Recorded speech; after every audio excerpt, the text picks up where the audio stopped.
Monster. There's a smoke from Chopper to Heaven. There's flashes to get them through Monster. But note these double nades. One for Alexi, one for Mantu. Maybe they'll cancel the plant. So he's smoked himself off there and plans to try and dunk the plant. It won't be the kill, unfortunately. Magic's healthy enough. Alexi's got one as well as from Heaven, so check this out. It works. And now, 3 seconds. One of them has to plant, and Mir could get knocked off it. They're hunting him. Mir's punching in the digits. They have time. They don't. And just like that, the stack nades win a round. Good call, Chad. Alexi from Heaven dunks him as well. Perfect partnership. And that's just running the clock down a little too low. OG, they played restrained because of the faith in the nades. Now, I don't know what Chopper was thinking. Maybe he just didn't want to give them $300 because he was too far out of the action. But because he had the utility, Chopper goes into round number 2 of the game with no loss bonus. He goes in with a Glock, no Kevlar, and nothing. And you can hear the smile on Alexi B's face because, well, I said he loves a bit of preparation, getting ready for the double nades onto the B site, making sure they're held onto them, not getting too movie in that mid-round. And, well, they secure it with just grenades. So at this point, OG looking good. They're going to invest into the second round with 2 Famis's, 2 MP9s, and a Scout. And a Force Spy on the other side from Spirit, with Deagles and just Chopper onto that Glock. Like, that's the thing. You get no loss bonus, and you have a Glock, and you have no Kevlar. Like, something that's fun to check out as well, something I've been enjoying watching as the map develops and Counter-Strike continues to evolve, is the door. But the connector door, you'll see Magic's about to swing open, that CTs have been finding a lot of power in nading that off. Speaking of nades, this has just caught a little flack from that. Nade and Magic draws blood on the Deagle, so does Mir. There's the partnership. The Dastardly duo opens up with a double. Lexi could get caught in transition here. There's a small window. He's holding a monster for now, though, tucked in with the SMG. And they don't need to do too much now, Spirit. Group up and finish, but a double Deagle on that short aggression is huge. Have smokes and a flash and a HE to work with here. So if you wanted to finish on the B side, a smoke towards I think Heaven. you saw a glimpse of Alexi, potentially. Oh my God, go again, Alexi, I dare you. Mir thinks he's been spotted with that, but he's definitely been heard. So another smoke's going to drop, 30 seconds left. They have to get a wriggle on here.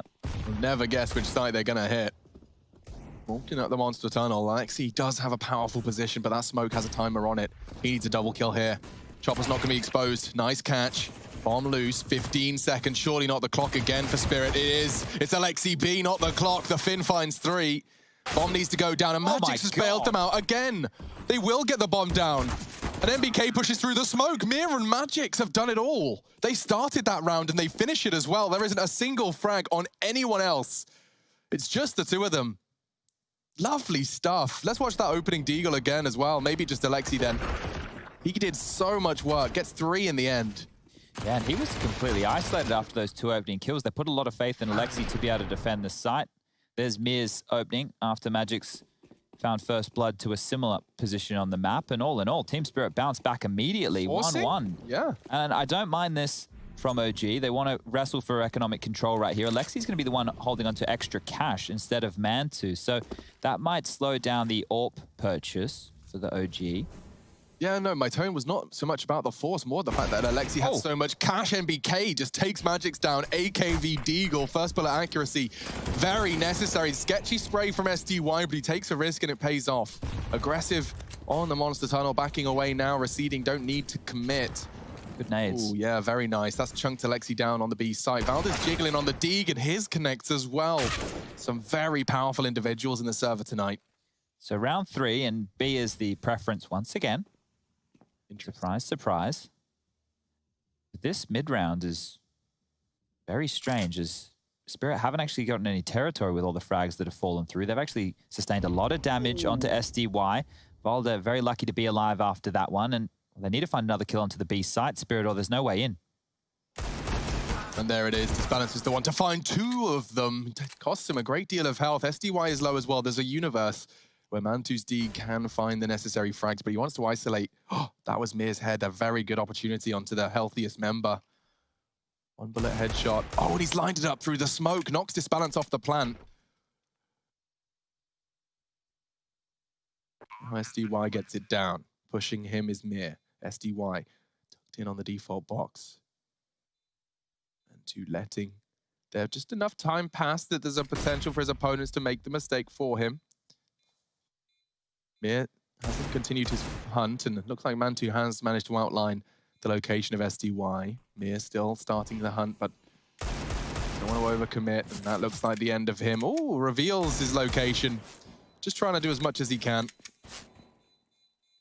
Keep him on the site. Look, damage name of the game here, and he's not able to get much more. Mir might even finish him off. That takes away the armor, that takes away the deagle, and that's going to put OG in a place where they have to take a save.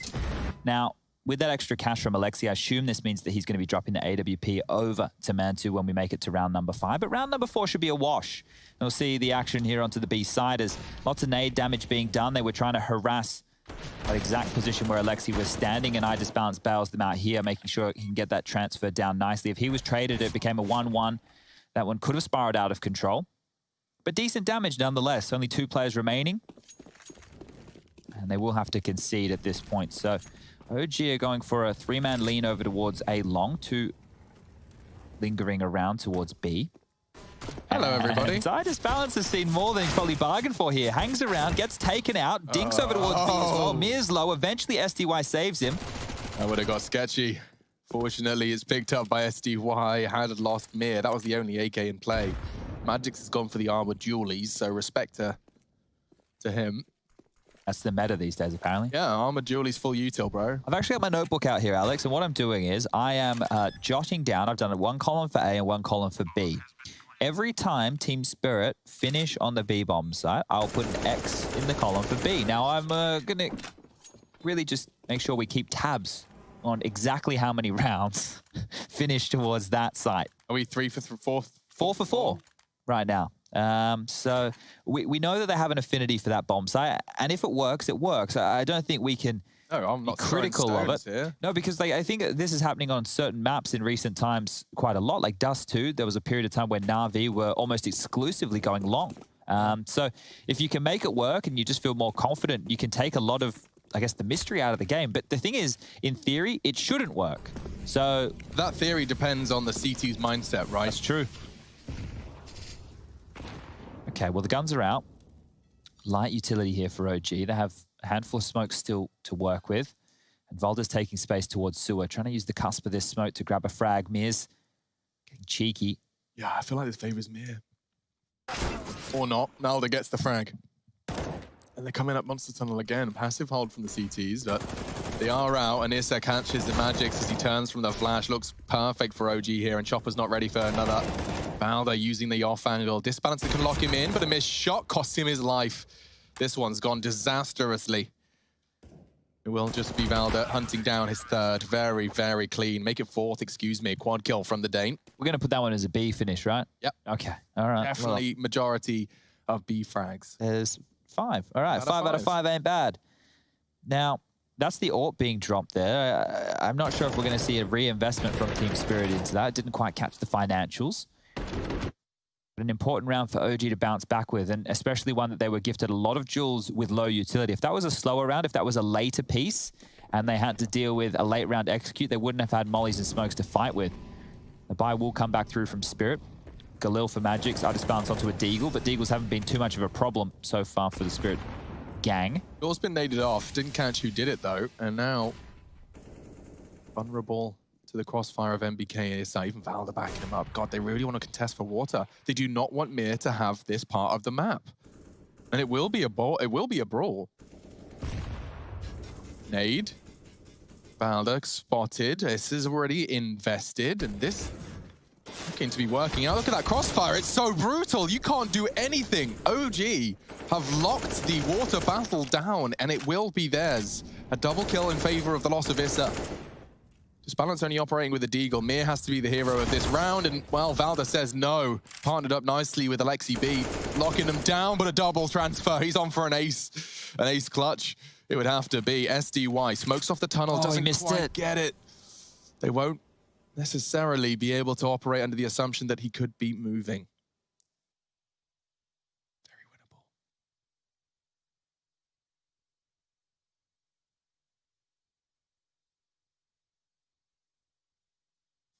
The timing on this fake is everything. He's caught MBK's hunt, and now he can dip away.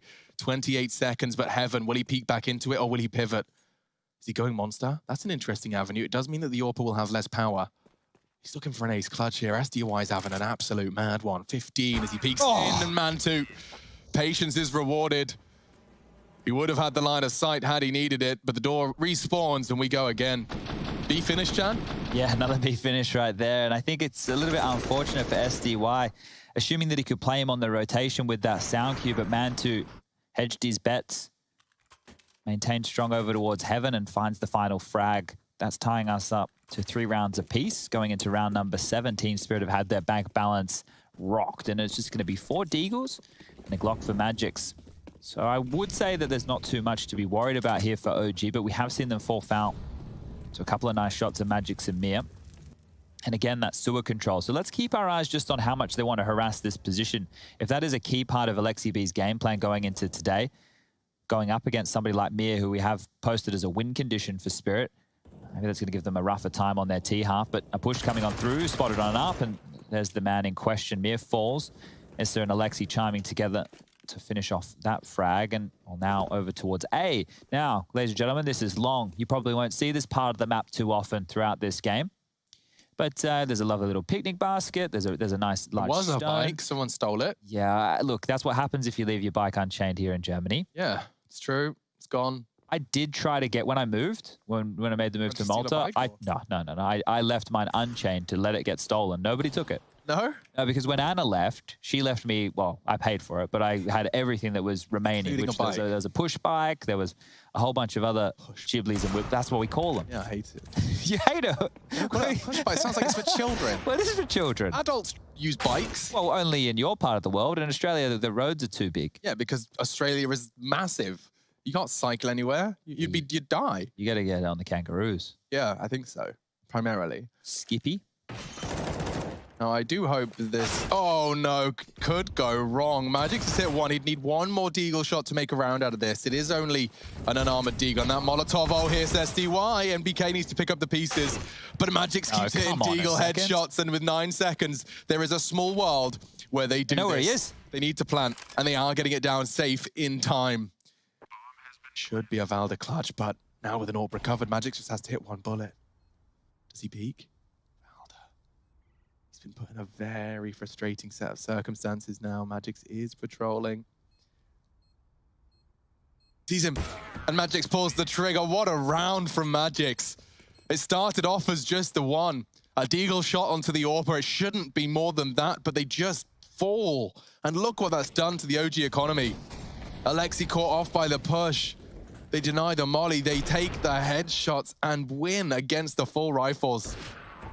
Even on the A bomb side, so they can win rounds on both sides. This is fantastic. We're seeing some depth here from Team Spirit, but that's a very frustrating round. In the context of this game, OG, they can't be dropping too many rounds like that, and that's 2 within the first 7. If you want to be mad, not only are you losing that round, now you're about to get driven in by a bloody P90 into the site. Doesn't check, he doesn't care. He's just ignored barrels completely.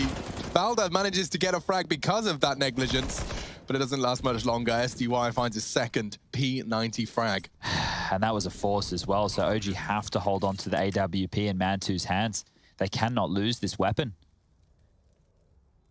I'd love to see Issa's reaction to that at P90 driving around the corner. Well, at this rate, MBK needs to just be a bit of a bodyguard here. If his presence can just make sure the rotation doesn't come through spawn, that's one avenue where they can't be chasing Mantu, but he's tucked himself in over towards playground. And we can see here just posturing around on the site, making sure that there's no one trying to be cheeky coming in with the last second defuse from OG. MBK is just seeing if he can pick up anything. He's a bit of a fisherman right now. Patience is a virtue when it comes to those recreational activities.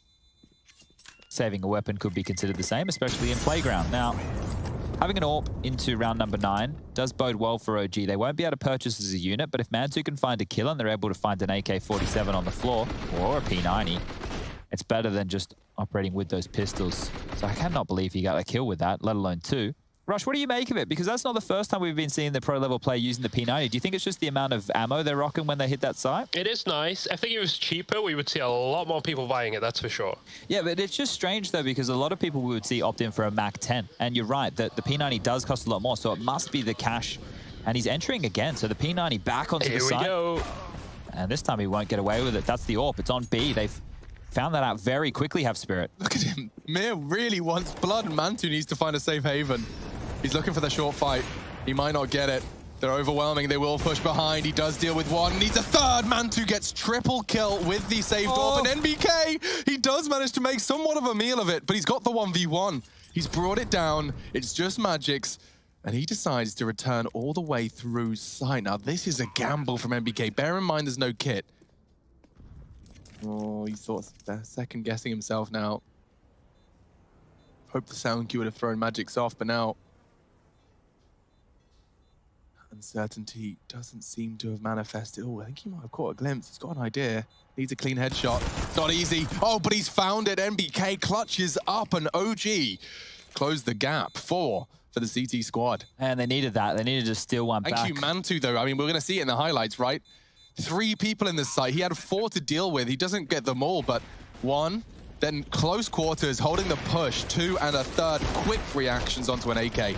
Lots of pressure on Mantu there, and that's why I talk about him as one of the, well, best players for OG. He is, statistically speaking. And when you look at the fact that this guy came as being a secondary AWPer on a German team, and now he's playing in OG, it's 6th in the world as per HLTV.org's world rankings right now, and their best player, and pulling off impact like that in a do-or-die elimination day of IEM Beijing. That's fantastic stuff. So, Team Spirit, they lost a bit of a gimme, but they won one of their own. So you can't be too upset with that, as Voldo wants to go for a face and a fight, and he's going to find exactly that. SDY, you are dead. At control, he was working on just the lower half of visible SDY, but in the meantime, Disbalance has actually caught a smoke shot onto Valdemar. 4 on 4. Smoke deployed by Issa. He hears the potential. He knows there's a boost around the corner, and that's a risk. Mir actually manages to convert it. He's jiggling on his teammate's head, Chad. That's movement at the highest degree. That's a big punish right there, and I think Chopper is taking some liberties over towards A. Alexi's pushed on up and contained them, but Chopper's found a gap, and you wouldn't be expecting this because it's just time and time again. Team Spirit have opted for that B bomb site. Out of the 9 rounds played so far, they've finished on B 8. So you'd be expecting that once again, especially with these opening trades. But now that Chopper's pushed up, he sees nobody's home. Maybe he'll get a move on. They still have 50 seconds. The other 3 members of Spirit do not have to move. It's gonna work, Chad. I can feel it. They just have to wait. Like, Disbalance firing a shot or being spotted with the bomb is only going to reaffirm their desires for B. But look at all the nades as well that they have to work with at this juncture. They're faking B and going back to A. And they found the gap because of Alexi's push. You're right. Alexi has given them that space to maneuver, but he might be working it out. I think he has. 25 seconds. They're saying there's nothing following through on B. Chopper must have A. Alexi will be late to the party. And I'm already feeling the potential for a save call here. Unless Alexi catches Disbalance early. Wow, really nice play from Spirit. Completely faking him out. Yeah, and it is the save call. You're bang on there. They have no option. To go back into this retake, you don't know how much of A was given up because of that caretaker of Alexi pushing on through. They could already be in CT spawn. They could already be chasing, and they need a way out, and that's going to be through T spawn. So in a bit of a topsy-turvy round, they've traded territory. OG will hold on to 3 weapons. Team Spirit are happy to pick up another, and that's 6 on the T side. They already have par for the course. Yeah, and Chopper gets credit. Yeah, just for finding space. He didn't get a kill, and that's all he's been able to work with here. So, Rush, at the end of this round, if we can bring up the scores and the doors, because I think the Chopper's operating with only 1 or 2 kills at this stage. Just want to take a little bit of a look. I think that we've seen some impact through the likes of Magix and SDY. Oh. You can see Chopper, we just painted him as the hero, and that was all through space. And he is the in-game leader of the team. Found space, made the call, and netted yet another round. So without the kills, it's not essential. And I will also point credit towards Mir. By finding that frag onto Issa, it just forced the CTs. This frag. By finding this, it's just more pressure. Yeah. You have to acknowledge that there's potential for B after losing another man there. So 4-6 the score, first map. Day 4, IEM Beijing. Okay, so interesting. They actually smoked the molly for the sound cue. And they don't use it. And they're not using it. They're miles away. They must have thrown that from spawn. I reckon Issa's ready this time and not going to be seeing the same level of aggression towards that monster pipe. So early transgressions balance out. Disbalance continues to be a menace. Magic's actually smoking himself out. That wasn't far off. Disbalance takes an aggressive fight in the monster pipe. Well, they've got the territory they were looking for, and they're not being harassed in the same way. The door's not blown up. There's nobody there setting up a crossfire. It's actually retooling right now. from OG across the map, and they can't leave that gap up through connector towards A anymore, so that's going to keep their pushes at bay. That slows down the containment, but Issa, that's a big frag to find. I disbalance, he falls, but Issa's now stuck between a rock and a hard place. If he rotates back towards barrel, SDY will have him, but this comes down to patience. How long is he willing to stay on this boost?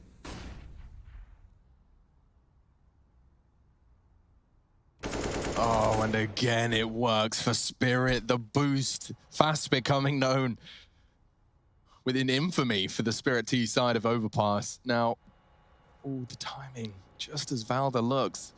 He might get a glimpse of Magix as he mantles, and he's expecting the second, can't convert. 2-on-2. Look at all the X's on the minimap right now. They're all just in that same area over towards the B site. And this is round 11. There's been no variance in the play here as MBK has a chance to lock this one down, but that smoke is perfectly timed. Oh, and despite the sound cue, SDY gets bopped. Chopper, quick reactions. He knows where the last is, but he's only got 10 seconds. He's pushed through, and MBK can't believe his luck.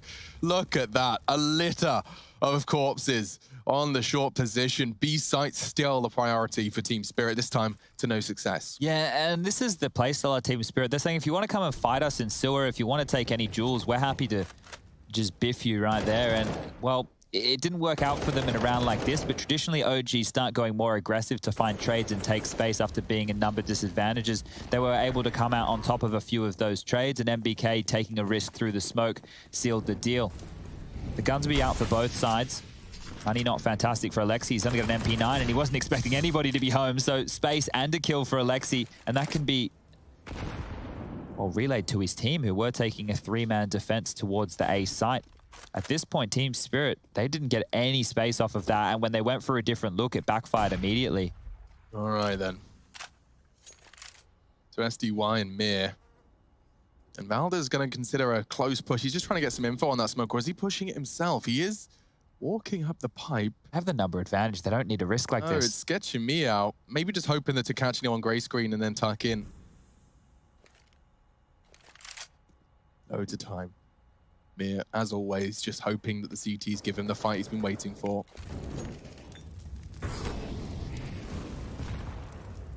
Oh, he's a bit deep there, so Issa doesn't have to move, and I think the boost is coming in a little bit late here. 50 seconds, sound cue's made. OG can even rotate a 4th man.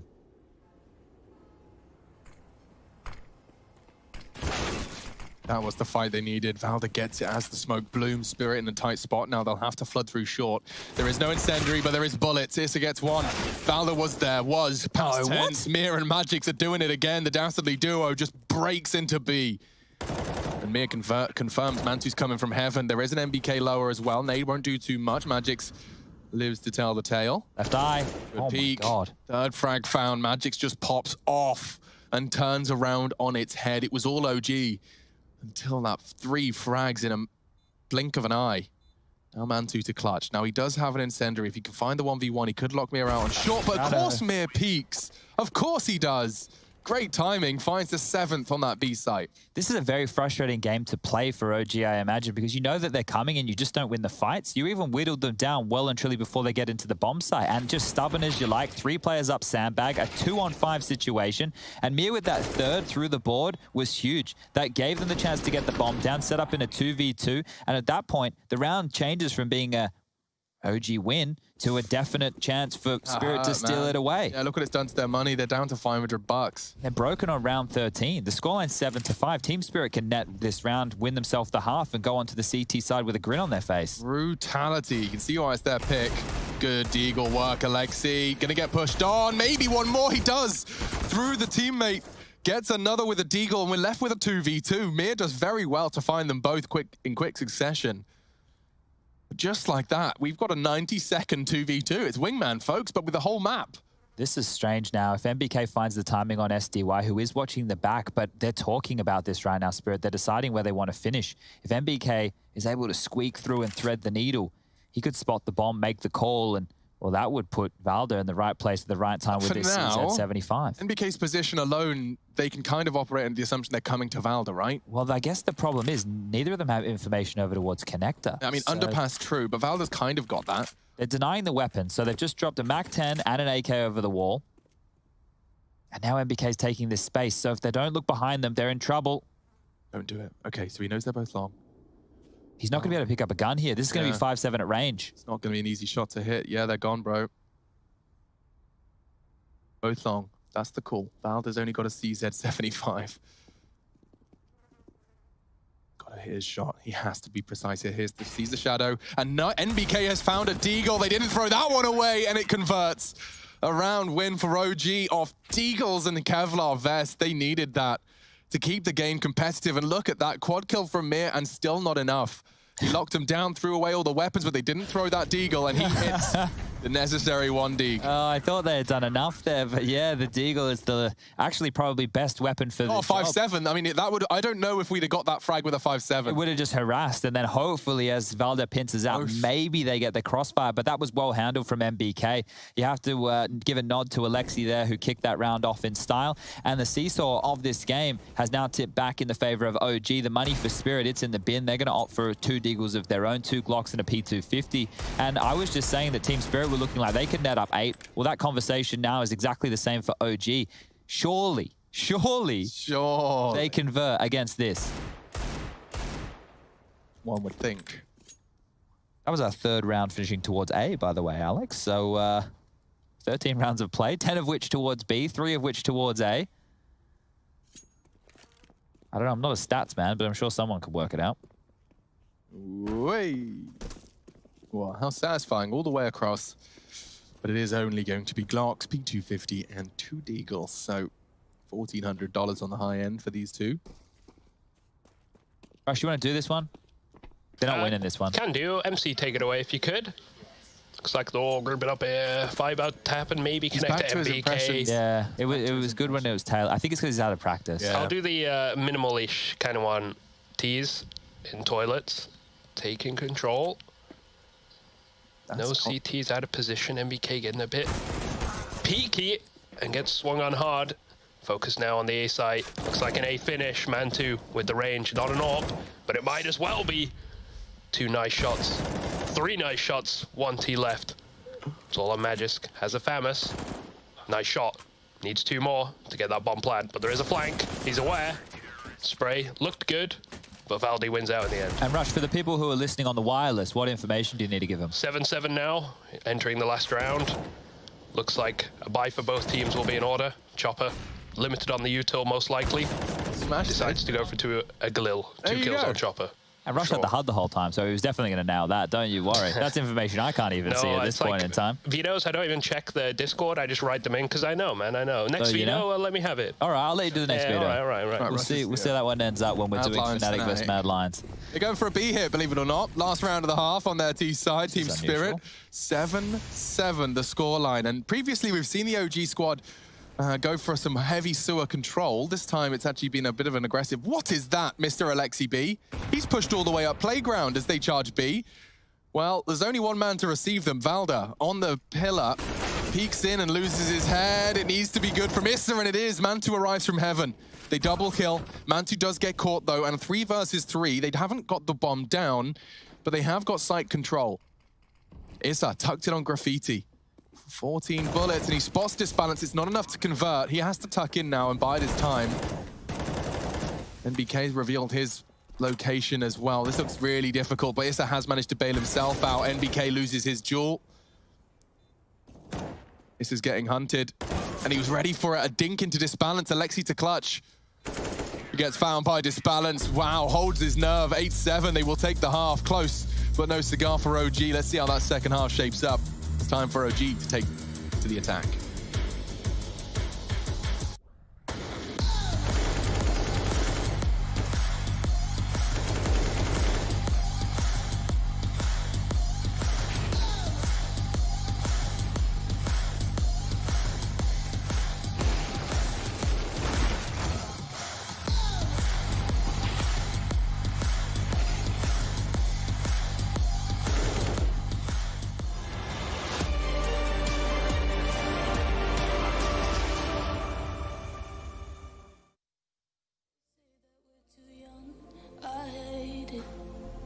They say we're being dumb, so let them talk.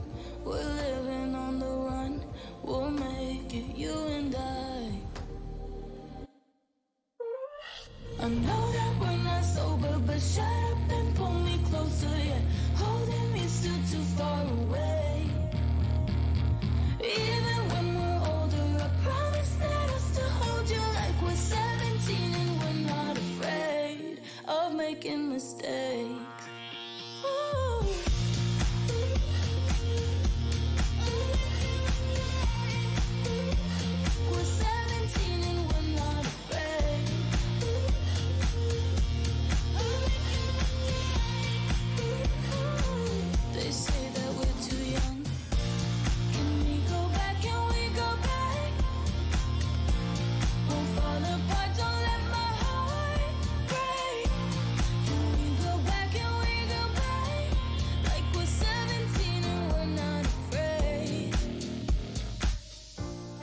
They tell us that we're wrong, we might be.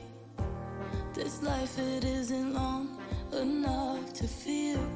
My love for you is strong, I'm fighting you and I know that we're not sober, but shut up and pull me closer, yeah. Holding me still too far away. Even when we're older, I promise that I'll still hold you like we're 17 and we're not afraid of making mistakes. Ooh.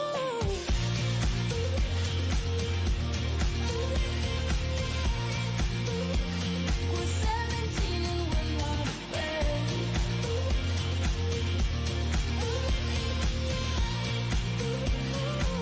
They say that we're too young. Can we go back? Can we go back? Won't fall apart, don't let my heart break. Can we go back? Can we go back? Like we're 17 and we're not afraid. I know that we're not sober, but shut up and pull me closer, yeah. Holding me still too far away. Even when we're older.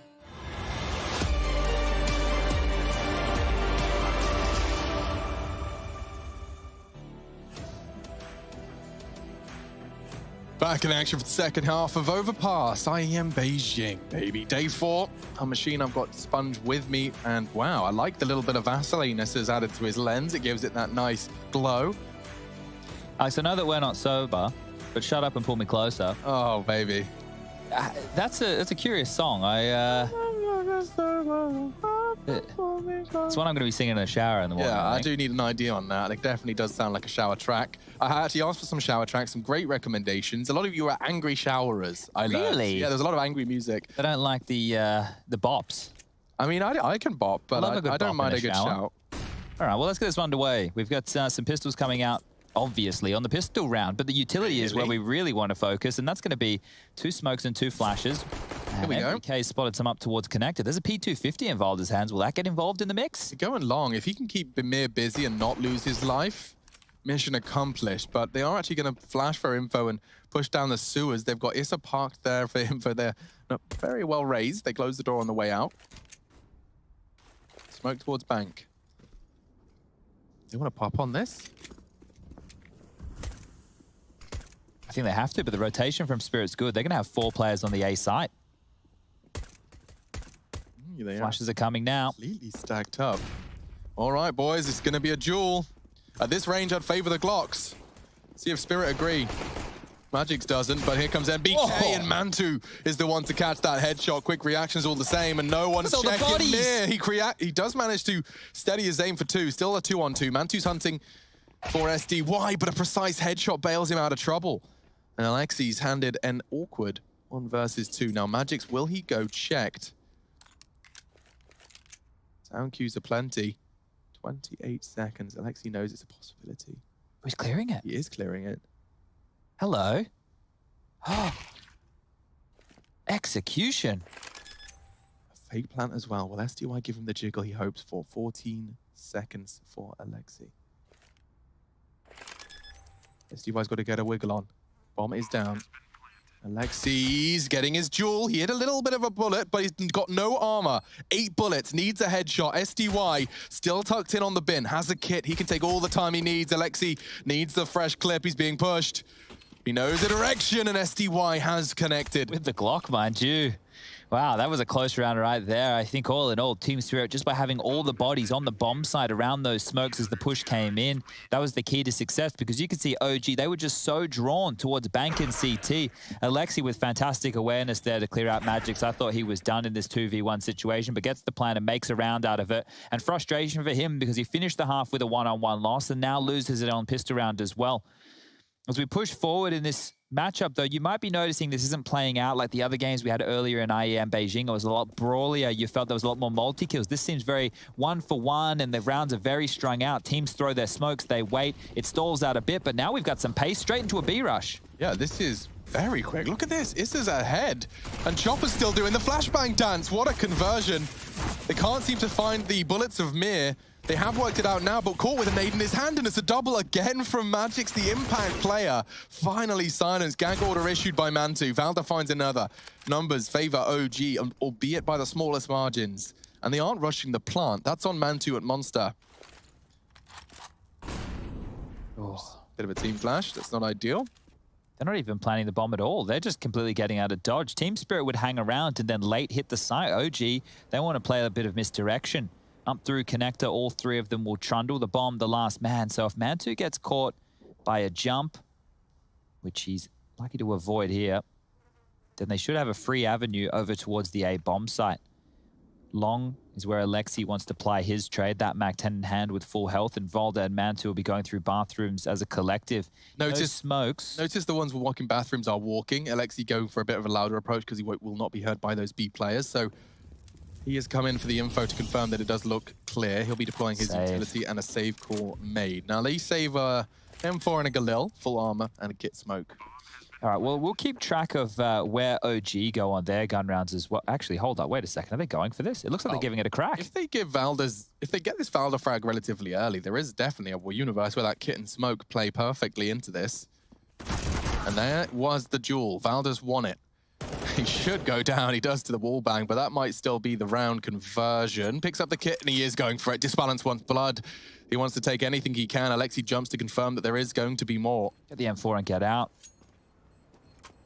This is the right play. It doesn't seem as exciting a type of Counter-Strike as what you'd want. The 1v2, the smoke on the bomb, the dancing around, the pulling off of a miracle. But Team Spirit, they have the lead and they can maintain that. With the M4 and the force buy that's likely going to ensue right now, Team Spirit can continue to be deadly. That was a fantastic call from OG. They got that plant down thanks to Alexi. We're able to invest in some Mac-10s and lighter weaponry, have a sound execute onto the B bomb site. And even though Magix with that multi, it just wasn't enough. The bomb site was given up. They played the mid-round rotation, and the scoreline now 9-8 in favor of Team Spirit here on map number 1. It is their map choice of Overpass.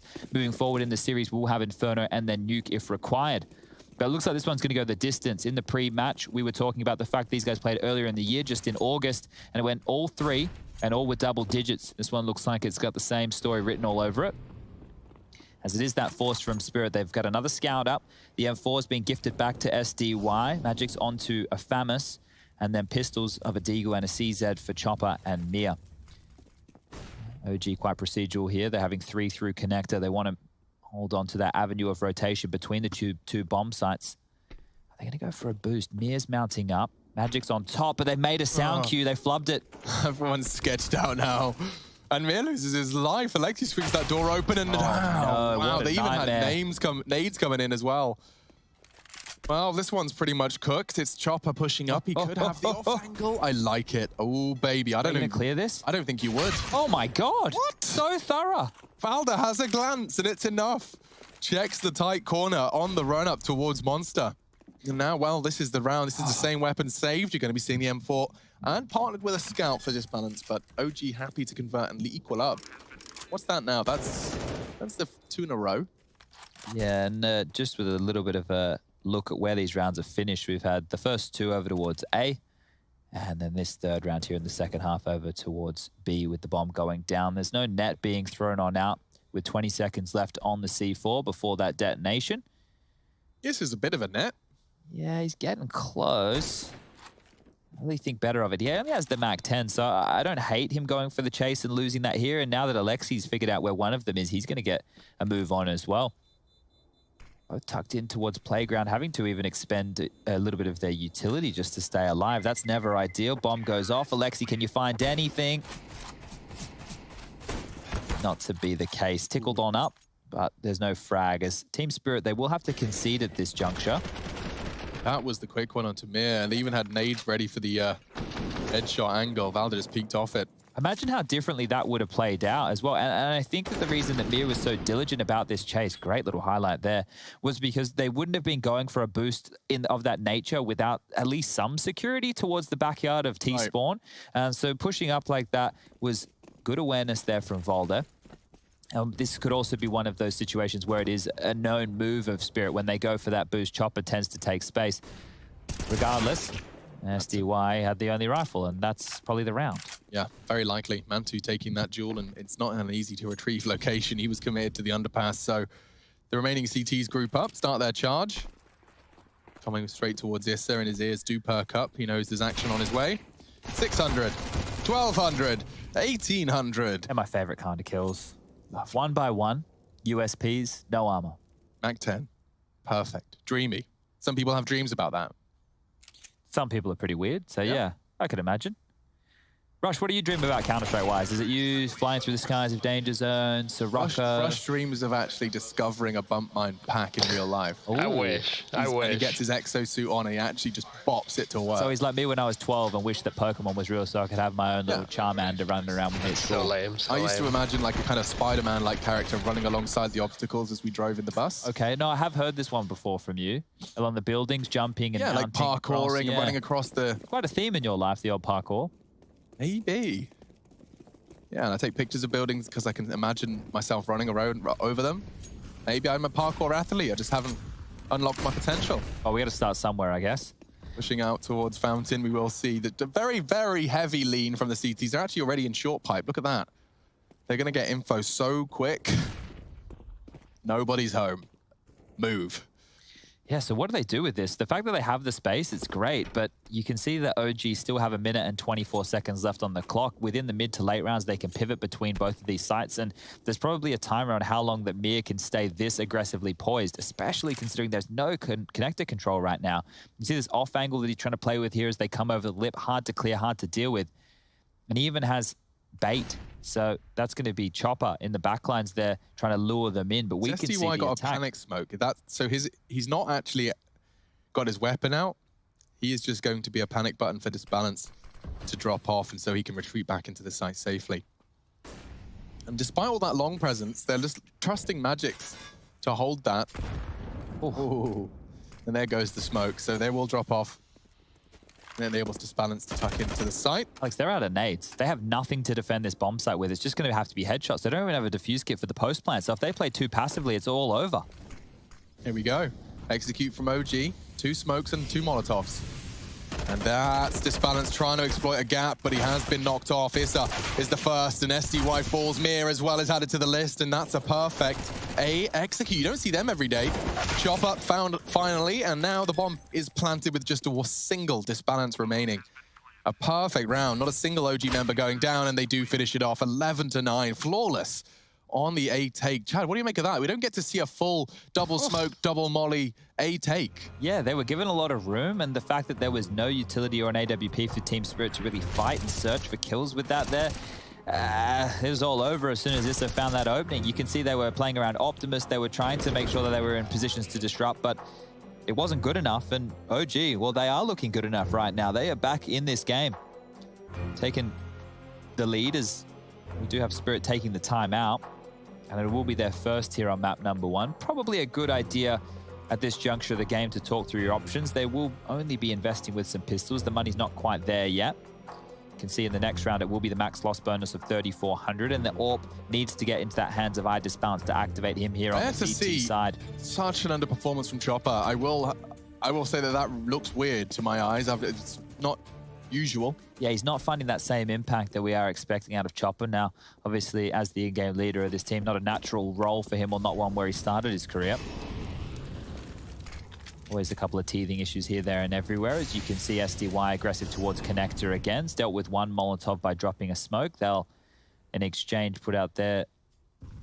It's going to waste their time, at least, and it does give Magix and Mir a chance to get their duo set up once again. Oh, Chopper, aggressive, and takes the head off of the natural born killer. Don't flub your movement this time, boys. It's flawless, but they're already up.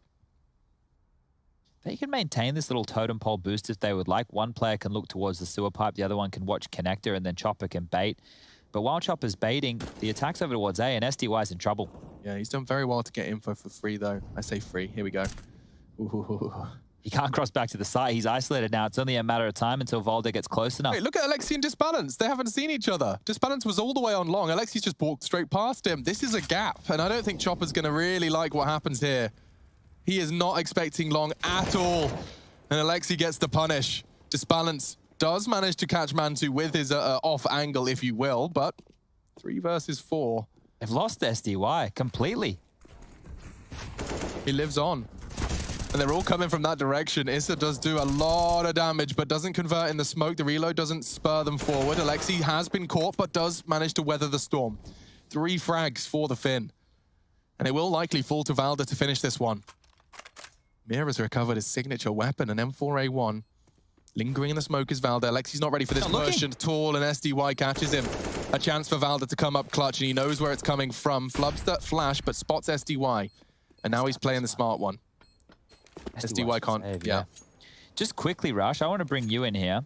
Because Sure, dude. for me, like I'm watching this, and we had a day off yesterday. It's the first game. You know, maybe I'm just feeling a little bit, the case of the Mondays. But this game feels really janky. It does feel very janky. It feels like there's a lot of fights going on simultaneously. You getting the same kind of situation with your fingers right now? Definitely so. On these eco rounds, it is a lot of people pushing up, and then like fights as people are taking the site and stuff like that. Yeah, it is a bit all over the place in my opinion. Not so much set execute-y stuff. Yeah, the round doesn't feel like we're ramping up to anything. We just get to a point and then it explodes. And then as it explodes, there's fights going all over the shop. So quite a difficult one to keep tabs on who's going to come out on top. And as you were pointing out rightly so there, Alex, the trades in that gap that you found, not only did that gap punish Chopper on the site, Mantu went down, assuming Long was clear as well. So it was very strange how round number 21 unfolded. But round 22, the guns are back out, the AWP's in hand, and B, well, that's already where OG have found themselves. Yeah, they're so fast up. NBK hasn't held short, though, and that enables Chopper to come back in.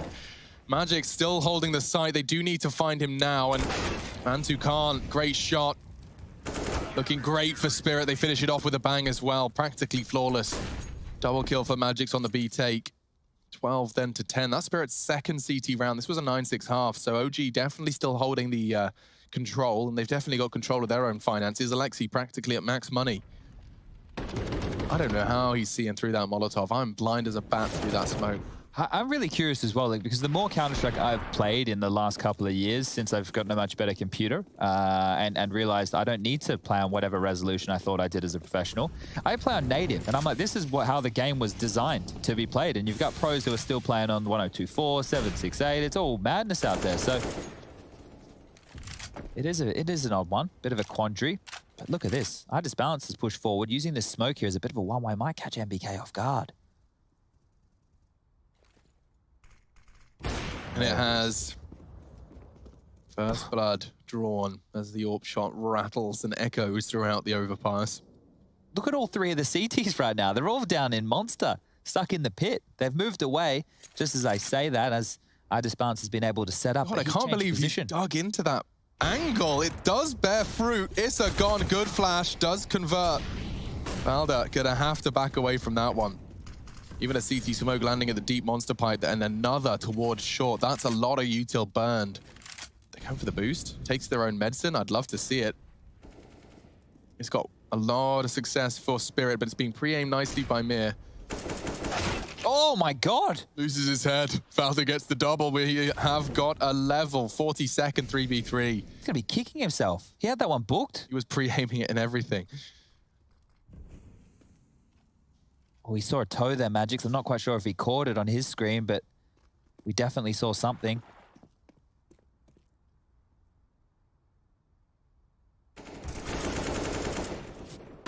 Just Valda falling. Alexi does manage to equal. And with 15 seconds, that 1v1 is established. SDY in heaven. Will he be able to stop the plant? He doesn't go for the spray. He drops instead. Alexi, oh, spots a glimpse. Trying to play with SDY, but he's too damn good. Very nice headshot, just re-peeking in. Recovers, disbalances AWP as well, and will bring the 11th home for Spirit. SDY, that's a crucial clutch. That's the third 1v1 we haven't seen Alexi be able to shut out here. There was the pistol round, there was the last round of the first half, and now again falling to SDY. But let's check out how this one kicked off. Balance using that smoke just to peer around the corner, finds an opening, finds a second, and then eventually gets isolated. And this is Volder. Really should have been dead to rights here, because you can see that Mir was already pre-aiming that position. Volder does get the better of him, and there's the final frag from SDY's POV. That stands for point of view. IEM. You all love your acronyms round here, especially the TTKs. That's time to kill. Really don't think that. Is that any relevance in Counter-Strike? This is just a fire rate. It always has a, yeah. He's more used to compare different games. Okay. Like the time to kill in CS is very high. It's very low, sorry.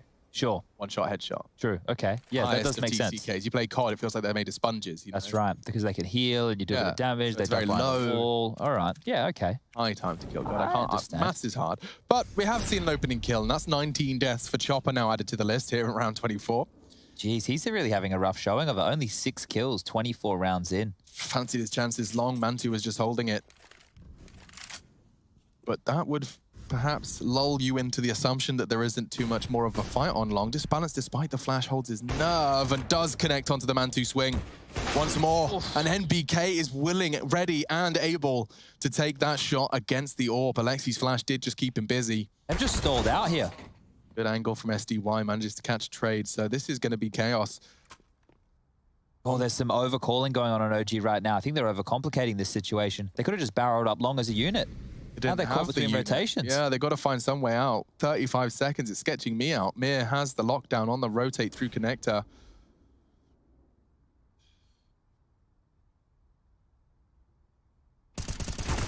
And he finds Valda. Does get brought down to 7, so Issa should finish the job, but they're running out of time here. It's all onto SDY on the site. NBK has a smoke, but that's not going to do too... Oh, actually, might help him get the bomb down. So much damage. The nade should finish it. He still plants, and NBK catches his teammate. SDY then, his fumbling could cost him. He's got a 1v2 to win now. And Issa is not interested. A double for both of them. The partnership pulls the 13th home for OG. Issa and NBK, a double kill apiece. Nice division of the Team Spirit squad. Puts us at 13 now to 11. OG within touching distance. And let's see how this one started. NBK against an AWP, no less. Very slither spray. And he needed that. You can see how close this was to going down. That smoke very well saving his life. Oof.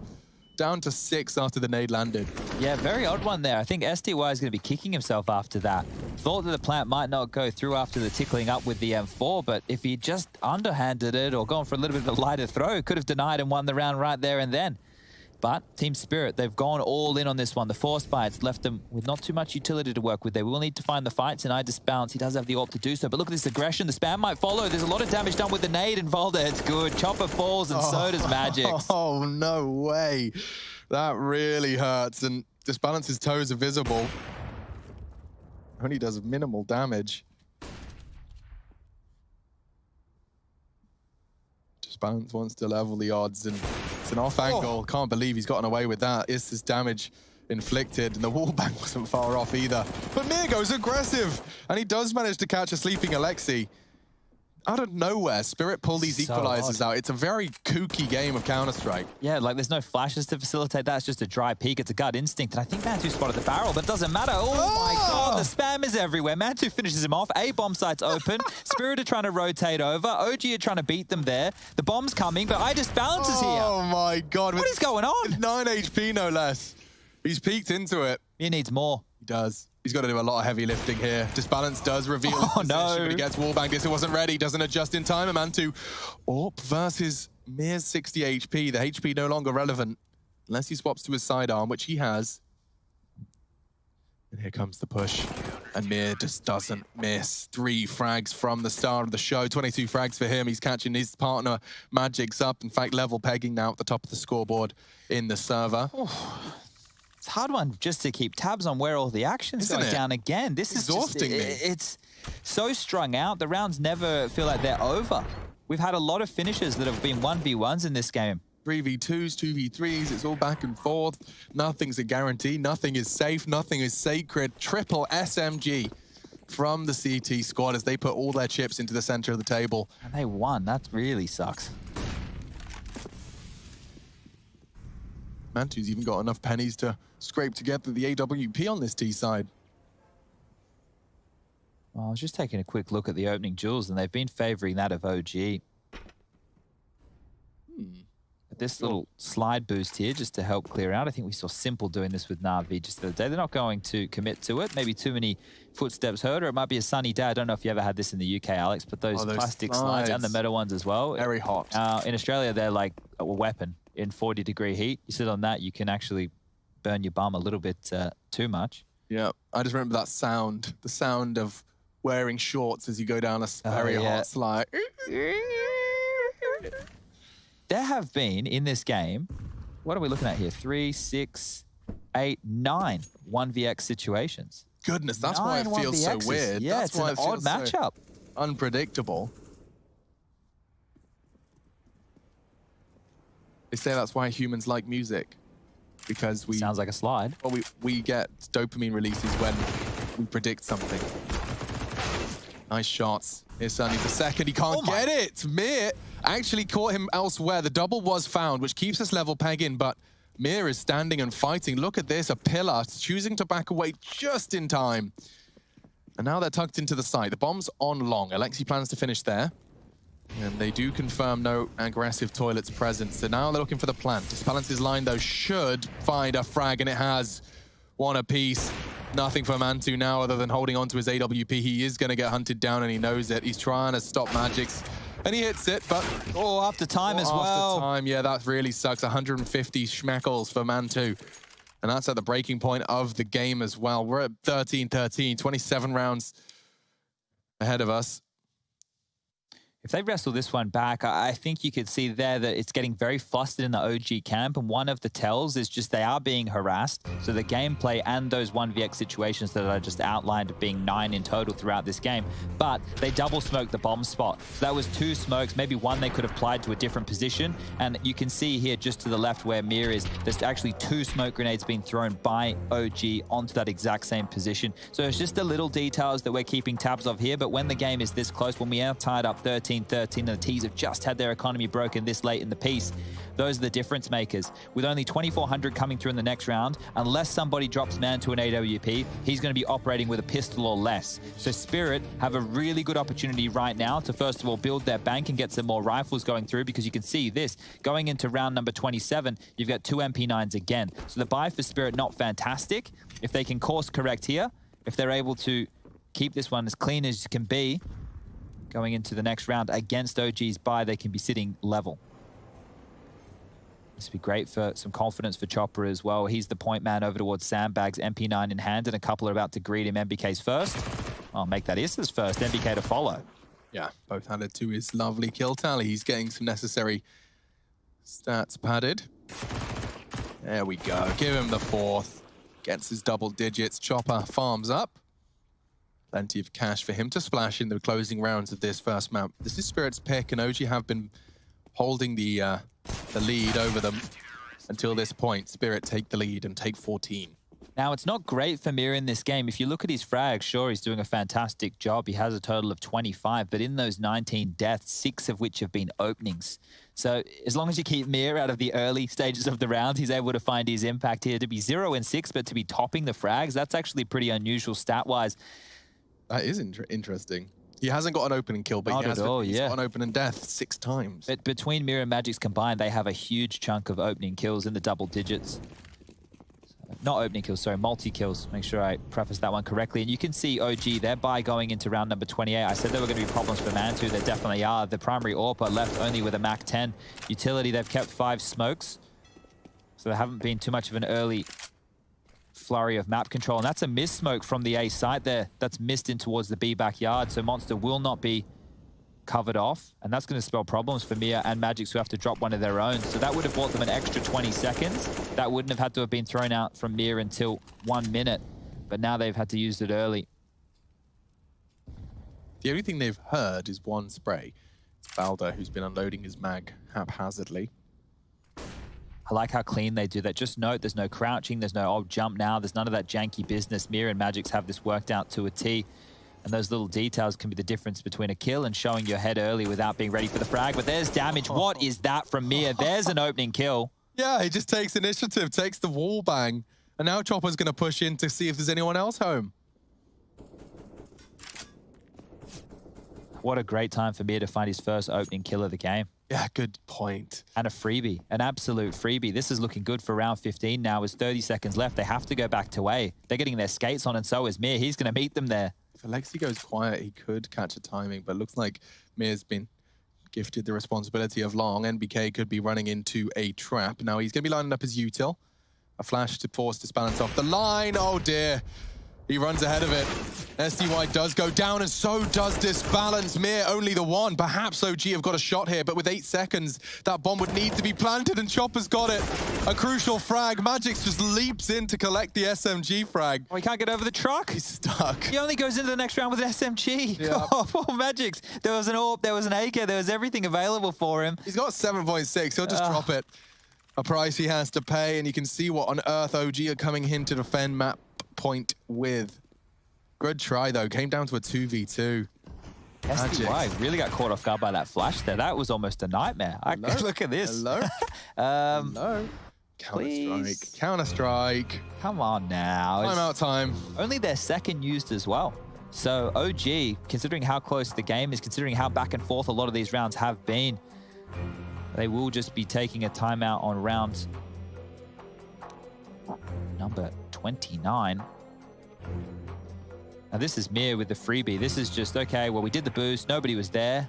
I guess they're taking space late. And to actually kill Issa, not only through the boards, that you can see just how deep into that pipe he actually was. So that's a huge frag, and one that you aren't normally finding, especially finding at that juncture of a round. That forced OG's hand. They went back to the A bomb site, and from there the trades, well, they were madness once again. And this game continues to be a very surprising back and forth affair, as OG will opt in with whatever they can afford. It's some Galils, it's a Deagle, MBK yet to buy. He's laid out a spawn with a Tech 9, and Mantu for the final round of play, or potentially with another Mac 10.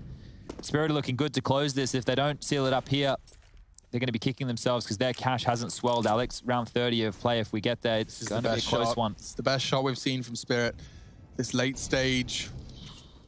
1, 2, 3, 4, 5, 6 of the last 7 rounds have gone Spirit's way. So with that momentum shift, finances shift. OG broken. He's got a cool little lineup here. I like that one. Valda's got a smoke to force Disbalance's eyes off of that particular line.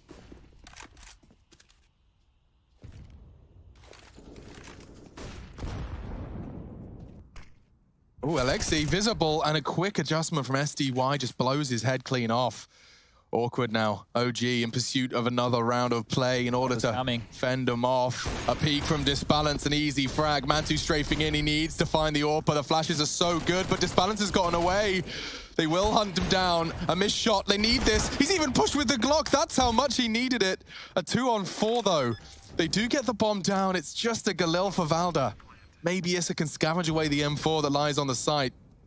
Peeks in, does find Disbalance, and a double for Valda. He's pulling OG back into the game. Huge fragging. They want to use that bank space now.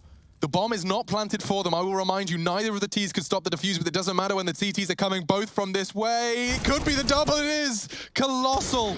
They both walk in. So much time. They've got the kits. And Team Spirit, they've taken their map pick. It's 16-13, the final score.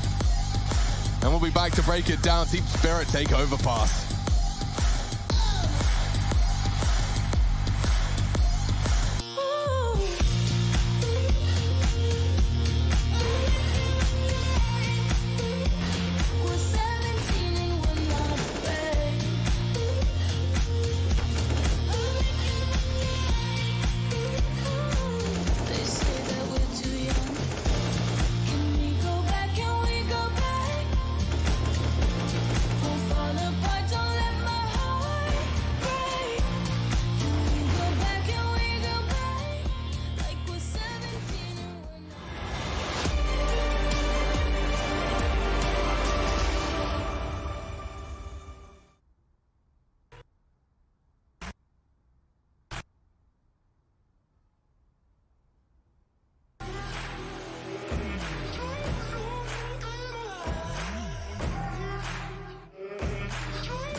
forgetting who I was, or have to look back that far.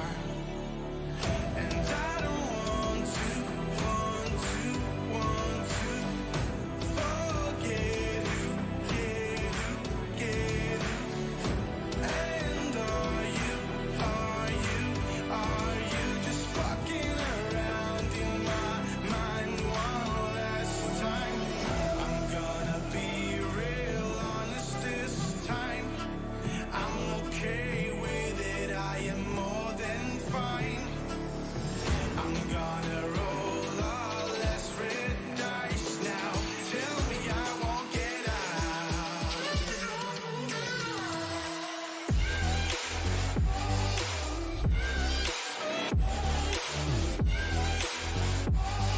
Tell me I won't get out.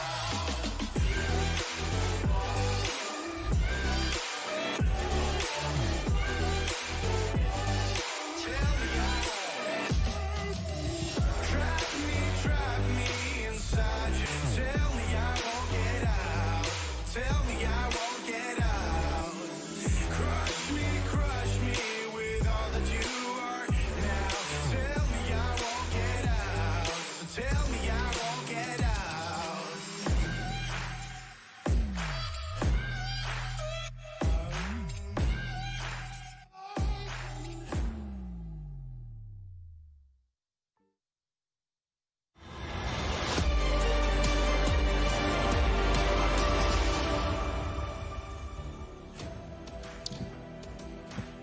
Whew, magical stuff towards the end there. And speaking of Magix and Mir do definitely once again deliver that dastardly duo we knew was a win condition for the CIS squad. And it is their map pick, albeit 29 rounds of play. OG coming in with a very strong showing. It looked like we were going to be seeing that one go their way until that 7, if not 8 rounds of the 9 to close it out. Yeah, and I think we want to stick with that Magix and Mir storyline as you're going to get the highlight package of them right here. These two were phenomenal. They won a 2-on-5 situation, and they even had the last 2 kills of the game to close things on out here as Volder was trying to pull his team across the line. Now, I think when you look at these two and you consider this entire map combined, they had 17 multi-frags. That's more than 1 kill in a round between the two of them.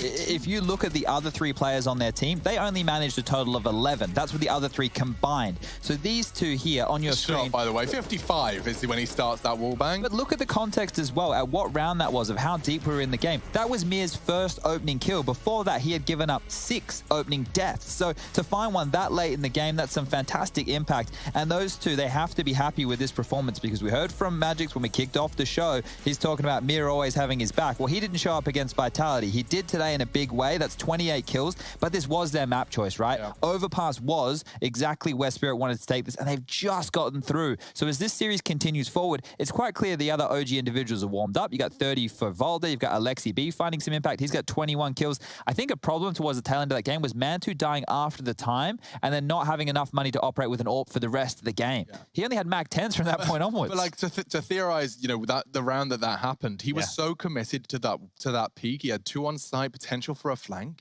Like, what could he do? The best bet would just be to kind of drop your gun and run into the site looking at the floor, you know, sure. But you feel like a plum doing it. Yeah, look, I think all in all, that game was, I'm not going to lie to the viewers at home, it didn't have like a crazy excitement curve to it. Like, obviously the game was very, very close in the tail end, but rounds were very janky and actually quite difficult to follow because there were kills going across all the map, and you could see just when these fights happened how many bodies would fall in the same place. This B-bomb This was a brutality, exclusively just pushing through brute force. Yeah.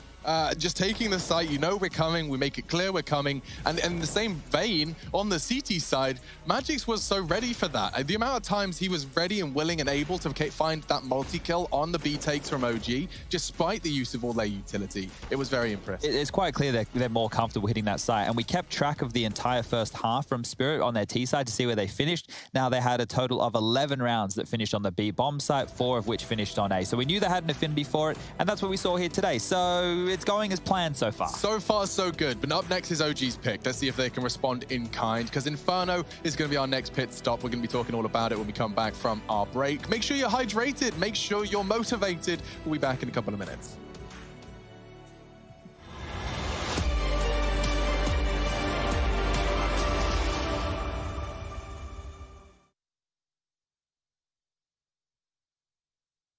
My name is Trace Saranthus. I am building a PC for Jordan Gilbert. My goal was really to get something that was no compromise, super powerful, and ideally not built by Trace.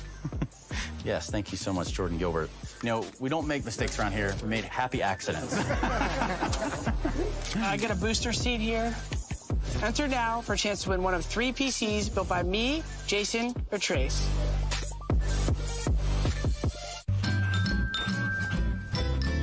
You ready? Huh? Hey, he's a good boy, huh? You ready? Huh?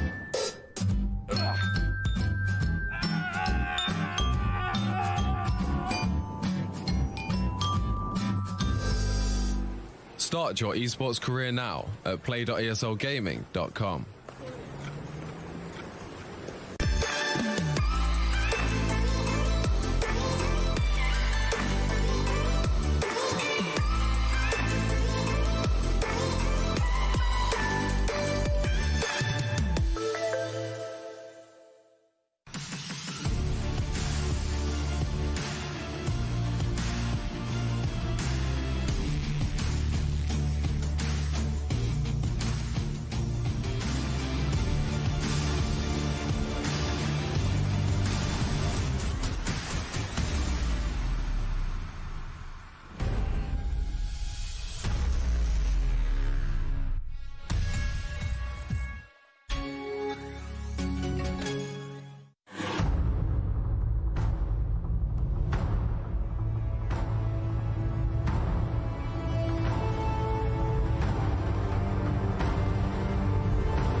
Your favorites will play soon.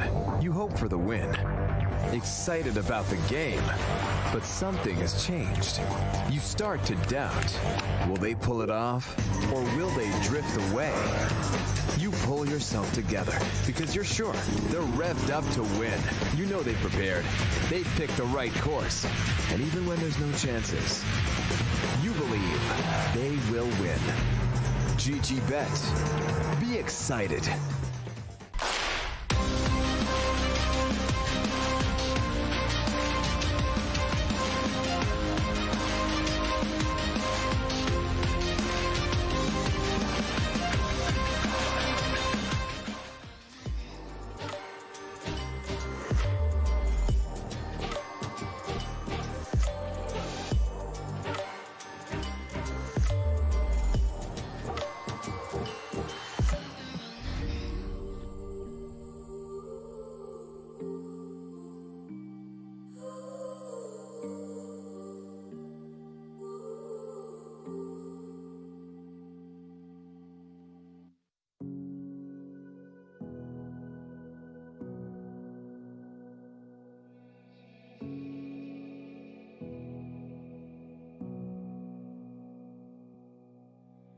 Sitting on a bench, waiting for the time to pass, dreaming of what happens next.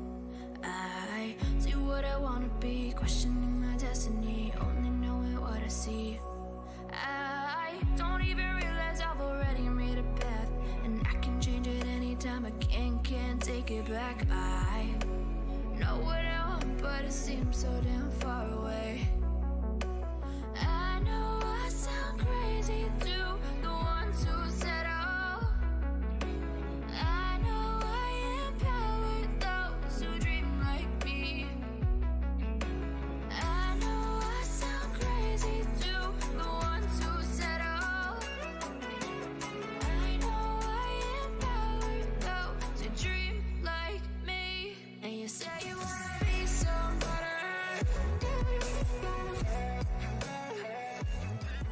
Intel Extreme Masters is brought to you in part by Intel, Acer Predator, Mountain Dew Game Fuel, DHL, and GG Bet.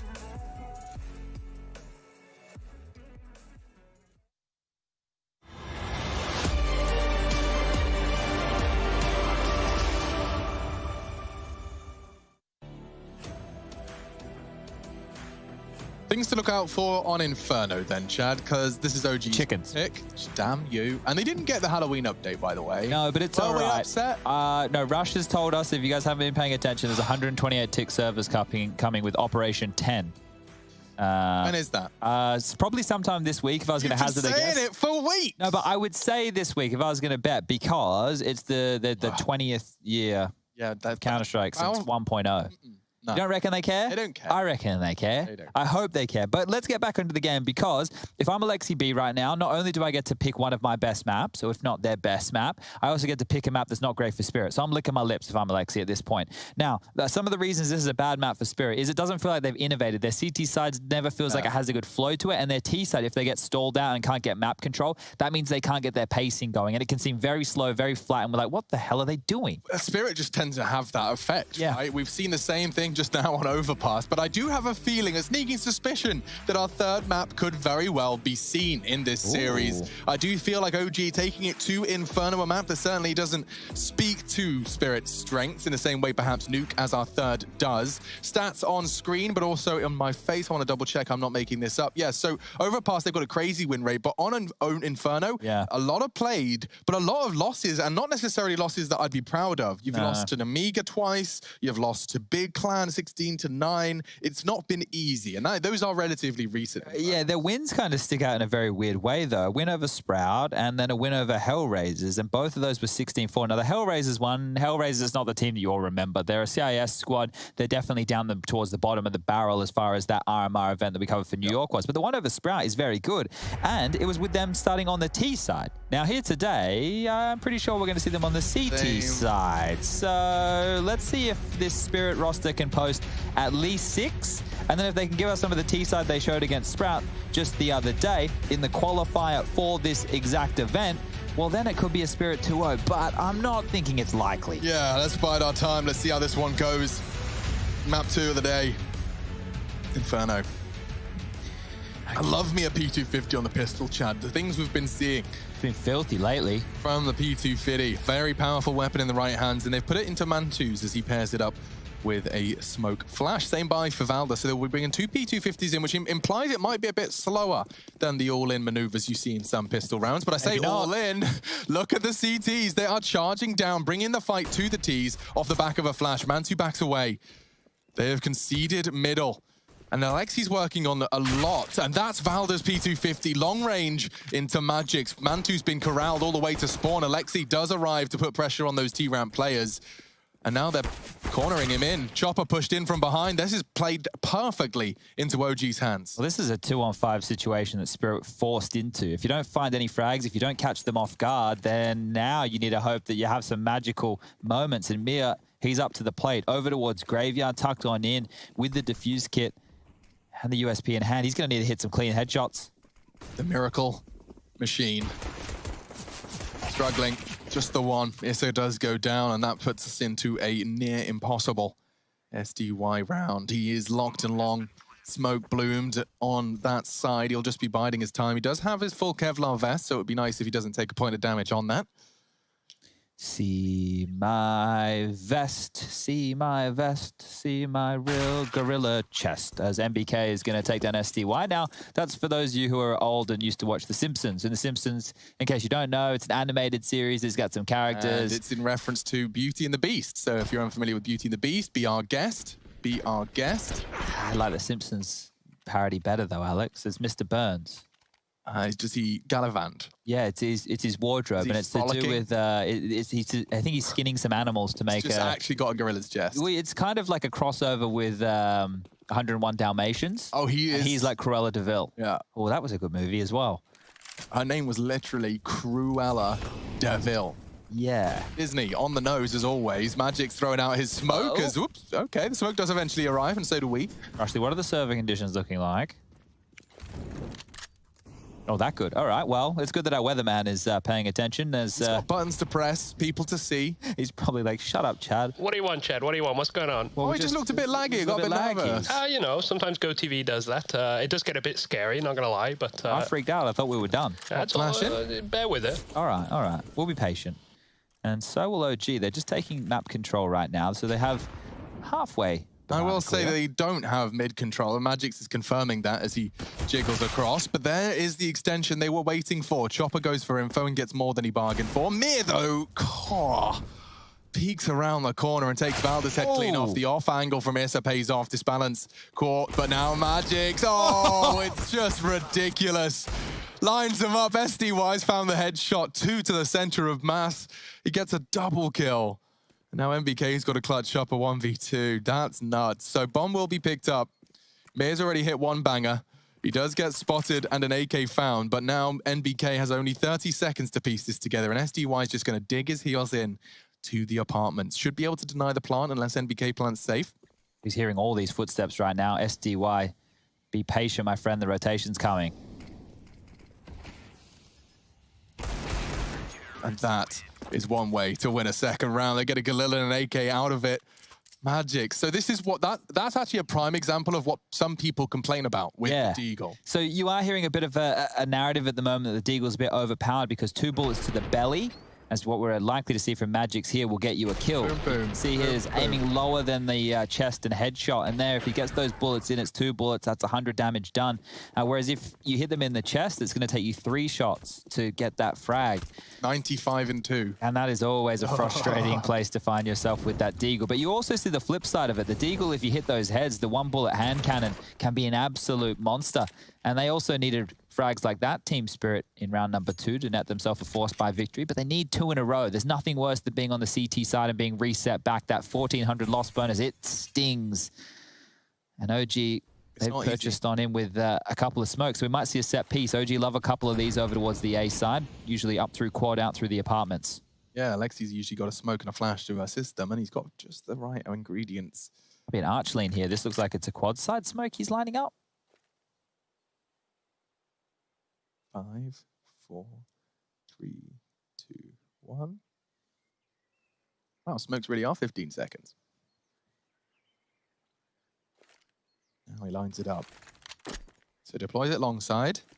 Magix responds with a nade. Oh, if he gets the timing perfect, the molly will keep him at bay. He wants to time it just as they start moving in front of that molly. Now. At least that notes that they still have mid control. So that's good information for OG as they push up middle. They know they need to clear. Nothing on the jiggle. So patient. Oh, he gets him down to 4 HP. He's going to be kicking himself. And now out they come the apps. It's easy for SDY. Just a massacre. And Valda with his P250 Kevlar starts his adventure.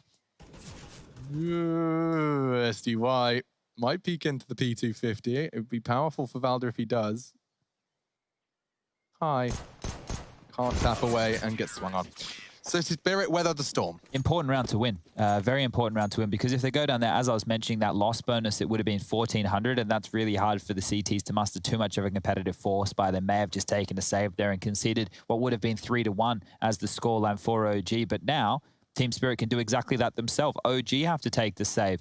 They don't have the option. There wasn't enough damage done. They only took out 1 individual. They didn't get the bomb down, so there's no stimulation of the economy and thus no justification to be going for a buy. They need to get the AKs out. That needs to become the priority. And for Spirit, they have a chance to farm things up. Disbalance and Chopper both with MP9s. Those are the ones we'd be looking towards to find the frags, net themselves some extra cash, and, well, get that AWP out for Disbalance because we know he loves it. Certainly does. Disbalance does get tagged up. There's his own molly that he just ran into there. Oh, a chance. They can't finish off Magix. He's got Disbalance in tow. And finally, there's something in favor of OG, but very short-lived. The flank from Banana. A burst into the skull of SDY brings him low, but it's all maybes and ifs. It's not enough. Spirit third, OG 1.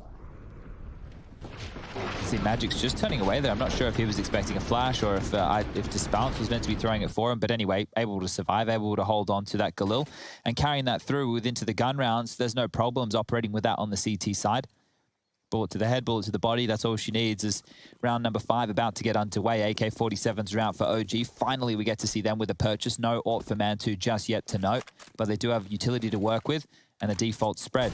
Passive play from them towards second middle right now. You can see just how far back on the radar they are as Disbalance takes banana control, takes a shot.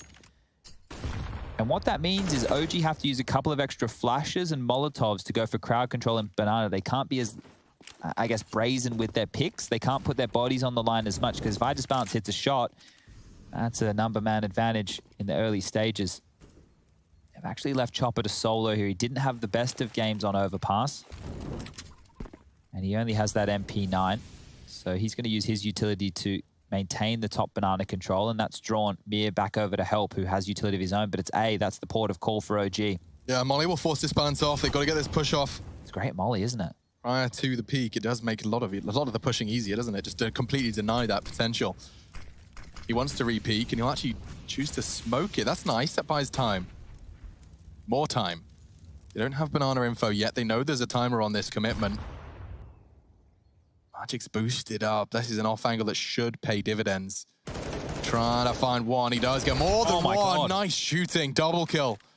OG, before they even get around the corner, Valdez working with a limp down to 23. Crossfire is so potent. Issa can't do anything. The setups are strong here from Spirit.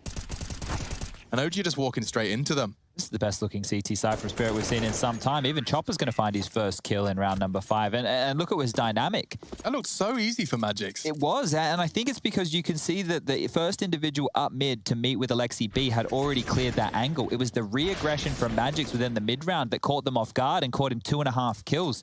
So fantastic work from Spirit here. And if they can continue this, if they can continue to stifle OG on their T side, I'm going to be impressed because Spirit haven't looked great on their CT side of this map. It's looked one-dimensional. It hasn't looked like there's too much flair or thought going into a lot of it. And they can get bullied quite easily.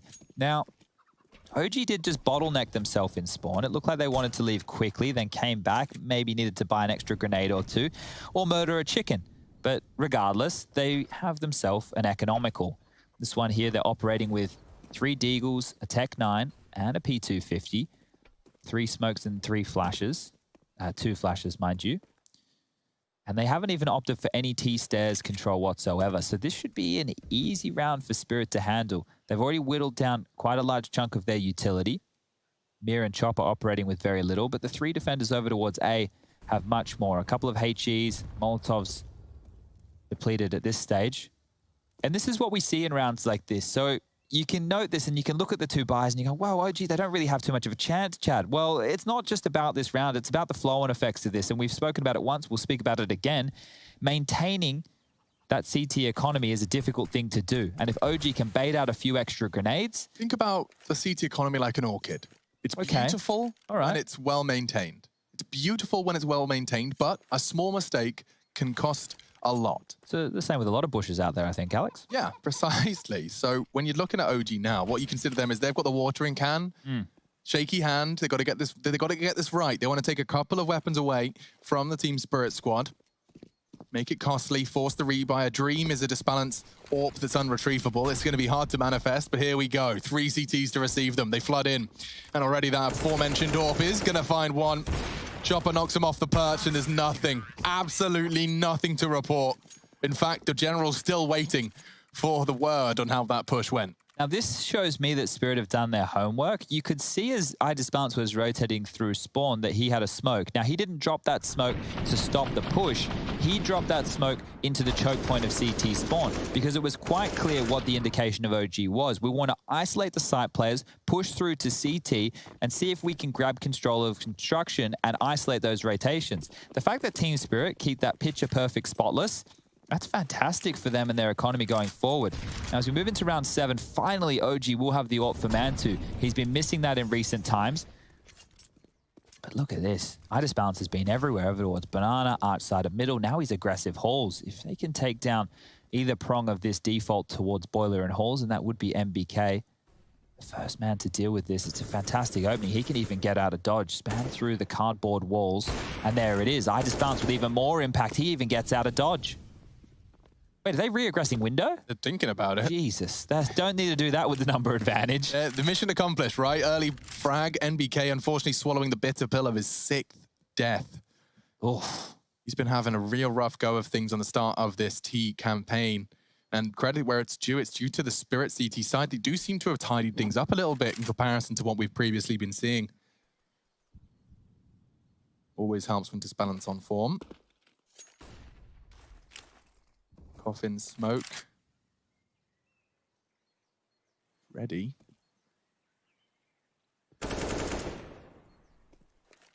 Rotation's pretty far away here. No one's cheating over at this point, so OG get a 2-on-4 on the B site. That's what they wanted. They're going to go for a very late stage boost. Oh, he's just up in time, but fully flash. He tucks in. They know where he is. Chopper Nubox, they say. And Mantu's the one to connect the bullet. Bomb will go down thanks to Issa. Magic's working on banana flank. It'll be a 2-1 prong. They should go for this. They have the money. Coming in hot. It will be Disbalance hunting. There is a smoke on Valde. Likes to get that down towards Coffins now, so that shaves some time off of that advance. Magic's, though, full set of util. Where does he want to dunk him? He gets a molly thrown in his face. That'll shave more time off the clock. That's all the T's have got. It'll be bullets from now on. A flash for the go. Magic's to push. Here they are. Nades. Good frags. This is getting sketchy for OG. Digs out the hole is Issa. So many targets. He finds Disbalance. Cool, calm. And collects. That's Issa. Defending a crucial round. OG get 2. And Issa gets the hell out of dodge. That was close. Too close for comfort. Oh, he couldn't find an AWP on his way out of the site there, and that means OG, regardless of winning that round, will be operating without the big green for Mantu. He did find some nice trades into the site there, and the timing of the flash, as we saw Chopper getting mounted onto the triple box, was everything. It completely stifled the Team Spirit defense. If he was up and tucked in the flashes when you put your head just in that line of sight, he would have been able to avoid most of those. So just the perfect timing there from OG as they enter the site, and a very important round. Now, the fact that they only had one man survive and the cash not looking fantastic is why you have seen this tactical timeout called. Is their first round in the last 6. And the odds from GG.bet here at the top of your screen are heavily favoring Spirit. So this is curious to see. I know that map number 1 did fall in Spirit's favor, but it was a close affair.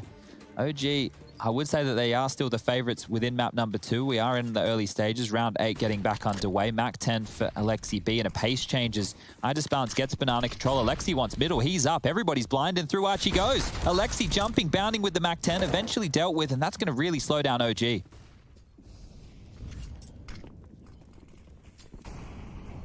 They actually seem to press cancel, or at least heading towards Boiler. A little toe of Valde has been spotted, but they are fully retreating, and they've conceded banana. And that concerns me, because the chances are, if they choose to reaggress, they'll have to use some util, and they haven't got much of it. 3 flashes. You need to flash Chopper off that close corner if you're really planning on denying banana once again. How do you get past Disbalance first with the AWP? Yeah, I mean, an even better question. For him. An even better question. Surely not dry. Oh, this is about to give it to them. He's about to give it to him. Good flash. Does force Disbalance off the line. That's the frag, though. It's more than one. It's the whole team. Perfect partnership. And right back into their winning ways. Spirit have taken the lead again. 6 for Spirit now. Another flawless round here, and I think we might see OG fall into one of their pocket strategies, which is going to be 3 players pour out of holes. Here it is on the replay again, and this second kill, Disbalance, lovely. We caught that on the repeat there. You would think he gets flashed off, not able to help. Well, he knows Chopper's there. He can't leave his in-game leader hanging, and steps out for 2 massive frags. So OG have opted in with another partial investment, and what I'm talking about here is a go-to, a comfort strat of Alexi. He loves to have 3 individuals going quite quickly through holes, but looks like more of a banana lean as Disbalance with info towards middle. Nade damage down towards banana as well. And oh my god, Mir on 1 HP. Tactical nukes on either side. Yeah, I don't know what Mir's supposed to do with 1 HP. Chopper! Counter-Strike classic. Pulling the nades out as the opponents swing. Very punishing. He's on 1. What's he going to do? Has to defend B with 1. Magic knows he has to be proactive, and that is proactive. He pushes in. Good spray. Good nade. Nade can finish the job, and it does. Dunks Issa. Molly as well. It's getting a bit hot. Mir needs to find the frag. He can't. Alexi does overwhelm and covers the M4. It's short-lived. SDY knocks it back out of his hands. And Valde's low, and he's got a very low percentage chance. He doesn't have the bomb. He's going for the round-the-world play at 12 HP. Oh, how long until Team Spirit expect this? The smokes have faded and they're already checking. SDY has turned his attention towards CT spawn. Balance now, locking down Banana from the Coffin's position. And Valdo would have to hit some phenomenal shots here to even look at this round. He's going to make a sound cue unless he goes down the steps. He does find SDY, and a chance presents itself. Whew, 7-2. Damage. 7-2. This is great from Spirit. If they can hold on to this by any margin, could very well not see that third map I was hotly anticipating. This was Magic's push as well, just coming in, the mollies, the nades, making it very awkward. Alexi did well to bail himself out, but it was Disbalance catching that frag that made it really just all too much for Valda. So separate from the pack. Yeah, just quickly, Rush, you did change your prediction, right? I don't think that is truly allowed. I would like to change. Well, actually, I change it back. Actually, let's go Team Spirit. Wow. Really flip-flopping around now, Rush Lee. Sorry about that. No, that's all right. I guess you're allowed to. You're the man who controls the cameras. We'll give you a couple of those. Okay, well, late Banana control here and a bit of a mix-up from Spirit. They've definitely put a lot of time into this CT side. It's looking a lot more cohesive than what we saw just the other day. Double nades towards logs, nobody's home, but on that, OG actually marched forward. They've flashed themselves through that aggressive smoke. And all of that utility from Spirit feels like it's wasted. Round number 10, OG need to start getting a couple of rounds on the board because the bank is building for Spirit, and so is their aggression. Chopper's about to be flashed on through. Yeah, and he's going to get a freebie. Alexi completely caught out, and Disbalance even tagging up Valda. The dunk is evaded. Nice moves from Valda, but that could have very well got worse. They're going again. There's another flash. It's good. It's active. Keep catching OG off guard. Now, oh my God. Over towards Apps, they just double-naded MBK's lurk smoke. They have really done their homework today on OG and their tendencies. Spirit are looking real good. Locked out. And they're very fluid. This rotate is arriving just in the nick of time. Long smoked, pit side smoked. And Mir trying to sneak through it.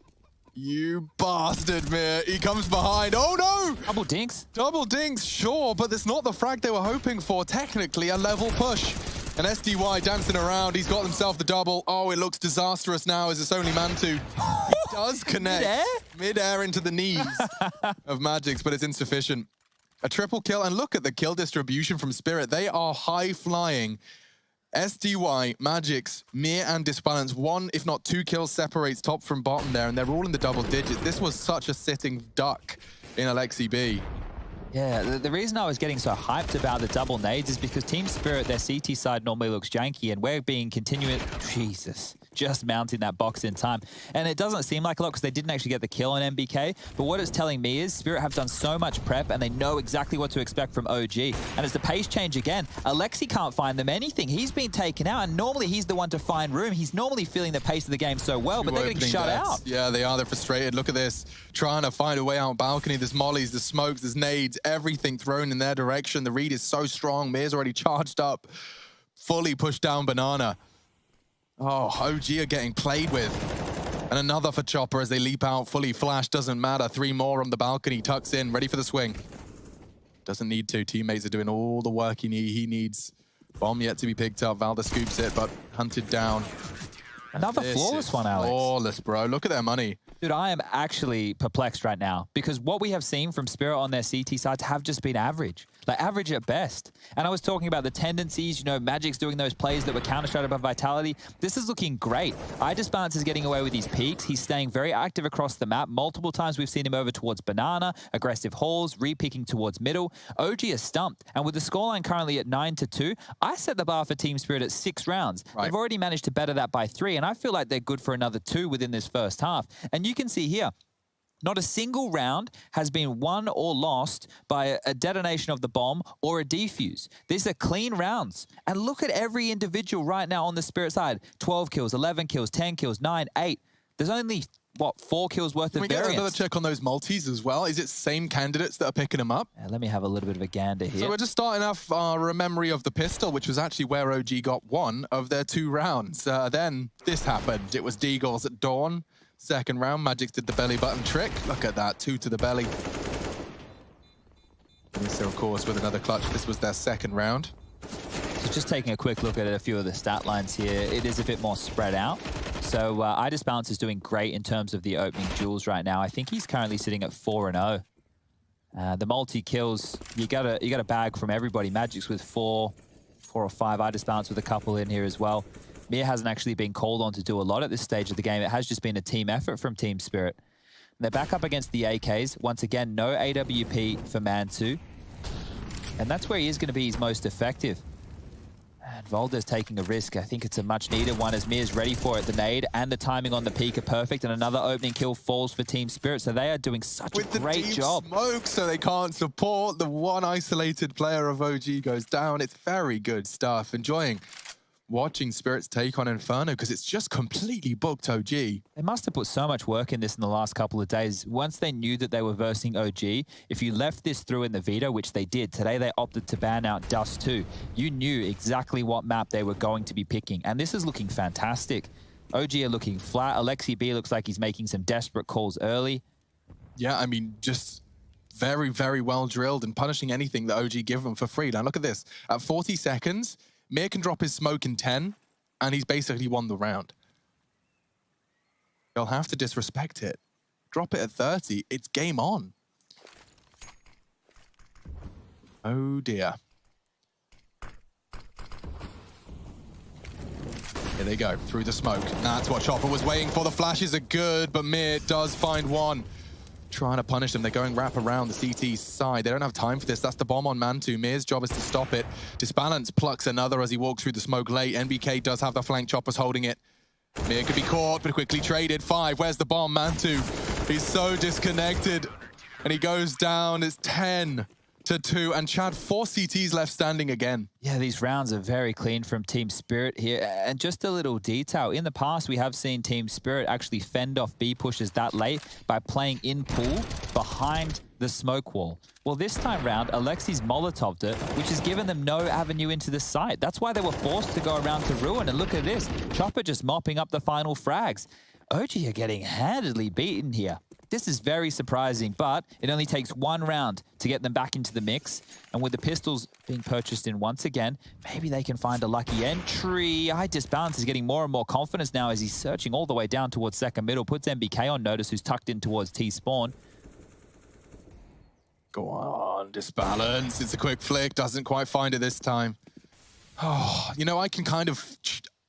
probably because I had it recently, but I can feel exactly what OG are feeling. You're that lockout on Inferno CT side. It's good utility. You just feel like everything's just as there's a molly or a nade or a smoke or a spray or a wall bang. Everything just destabilizes before you can really get off the starting mark. This probably helps a bit as well. Alexi normally gets away with a couple of plays where he slips into a backline with a good read or a good pace change. He's currently, in terms of opening duels, 7 of which he's been involved in, sitting at 2 successful, 5 where he's gone down as the first kill. Oh. Disbalance in his re-aggressions. That's 5 for him now. That's one. That is a topic that I need to remember next time I'm talking about Spirit, because I've seen it time and time again. He just always seems to be taking the initiative at the right moment. Just as there's pins pulled, as they gather resources, he just comes in for one. Disappears back into the night. Could this be 11 for Team Spirit? They've missed their smoke, or unless it's deliberately towards pit. Doesn't look right. CT smoke all the same. Alexi does get his drive by, but the spray control is flawless from SDY. Disbalance needs one more. It's on NBK and not to be. He tries his Deagle hand, but it's 11 for Spirit. And we are running through this first half of our second map. It's OG's pick. It doesn't feel like it. If they can get 13, Chad, we can stick a fork in this, I reckon. Yeah, and if this one is done, we're going to have quite the extended break before we can sink our teeth into Mad Lions versus Fnatic. That game does not go live until 6:30 CET, and we're currently just knocking on the door of 5 p.m. as we see MBK with a bit of a facepalm moment there, and for good reason. OG, their map choice. They're not looking online whatsoever. Overpass was a close affair. It was 16-13. This one here, the complete opposite. They have been shut out, and once again, a truckload of damage done. Mantu down to 26. Alexi B operating with 19 points of health, and there's still 1:30 left in the round. Utility, Molotovs are plenty, a couple of HEs to work with for Spirit to even harass more so. And once again, it feels like they have a great handle on this map. They don't look under pressure. They're not getting caught off guard. Sure, Chopper's taken a chunk of damage within the early banana foray, but that's it. That's the only thing to report is now IDisbalance wants to go for a pick towards banana, and if they're not ready for it, Volde will be the first man to fall.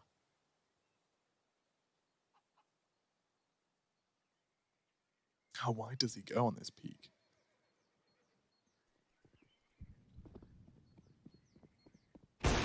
Gets the first. Now disappearing, hoping to draw them into Chopper. Quick reactions. Valda has leveled the playing field. They need this, OG. Got to wrap this half up with some sort of confidence boost, because Spirit took their map pick, and this feels far from OG's now. So battered and bruised, Chad. Look how wounded they are. They can't push through the Molotov. Oh, it's been dropped a little bit early from iDisbalanced. I was going to say that Mantu and Alexi can't push that Molotov, but now they can just walk in. Flash is good. This has been heard. They know they're in pool. They know that they're pushing. And Miz mopped it up. This is it, Alex. This is looking like 12-2. And 2 gets played with. Nice work from Mir. A little wide swing. Crouch key hit. Orp recovered. And that's 14 for Mir. We have to get Boris back on the mic with his cheeky little grin. We got to ask him how much time they've put into Inferno here, because this is looking great. Everything that they've done is the right maneuver, and they've hardly missed. You have iDisbalanced active as an AWPer on the CT side of Inferno with 6 opening kills. Now, if you have been keeping your eyes trained on Inferno, how that's evolved, you can just see this. Of course, they're frustrated. They can't do anything. AWPers on the CT side of Inferno have been forced away from going from moves like this, because normally they're mollied, normally they're naded, and he's been able to lurch out and look for kills. And Alexi goes down. That's 7 opening kills for iDisbalanced in the first half. Alexi's going to be kicking himself. He just fired a shot second mid. They literally probably just heard the words AWP in apps. And at that moment, Disbalance takes a Hail Mary peek. God damn, the frustrations boil up. The vinegar just boiling up inside of them. Skin's getting a bit hot. Com's getting a bit quiet. Disbalance could get another here. It would be Mantu or MBK. And he gets him. He tucked in from the flash as well. Clinical, textbook AWPing from Disbalance. And he's practically won them this final round. He's got them the 2 opening frags, 2 very different parts of the map. And now they want to finish B, and Chopper's over here. He doesn't have any nades to work with, working with a slither gap. So as soon as he spots one, he will be falling back into the site. And now Magix and Mir, they're going to get their skates on. Mir's on his way over. A flash to bail this out. 35 seconds left. Has to be the B finish. He's got the flash ready and waiting. Bonk! Slows them down. 29. Here they go. Mir might be the first contact. Chopper on new box.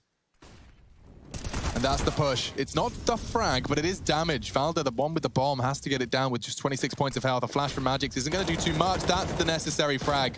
Time on his side. Another frag, and now finished off by Magix. Spirit twists the knife into the guts of OG, and Heartbreaker desk slammer. It's 13-2.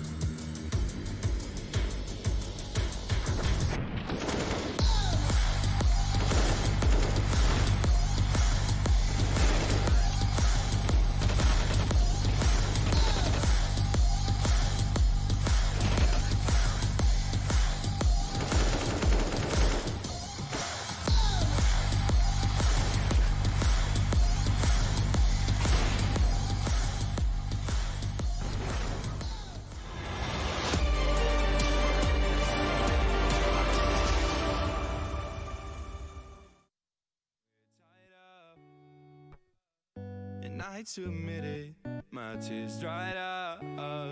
This story's over, we're getting older, we're never sober.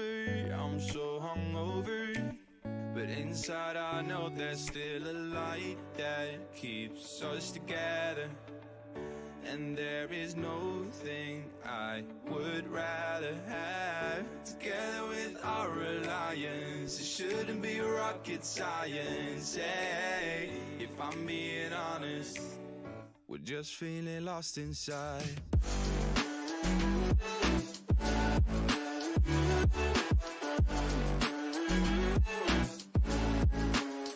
Together with our alliance, it shouldn't be rocket science. Hey, if I'm being honest, we're just feeling lost inside. And baby, I know that I fucked up, but hear me out just a minute, I'll say what's up. We can't be broken by words unspoken. Our life's an ocean, but right now it's frozen. But inside I know there's still a light that keeps us together. And there is no thing I would rather have. Together with our alliance, it shouldn't be rocket science. Hey, if I'm being honest, we're just feeling lost inside.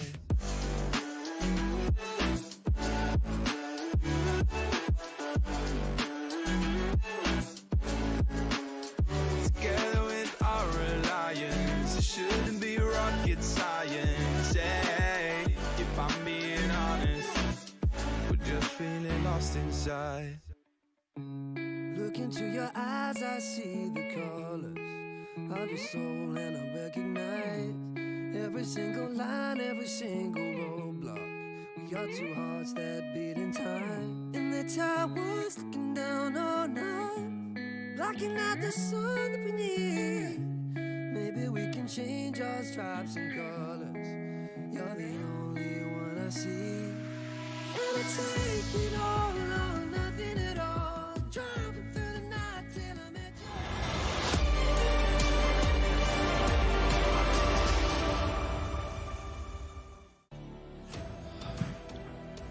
– 15 rounds of play so far in our second map of our fourth day.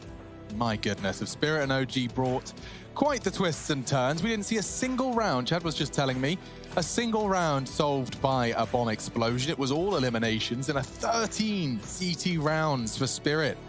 They head into the T side with a very luxurious reality. You win the pistol, you're within touching distance of the series. OG battered, bruised, I would argue broken, and would have to do something practically impossible. They boast 2 rounds on their T side, and one of them was the pistol. One of them was a clutch from Issa. Yeah, it's not looking great right now for OG. They have been on the rise in recent months, but here they are being stopped and stunned by Team Spirit, who on this pistol have bought in with a P250 for Idisbounce, who's been hitting some big shots with the AWP. That's left SDY and Chopper with a bit of utility. Smoking a Molotov for SDY, smoking a flash for Chopper, and a slow start to the round here as they need to deal with OG, who have opted for Julie's on Alexi B, and Issa with a smoke and a kit. The other 3 Kevlar and those USPs, and Banana is where they want to finish. Alexi B looking like he's better of jiggle peeking that line, holding on to this smoke, and Julie's will need those 30 bullets to delay Team Spirit's push onto the aforementioned site. And he's going to need to hold this mouse one down. Very spammy trigger finger here required because the rotation, it's far away. Oh, and man. That's the site completely given up immediately, Alex. That's immediately the site given up. The flash, the molly, it follows. The bomb's going to go down. They have to work with 1 smoke and a kit with these USPs, and they're all coming through Banana. Oh, God. Okay, here comes the CT swarm. Chopper to bait in Magix. That's the plan. Let's see how it goes. Valda needs to go down quickly. He does. Magix finds him. NBK, though, doubles up. And so it becomes a favorable OG retake, especially if Mir gets peppered. He gets brought even further down to 32. Mantu's got 3 HP at the end of that one. Maybe this retake's got some legs, but they're so damn low. Smoke good CT. They're not giving it to them. 15 seconds. They don't have the time. Disbalance needs another. Can't find it. Mantu's got him. Just need to get that bomb defused. This is working on it, but from behind, Mir strikes, and now they ain't got the time.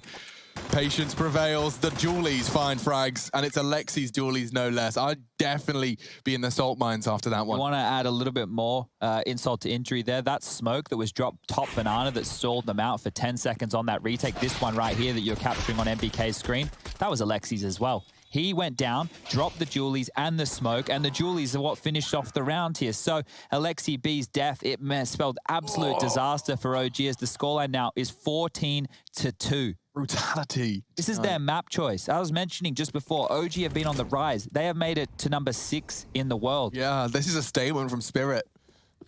An absolute big, colossal statement saying, hey guys, don't forget about us. 2 more rounds till elimination. Yeah, this will be sending OG out very early into the IEM Beijing journey. And we saw already they're on the cusp. OG are vulnerable to losing their top 6 in the points.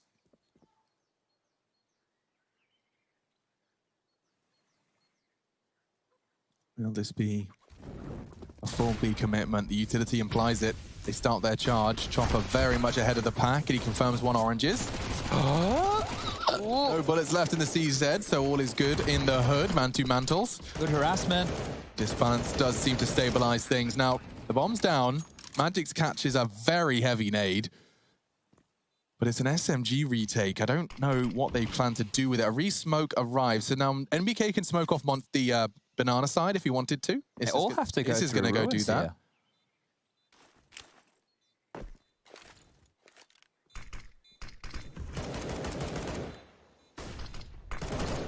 And a smoke on Nubox, I kind of like that. It does give Disbalance something to play around though, but the frags come in. Disbalance needs to go down now, but the crossfire's too strong. Mantu in the smoke, they know where he is. And that's the end of that. Spirit take 15. And guys, we may very well be having an extended break between Mad Lions and Fnatic in this series. Now, this is the first round of the lower bracket. OG, they dropped to FaZe in a 3-map affair on day number 1. It went the distance. We had a 16-10 on Inferno. We had a 22-20 on Dust 2, which OG actually picked up, and a 16-12 from FaZe to close out that series on Mirage. And they're moving up against the Spirit, who were pantsed by Vitality on day number 1. Well, both teams fighting for survival here, and the winner will have to take on Na'Vi tomorrow. So they've opted in with yet another force. They need to stay alive as OG push. Man2 spams. He grabs 1. He's even going to almost get the second. Disbalance will survive. Mia saves his teammate. And Team Spirit have a 4v4 with 1:30 left on the clock. OG need individual heroics. They're not getting back into this without big frags from the 4 remaining. And Team Spirit, you don't have to rush this. You can wait for the CTs to continue to make desperate plays, go for the risky maneuvers. As that's exactly what Alexi B wants to do. Tucked all the way in now, deep banana. Valde to oversee with the UMP from range. It's quite obvious who has the advantage on the buy here, as it will be 3 AKs and a Galil up against that UMP, MP9, CZ, and a Scout. They're standing their ground in banana here, OG. Alexi has the chance for a multi. And he has got the crucial first. The flash does stop Valda from supporting. So they do isolate the frag. It is 45 seconds for this round to reach its conclusion. And that's a good lineup, good headshot. Puts us back into a 2v2. They've done an awful lot of heavy lifting with these pistols, as you said, and deemed necessary. But 2 smokes are blooming on B. Issa is alone. He's calling for MBK's backup, but the low HP and Disbalance, if he could just find 1, ideally into Magic's, and well, there is. The dream becomes a reality. Disbalance so low. He's trying to rat the smoke. Issa's holding it though, and finishes it off. Okay, well, they survive. Now that's all it is, a battle of survival. 12 rounds on the trot required for OG to take us to overtime. And that in itself is a massive haul. Yes, it is a CT bias map, but 12 rounds straight from this position, with how mentally broken I'm sure OG are feeling right now, it is going to take more than a gargantuan task. And there's Issa again. So he's had impact in 2 of the 3 rounds that OG have been able to mount here today. And Team Spirit, they want to finish this as quickly as possible. They have opted in with an AK-47, a MAC-10, and then some pistols with a force buy.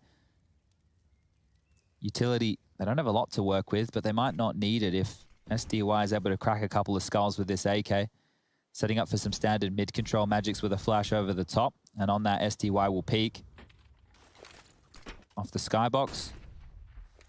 Quad side looking good. That Molotov will ensure it. He's going to have to deal with a grenade in his back pocket, and SDY does get chunked down to 56, but it isn't the end of the world. He's have teammates with Kevlar and head armor if he wants to drop that across to any of them if he's feeling like the walking wounded, but it looks like an A finish. Smoke over towards Moto. Hard to get into this site without any flashes and Molotovs. Oh, good nade. And 2 holding out long. He's got a lot of bogeys. Good flash. They all tuck in. He wants to re-aggress. Oh, and through the smoke, Man2 does continue to make them work for it. Could. Sorry, what? Found SDY, but apparently no. Sorry, what? And Disbalance catches the aggression of Issa. Just like that, this round has turned once again in favor of Spirit. NBK was graveyard. He continues to be there. But this squad, this death pack, sets its sights on A. He has been spotted. Disbalance needs to apply some pressure from Apps, and he has. But Magix goes down. Great stuff from NBK. He locks him out. A is not the play. And OG find their fourth. Oof, okay, another deep breath. And that sound you're going to hear at the start of every single round. That bell, that gong, lets OG know that it is backs up against the wall. As this is a big play. This is huge by MBK not to go down. If he gives up sight, that rotation coming in from Valda only was the MP9, difficult to work with. And unfortunate after a couple of big kills, but just to see OG continue to get back into this, that momentum will start to build. Bit of a facepalm coming in here. There is no rush to finish this for Spirit. I'm sure a 16-4 probably feels a lot better than a 16-8, but it doesn't matter how you get that W. It's still a 2-0. It still sets you up for the lower bracket run against Na'Vi, and up mid they scuttle. Issa now with the M4. He's getting run down. How many can he get? They line up, and Issa gets the ace. A quick 5 frags against the unarmored Team Spirit, and the 5th round on the board. That's going to be 14 kills now for Issa as he leads the charge for OG.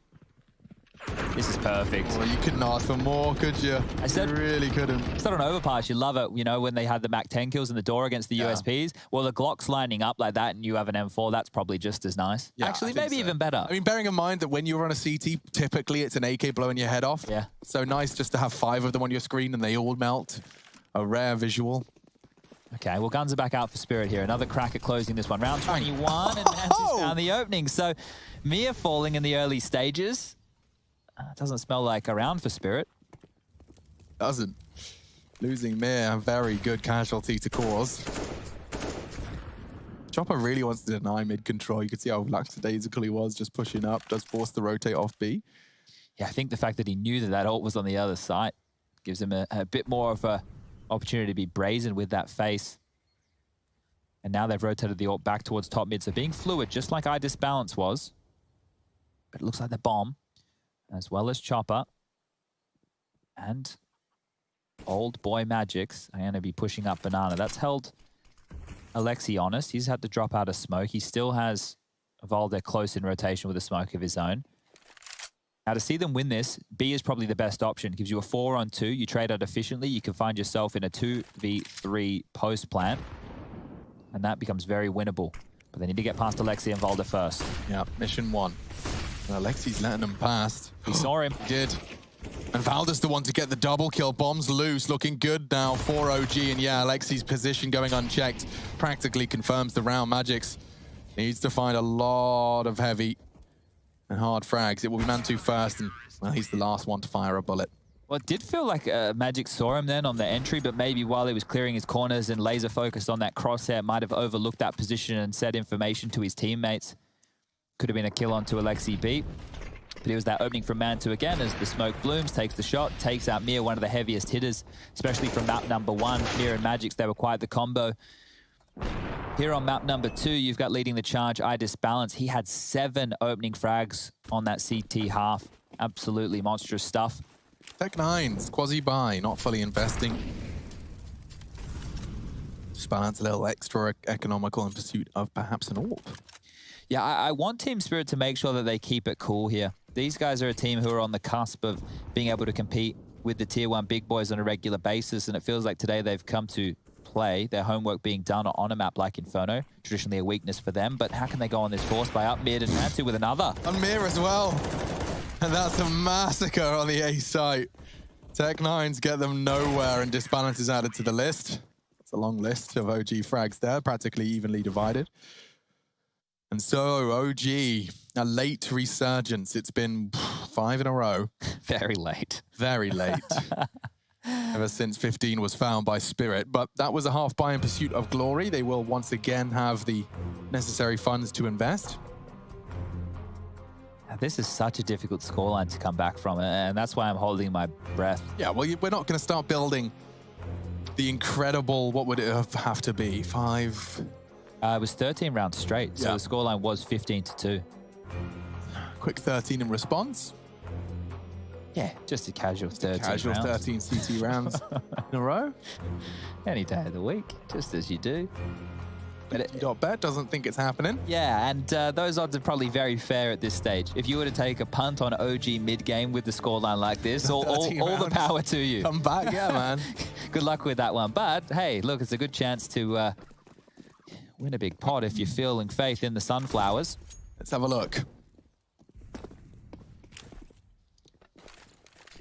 Early aggression met by nade. Very Great good one this nade. time. Rare to see that one pay off. That's 60 damage inflicted. OG have clearly done their homework as well. Issa and MBK have done a great job over towards A. They have, haven't they? And MBK's back in that same position over towards Graveyard, this time standing. Mid control taken, smokes over towards A, isolating Pit, and MBK falls. Uh-oh. Spells trouble. Issa has to lock down short, and that's his mission, that's his objective, and that is SDY down. Big frag from Issa. Well, they've snuck through mid to B. They're trying to.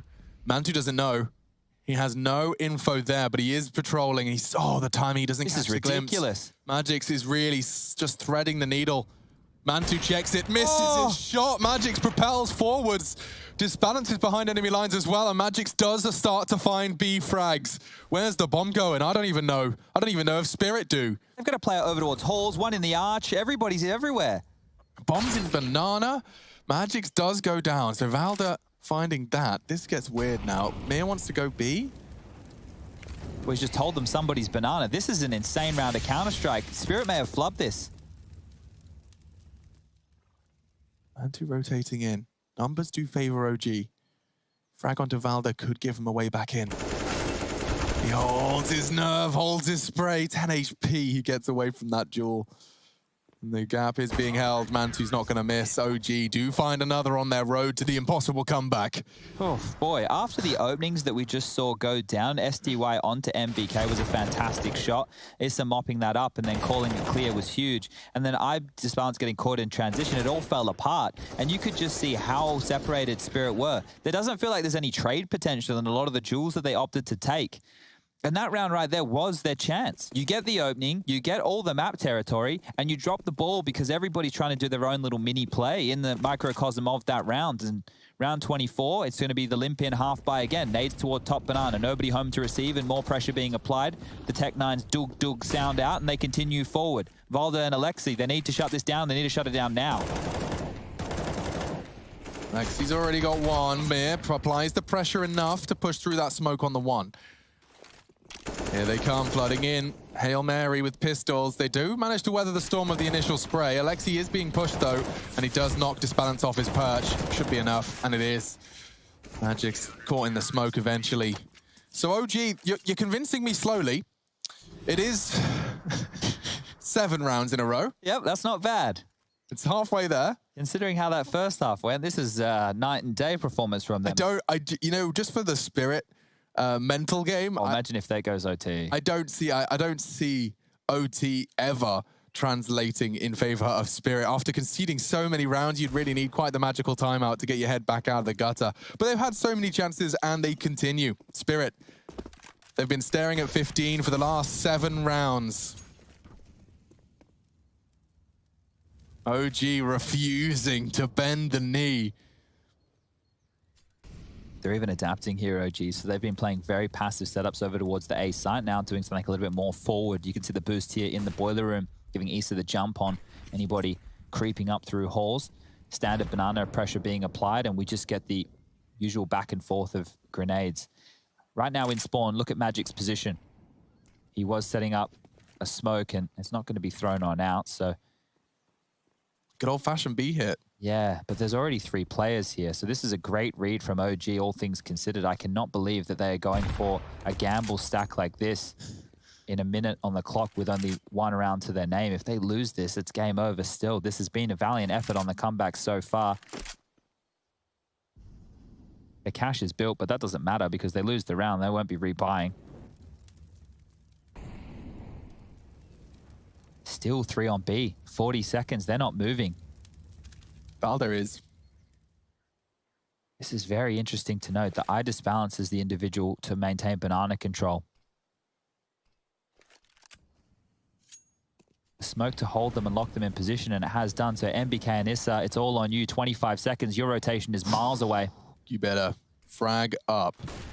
Issa. Oh no, NBK, he still gets the chance. He pulls the trigger on both of them. Mir landed on his dome. OG are gonna find another round and double digits. It's just SDY Disbalance. Bomb is loose in the pit. Oh wow, the way NBK managed to get away with that. He had the pin pulled as they pushed. Disbalance lives to tell the tale. He'll bring that AWP into the next $0 next to his name. Timeout called. Yeah, I don't blame you. I don't blame you. The fact that they're not getting plants here is such a problem. And you can really just see that there's not much conviction because they're so close to do it. Players can lose a bit of tenacity. You know how far it is. You don't want to make a mistake. Maybe you wouldn't take the normal risk. Saying a little prayer, I think, at this point. It's like, God, just one more. Lord Gabe, please give us the power to find 5 headshots and close out this game. 5 kills. These guys have got 18, 22. I just need 5.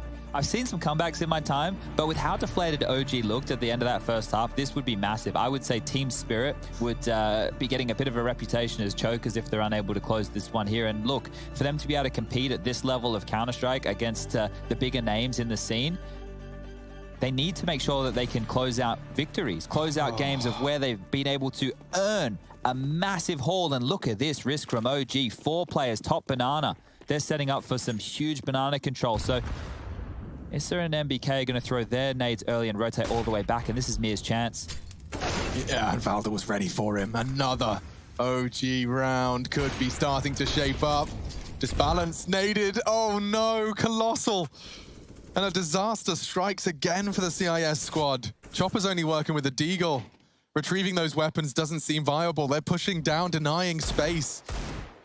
Deep smoke and a spray brings Chopper down to 8. Everything SDY and the gang try and do is being met by force here from OG. I still can't believe that Alexi is willing to operate with risks like a 4-man B lane at the start of rounds, knowing that if they make the wrong call and it's an A rush, they likely lose. And now Mantu, he's even pressing forward. It feels like OG with every round they win, they're growing more and more in confidence, like they're just playing the first half.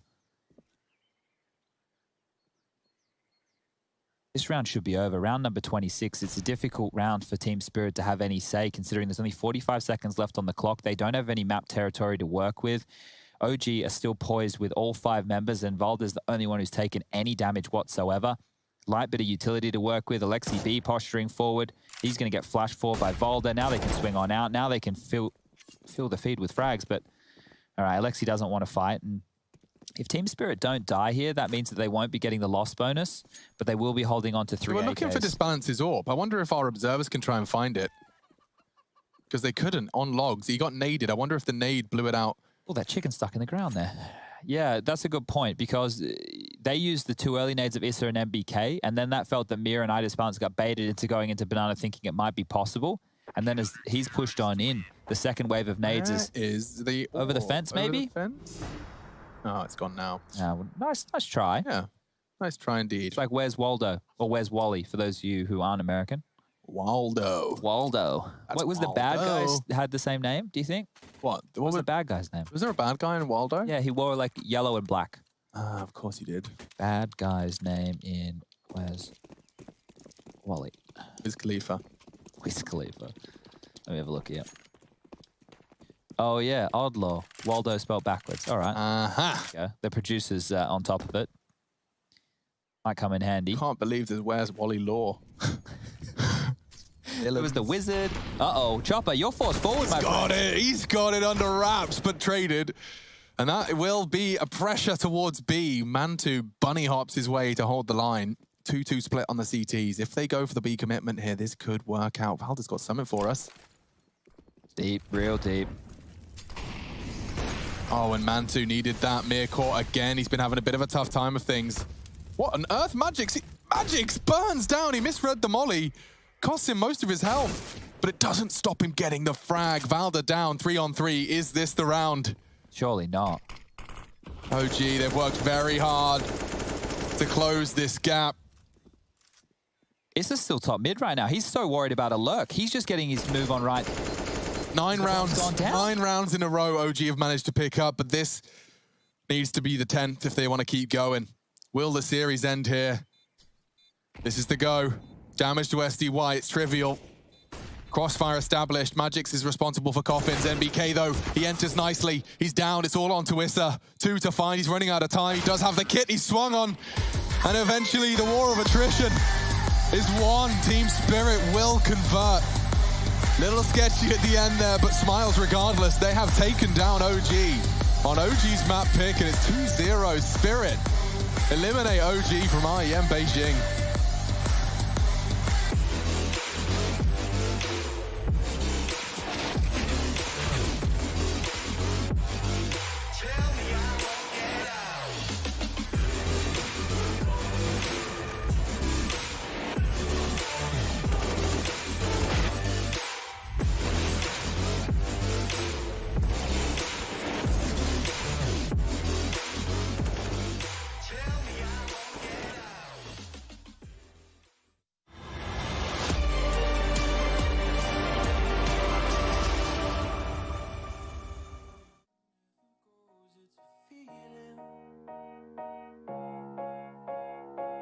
We watch the waves wash over the shore. The horizon was blinding.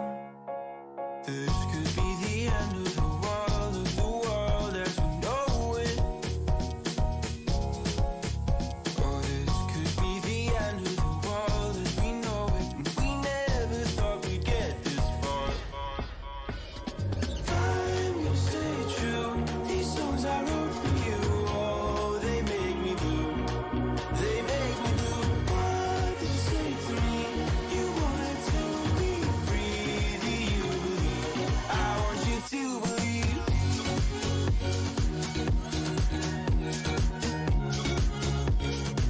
I want you to believe.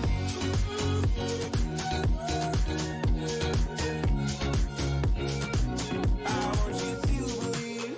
In paradise we burn through the night, getting brighter.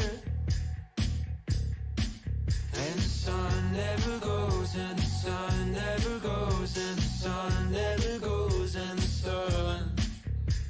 This could be the end of the world as we know it. Oh, this could be the end of the world as we know it. We never thought we'd get this far. I'm gonna stay true. These songs I wrote for you. Oh, they make me blue. They make me blue. What did you say to me? You wanted to be free.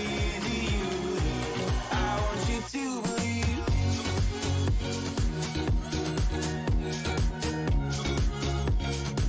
I want you to believe.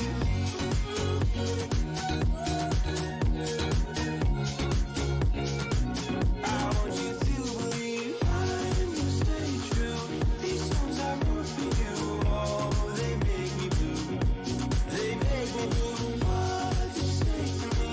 You wanted to be free. Do you believe? I want you to believe.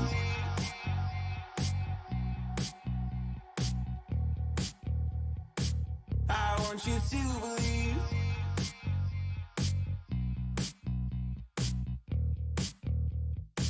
I want you to believe. Seeing the stars reminds me of you. Oh, oh, oh. You left me with scars, but I know that one day you'll see it through. You give me air to breathe. You give me light to see. Oh.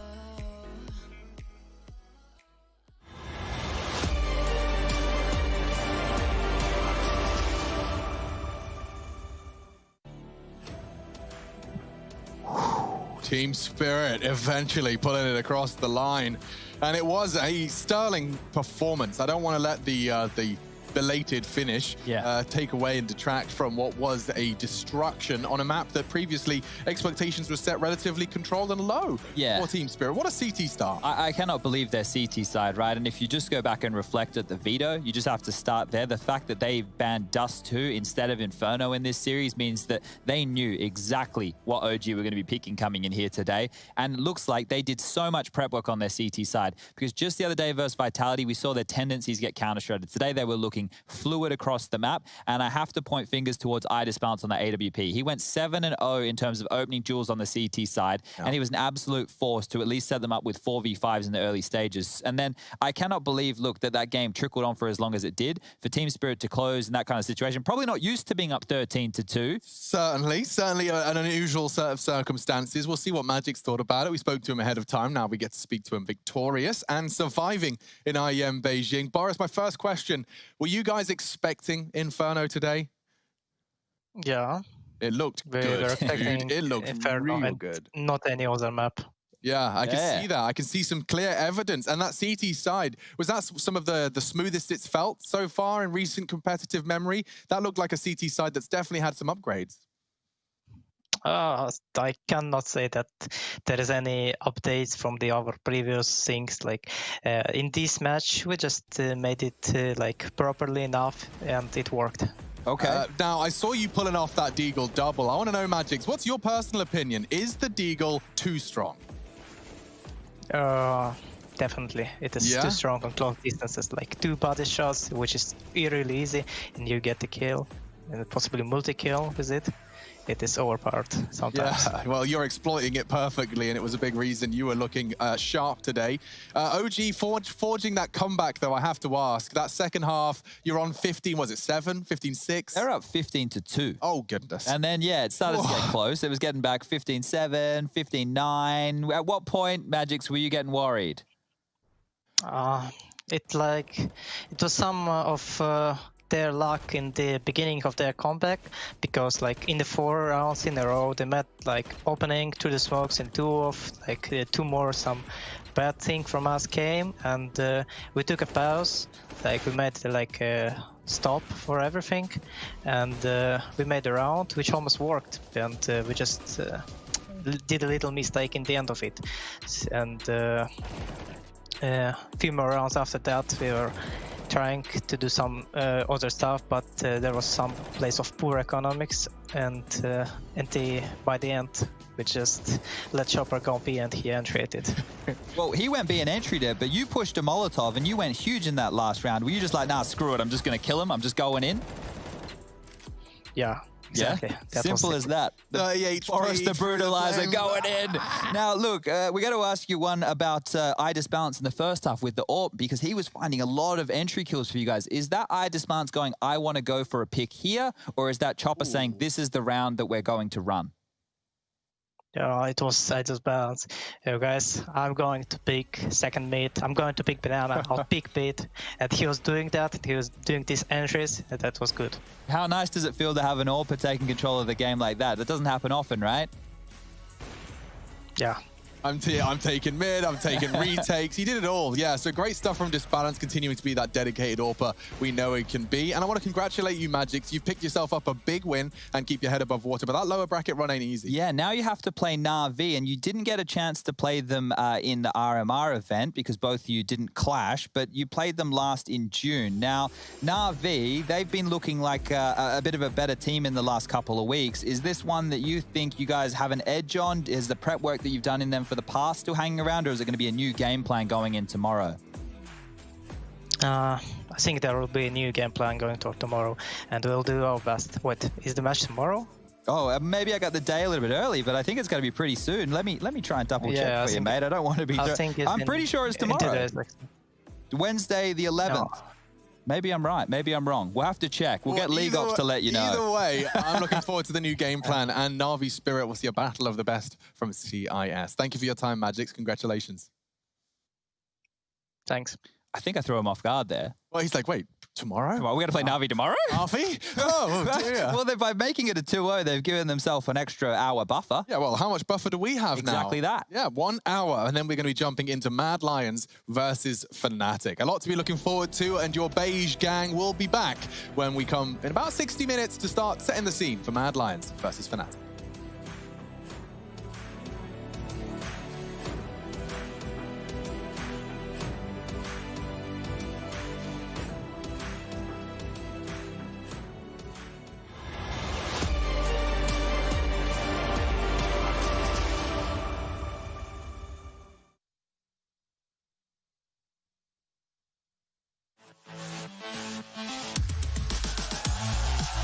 Are you the biggest CSGO fan? Then look out for the DHL Drop Quiz and show off your incredible CSGO knowledge. Reply with the right answer in Twitch chat and track your position on our live leaderboard. Will you make it to the top and win the €1,000 prize? Hashtag Gamers Unite.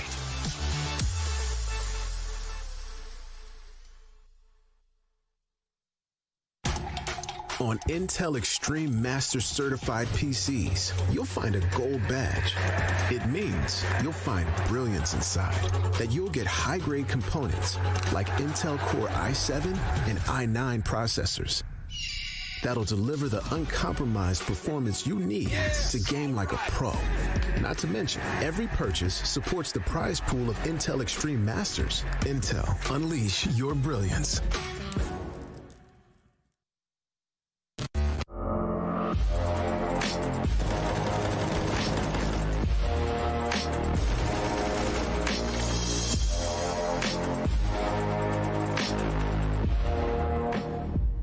My name is Jordan Gilbert, aka Nothing. Hi, my name is Sue Lee. My handle is Smix. I think it's important for these initiatives to happen. Empathy really, really goes a long way, and it always means so much to us, and I think that's where initiatives like this really help. I encourage everyone in the community, anytime they see bullying, anytime they see someone getting called names, I encourage you to step up and say something. Good luck, have fun. Good luck, have fun.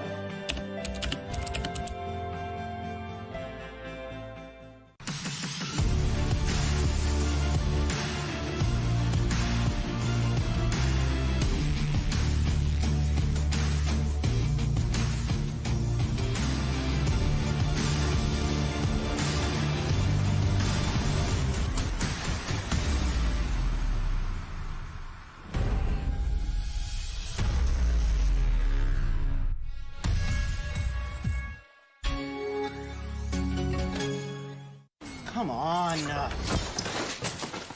Millions of gamers rage quit every day. Mountain Dew Game Fuel's got you covered. Game Fuel is specially crafted with ingredients shown to improve accuracy and alertness. Another one saved by Mountain Dew Game Fuel.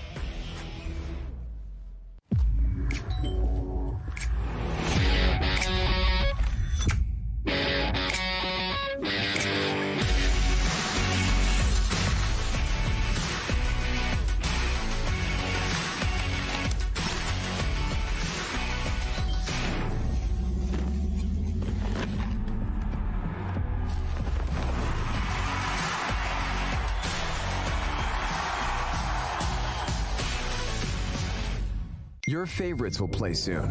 You hope for the win. Excited about the game, but something has changed. You start to doubt. Will they pull it off, or will they drift away? You pull yourself together because you're sure they're revved up to win. You know they've prepared. They've picked the right course. And even when there's no chances, you believe they will win. GG Bet. Be excited.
saw you look at me that way, it broke my heart to see. It was a moment of darkness, a moment in time that I regret for being so heartless. It was a moment of darkness.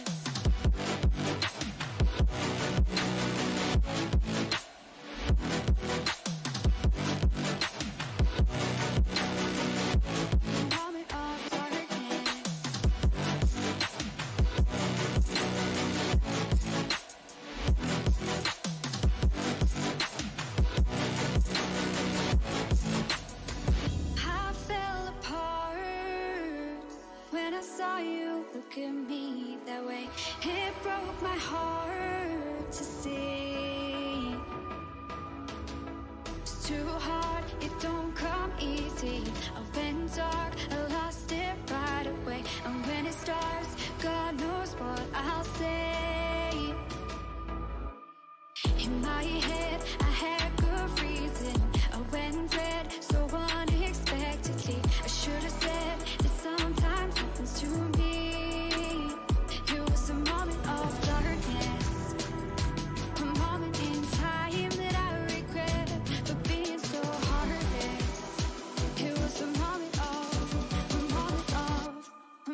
Of darkness.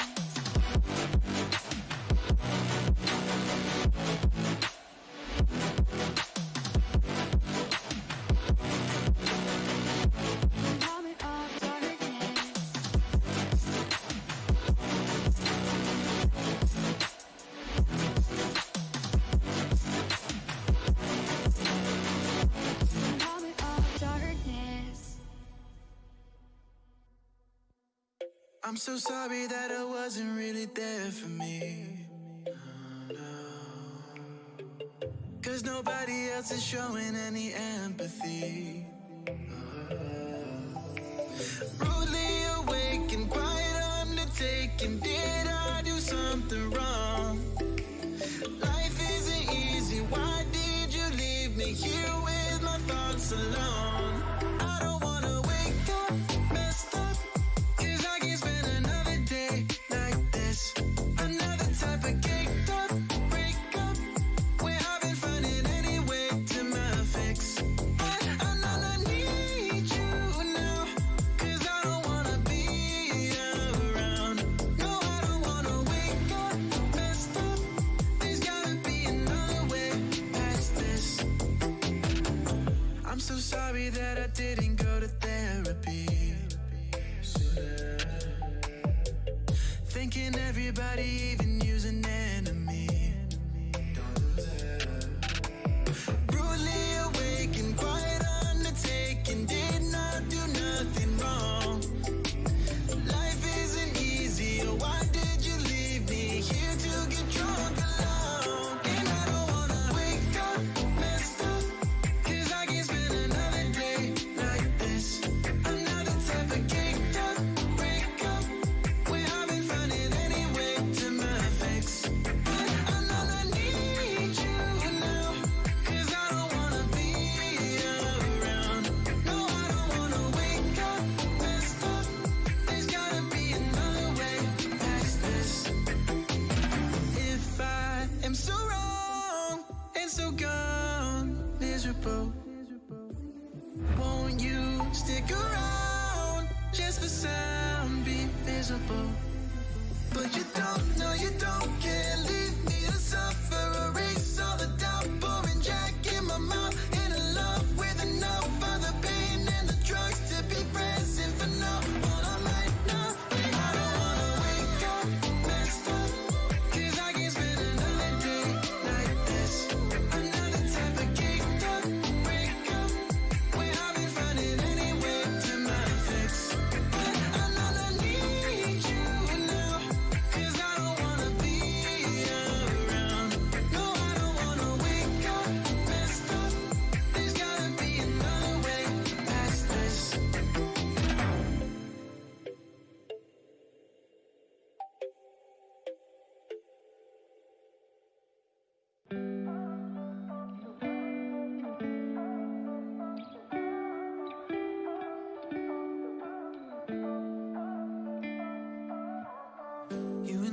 we've been friends for a long time now. Always have a good time whenever we go out. But you've been calling me up all the time and sending me signs and giving me them eyes. And you've been saying that you found the one, texting me junk and you wanna talk, but you can't say why. I can't get there and you know I've tried. You know I don't wanna waste your time. City lights, I'm looking in your eyes, but I can't say why. It doesn't feel right to call you mine.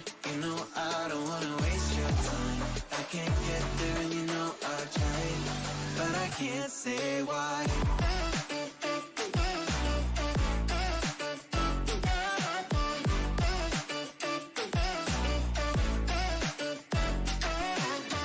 Feeling lost like I just want a time back time. I'm choked up, tell me how do I say this right? Cause you've been calling me up all the time and sending me signs and giving me them eyes. And you've been saying that you found the one, texting me drunk and you wanna talk, but you can't say why. I can't get there and you know I've tried. You know I don't wanna waste your time. City lights, I'm looking in your eyes, but I can't say why. Doesn't feel right to call you mine. You know I don't wanna waste your time. I can't get there and you know I've tried, but I can't say why.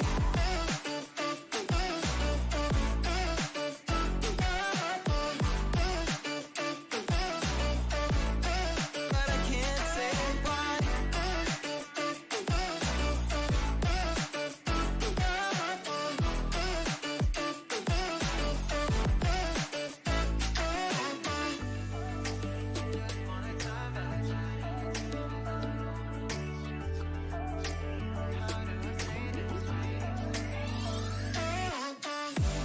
Can't get there and you know I've tried. You know I don't wanna waste your time. City lights, I'm looking in your eyes, but I can't say why. Doesn't feel right to call you mine. You know I don't wanna waste your time. I can't get there and you know I've tried, but I can't say why.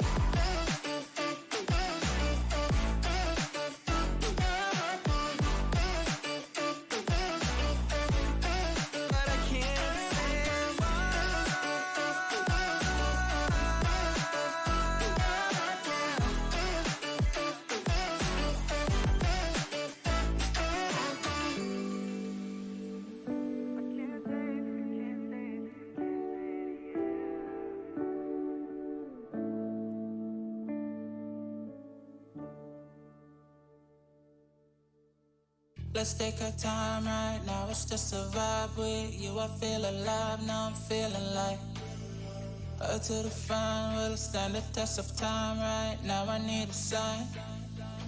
Tell me if it's over, come a little closer. We should take our time to think this damn thing over. Should we grow closer, should this be over? My heart for your mind, probably we should start over.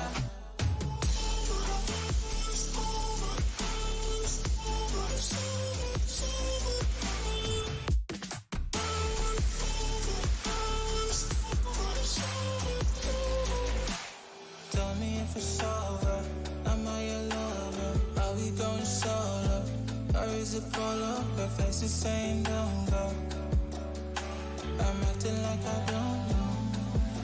Whisper my name, say what you want, show me your thoughts. I do the same. My breath on your neck, but I slowly caress. Feelings in gray,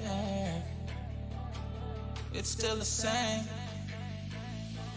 Tell me if it's over, come a little closer. We should take our time to think this damn thing over. Should we grow closer, should this be over? My heart for your mind, probably we should start over.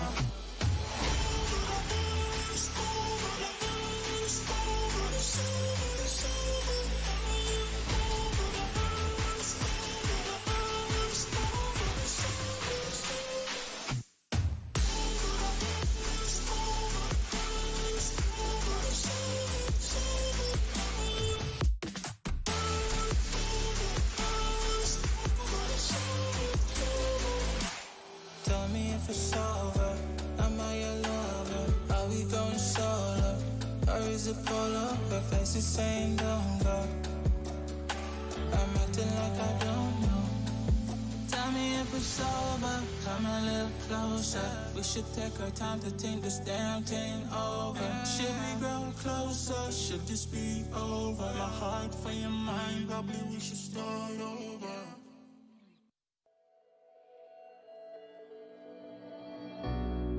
We're living for the moment now, we're one with the world.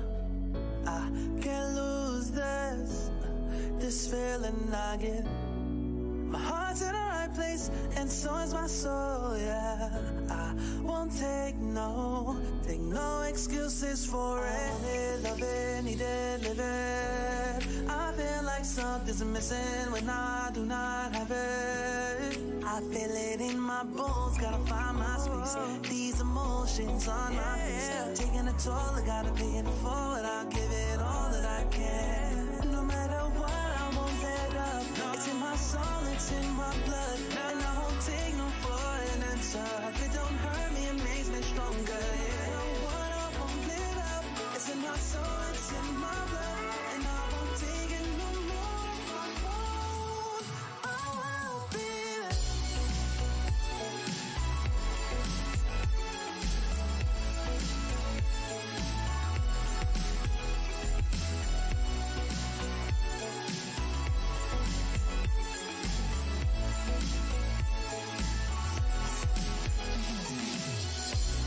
Just leave it to me. I know what I need. You'll find if you see. And if you believe, you live and you breathe, you'll find the key. Lifting me, lifting you. Can't go alone, let's do by two. Doing this together, it's me by you. All through the night, all through the night. This is me, this is you. When we get together, we can all pull through. I don't ever wanna stop this groove. Let's get it right. Take it to the Lord, then take it to the grave. Listen to the wise man, tell me what to say. Listen to your heartbeat like it still bleed. A little bit of hope, yeah, it's what we still need. Say a little prayer for the moment. Give what you got, just go in. Can't hold you back if you own it. Live your life like a chosen. No matter what, I won't let up. It's in my soul, it's in my blood, and I won't take no for an answer. If it don't hurt me, it makes me stronger. You know what, I won't let up. It's in my soul, it's in my blood, and I won't take it no more. I won't be there. Just leave it to me. I know what I need. You'll find if you see. And if you believe, you live and you breathe, you'll find the key. Know what I need, I know what I need.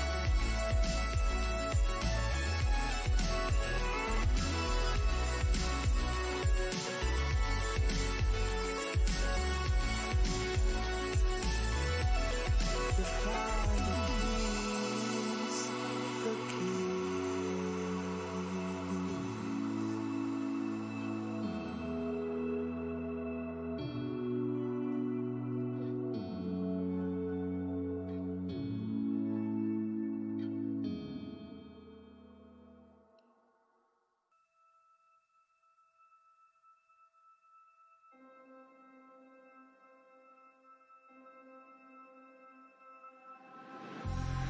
It's been a while, yeah.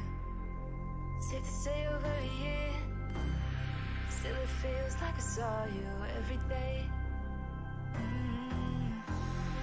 Tired of hanging around the ones that always need an explanation. I don't need to every day. Explain myself, don't hold it against me if I'm somewhere else. Put all the masks that I had on the shelf. Wish I could stay, but it's bad for my head. Something's coming. I wanna lose everything I thought that I could never be. Build me up, these my peace. Figured out, but belong to. Certain place or a town. Feeling safe, feeling sound when I'm still around. But there's something in the distance. I wanna know what it's like. Don't worry, I'm still with you all the time. Explain myself, don't hold it against me if I'm somewhere else. Put all the masks that I had on the shelf. Wish I could stay, but it's bad for my head. Something's coming.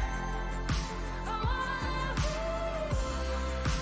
everything I thought that I could be. Build me up. These my fears. Figure out by all the parts that made me. Something's coming. I wanna be everything I thought that I could be. Build me up. These my fears. Figure out by all the parts that made me. Something's coming. I wanna be.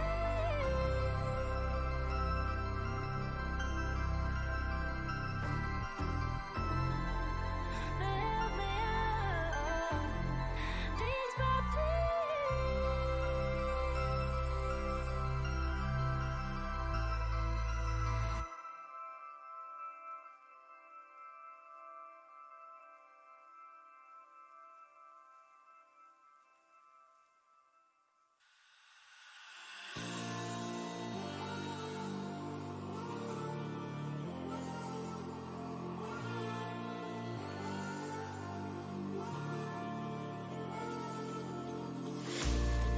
Will you follow me under when I'm crumbling? Every night I wonder, will it ever end? Sometimes I can barely breathe, dear. Sometimes I don't wanna be here. Sometimes I don't wanna be here.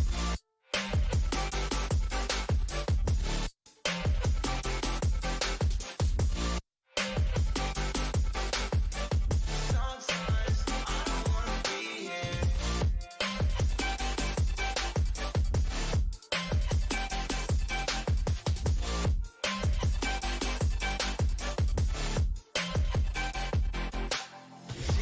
Demons always bother me.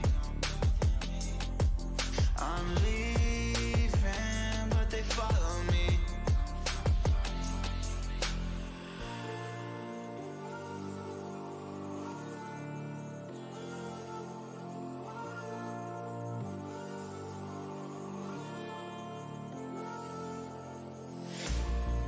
Will you follow me under when I'm crumbling?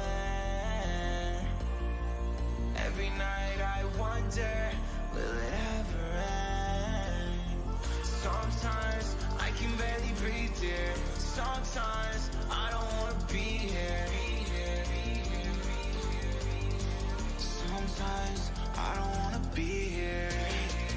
Will you follow me under? Sometimes I don't wanna be here. Sometimes I don't wanna be here.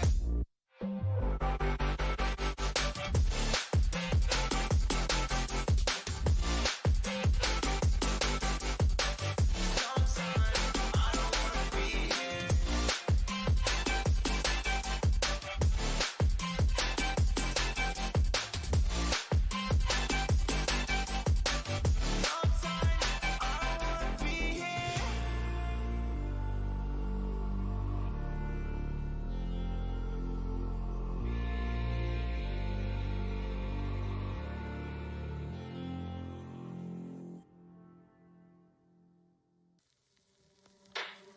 the shadows. I've come to make a name, ready for battle. Cause I got a thing to claim. Think that I'll crumble, I'll show you in the slide. Where you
smoke clears, I'll still be on my feet, forget all of my fears, cause I know my destiny. I feel a champion waking inside of me. It's set in motion, the legend's spoken. This is my moment. Can't break my focus, know where I'm going. This is my moment.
Isn't over yet.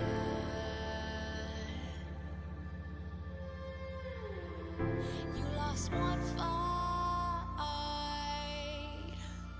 but it's not the end.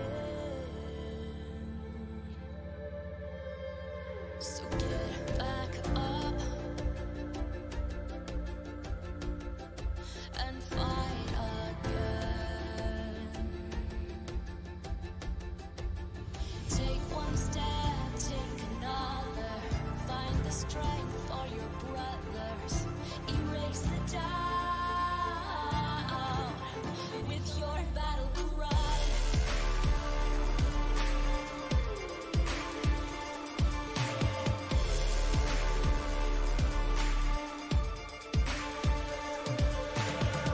You feel the earth move to the drum of steel boots. Banish the fear inside.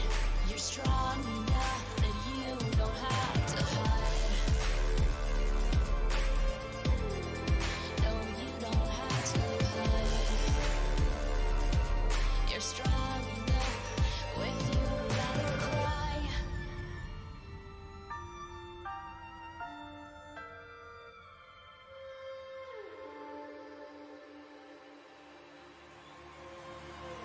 Clash of steel spills your blood. A whisper out fills your head, but you have to fight again. So take one step, take another. Find the strength for your brothers. Erase the doubt with your battle cry. With your battle cry. You feel the earth move to the drum of steel boots. Banish the fear inside. You're strong enough that you don't have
Somebody take me out. I've been a bad man, so full of fear and doubt. I'm burning up again. Don't make me crawl on top my broken hand. So who am I to call? I leave a message then. I already know what it's like to let you go.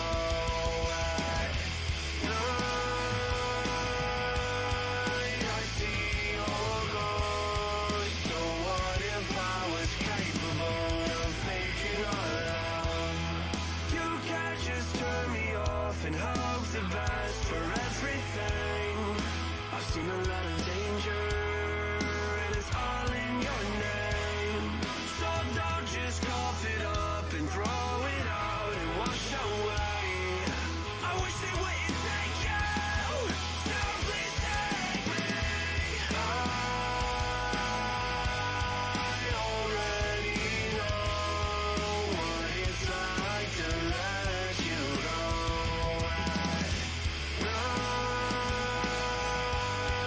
I see your ghost. So what if I was capable of faking our love?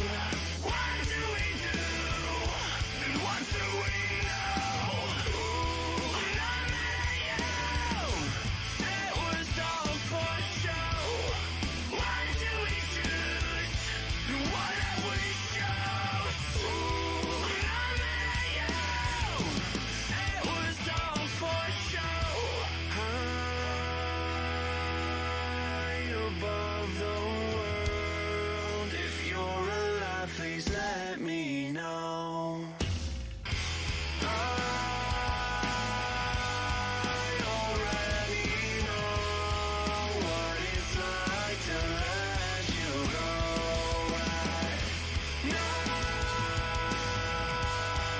I see your ghost. So what if I was capable of faking our love? What do we do and what do we know? No matter, it was all for show.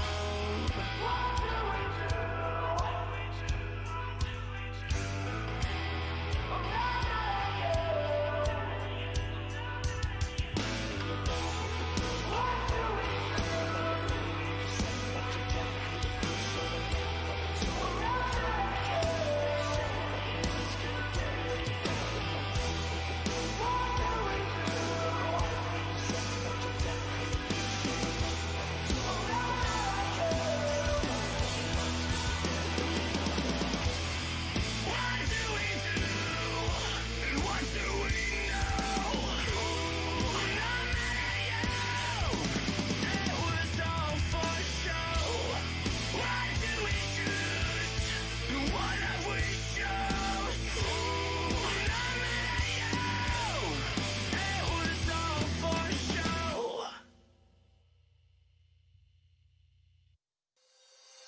You call my bluff for the last time. This ain't a song, it's a battle cry. No life. I see the clue between the strobe lights. I'm haunted. Black face, hey, follow me around, okay. Black face, hey, follow me around, okay. Used to want it bad, used to want it bad, but I can't taste it, I can't help you now, okay. Follow me, okay. Black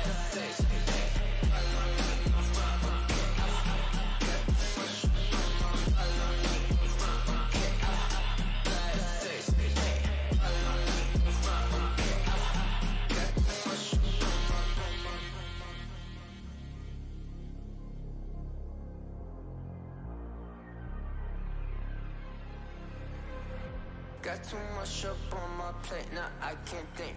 I said woke up, take a extra, now I'm feeling this is it. Want the money, want the rest. I do purse, not no cess. They say, Don, it's why you sad. I said, I just need to think. Red tape, got too close, I hit the city. Black face, show you everything you need to you fornicate it bad. Someone said it's sad, 'cause I used to want it bad. I know it's in my head, keep seeing you too many times, yeah. I know it's in my head, keep seeing you. I know it's in my head.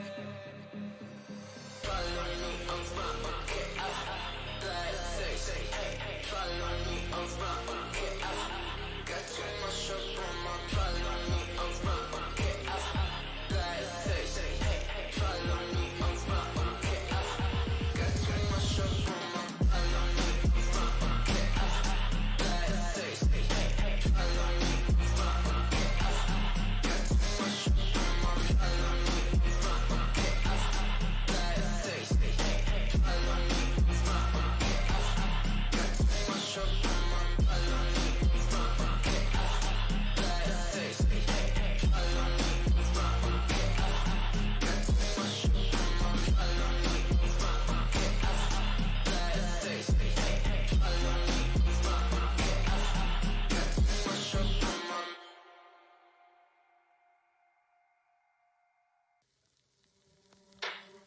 Out of the shadows, I've come to make a name. Ready for battle, 'cause I got a throne to claim. Think that I'll crumble, I'll show you in slay. Where you see me coming, better run for cover, 'cause I'm not slowing down, I'm never going under. I survived the pain, I know it made me stronger. So meet the monster, I came to conquer.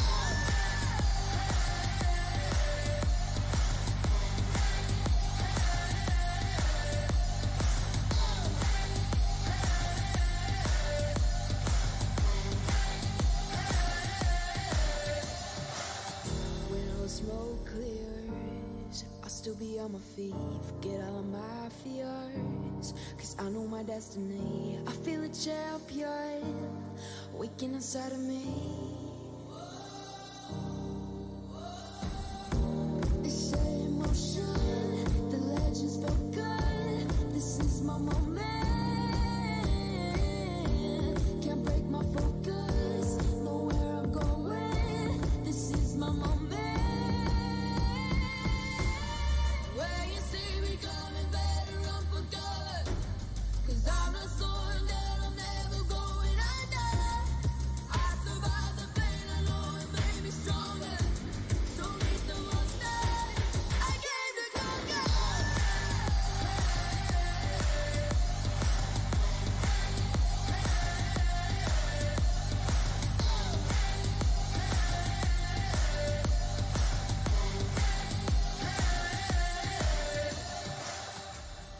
When you see me coming, better run for cover.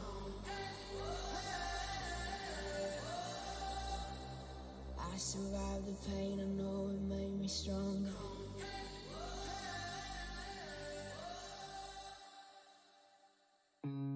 Look into your eyes, I see the colors of your soul, and I recognize every single line, every single roadblock. We are two hearts that beat in time. In the towers, looking down all night, blocking out the sun beneath. Maybe we can change our stripes and colors. You're the only one I see. And I take it all or nothing at all. Driving through the night till I'm at your door. Go outside, stay up all night. And I take it all or nothing at all. Driving through the night till I'm at your door. Go outside, stay up all night. Sleep through the sunrise, sunrise, sunrise.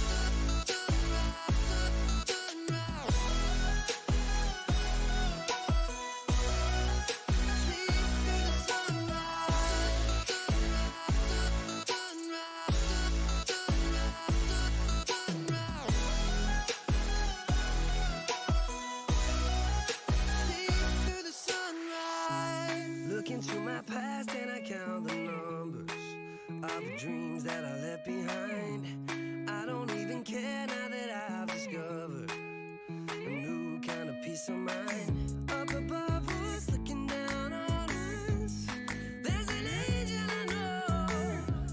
We don't need to worry or discuss much. It's time for me to hit the road. Take it all or nothing at all. Driving through the night till I'm at your door. Go outside,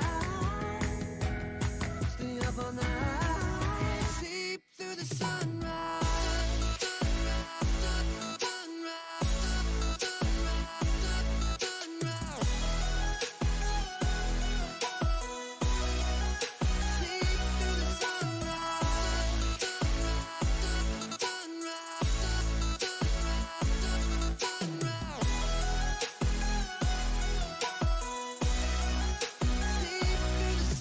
Take it all or nothing at all. Driving through the night till I'm at your door. Go outside, stay up all night. It'll take it all or nothing at all. Driving through the night till I'm at your door. Go outside, stay up all night. Sleep through the sunrise.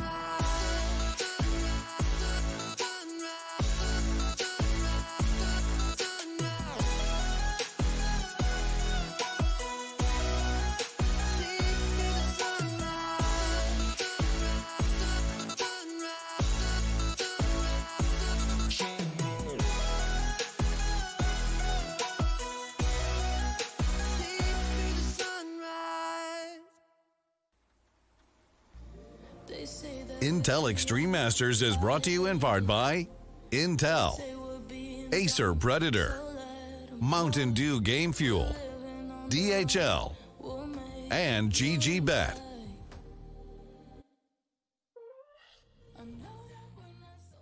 I'm joined by Peacemaker, the coach of Mad Lions, but someone also who has been part of Counter-Strike since the very beginning. And for a long time, you were playing in Brazil, Peacemaker. What is that scene like in comparison to how it was? I think back then it wasn't very professional, I guess. Like, we didn't have many opportunities back then. So when you get the chance to compete for basically any event or like a qualifier or something, it was a huge thing. And everybody was really committed to try to qualify for it. I still remember, like, back in the days with ESWC and WCG and other events, that it was crazy. There was so many more teams though back then, like a lot of competition and teams around the same level, because I feel like back then there wasn't this opportunity to maybe go to Europe and learn from European teams. So everybody had was kind of like on the same level. So the competition was super high to Brazil standards. But yeah, and then nowadays it's just way more professional.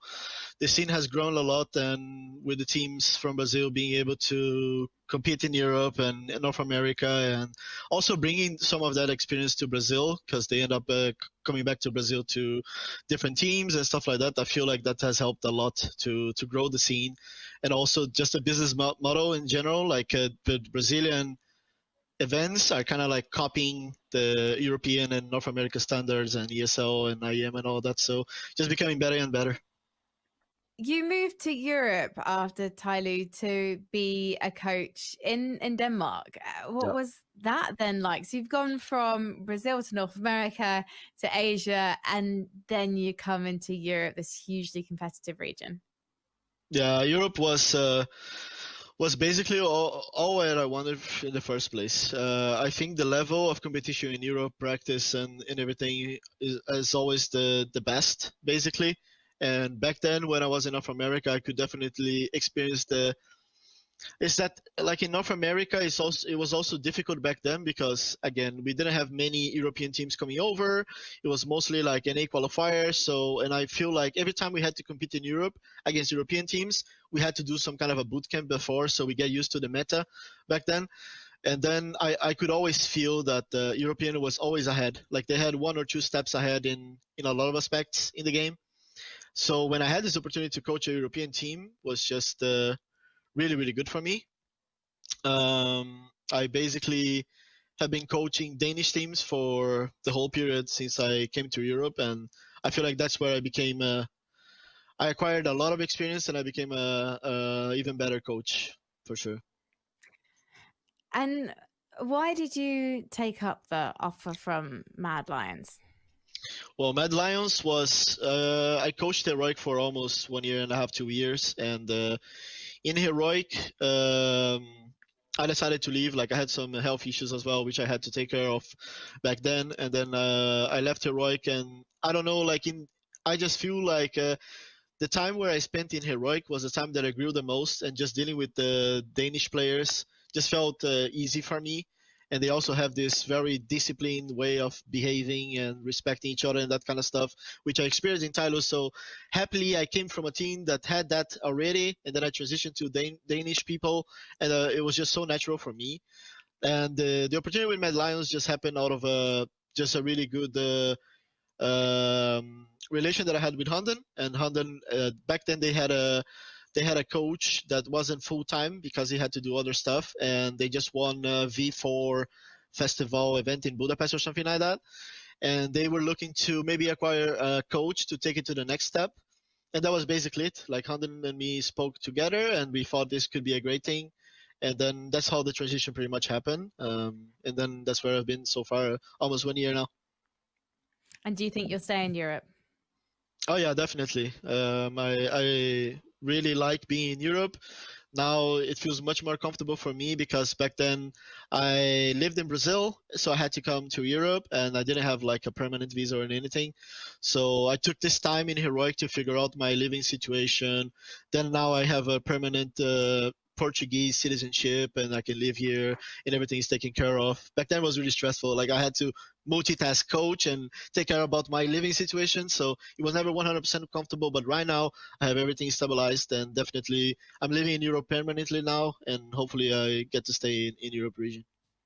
And that's Peacemaker, coach of Mad Lions, who take on Fnatic today in our second series of Day 4 for IEM Beijing Online. I've got Chad Sponge Birchall joining me, looking almost as good as I do, and we've got to focus on the matter of facts. Chad, I can't ever get away from that smile. Now, Mad Lions, you heard Peacemaker talking about it. This has been a project that was thrust into his hands, and I have to admit that upon first glance, it may be unfamiliar names, but they shouldn't be. Not at this point. Certainly not some of them. Acor, very impressed by him. Refresh, you may recognize him from a couple of forays in the Optics and the Cloud9 universe, but this is definitely his first opportunity to grow and develop as a 5-man unit. Yeah, I think the fact that now Hunden's not there and the remnants of Vasilian and co are gone, looking at this new team for Peacemaker can be a lot more hands-on because he was an early adopter as a coach. He started all the way back in 2015 where coaching was very, very new. So he's grown and changed and flowed through there with all those different rosters that Frankie was talking to you about. He was in Tyloo over there in China having to coach with a language barrier. North America even got to coach Liquid for a period of time.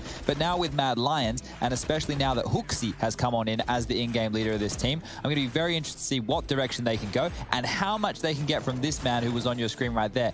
Acor, he was very, very good the other day in terms of the AWPing ability, but his movement is something which seems to tickle my fancy a lot as well. I mean, you just pair great movement with an aggressive AWPer who knows his limitations and thrives within them.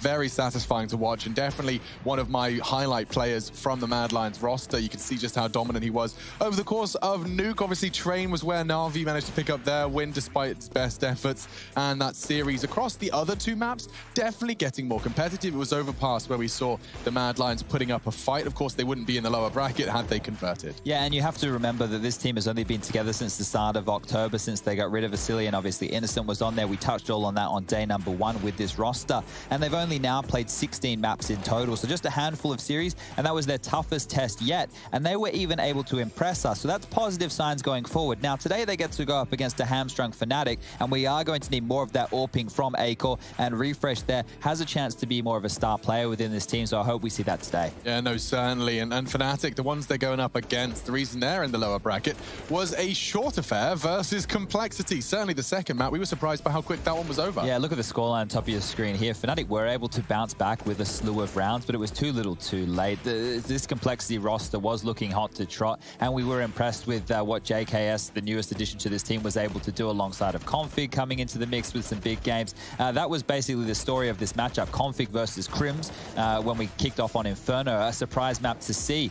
Now, for Fnatic to be dropping an Inferno, it starts to put in question what the map pool will be looking like today against the Mad Lions. Because, you know, complexity, they traditionally don't play that. I was just looking, as I do, you know, the map stats. KQL TV puts a nice and digestible chunk where you can look at the 7 maps in the pool and you can see their win rate in the last 3 months. There isn't any maps other than Inferno that stand out in a positive percentage. They have been losing all of those maps. Yeah, and that's why on paper today, Fnatic do come in as the favorite, but Mad Lions chomping at the bit, and with Acor being fantastic on the AWP, there's a real chance for maybe, I'm going to use upset with the quotes here, because this one here on paper, well, no, in my mind, not on paper, is 50-50. Yeah, 50-50 coin toss. Let's see what Acor makes of it. It's going to be an interesting one. There's no doubt about it. He's calling into the studio now ahead of the big game. Acor, first things first, nice t-shirt. Second thing I have to focus on is this big opponent. It's Fnatic. Now, I know that it's the half of it's the logo and the names of the players in the server, but is there going to be a sense of intimidation, a little bit of a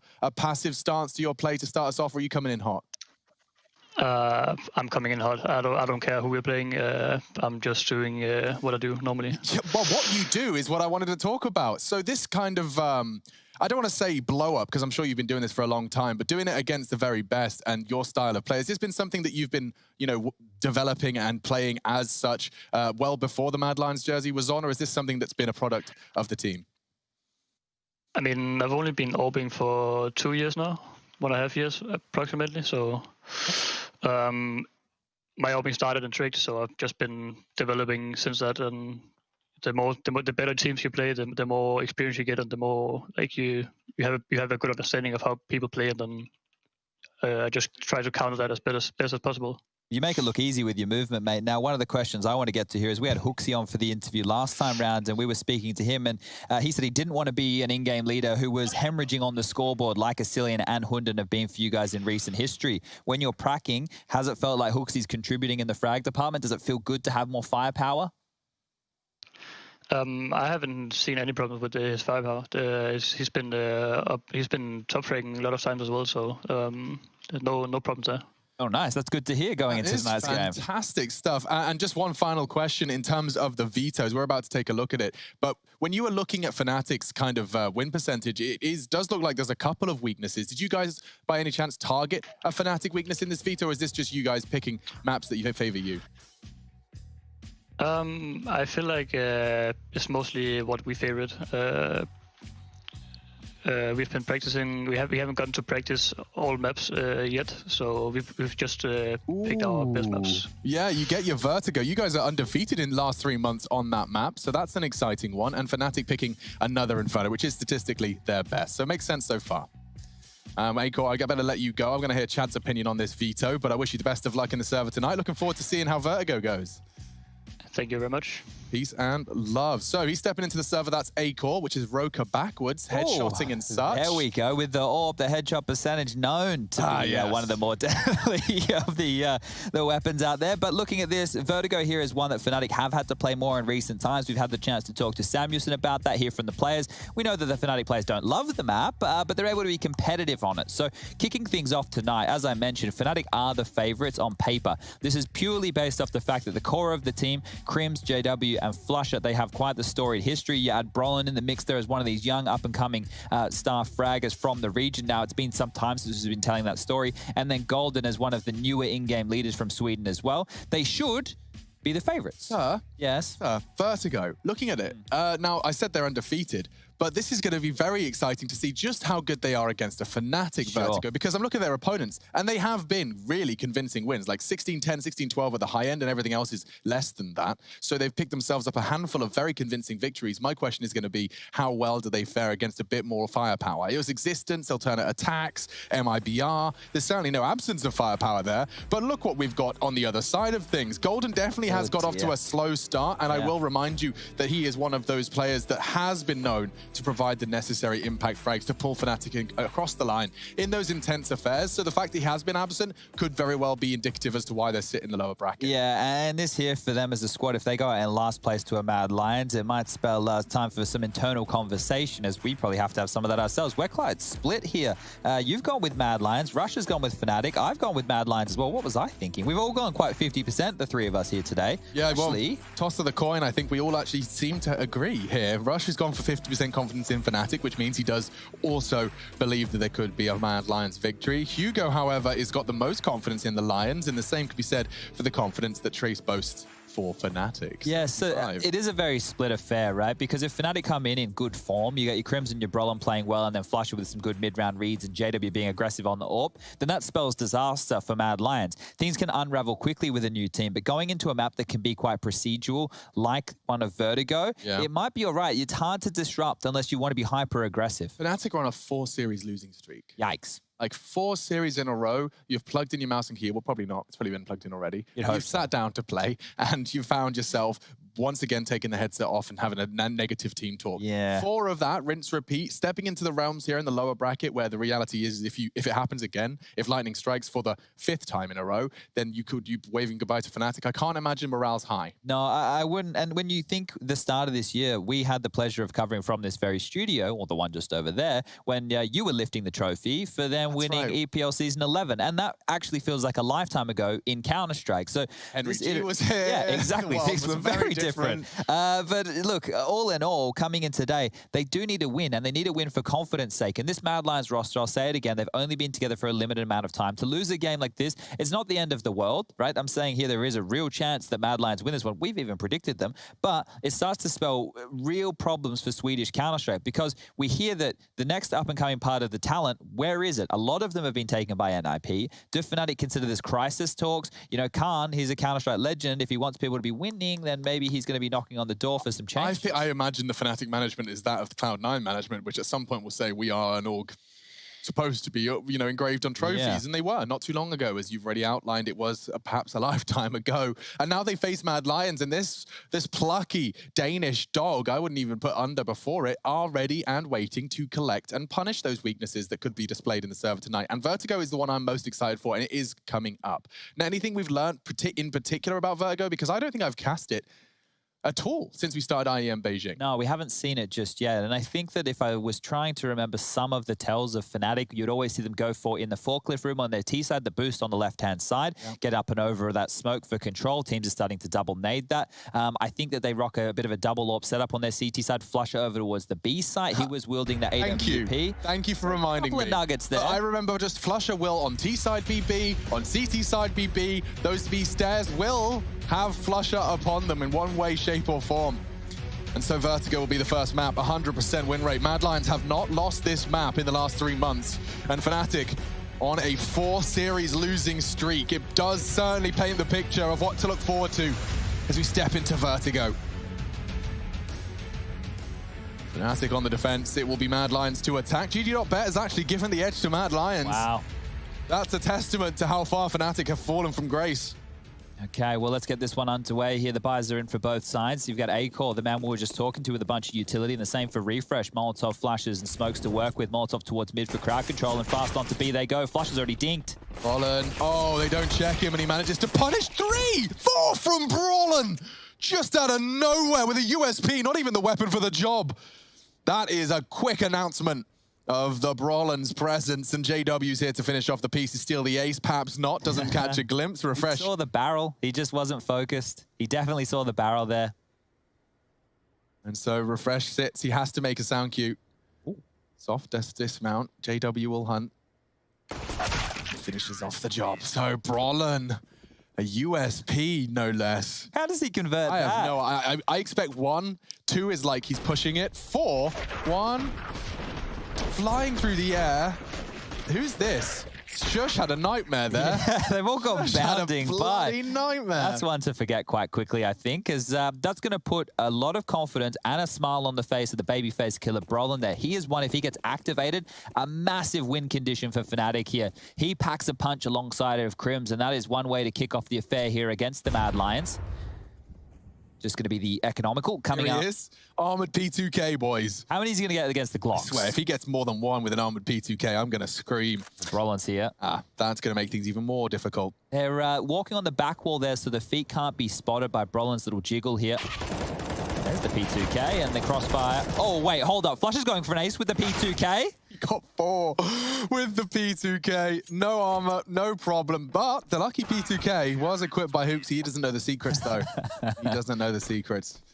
Oh, dear. Okay, well, it's Flush, been dude, 2 4Ks to kick off the game. Yeah, and I want to see it from Flush's POV. Here it comes.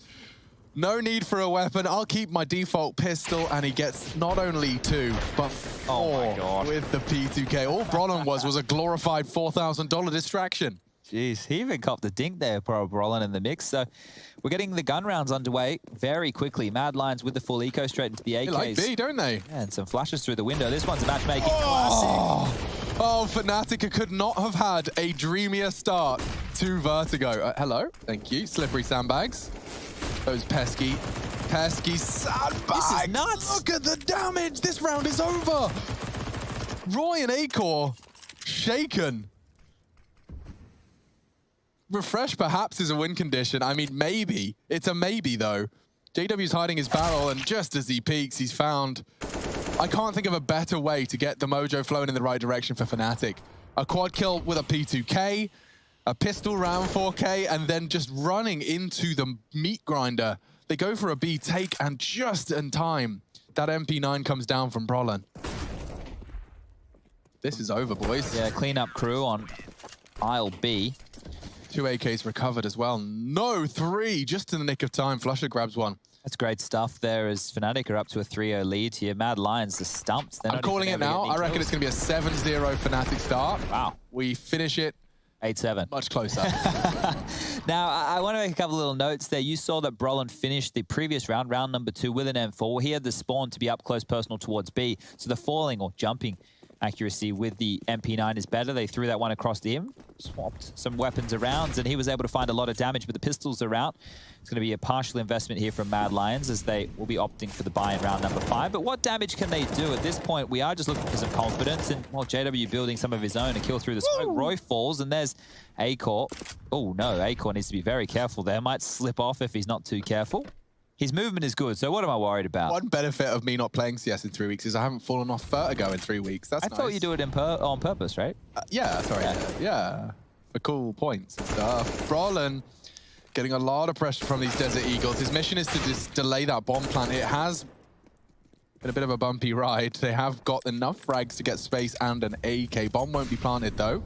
Incendiary stops it. And JW kind of just putting a bow on this. Unless Refresh was to get a one-tap. Spray works. 2-on-2. They have a smoke as well. Crims might want to use that. Golden, he knows he's got an unarmored adversary close. Refresh low as well. That bomb plant will be Refresh's responsibility, and he goes down default now. Fakes it. Hoping to spur Golden into the peak and losing Acor. Beginning of the end, Fnatic do go up 4-0 and convert. Interesting note for all you Vertigo naysayers out there. They've gone B for all 4 rounds here to kick off map number 1 of our second series of the day. So the other bomb site actually getting some action. For once. Feels quite nice. And so does Acor getting the AWP. He's actually thrown it across to Shush here. So if we can go on board with Shush, Rushley, to see what type of pick they're opting for in the early stages here. It does look like over towards B. Oh, scary stuff, that B or peak. It feels like you're at a disadvantage from the get-go, but he takes it nonetheless. So there's no aggression here, but there is from JW. So AWP on the other side of the map, looking for space, looking for territory.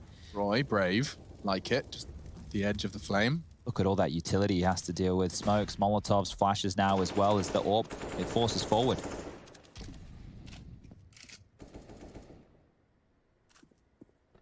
Roy's on his lonesome here. Yeah, but it's a powerful lurk you can set up.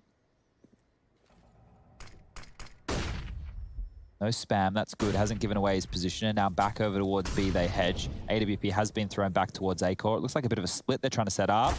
Yeah, if he finds the frag on A, it would have been very convincing. I wonder if that's enough to keep their feet planted, though. Brolin does behead the AWPer. Doesn't need the scope on that AUG to do damage, and so already casualties for Mad Lions to overcome. Refresh, good precision after playing anti. Brolin's hunting.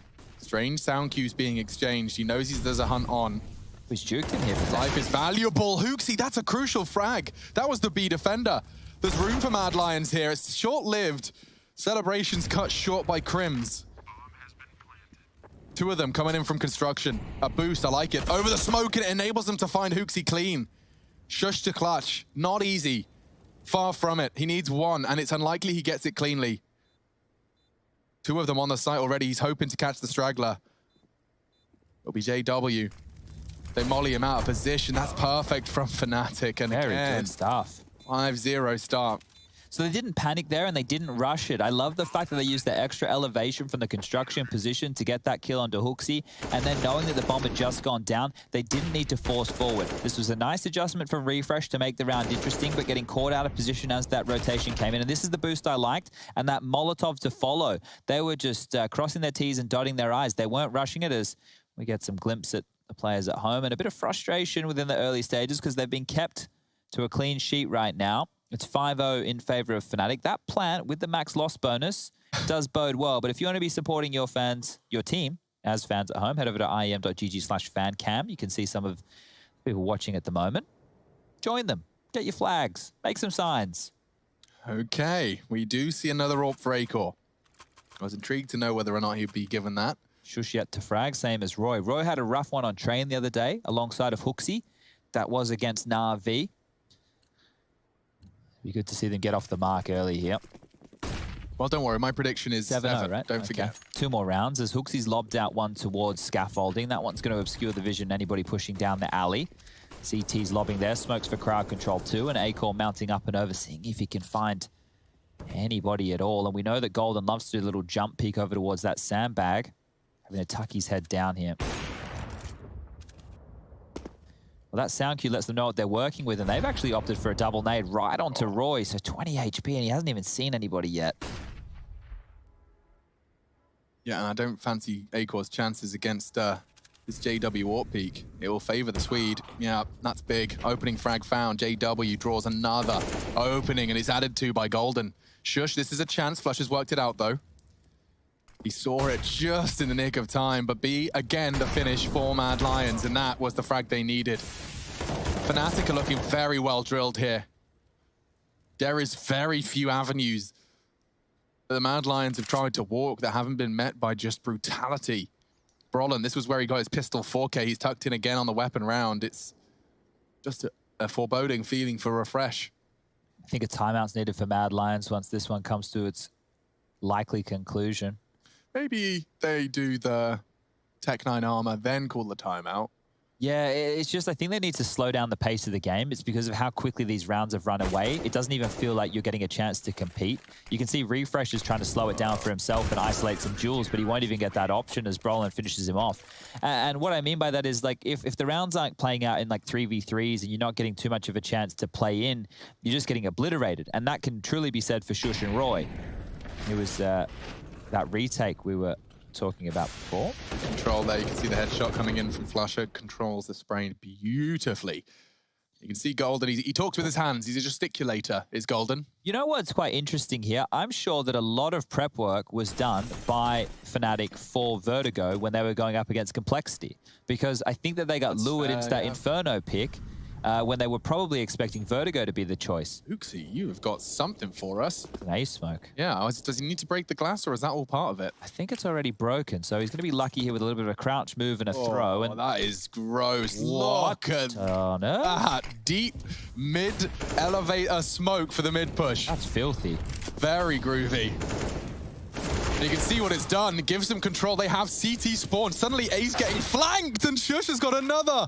He might even get another dink. Golden, unfortunately, through the frame. Oh, they're standing next to each other. AW is going to find him with a no-scope. Refresh. Wait, they were sandwiched in the smoke. And another through the smoke. Acor exposed by the jump. This one, it looked cool. It looked very cool, but it has not manifested into anything particularly productive. And so the 7 for Fnatic will be secured. Perhaps that timeout and an 8-7 comeback, Chad, could be on the card. That was some Nerdburger stuff right there from the Mad Lions. But that little foray over there towards Elevator Room, I think that Refresh was stuck between 2 players. Because there was a rifler in front of him and JW was behind with the AWP. That was really quite odd right there. But there is the 7-0 as the Oracle, Alex Machine Richard. Here it is. Look at this, Alex. Yeah, you're right. What There is was this? a proper Eiffel Tower setup. Oh, wow. Refresh didn't stand a chance. I haven't heard that one since my college days either. So 7-0. Now it's time for a bit of a catching of the breath. I imagine this is a timeout called. Looks like, yeah, timeouts remaining. 3. It is Mad Lions using one of their timeouts, as foretold. All right, all right. There is no spoon, Chad. That's how I've worked this out. There is no spoon? Yeah, I can see into the matrix now. It's just 1s and 0s. Ah. But the kill spread is very demoralizing. In fact, 12 kills to Brawl, and that's more than the entirety of Mad Lions combined. Huge discrepancy in independent firepower to start off this map pick. Back-to-back timeouts as well. You're right. 2 in a row. Now, I was wrong last time I mentioned this. You can take as many in a row as you want. If you want to burn all 4 and have your 2 minutes, go nuts. And you might need to. Look at Brolin's ADR. 201 points of damage per round. That's average damage a round for those of you not too familiar with our acronyms. I'll lack your name in a minute. That was innuendo. Ah. I'm actually... I don't know where to take that. We'll just leave it. There was so many places I was going to go. But you didn't, and I respect it. I'm taking a quick look at the advanced stats, double-checking how that multi-kill has been distributed. He's got 3 multi-kills so far, has Brolin, just 7 rounds into the piece, and a double timeout. Off. Yeah, and a cancel after. Okay. So there's been a huge delay. I wonder if Mad Lions are trying to take the wind out of Fnatic's sails here. Yeah, hopefully a tech issue we can get resolved very quickly. Didn't look like there were too many issues. Obviously, these situations tend to be just team speak, or maybe someone just spilt water all over their mouse pad. I always find it interesting when the buy can be changed. I think they have to buy back in identically. Yeah, I believe that the rules mean that they like at least like if you accidentally bought like a Negev, right? You're gonna have to buy that Negev again. But let's say that you bought like 2 flashes and you want to smoke. Yeah, I'm sure that there's probably no dramas on that kind of a change up. But one of the dramas Mad Lions have, lack of AWP. Now, this could spell a pace change from Mad Lions, something that could be a bit quicker, or a bit more pack heavy, because you've got A-core on a rifle and not an Fnatic went for a 4A lean to start this off. Okay. And it's just going to be a very passive hold on towards B and middle. Brolin just poking for info. Flusher the same on B. 3 towards A. Brolin, Goaty, look at it. He gets his nade right. I'm intrigued to know how much damage it will do. It's about timing. That's the flash. And oh, Hooksy gobbles it up. Practically full damage. They smoke off elevators. This is, again, the mid-presence. Brolin's got the angle he's comfortable with, and it does look promising. Hard to clear. Very hard to clear. And he still finds A-core. Hooksy as well. Very well played by the babyface killer. Double. Flusher's doing what Flusher does best on B, just being a nuisance as they try and punish. Come on, Roy, get one, mate. 0-1-8. It's not the place you want to be, especially as one of the more supportive elements of the team. And that's what Roy is. Look, he's not meant to be a star fragger by any means, but he's definitely not meant to be sitting there at 0 frags to his name. And to be fair, well, his teammates are keeping very honest as well. Not too many kills distributed whatsoever. And look at the smile on JW. Just a little grin. Things are going very swimmingly. There's no need to get upset. There's no need to get frustrated. Everything's going well. And on the other side, well, Hooksy, the in-game leader, he might need to come out with something fast and furious on the P90. The bullets, the spam that's downrange, the dink's even into Flusher, and he's found the kill eventually. That's how you win. Oh, that's awkward. Just fortunately fixes the issue before it gets too out of hand. It's a long, distant angle held by JW, but it's unlikely the Mad Lions are going to give him anything for free. Oh, A-core does get caught in the fingernails. Now they clutch on. Frags pulled forward. Just Crims. He's found, and that's what they needed. Finally break their silence. Mad Lions finishing it off, and it all starts with a P90 charging. They'll have to drop some weapons. When in doubt, rush B. I think that's basically been in Counter-Strike folklore since the dawn of time. And Shush there getting some impact, really dealing with that rotation. You can see how tight the choke point gets towards CT spawn and that construction position with just a light utility being dropped. And the guns will be back out. The bank balance for Fnatic was looking phenomenal, so they have no dramas with buys in the next as well, as now it's just a pace change. Maybe they want to go for more of a default play, but lots of harassment early with this utility, and Crim's up close and personal. He could be a nightmare. Or he's going to feel the nightmares of Hooksy, but Golden with a double through the smoke. A triple from Golden. Roy, mad as hell. The round's done. JW makes sure of that, puts a nail into Hooksy. Go on, Shush. Nope, nothing. That's going to be just the two of them. JW and Golden partnering up for all 5 kills necessary to pull home the 9th Fnatic. I think I like the angle you took there, Chad, because I remember that Fnatic Complexity series, and with the veto surprising us, Vertigo not showing up in the bans. Yeah. Something they would have worked on, right? Because they knew that Complexity were their opening team for about a week, I think, since it was drawn. So, and then Complexity beat Fnatic on their own map pick. Are they singing a national anthem of some variety? There was hands on chests. I saw a bit of singing into the microphone there, so interesting. Loving the fans getting activated as Smoke's back towards the ramp. Buy again, and this time Roy finds an entry. He's been having a rough time of it. That's his 2nd kill. Oh, look at this. This is naughty by Roy.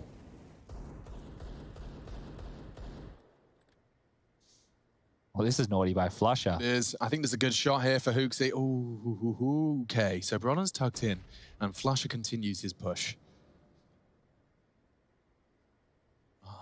That's Acor's responsibility, and, well, he confirms it at least. Lock him in.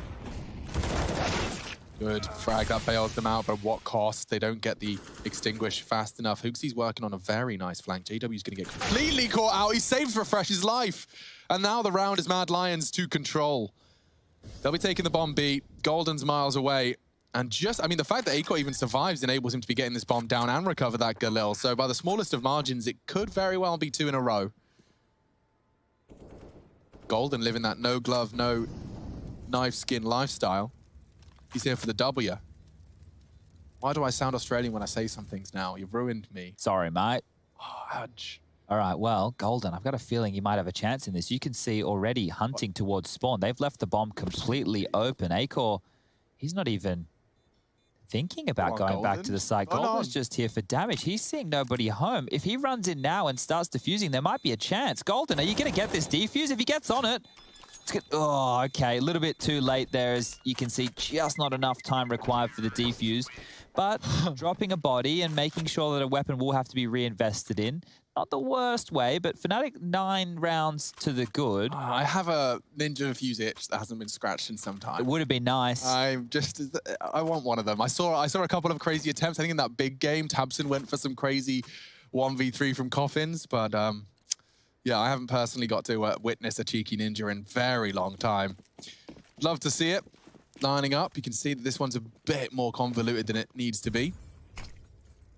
There's your ramp smoke, and you can see the exchange. The T's throwing their own so as to enable the full cross and not giving the CTs the gaps that they're hoping to create with their own. Yeah, you can see there on Roy's POV that he can kind of use the smoke as a little bit of a one-way for the crane peak, as well as fighting anybody who wants to force over towards the scaffolding position. So a good way to fight fire with fire or smoke with smoke. As Mad Lions go back towards middle, a bit of an affinity for this area of the map. It's helped with their rotations. It's really split Fnatic down the middle. As it would. That's the dumbest thing I think I've said. Yeah. Anyway. You win some, you lose. That's Golden, finding himself the head of Refresh, and there's just chaos. He's finally transferred into Acor. Flusher, however, seems to have this worked out. Roy anticipating the flank through the smoke, and now a 3-on-3. Here we go. Mad Lions starting to make a half out of this.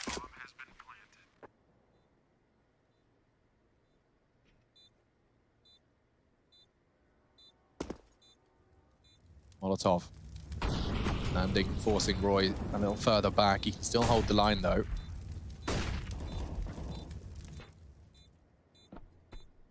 Biding their time. This is the push. Smoke on Crims. JW still sees nothing. Finally, Shush draws blood, and now Fnatic running out of chances, running out of players. JW just looks to get out. And it will be Mad Lions continuing to close that gap just a little bit more. They've won themselves 3 of the last 4 rounds of play.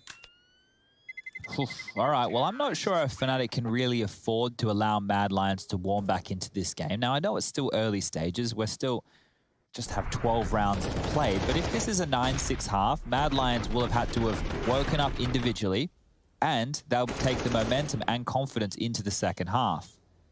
Those are very, very positive things for a young, sprightly squad to be working with, and knowing they're going up against another Tier 1 opponent after their match against Na'Vi just the other day, they're going to be feeling good about things. As you can see, Peacemaker, the coach we highlighted at the start of the show, I mentioned he's an early adopter, been doing this since 2015.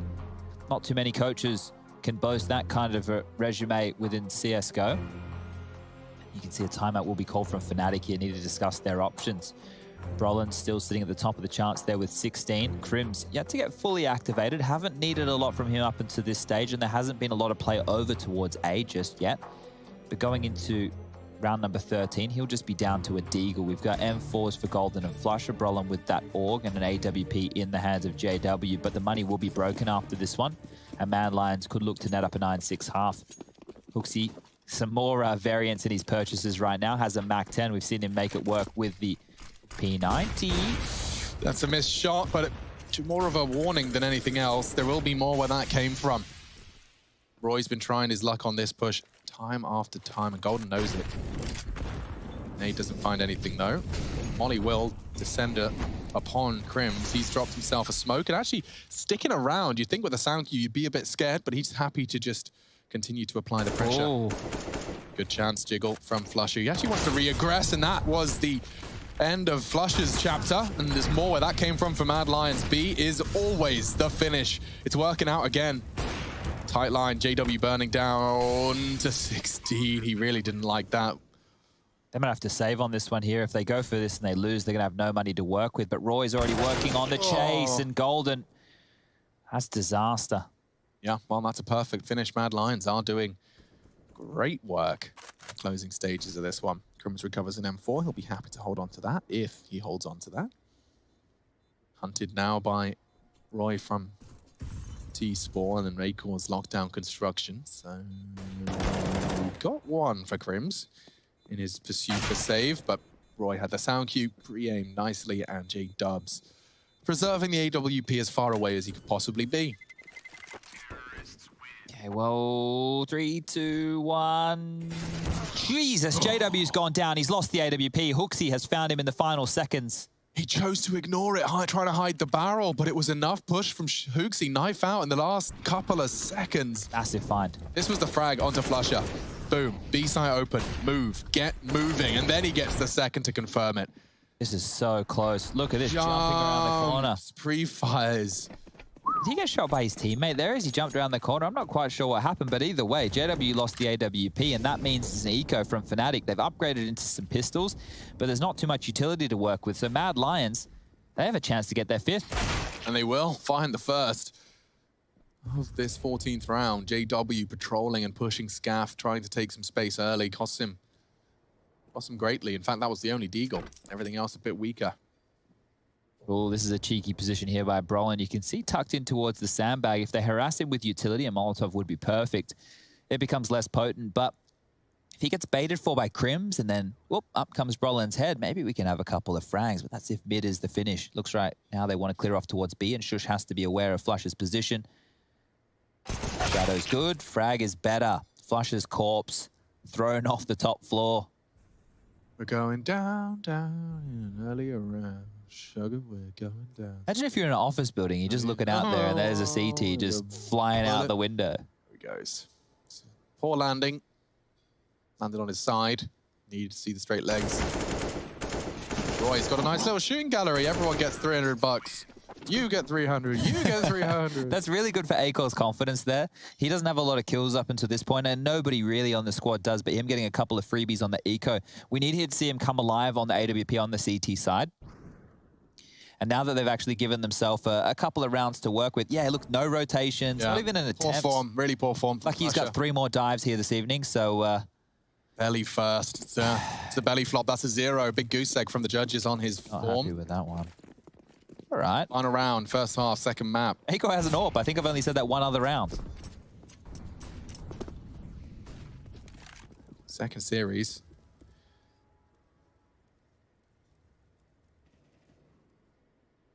He's worked for them in the past. Oof. It's only through the pressure they apply to A, though, that works. You can see that Flusher has got support from Brolin here. Oh, Been a couple of flubs like that tonight with simple jumps. The overpass game with Mira and Magix definitely sticks out to me, but that sound cue is not enough to deter Mad Lions.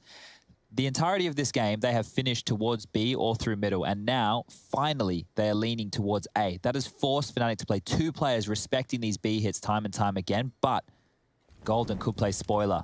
Good. Okay. He's dropped his smoke, and now you've got a bit of a weird one. It was thrown by his teammate, so the question is there actually anyone there? Well, they have one HE on Roy to throw at his position. That's not going to be enough damage, and if he re-smokes, that's going to stifle their push. So do you forget about Golden and just go through short?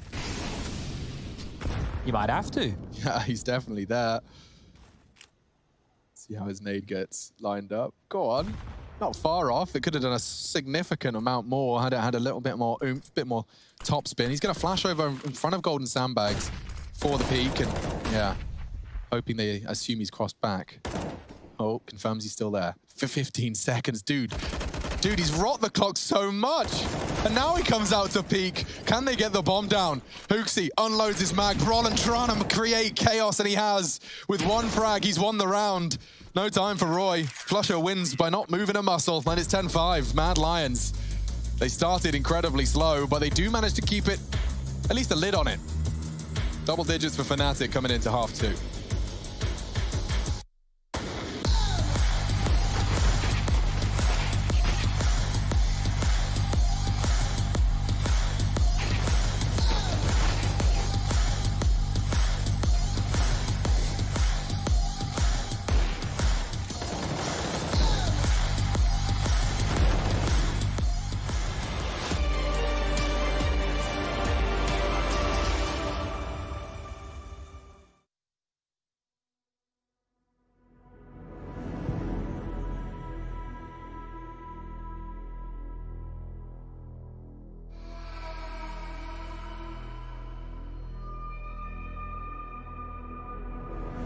I fell apart when I saw you look at me that way. It broke my heart to see. It was a moment of darkness, a moment in time that I regret for being so heartless. It was a moment of darkness.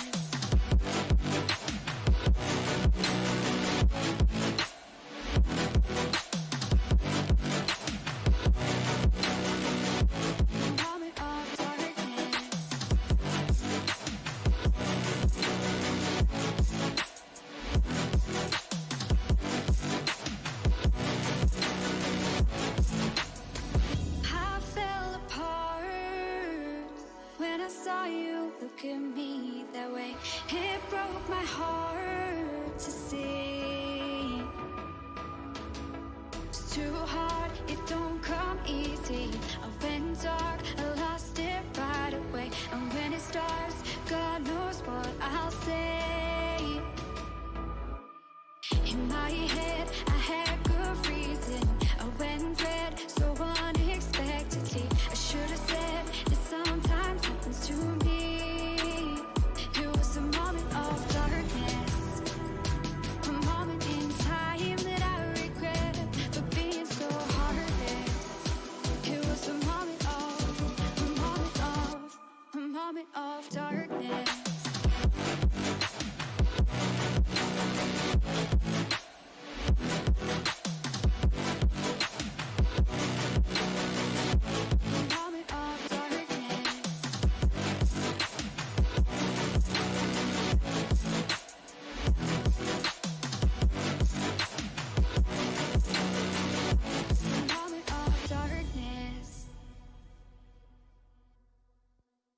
I'm so sorry that I wasn't really there for me. Cause nobody else is showing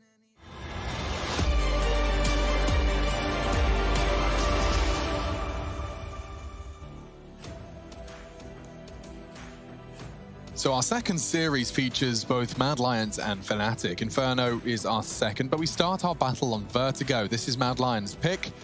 And Peacemaker giving them the last final pep talk before they step into the realms again. Now, Vertigo typically T-sided, Chad. This is Fnatic coming in with a 10-round CT side. Admittedly, it's not a map that they have a particular affinity for, but one can only say that this is only going to point further towards a Fnatic Inferno win, Vertigo win. Yeah, and I think here that they definitely should be going into the second half with a lot of confidence. They get 2 cracks here. They lose pistol rounds. They might even just go for the force buy, get 2 cracks to break that CT-sided economy, whereas I think for Mad Lions, they need this pistol and they need to convert, but look at all the utility they've bought. Meanwhile, Fnatic are just rushing middle. They might not get a chance to use these nades. Go on, Refresh. Oh my Very God. vulnerable, and that was just a nuclear airstrike arriving in middle. Oh God, it's over before it even begins. Mad Lions shut that down. Those grenades, I didn't even see where they came from. One from B, I think. There was 3 in play there, and I thought that was going to be used for post-plant to stop or deny plants on either side. Okay, so Roy's got 1. One already out. Boom. And there's the second deeper. Yeah, you can see how much damage that did, and it made short work. Look, 4 people can contest mid now. That's how quick they reacted. I think the third nade actually missed. If the third nade got there, these guys might have been bowled on down. It might have been a strike. We saw OG OG bringing nades into the CT pistol, and now we've seen Mad Lions. Maybe there's more to it than meets the eye. Okay, so just a quick little note here for everybody. Seeing Fnatic go for a full eco, they're one of the only teams who do this on a consistent basis on their T side. If they don't get the plant, they go for the full save, and that will facilitate them getting the buy in the 3rd round of the second half. Yeah. If they were able to get the force, they might consider the plant, so they might consider going for a force, drop some guns across, but they're being conservative right now. They want to get those AKs out as soon as possible, and that is why it's extremely important for Mad Lions to keep a clean sheet in this round of play. You don't want to be dropping any guns to the Glocks. Make sure you don't have to reinvest that armor. Make sure you can hold on to all of your weapons. Sure, it's fine to drop your utility. That obviously will be a bit of an investment. But the lion's share of the cost will come through with the armor and the weaponry as steps are made towards B. Hasn't actually baited out too many nades. Refresh is going to get tickled on up here. Blood splatter will be noted as Acor finds a frag. He needs to farm some cash with that MP9 to get himself an AWP, and Brolin continuing to be cheeky. Refresh is just swatting away flies, really, at that point. Hooksy's aggressions drop the bomb, and that's 2 more for Hooksy. Make it the 4th. Closing things out cleanly, and Mad Lions, to the script they need to follow, have now got themselves 7 rounds, 10-7. Map number 1 here, and has the claps from Peacemaker. Do you think that the Swedes are a little bit unhappy that Mad Lions are using their color scheme? The blue and yellow? Blue? Oh, isn't that the Swedish flag? Yeah, blue and yellow, the Swedish flag. I'm onto it. I thought you were talking about Fnatic in particular. I was like, black and orange isn't too prominent in Mad Lions branding. Okay, guns are out. The utility exchange over towards ramp, and Roy is going hyper aggressive. He's going all the way in. The flash is good. Roy's got 1. Yeah, and he actually gets away. Nice turn of pace. I believe he got away. Yeah. He didn't hang around at all. Just pushed straight down on the back of that molly, forcing them to be retreating. Knew that they might not be, so action on. Roy's going for the safest way to get that information. You can see how hard of a shot that is to hit. Ooh, Hooksy's gone for the opposite approach. Very risky. Overexposed. He does get away, though. 30 HP for Hooksy. He won't be taking something so risky again. JW, in the meantime, forging a path in middle. This would be a bad one for Fnatic to lose. Look at Acor's passive stance. You can see he was actually just crouched holding the walk up that ramp. He has managed to slip away. Refresh will see JW shortly. Hello. Yep, 1 mid, he says, with conviction. It's 4 versus 5. Oh my God, Refresh. He's brought the fight to JW, but it does mean Mad Lions have to work now at an even keel. Less weapons as well. This is AKs against SMGs and FAMAS. Oh, I like that. Oh, I like that a lot, Shush. Very powerful. With 30 seconds left on the clock, doubling down into that tight corner. Unlikely to be checked. Could be mollied. They don't have one. Here they come. Shush needs to deny. Perfect timing on the push. It's great stuff from Acor and Shush, but Acor left alone with a USP precise, though, into the dome. And it's finished off by Roy from behind. Mad Lions defending successfully.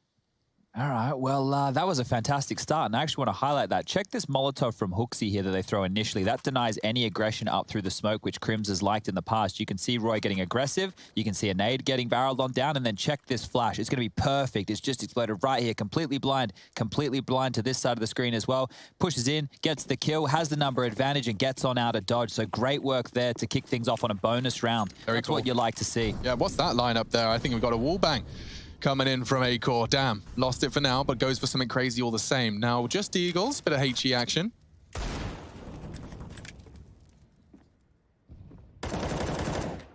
They win this. They are well and truly back in this game, Mad Lions.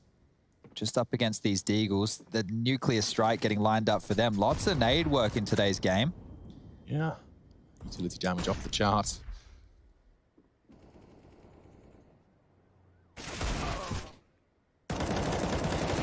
There we have it. Just collecting what they needed to. They are just remaining on the hunt for Crims, but that was a 3-2 split of your Ts, just 2 towards B, and ended up in middle, all going down. So Mad Lions have closed the gap. Oh, okay. Interesting note here. Crims has actually bought the Krieg. He did that the other day on Inferno versus Complexity as well. Didn't go so well for him. We didn't get too much action out of it. But it's interesting to see players, especially at this tier 1 level of Counter-Strike, bringing it out. A lot of players thought that it had been nerfed to Oblivion, and as Counter-Strike players are, they're very stubborn about trying new things. But Crims has obviously been working on this, seeing if it fits his playstyle. He's wielding it towards middle. So has the scope. And has a fight. Refresh is coming. The flash is no good. And Crims, he cannot convert. Maybe the fire rate could have actually been a problem there. Yeah, perhaps. Down to 42 refresh now. A huge amount of pressure applied. Look at this. Flusher and Golden both have to react to the potential of refresh in middle.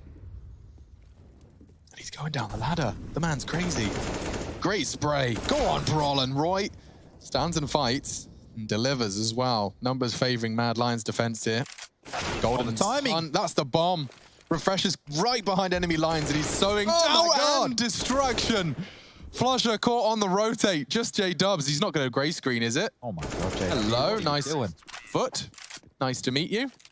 That is a huge round from Refresh. They have 4 massive kills. And I want to say that the other day when we watched them versus Na'Vi, you probably weren't impressed. If you heard me on the desk saying, yeah, Refresh, he's going to fill the space of Bubsky, he's going to be this aggressive rifler, we're going to see a lot from him. He's actually filling what seems to be a bit more of a supportive or passive role, probably better than supportive. But here, right there, that's explosive, that's aggressive, and that's the type of play that I hope we can see more of from this kid, because him with A-Core, that could be a very potent duo. Now Fnatic, they're getting a little bit stumped. They're going to be getting a little bit frustrated. This is starting the same way that the first half did. Just absolutely blowout Counter-Strikers. Now into the blender of middle they go again, and all the kills fall in the feed for Mad Lions. They're about to take the lead in this. I can't believe I'm saying that. Yeah, they certainly are. I mean, let's not forget how this one started.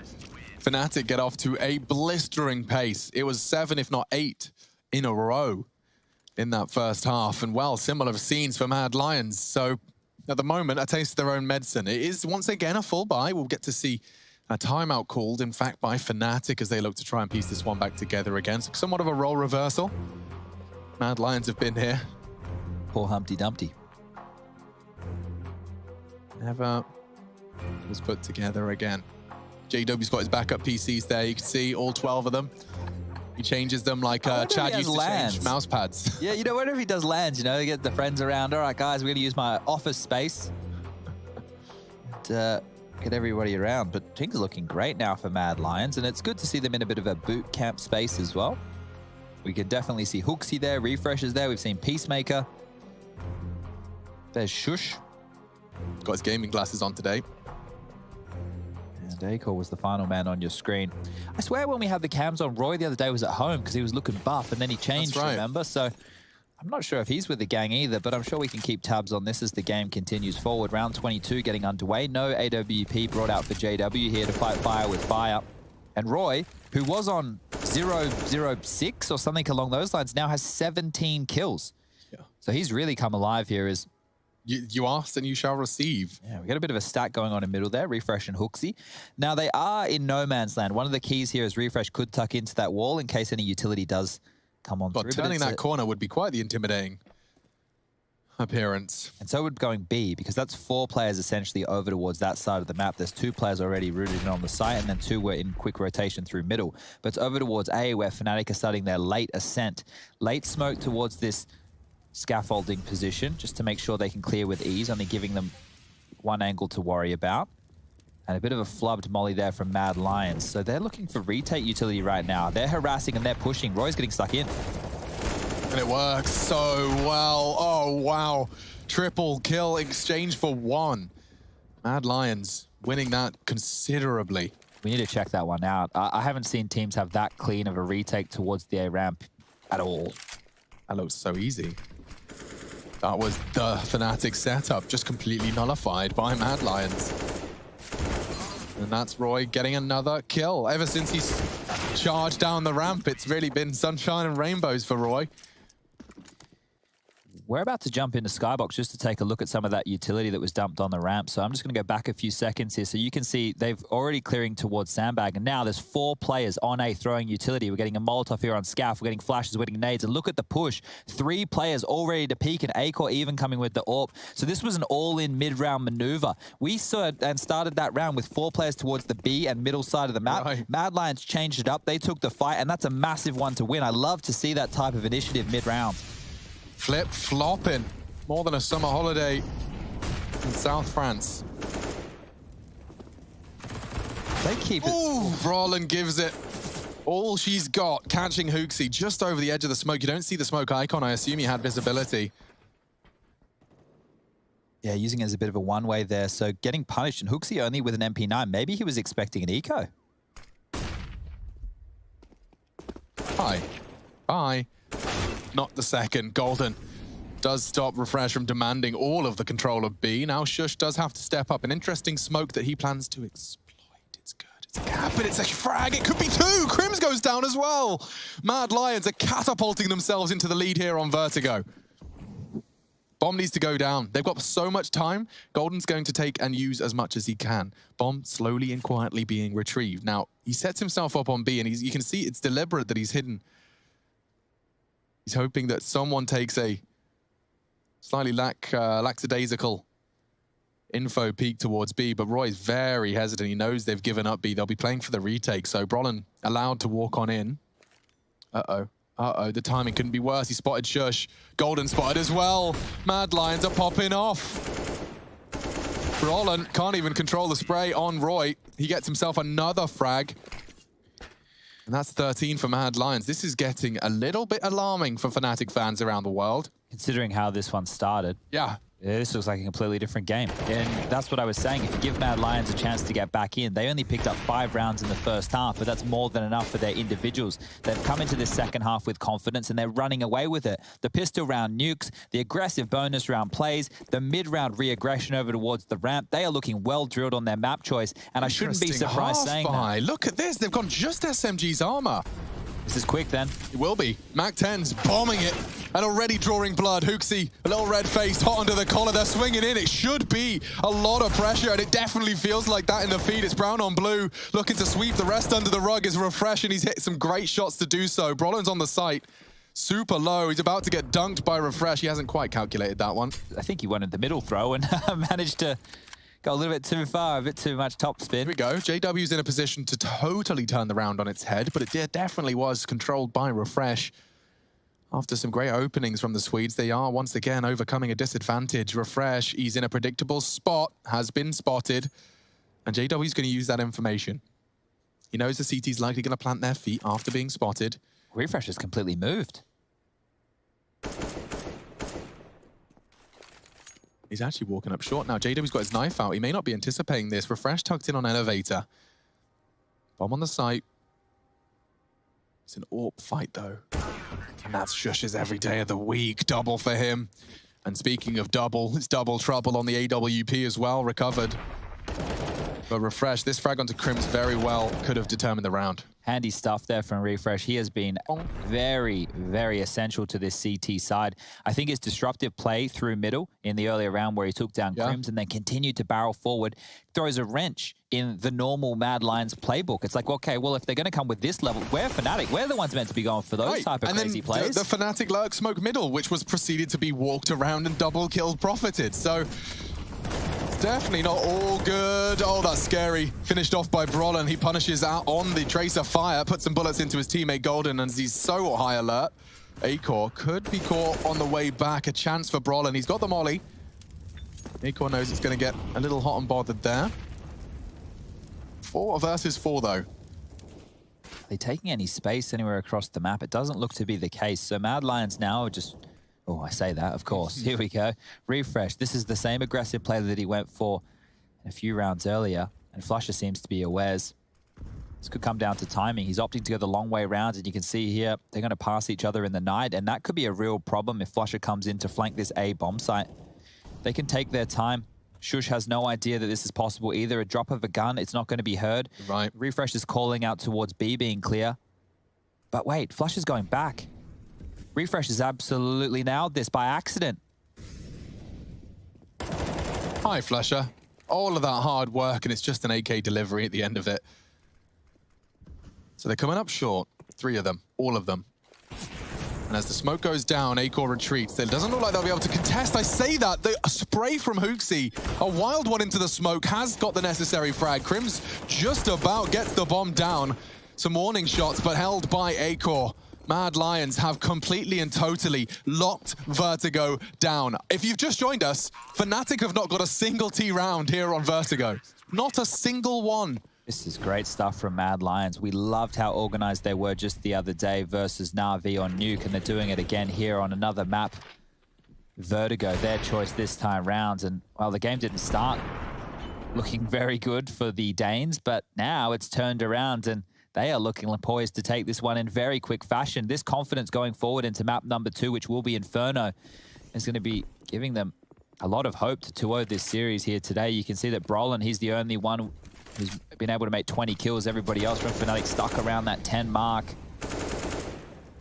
And just harassing over towards the forklift room will be the aforementioned Brolin, but he's on his own. He's on his lonesome. He's just kind of sell a bit of a fake here as the utility continues to harass. What can you do, Fnatic? You're about to get swung on. And that's Refresh, the continuing to get more impact. It's insane. An assist for Hooksy on every single one. But Refresh just decides Vertigo's over. He finishes it himself, finishes it by his own hand. There are 2 remaining, and Shush admittedly squandering his first. Burning, but the flank is here, and Roy has finished it. 16-10, Mad Lions. Vertigo is their domain, and they show us exactly why. Fnatic don't post a single round on the attack.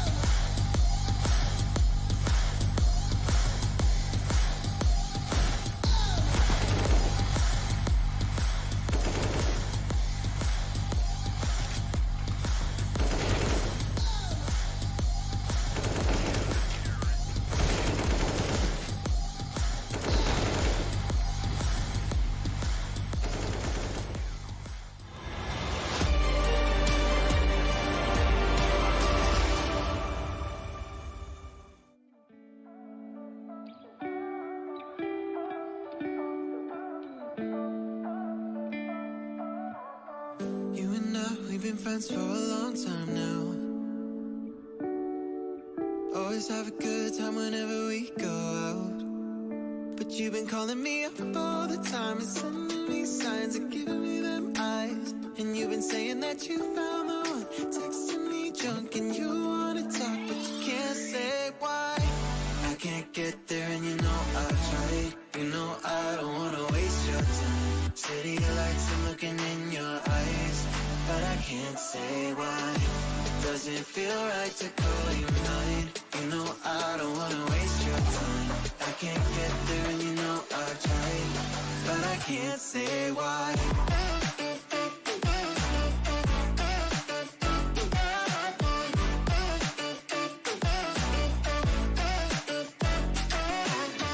Feeling lost like I just wanted time back time. Choked up, tell me how do I say this right? Cause you've been calling me up all the time and sending me signs and giving me them eyes. And you've been saying that you found the one, texting me drunk and you wanna talk, but you can't say why. I can't get there and you know I've tried. You know I don't wanna waste your time. City lights, I'm looking in your eyes, but I can't say why. Doesn't feel right to call you mine. You know I don't wanna waste your time. I can't get there and you know I've tried, but I can't say why.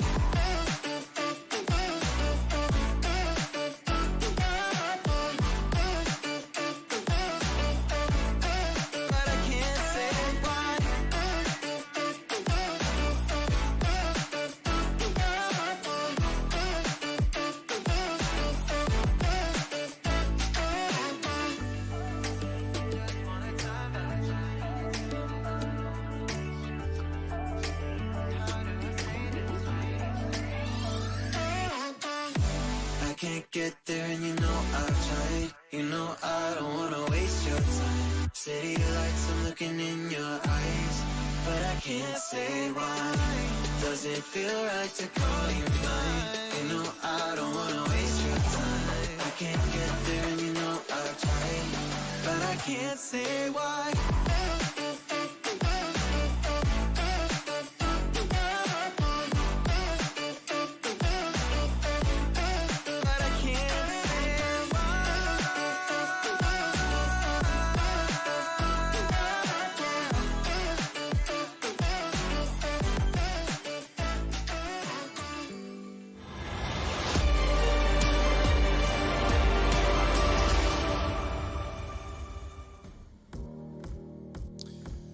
Well then, that is Vertigo done and dusted. It's the first for us in both myself, Machine, and Chad casting Vertigo for IEM Beijing. Took us 4 days, we get it, and it delivered Vertigo as well. We start with Fnatic looking 8-0. It looks like we're practically over already, and then Mad Lion's defense was even more spotless. Yeah, and I think here one of the keys for all the viewers at home, it wasn't just the A-bomb site hits. Actually, there was very few A-bomb site hits coming in. So I love the approach on the T side, even though it didn't net them too many rounds. But once they got going, they got the tail end of that first half under their belt. They got some confidence. And then the clean sheet on the CT side was amazing. So I actually wanted to dive into a skybox to highlight that. It's the one I did in the middle of the game. But here, I actually want to go into it a little bit more detail. So first, let's establish a couple of things. If you get caught in a position like this or this on the ramp, there's not a lot of cover, right? You can't see anywhere to really hide. So let's call these areas no man's land. So you can see as well, in the early stages of this round, let me just switch on over my drawing tools. Fnatic have dropped out of smoke here. So this means that they're clearly progressing and wanting to get some A control.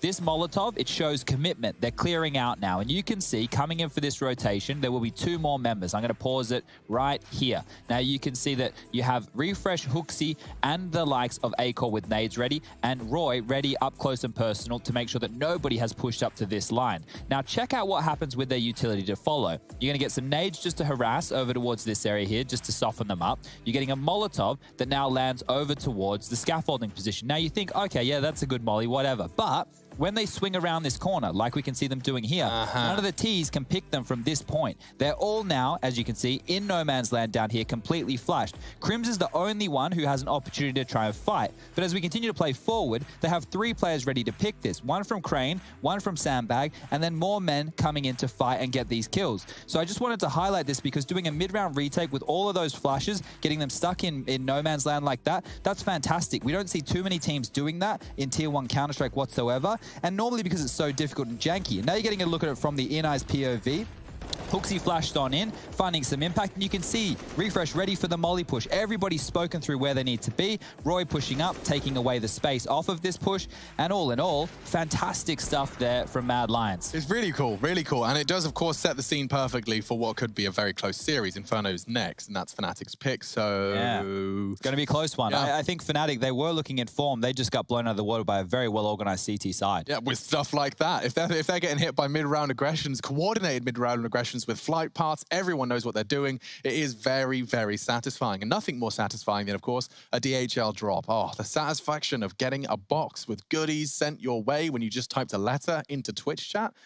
Nothing beats it. Exclamation mark DHL drop in your chat with the letter A, B, C, or D, whichever you think corresponds with the answer to which two Chinese teams attended IEM Beijing 2019. It's not easy. Tai Lu and Invictus, Tai Lu and Vici, or Vici Invictus and Invictus Wings Up. Okay, tough options, but that's IEM Beijing 2019, so just last year, and that was actually back in the day when we went to Beijing.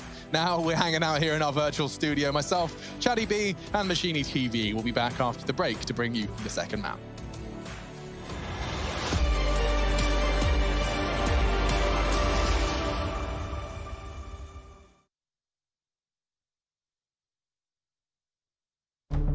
With the right CPU, you can turn any game from familiar to phenomenal. Unleash the potential in all your gaming with Intel 10th Gen processors. With its optimal balance of threads, cores, and frequency to deliver elite real-world performance. Only Intel can bring Marvel's Avengers to life with in-game PC optimizations. Supercharge your Marvel's Avengers experience with Intel Core i5, i7, and i9 processors.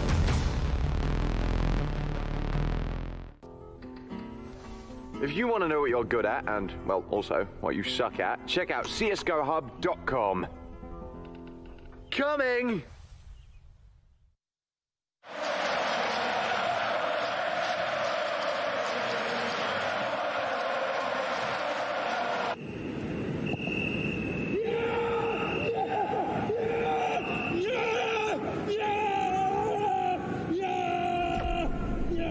Start your esports career now at play.eslgaming.com.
Your favorites will play soon. You hope for the win. Excited about the game. But something has changed. You start to doubt. Will they pull it off? Or will they drift away? You pull yourself together because you're sure they're revved up to win. You know they've prepared. They've picked the right course. And even when there's no chances, you believe they will win. GG Bet. Be excited.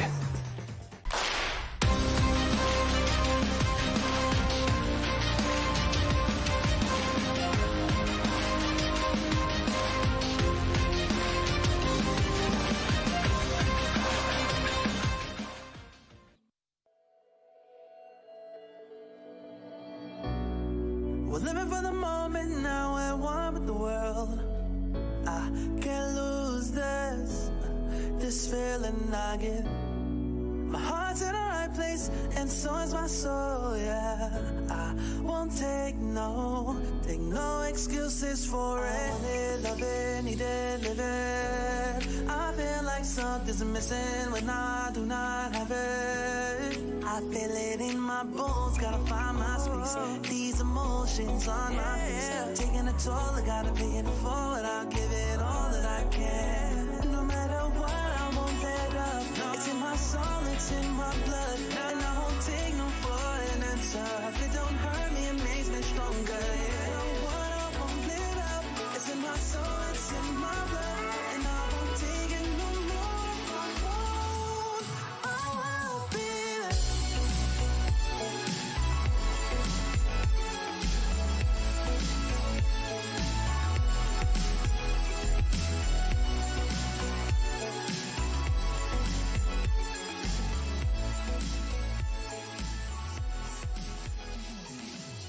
Intel Extreme Masters is brought to you in part by Intel, Acer Predator, Mountain Dew Game Fuel, DHL, and GG Bet.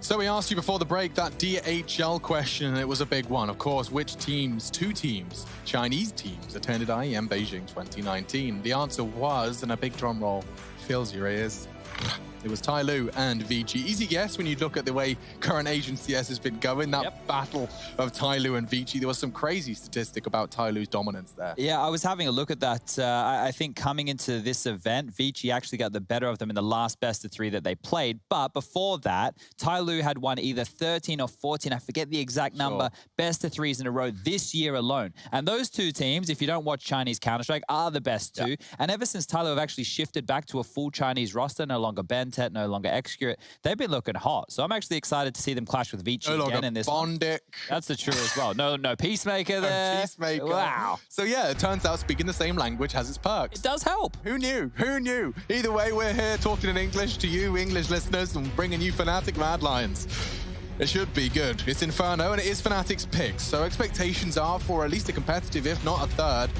The Mad Lions certainly did a lot of convincing, certainly to me, of course, on Vertigo. But how well will they transfer into Fnatic's map pick? Now, Complexity, they picked Fnatic's pick, or at least prepared for it, and it worked. But in comparison, I'm sure Mad Lions have got to be a little bit of a slouch. Let's see. They played it once and they've won it once. So 100%. That's the stat I needed to hear. That's all they need going into this. But preparation, knowing this is most likely Fnatic's pick, can be at an all-time high. So let's see if Peacemaker and Co have been able to work any magic, as barreling down mid with aggression once more. Let's see if they can push the Swedes early.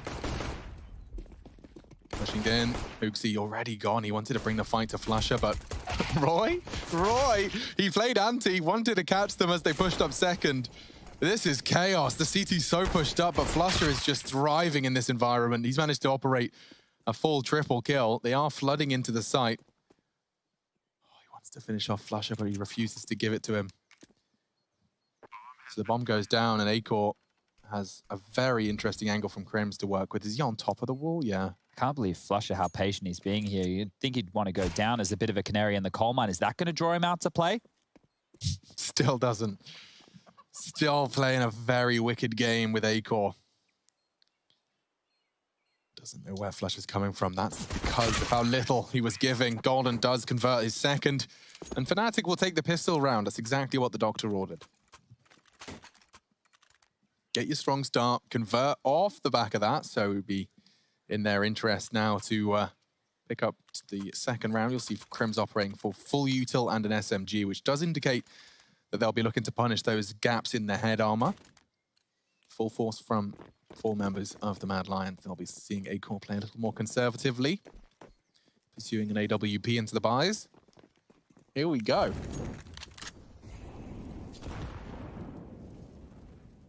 Okay, well, the smokes are fantastic for corralling teams where you want them to go, but a squad like Fnatic, being extremely well-versed on a map like this, don't tend to have too many dramas, and Banana will be one of the key areas of the map you hear us discussing. At the moment, you can see Roy and Hooksy are the 2 tasked with defending that, but I wouldn't be too surprised if they start lending Acor over towards B to help with the AWP picks, because you can see 2 smokes have already been milked out from Banana, and Golden wants to do even more damage and disruption.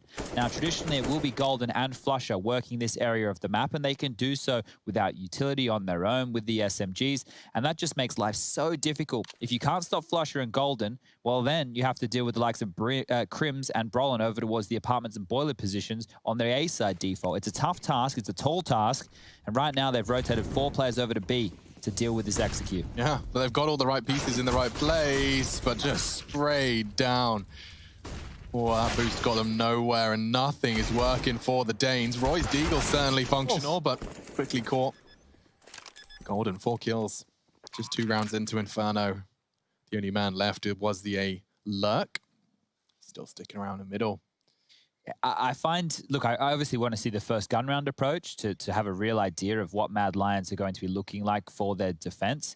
But the reason, and the same thing we said the other day when we were so surprised to see Fnatic float that map in the veto, is just if you take Fnatic on a map like this, especially their T sides, and you consider how well they play their mid rounds after they get map control, and I highlighted it the other day, we'll probably highlight it again today if we see it, but they are really good at these rotations of the CTs, forcing you into awkward positions, making you double guess. You go for gamble stacks where you pick the wrong site, and they can leave it very late as well.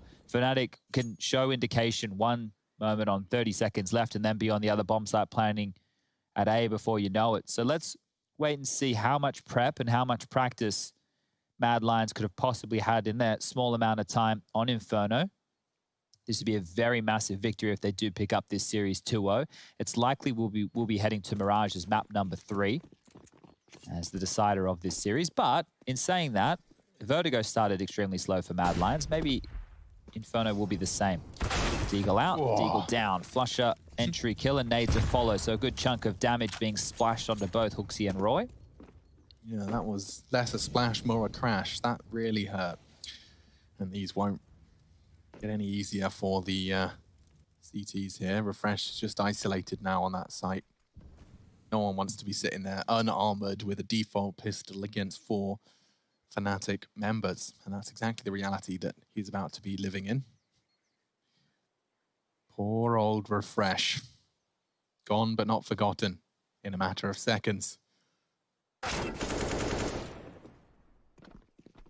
And that's the round, ladies and gentlemen. Bomb will go down, and just these unarmored pistols remain. Flush is about to get a double kill. Okay, one's not bad. Golden will finish off Hooksy and Crims onto Roy. So all in all, a quick 3 rounds. And yet to frag are 3 players on the Mad Lion side. Shush, Hooksy, and Refresh. No damage done, or at least none that have turned out to be a frag. As I've just taken a quick note of the buys, Acor does have the AWP. Not a single defuse kit purchased up here. So if we get into a post-plant situations, Mad Lions may be looking for a save in round number 4. AKs are out. Mac 10's being carried on through in Brolin's and Golden's hands. Let's see. So they want to use those aggressively. Brolin's over towards second middle, and this is aggressive down mid. Hooksy's very quick with this, and 3 players ready to fight second middle. Do they spot Brolin? I assume so. Yeah, he will get Molotov'd out. He tries to smoke it. Crims tries to get some warning shots fired. JW's low as well. So the CT aggression does work. They actually dunk down J-Dubs, and Brolin, spurred on by the call, is going to charge up to try and meet his squad on B. Denying the smoke, moonwalks in. Roy tries to get both of them. It's Flusher that finds the double. I thought this was surely going to shape up well for Mad Lions after all of that aggression. A failed smoke, maybe something, but bomb's already down. Crims has made sure of that. Lot to unpack there, but do Mad Lions want to go for this? No kit. Oh, there's an opening. Now they will. Flusher hadn't quite tucked into Nubox, and Acor's able to punish. Crims using that smoke to his success. He's faded now. Fades the flash. And Acor gets another. What a retake. An AWP retaking the B site. It's Brolin's a clutch. They fake it. They line up. Okay, a chance. A very big one. Started to present. Don't forget, no kit. As Chad highlighted, with the bomb down, you'd have thought that favored Fnatic, but Acor, he denies. And a 10-second defuse puts the first on the board for the Mad Lions. All right, well, Mad Lions need to take a very deep breath right now and work out what type of buy they want to go into round 5 with, because getting through the skin of their teeth just there They don't have all the weapons to work with. Meanwhile, this was merely a bonus from Fnatic. They get the bomb down again. They stimulate that economy. And Acor, well, we didn't see huge things out of him on Vertigo, but that's massive on the retake here. And Fnatic probably feeling like they should have been able to put that one away after how the round began. There was chaos towards A. They had to lean 4 players. There was the opening onto the site. The AWP for JW will be picked on up. And I want to see the head-to-head between him and Acor, both quite explosive AWPers. That's where Acor's been left, towards the top of Banana. Take a look at the radar in the top left. You can see it's a 4-man lean from Mad Lions over towards the A bomb site. We still have 1 minute and 25 remaining on the clock, so if Acor gets harassed whatsoever, there's a start. Yep, He Acor could go down and there's trouble. He's not moving? I'm surprised. Vulnerable to a nade exactly where that first one landed, but he's assuming Fnatic wouldn't count on someone just staying put.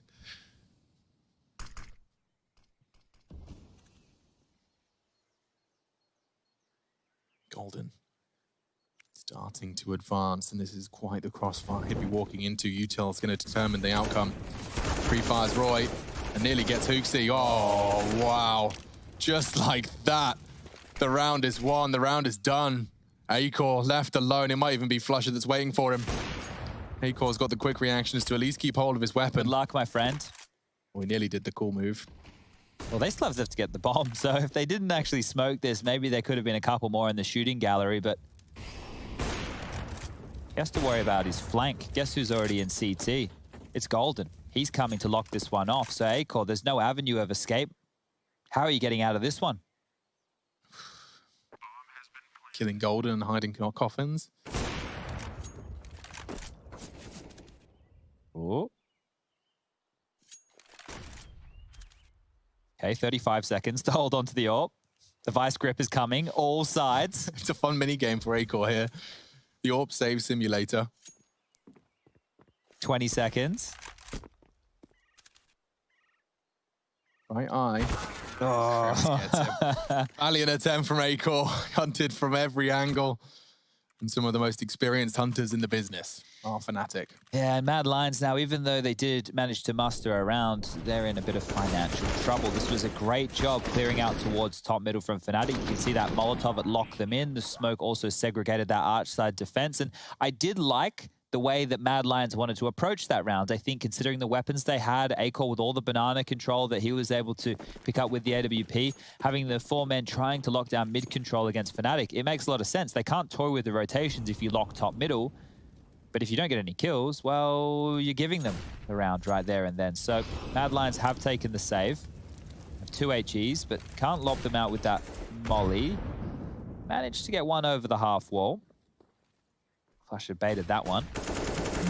And Acor, he's been taken down by Brolin. So it seems like it's a 4-man pack again with Acor and his lonesome, and this time it'll just be a blender from Golden, 3 to his name. Flusher finishes it off, and that's 5-1 on the scoreboard now, as we do have Hooksy yet to frag. And I mentioned before, he did have a rough time on Train versus Na'Vi. Bit of a slower start from him here. Maybe Mad Lions need to lose a bunch of rounds here before they get going. Back through. This time we have a kit, just a single one in the hands of Shush. Utility is light for Acor, but he does have the AWP. And this is a decent buy from Mad Lions. I wouldn't say they have everything they would like, but they're as close as they're going to be going into round 7. Scoreline 5-1. And Acor wants a pick. Scoped up so the sound cue can't be heard. And he knows that Brolin and Crims love to default boiler and halls. If he finds an opening and gets away. What a gamer. He wants the bedroom fight, and he does get it. He tags Brolin and loses his life. Can't help but feel he's a bit hard done by there. He fired his bullet and he connected it, but CSGO not on Acor's side tonight. 5-1 already in favor of Fnatic, and losing their star AWPer in the 7th round of play certainly indicates this one will be up against the odds. Look at this. This is exactly the smoke I'm talking about. Stay with Golden Forest Rush while we round the corner. This smoke right here, it makes it so difficult with the rotations for the CTs. You have to play over towards Speedway, and that leaves, well, plays like this open. Hooksy's 2-2'd onto the B site. Golden now making noise, and it will be the B split. It's a good find. Ash, very good find. It means they can focus all of their attention on this B pincer. Hooksy's hoping they walk through the smoke. Or maybe as it fades, he can catch them with guns now. Just unloads. He's fully flashed and Roy's there with him. Desperately spraying. Roy's got them both. Looks like Mad Lions have managed to stabilize. And Refresh is coming up behind. JW wasn't ready. They got the AWP as well, so Shush has picked that up. They'll be able to get that back in Akor's hands, and this is good because, look, it's obviously very early, and a lot of people out there are going to, you know, consider what I'm about to say to be a little bit silly. But with Mad Lions being a new team, if they are going to lose Inferno, I think for the betterment of them in the series, it's better if they lose the map in a more of a blowout fashion than it to be super close and bad for their mental state. Like if they're, you know, up and it's close and they lose a couple of close ones because of poor communication or in retakes or something like that, then I think that will frazzle them going into a long series. Well, yeah, especially because we've got a whole third map awaiting. Should Fnatic pick this one up? Crims has the Krieg again. I really am interested to see some use out of this. Yeah, we haven't had a round yet, have we? From Crims's Krieg. I mean, we've had the buy, just haven't had the success, and Roy's gone down. Yes, it's just getting peppered through that smoke. Huge. Again, every time we, just as we're about to start writing Mad Lions out of a round or start suggesting or foreboding feeling, Refresh bails him out, and he's been found by Gold and denies it through the molly. Here coming A. Flush has got the responsibility of Banana as always. There's the Crims Krieg. And this one just feels all too easy for Fnatic. They're getting the 1v1s. Everyone's winning their duel. And again, it's Akor and Banana just wondering what he's supposed to do. Yeah, you can just see how comfortable Fnatic look on the T side here. Obviously, it helps getting kills through smoke, through the boards. You love those. You'll take those every day of the week. And now at this point, they may as well start chasing and see if they can find Akor and the AWP. Crims is already on the look, on the hunt.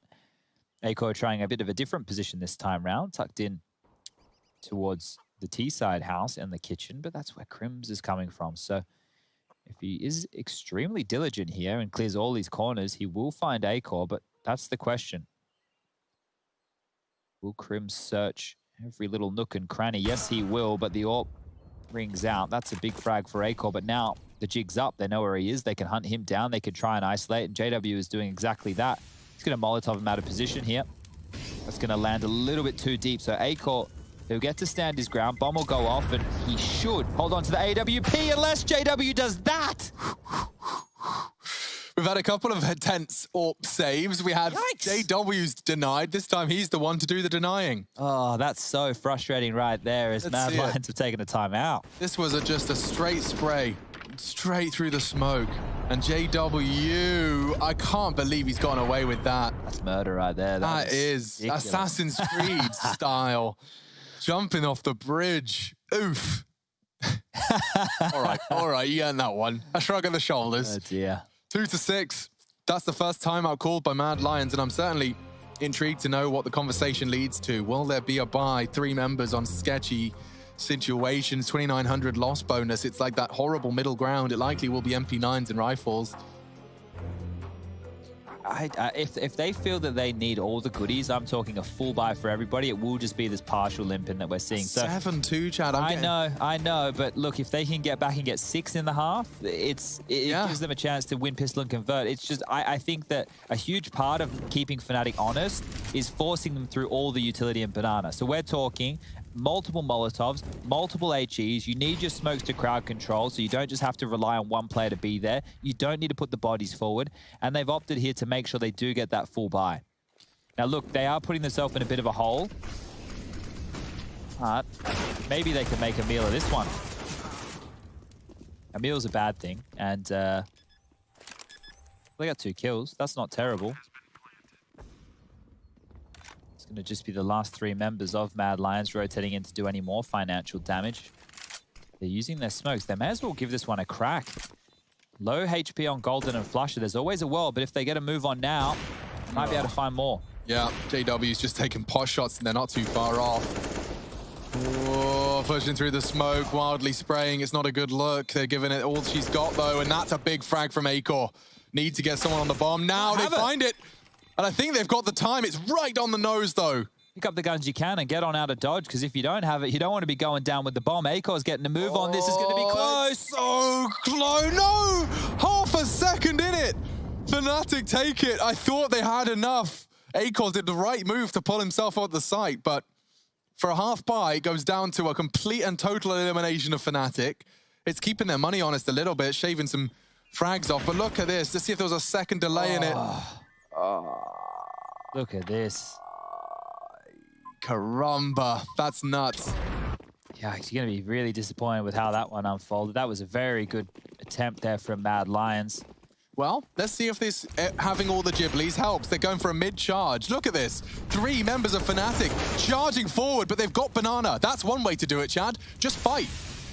Okay, well, they've given up a lot of territory over towards A. Immediately, oh, Fnatic look at the punish. They are punishing hard. Acor, what can you do? He's got to hold library side. Shush responsible for short. Look at the mollies in the side as well. Acor's in the flames. Roland, that's really, really important. Julie's taking. Shush is trying to keep him at bay. A flash long for his teammate. And that's important again with Refresh's impact. He's found 2 frags from the CT Arch and he's completely cut them down, slowed them down. Fnatic no longer have an advantage. And they think they're pinned in as well. Expecting the push to have come all the way down Banana just to lock them in place. You can see the eyes trained as JW searches with the AWP. He has a chance here. When's he going to fire? Jump again, Hooksy, I dare ya. Oh, what? Roland with 30 HP wins the duel. Now Shush is tagged. He could burn. Shush needs 1 here. Otherwise, Acor can easily get overwhelmed. Roland's coming from apps. A smoke deployed at the perfect time. They have to find Shush. He's desperately pre-firing and he finds the one he needed. Acor, the Deagle switch, phenomenal. Crims shuts him down. Numbers do favor the CTs. Refreshing to the site. Crims has the bomb and he's got time. We saw what he's capable of, a 1v4 versus Complexity not too long ago.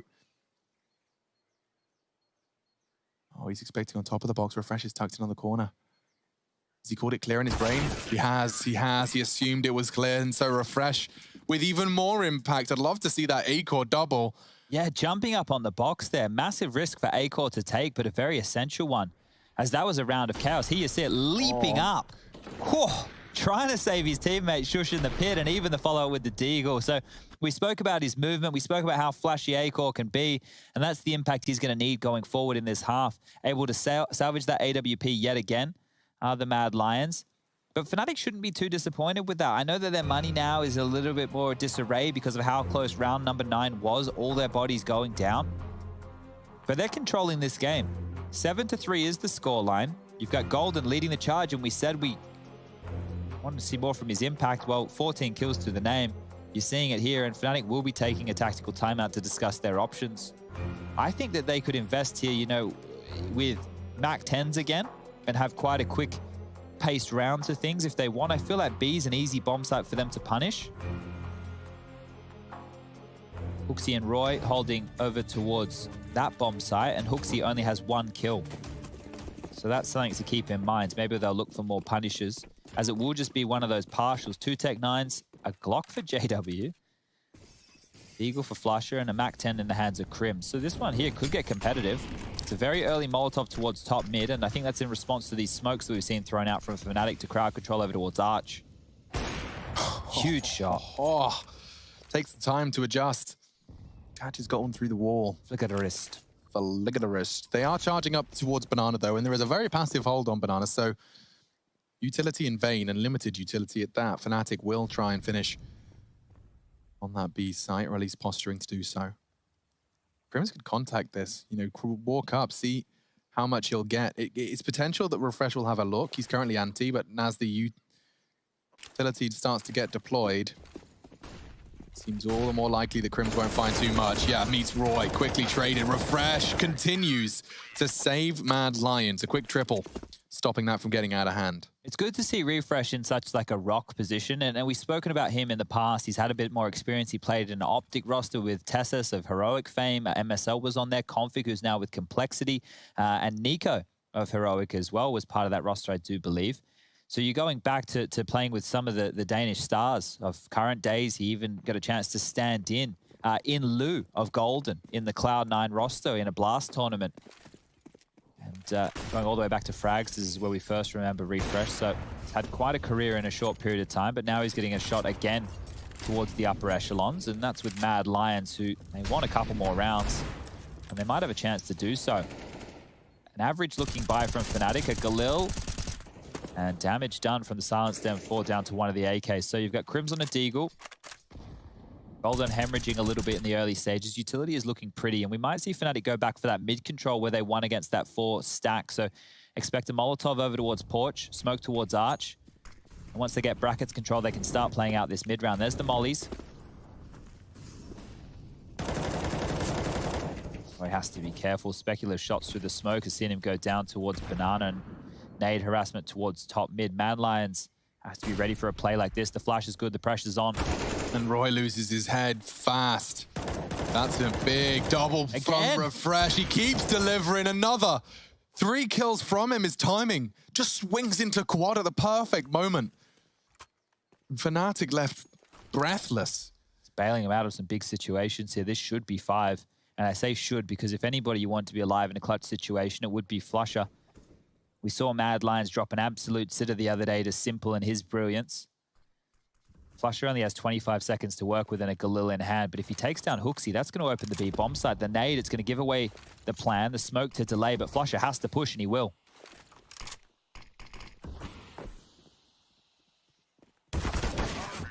Hooksy deals with it. That'll be the last kill of the round. And it'll be the second there for Hooksy, the new in-game leader of Mad Lions, as Mad Lions now are up to 5 rounds. So we're starting to get a half out of this. Here's Refresh with the save. It feels like he's a goalkeeper. You know, he's just there defending the net at all times, making sure that they're not letting too many in.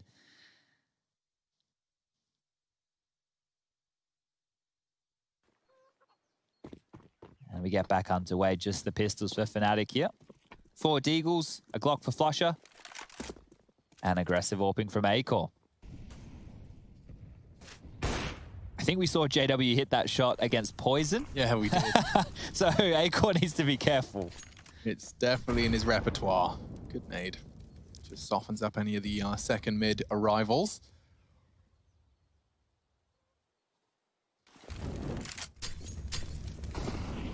Big decision to make there as well for JW. I know it seems like it's just a Molotov, but he could either play forward of that and get mopped on up or drop back. So they want to have a bit of survivability here, Fnatic. More utility being thrown on out from Mad Lions. Just left with 2 smokes, a handful of flashes, and a HE. So Fnatic are making this one costly, and they're yet to find any kills. As soon as all this utility has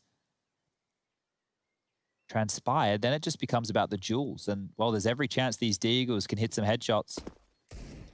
Fnatic's aim. How dare you build this round up? Well, I feel there's a chance. There's always a chance. I mean, there's always a chance, but Mad Lions, they do have a bit of a situation. Seems like that situation's been resolved. You'll never guess who. The usual candidate. Bailing him out, triple kill, issue solved. Golden, just the last man, and he's the one on the other side of the map, just locked out by their smoke, hoping he can find something before he goes down. It doesn't look too likely as the speculative shots in the smoke continue. Oh, he's been found, brought down to 7 just as it fades. All right, Mad Lions are doing exactly what we saw on Vertigo, turning it around on that CT half, albeit a little later this time. If they get 8 here, Alex, I'm going to be very impressed because this is one of the best maps for Fnatic. I mean, this was, let me get it right, 7-2. So 7-2 now, sitting at the potential for an equalizer. Yeah, and I'm very surprised to see it. And look, this is a CT bias map, but once again, Mad Lions haven't had a long time as a unit since the addition of Hooksy and Refresh. And they're going up against Fnatic who, let's be honest, they haven't had the best results in the last couple of months whatsoever, but you would still have to consider this team dangerous, right? They're a team who, if they're all hitting their form, they could win a trophy. They're not at that point where you look at these players and go, oh, they're burnt out. You're not getting constant, terrible performances. They're always threatening. And it's because they have just, I think, a wealth of experience within the core of the team. They still are able to maintain fantastic performances of the likes of Crims. We saw that just the other day when he literally stood there and had a boxing match with Crims, with Config, sorry, on Inferno, just going like round after, even in rounds. Punch harder, yeah. And we know what Brolin can do, an absolute little animal. We do have a bit of a pause. Rush, what are the server conditions looking like down there on the field? They're looking pretty good. There was a few things typed in the chat. There was a monitor problem for Hashush. However, Flusher is changing his VPN right now, and it looks like Flusher has connected, so we'll be underway shortly. Wonderful. Anything else going in for you, Rush? How are you feeling today? Not much. Everything's going pretty all right. Just chilling out, having a good time. Think I might maybe play some Danger Zone late. I'm not sure, though. How'd you feel about the Danger Zone games last night? Yeah, they were pretty good. We had some very rough times in a lot of early game situations, but if we made it to late game, we won them. Lots of ground warriors last night. Oh, a lot. Everyone's a ground warrior these days. We see some bumpers every now and then. You got kind of goombed yesterday in a little way, but, you know, it happens. It does happen. Yeah. Yeah, no, he surfed on top of my head. Yeah. That wasn't a great death. I didn't like that one. All right, well, we're not back underway just yet, but hopefully not too long. As you can see, Crims has opted in for that Krieg again. And maybe you're newer to Counter-Strike and you think, well, you're saying it's not a good gun. Why is he buying it? Well, we haven't seen teams really opt to use it a lot since it's been nerfed. Now, 2019 was the year of the AUG and the Krieg, and they ran rampant throughout competitive CS. The scope, as well as the firing rate, I guess the penetration with the AUG as well against the head armor, was such a good reason to buy it, as well as that price point. So things have been changed. Valve have nerfed it, or I suppose tried to balance it. The AUG, we're definitely seeing more and more use on the CT sides. Yeah. But the Krieg, it's going to be more of a specialist gun. And to see it used on Inferno, that's quite curious to me. The firing rate has been nerfed significantly. The scope does help, but, you know, I could see, okay, maybe if I used it on Nuke in Yard and I want to take some fights against AWPers or Train, then let's say I go down Pop Dog and I want to fight someone towards Ivy or Ivy down the lane. There's a couple of options there that I think might be suitable. But on Inferno, I just want to see what Crims has been working on, because I know he's a monster. He wouldn't be buying it unless he had a good reason to. Yeah, I imagine must be working out well in practice. We'd probably get, you know, if we were to ask about it, just go, yeah, it's a good gun. I tried it in practice, you know, and he's probably had a couple of good games on it that we haven't seen, that haven't been in the public domain. And it's enough to convince him to whip it out here in the officials. This was Flush's ridiculous smoke shot, just using that tracer fire and his own big brain to time that spray. JW was up to some crazy antics, denying AWPs, saved by Acor. And all round, it started very strong. I remind you, 7-2. In fact, there's the scoreline. This is when things started to shift thanks to Acor's spanking Deagle. And then we see Mad Lions and Refresh in particular, really with some impact frags. I think this is a great, actually, highlight reel just to kind of display the match so far. Some real impact felt. And the scoreboard tells that story as well. It is as easy as 1, 2, 3, his average damage per round. 16 kills as well for Refresh. So him and Acor, with 30 frags combined, the rest of his team have what, 12? Let me see. Yeah, 13. So I'm still just waiting to get this one back underway. Shush has rejoined, hopefully not too long. And what we'll do is we'll give you guys a bit of a schedule update tomorrow. We've had to move some things around. The 3 o'clock start time for Na'Vi versus Team Spirit has been moved to 6:30. That's CET. And the Team Vitality versus Fnatic or Mad Lions game, that's the winner of this one right here, has been moved to the following day. That will be Thursday, the 12th of November. And that one's start time will be 3 p.m. CET. So if you are worrying or wondering when those games were going to go down, that's just a little schedule adjustment as we're back underway here in round 14. Aggressive again. We saw this play earlier. It didn't quite work out. Can it this time as Refresh doesn't get the entry. JW gets the better and Shush. Oh, he gets the trade. Ooh, there's Shush waking up. Doubles his kills in a matter of seconds and, well, got a little lustful for the next. It was JW that denies the third and he gets himself the equalizer. Acor's on this side alone. There's no worse weapon for the job than the AWP, but maybe in his hands he can make some magic happen. All comes down to timing and what his gut tells him to move with. Yeah, he's so vulnerable to balcony. I completely understand his passive stance. Now dropping his util, wants to get the Fnatic squad on their toes. Moving back towards balcony, and what an adjustment. Catches Golden's cursory glance. And that enables Acor now to tuck on in. Still coming forward. I thought they might drop away from the AWP and be a little bit scared, but it looks like Fnatic want to try and push the issue on the A bomb site. Oh, I say that, of course. Flush is going for a bit of a fakey boy maneuver, dropping out whatever smokes he can. He's hoping that makes him think it's a B rotate. Oh, Acor. Dude, JW. I don't know if JW spotted him. I don't think so. I think he was looking to clear pit. Acor has info now. Info that Fnatic are not aware of, so all this time passing, it only enables the rotate more. Jiggle. Oh, and finds the angle. That's big from JW. The bomb will be on its way to be planted. JW did get brought down to 23, but look at the moves. Gets himself up on Graveyard, a complete repositioning as the bomb goes down. There could be a gap in their communications now, Roy. Is he ready for JW in Graveyard? No, he's not. And that's another frag for the Swede. He's on for the ace. He's having such a game here.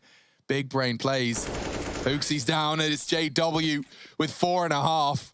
Flusher denies the ace, but it's all Fnatic anyway. 8 for them as they do find the necessary. It's been a while since we saw JW's name in the feed from 4 kills. Takes the first wild flash. This was the second. Woof! All right, JW, that second shot was nuts. Well, great stuff here from JW. You can see just how comfortable he was moving around the map. No dramas, circle jumping out of halls, getting his way up in towards Graveyard, and stealing a round away from Mad Lions, who worked hard with their initial aggressive maneuver. And this time they've gone for another gamble. 4 men over towards the top of Banana. Lots of nades down towards the base. Some flubbed HEs, but all in all, it's just to set up Roy and Hooksy for the second wave. For that second drubbing of utility down Banana, but nobody's home to receive. They're the ones actually copying the damages. Eventually nades will be lobbed down through the smoke. Golden now forcing the issue up with the Mac 10. Gotta be careful of this here, Mad Lions. If they overstay their welcome, Golden might just run in. Yeah, one would imagine so. Bit of a fake being sold there. As you can see, the rotation's now been drawn out of B. Hooksy's been left alone. Roy's actually floated all the way into spawn, and Hooksy might go down here. I think he will. Yeah, he's very vulnerable. They might just throw Golden at him. And he actually hits a flashed off shot onto Hooksy. It's not enough to convert the kill, though. We stay level. There's the typical Fnatic smoke Chad's been banging on about. And there is the response. Refresh has to have a little look. JW was holding it. And now they can use that smoke to wrap straight into Acor. Got a lot of moves to make. He is going to strafe over and use this elevated position to have a bit of an element of surprise. He misses his shot, though, and Crims is ready to punish. I like the idea. Roy, Hooksy. B site's yours. You got to prove it, though. And there's the bomb. Nearly converts. Dinks him up. It's going to be a question of timing for Hooksy, but Flusher just solves the problem. 9-6 on the half. JW's final shot. Rattling through. But Mad Lions, they close the gap at least. See what the second half has in store.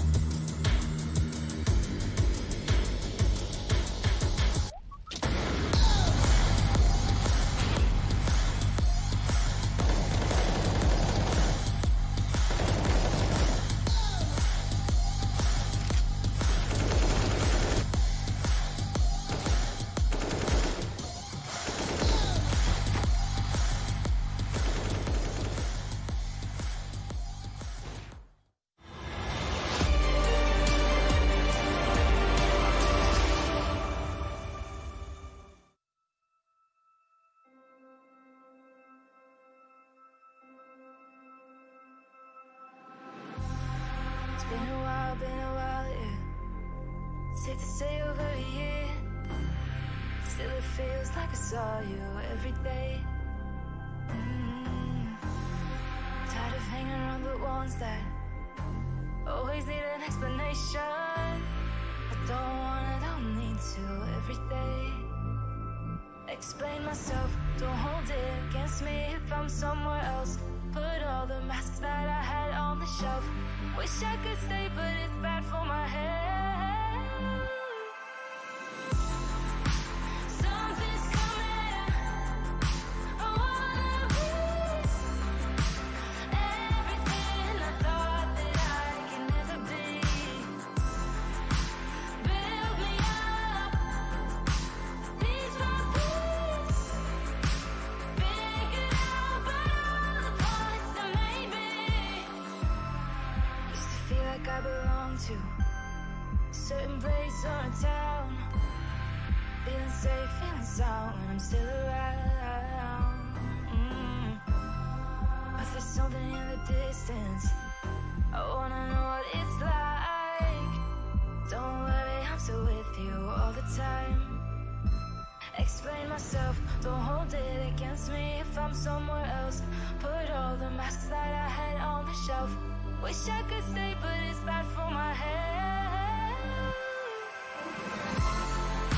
Something's coming. I wanna be everything I thought that I could be. Build me up, piece by piece.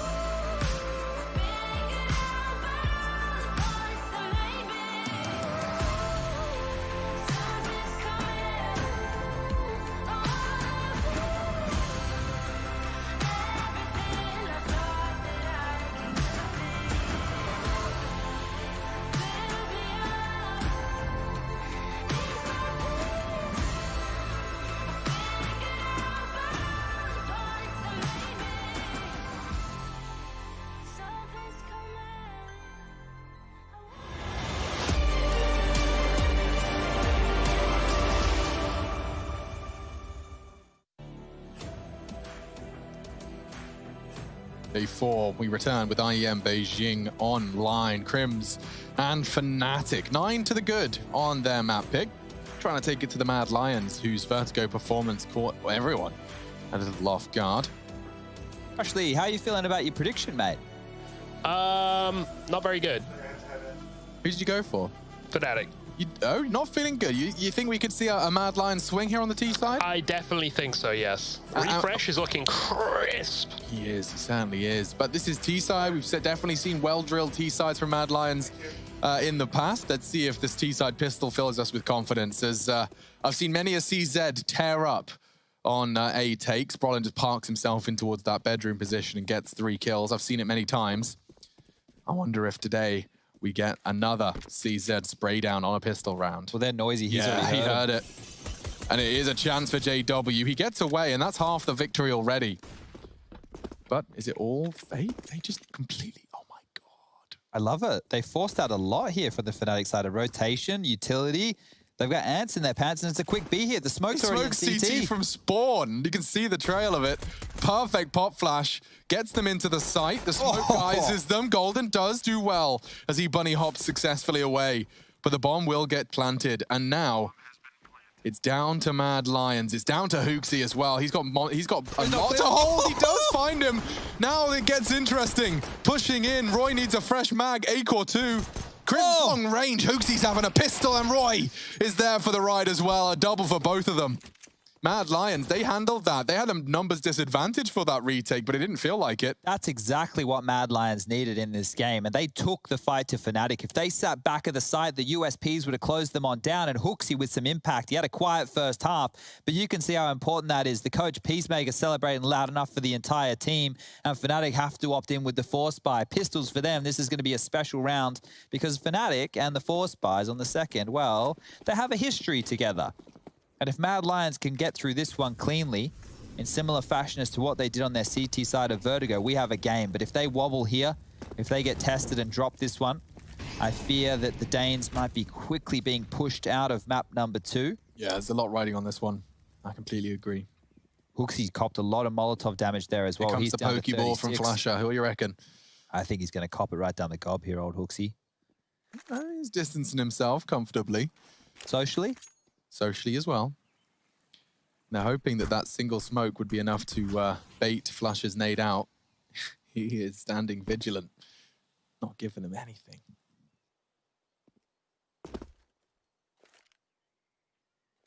Oh, go on. That nade would have done so much damage. It still will.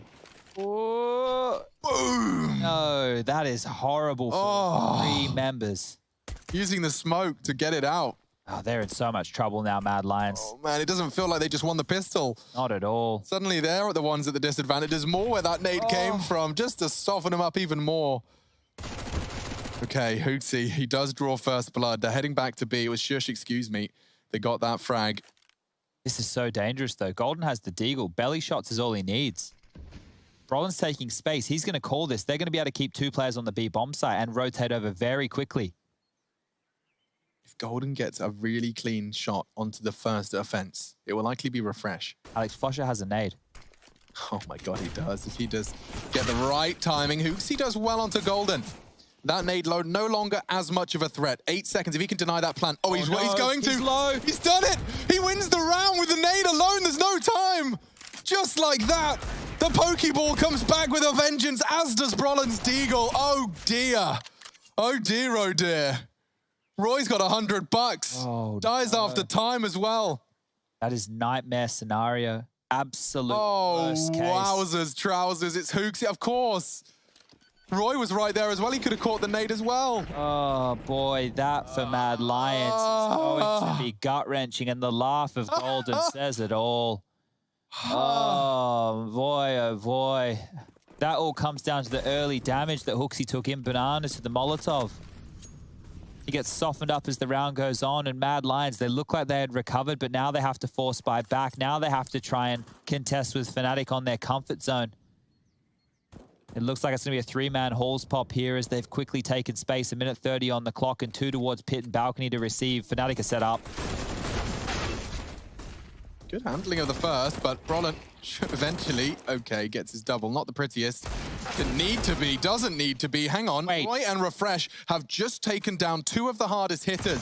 MP9 stops the bomb plant, but there are still better weapons on the T side, and Roy continues to pop off.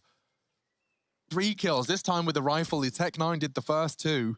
Flusher, can you clutch up? He's already won 1 round with his nade. Now he can win it with the MP9. He knows Roy's in graveyard, a fake plant. He's been spotted out. He's desperately hoping to catch Roy. Don't forget, no armor. They can lose this. And he's already dunked him down to 1 HP. This is so scary.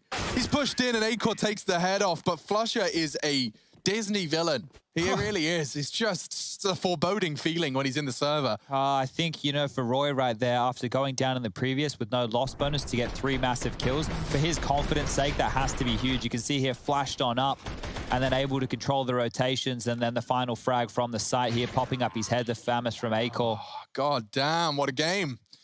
What a game, what a game. Well, this is actually really good news now, because the money situation for Fnatic, it's not great. They've now been put back down to the min loss bonus of 1,400. They will opt in with a force again, but if this can be better handled, and with pace this time from Hooksy, found an opening, make it a second. He's reloaded on the go, and it cost them their life. 2 Deagle kills on the repeat. They stacked 2, make it 4 members on B. It is going to charge into A, though, so unless Brolin's Deagle's really well sharp. Interesting.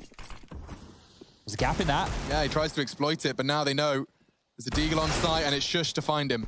How the bomb can go down.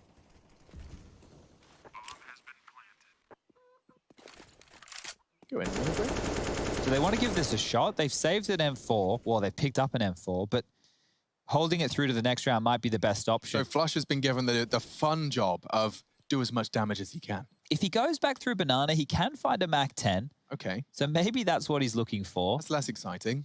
But what is exciting is JW can drop a Deagle. If Flusher gets the Mac 10, he can drop a Deagle as well. And a round that was going to be a full eco becomes more and more interesting. So exactly that. You're going, hello, I found it. There you go. Working as a team. Who would have thought? JW and Flusher. One of the longest standing duos we have in Counter-Strike. Actually, they've been split up for a little while. Yeah, but we just forget about that. Yeah, that was like the bad breakup. Yeah, that doesn't exist. Yeah. You know, like when they say, like, how long have you guys been together? And they say, well, like, 5. Well, we dated and then... So it's like 5 years, really, total. But, like, probably 1. You always hear that conversation. Okay, well, at least this buy is looking decent for Fnatic. It could have been just the USPs or just a couple of upgraded P250s, but instead, they actually have somebody, okay, Mad Lions, everybody working on something. Promise me, Mad Lions, you won't lose to this. Please, man. Please, man. Hey, Rush, give us your best please, man. Please, man, please. It's better. It's good. This is quite nice. Please, man. Drop AVP, please, man. Just like that. Yikes. Just like that. Okay, but JW, the armored M4, becomes now Crim's unarmored M4, and Acor is disrespecting smokes against Fnatic. Surely checks his left. He does, and Flusher was really not expecting that. He had his knife out. Excuse-moi? Yeah, odd. Very odd. Flusher's off angle, I guess, is enough, and now there's an AK in play. Mad Lions, you promised me. You promised me. And now they're taking individual duels. I'm nervous as hell. Refresh is in the smoke. He's trying to catch Flusher as he redeploys it, and he will get it. Flusher, smoke tricks against him. Taste of his own medicine. And Refresh now has access to B.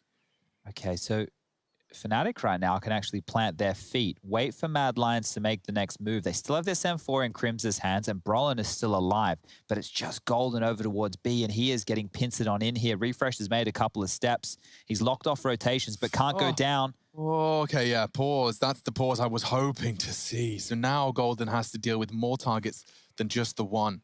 3 to find. Hooksy's head visible and knocked off his shoulders. It will be an AK and a bomb retrieval. They can't pressure the plant, so this goes down regardless. And now, Chad, I'll let you take the mic because it gets awkward for Fnatic. They got an M4 and an AK, no armor. They're buying next round, make it expensive, give this one a crack. This is a decent shot of throwing Mad Lions' money back into disarray, and 2 of their hardest hitters still alive. Okay, so this really does come down to that shot from Brolin. Suddenly, Refresh has to win the round. He's got enough. They don't have armor, but they have got enough in Crims. He gets the frag, gets the trade, and Mad Lions have lost the 1 round they really couldn't afford to lose. Yeah, that one right there is going to be haunting them. The flush and nade, the miracle round, Two that of them one now. you can scrap off, but this one here, it got messy. It felt like they gave away way too many liberties, and then in the dying seconds, the final moments of this round, unable to hit the shots they had to. Acor, I'm not sure what was happening here, overstepping the mark as Mac-10 in the face, both getting caught off guard as Flusher able to course correct the quickest. And now Fnatic, they're in the driver's seat to close this out. The plant, it's great. It means Mad Lions can remain competitive in the later stages of this game. But Fnatic, with the confidence, knowing they're winning the gimmies, well, now they can win the gun rounds. They've got a full buy. AWP for JW, AWP for Acor. Somehow we've ended up in a gun round. Somehow, some way, W has opened up the fray. Huxey's having a rough one. Huxey, yeah, sent to the Shadow Realm. Oh, and one of their best. Refresh, knocked down to 28 points of health. That nade landed right on the top of his toes. Never want to write out Acor, though. And he's got his pop flash lined up and ready. Hi, Refresh here, looking to equalize. He is looking crispy. If they get back into this, Refresh needs a pat on the back or maybe a pay rise for the day, an extra bonus. Give him some per DM to operate with tomorrow. Get some pizza money. It does look like they're setting up for a B executors. They are trying a little bit of a boost.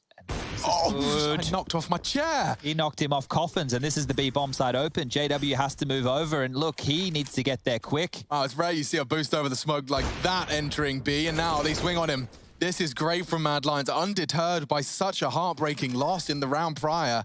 Picking themselves up, dusting themselves off. Shush needs to get out of Careful dodge. now. He's even being wallbanged. Tucks in just in time. Grim's nearly finishing off the job.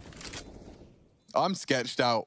I'm sure he is too. They need to be careful, Fnatic here. It's only 1,400 loss bonus. They need to save. They need to get away. And you can see that actually leering out of the sight. Brolin gets tickled on up, and that's going to force them to let go of those shift keys and start running as fast as their little legs will take them, because Mad Lions have just snatched one away.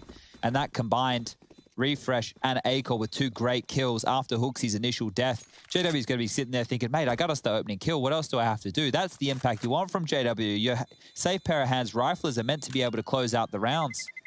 And now it's 10-11 in favor of Fnatic here. Their map pick, it is map number 2. And here's the initial shot.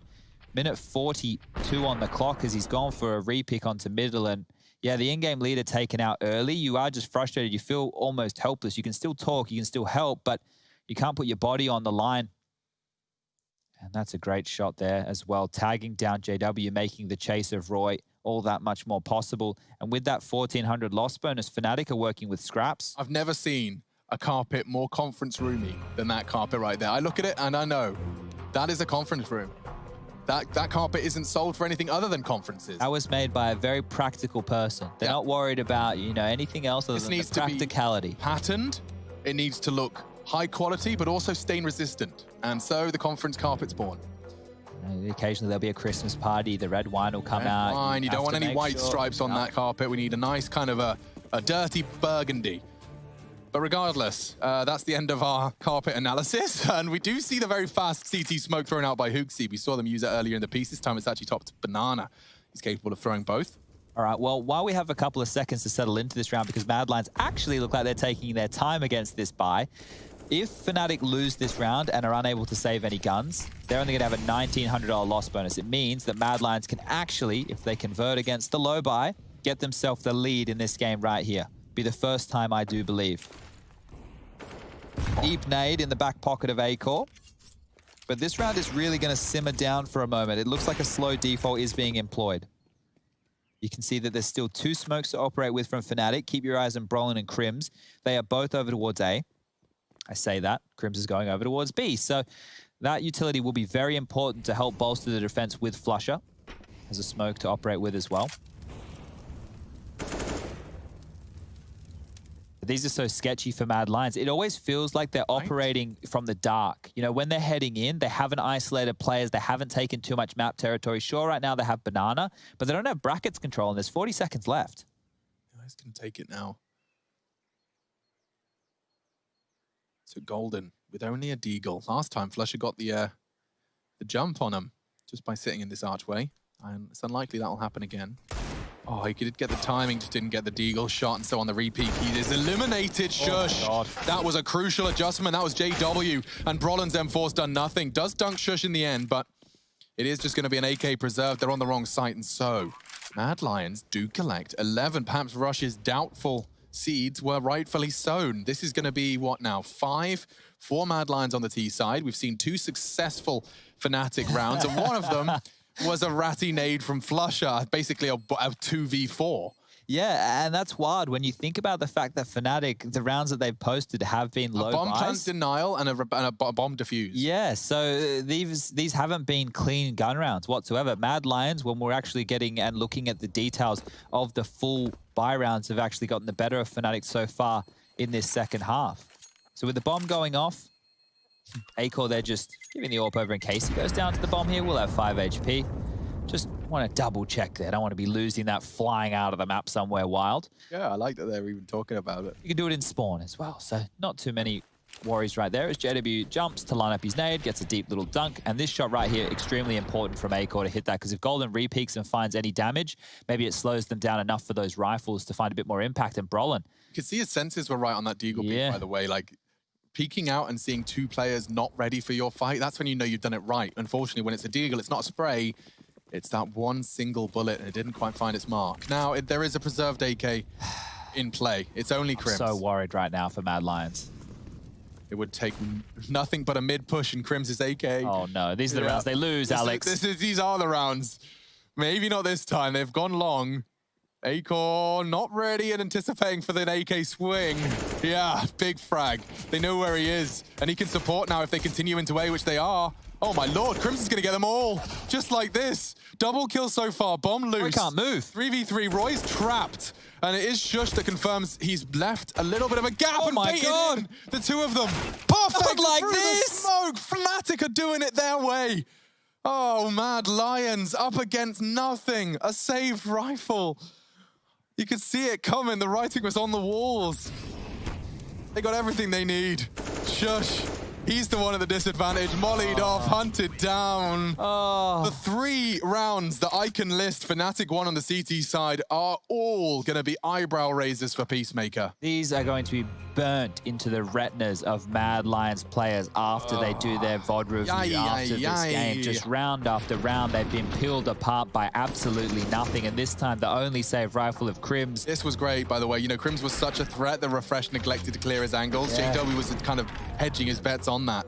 Jesus, Joseph and Mary, can you believe the 3 rounds that they've picked up so far this half Fnatic have all come through these little miracle low buy rounds? This is nuts.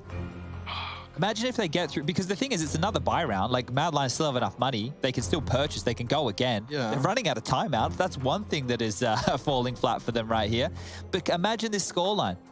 This wouldn't be close whatsoever. We could be looking at like 14-9 at this juncture of the game. You're right. You're right. We'd have been like, wow, Mad Lions T-side's great. And it has looked great, but falling foul to Fnatic rounds. Well, no AWP for Acor, and that could be a real problem because JW, he's on the prowl, aggressive middle, picking on up, looking for room. Well, these nades could be good. These nades could be great. Yeah, just a little too shy of the mark. Trapped in, though. Golden chose to disrespect the molly to back away. Costs him half his health. Traveling as a pack. Look at Mad Lions on the radar. They're almost shoulder width apart. Just staying together as they make their way back towards middle. 3 now towards apartments. And going towards A, it's a scary task. They've You got what they Crims want, and dude. Brolin. They've got what they want. They've got the B players boosting up Nubox. That's enough to suggest you're going to keep those feet planted for a while. Here comes the A hit. It's a good flash on Brolin, but he still survives. Drops his own smoke for survival. Wants to incendiary them. Costs him his health, and oh, Hooksy. He's got him a way in. He gets them both. Both of the A defenders down thanks to the in-game leader. Bomb is his responsibility as well, and he's trapped in pit. He's actually dropping a library smoke that will buy them a lovely bit of breathing room. As that one blooms, JW's going to take a pot shot, but actually just using his strong arms to throw the bomb across. Acor recovers and looks to plant safely. This is going to be a very interesting retake. Yeah, bomb's going down now, so the 40-second timer begins. There's 2 mollies remaining, but it all comes down to the avenue for Fnatic's retake. It looks like all 3 of them want to be going around the quad side, but they're taking their time. So dipping down, where is Flusher going? He's setting up some nades here. Smoke for pit. Hooksy completely nullified the anti-Brolin smoke. And now pushing into the molly. Oh no! Golden may have not have checked his health. He tries to disrespect the molly. Acor gets a freebie and they have to back away. Just like that. Bob's your uncle. Refresh is going to go down to the bomb, I think. It's actually planted far enough away, I think, if he's tight. Gucci, 12-12. Oh boy, just play like that every round, Mad Lions. Don't worry about what you're up against. Assume it's a full buy. So that frag on Brolin just trying to drop the molly. You can see how much damage it would have done if he got away scar-free. That was an odd death for Golden. Just trying to apply the pressure, but didn't have the health.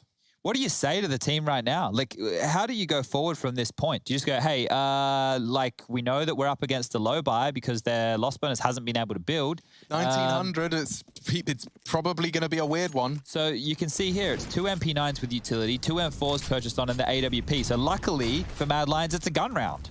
Golden likes to take initiative on these. Oh, okay. Yeah, and Refresh could not be any more vulnerable. Bye. Oh my God, 2 HP. From 9 to 2. Takes the damage. Go wait in spawn, bro. Yeah, I think it's better off that way. Maybe have a cold shower and wait for your teammates to get a couple of kills because you're out of this one for a little while. Didn't see how that happened. Was that just standing in the molly? Yeah, I think there was a molly behind him and in front of him, and he couldn't find a gap. Power of the Molotov.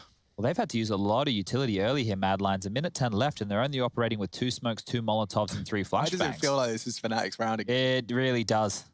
Without too much happening. It just feels like Fnatic are about to take another one away. Maybe that's why there's no clear direction from Mad Lions. Well, Refresh has been an impact fragger, and he's already low, so somebody else needs to step up to the plate. It was Hooksy in the last round. They need someone else to do it. Previously, but slip and a miss. Well, they've been able to isolate 2 defenders towards the A bomb site. It's been a 3-man B lean from Fnatic here with 34 seconds left on the clock. Now it's a clear indication they want to finish A. Isolated on the site will be both Brolin and Crims. And the rotation coming here, but they need to frag. They need to frag now. Fresh, no longer going to have any impact. It's a double fake. They've pulled Golden off the site, JW2, and in comes B. Hooksy does confirm that Golden's off the site. Flusher must be hiding in limbo somewhere, and he does jump out just as the hunt begins. Great timing. Roy, despite the flash, gets the frag necessary to get that bomb down. JW responds in kind. Acor's got his orb, but JW finds it, and Fnatic will convert. Chaos across the server. My God, they just kept trading blows. Madness going on right here as Mad Lions, they're going to slip away again, and Fnatic get the 13th. There was no smoke to cover off the cross, and you can see what happens when you linger too long. JW strikes in a big way, plucking Acor out of the sky, and that's going to force Mad Lions to use their last tactical timeout. It doesn't even feel like we're at the business end of this game right here, and that's with the plant going on down. They have just enough money to justify a buy. 3 out of the 5 are able to get themselves rifles. 2 will have to work with either SMGs or pistols, and Fnatic, at this stage of the game, they look like they're able to close. As this timeout transpires, Mad Lions' buy is about to be made a reality, and look, if they were just able to convert one of those low buy situations, this could have been their map. And this is the nightmare scenario. We move on to Mirage. They've been so close. The rounds they've lost are frustrating rounds that you never should be losing, especially not 3 or 4 of them all in the same game. And Mad Lions have done it. They pushed all the chips into the middle of the table. They've gone all in. Acor down to a Deagle, Refresh down to a Tech-9. 2 of the hardest hitters operating at a disadvantage. We need more from Hooksy, Roy, and Shush here.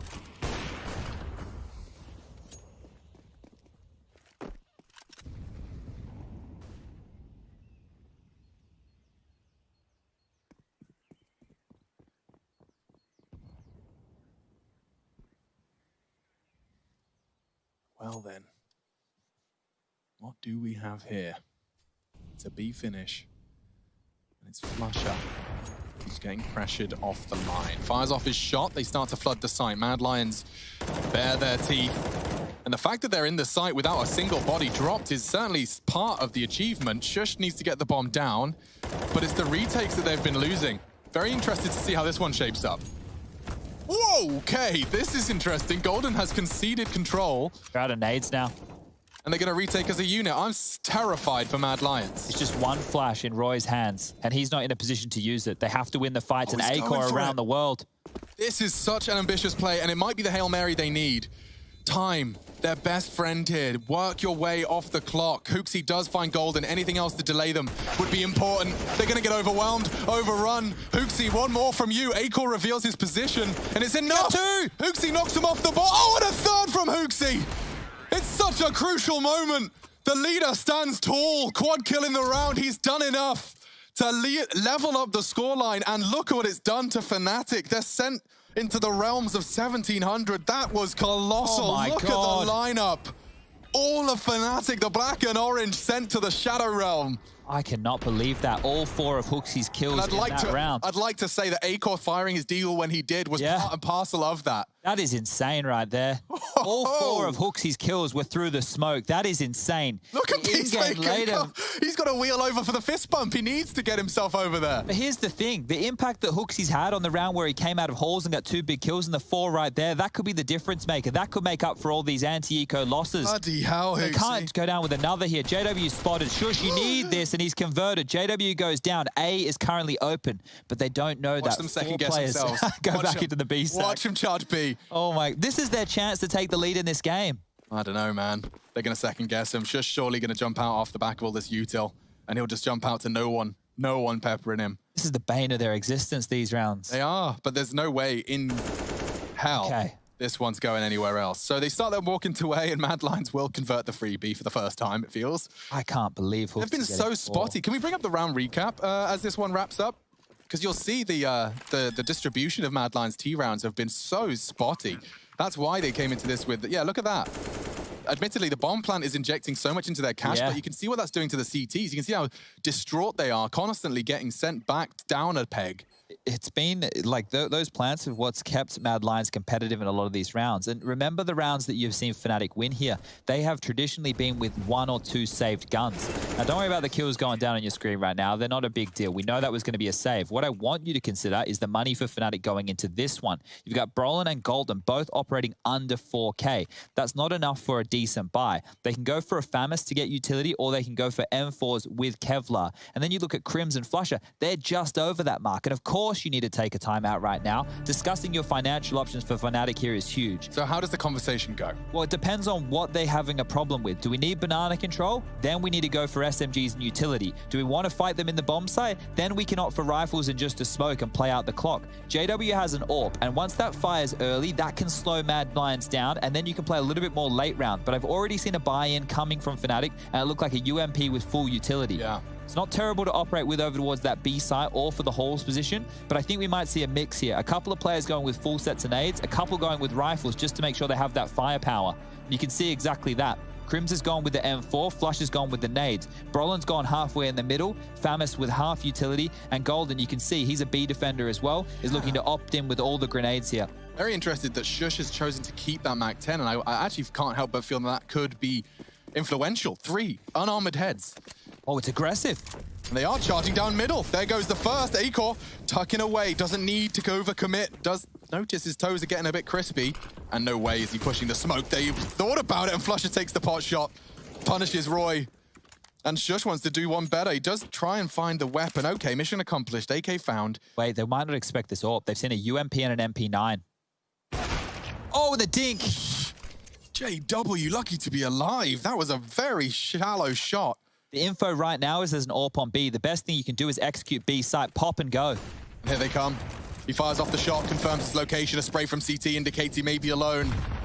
JW brought down to 9 before they fire a bullet his way. They're all waiting. He does catch Hooksy, and the spray from Crims is colossal. Fnatic, just like that. They line up, and they found the equalizer. This game keeps on going. So many twists and turns, and what will look like a broken Fnatic economy is now handed right back to Mad Lions. A steaming pile of 3.4K. Oh dear, Flusher did fantastic here to course correct again. We've seen a couple of those moments. In the molly as well, Crims with the double. Bastard, that's so perfect. Oh, and they're just trying to make sure that they're trading off each other and making space. Mad Lions getting battered down and back to a low buy. This is it for them. It's a UMP, it's a Mac 10, and they're up against that AWP of JW again. No aggression down mid this time. It's back towards Banana. And they're fast, they're quick.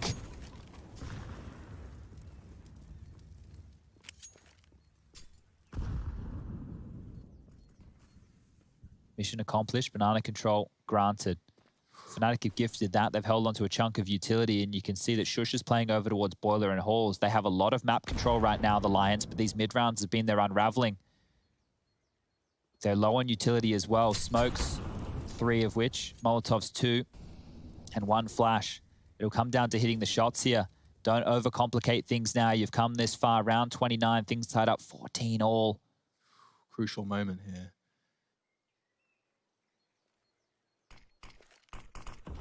Great nade. It's going to really hurt them. Look at the damage it's inflicted into the Mad Lions, and it makes the FAMAS all the more powerful. Nade could do more damage. Look at their health. He's dunked Roy. Hooksy, a shadow of his former self. Acor readies the spray, but another double from Crim sends them packing. Ah, brutality. Absolute, unfathomable brutality from Crims. Just as Mad Lions start to arrive, he crests with 3. And they are down to the nasty, nasty reality of a $2,000 final round of Inferno. Oh, they just couldn't. They lined up. That's 2 rounds in a row they've lined up for him. Yeah, Crims could not have been in a better position there. He's only got 16 kills. It's a shadow of the performance we saw from him against Complexity the other day, but now finding impact when it matters, and this is it. Mad Lions with the Force Bite. And it's going to be a 4-man B-lean. Fnatic think they know what's coming. They might have hedged incorrectly. It looks like a fast A play. Nades towards window, Molotov towards top banana. It looks like they want to go A, and they want to go quick. Good reads from Fnatic, but flooding up long. As long as they don't go mid to B, this is all right. Yeah. Oh, they are going mid to B. This is a nightmare. Oh, no. Nightmare fuel injected into my veins. Unless, well, he gets his knife out. That's a catch. Now the spray. Not another multi from Crims. Here comes the frog. It's just line up again. The dunk for Shush. Not like that. Oh, colossal finish for Fnatic. They'll take it round the world into the stack. It could have been so much more. We go again. A 3rd map required to separate the 2. Mad Lions, Fnatic. We'll be right back.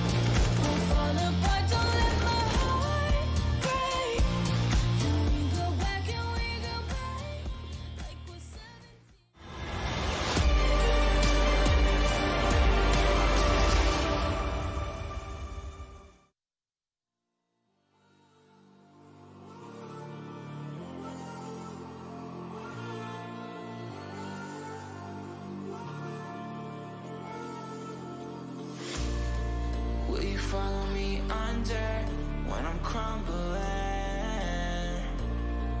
Every night I wonder, will it ever end? Sometimes I can barely breathe, dear. Sometimes I don't wanna be here. Sometimes I don't wanna be here.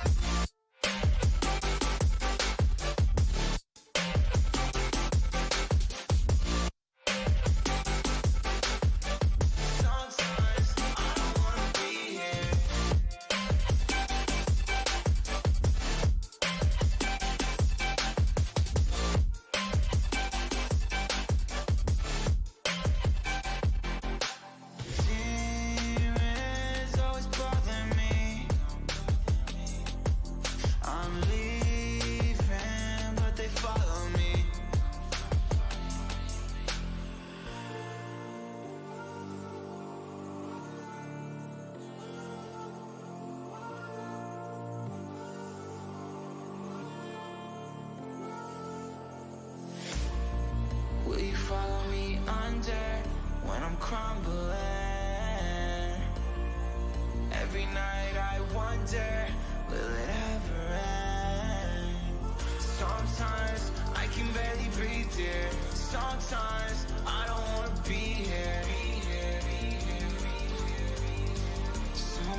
of the shadows. I've come to make a name, ready for battle.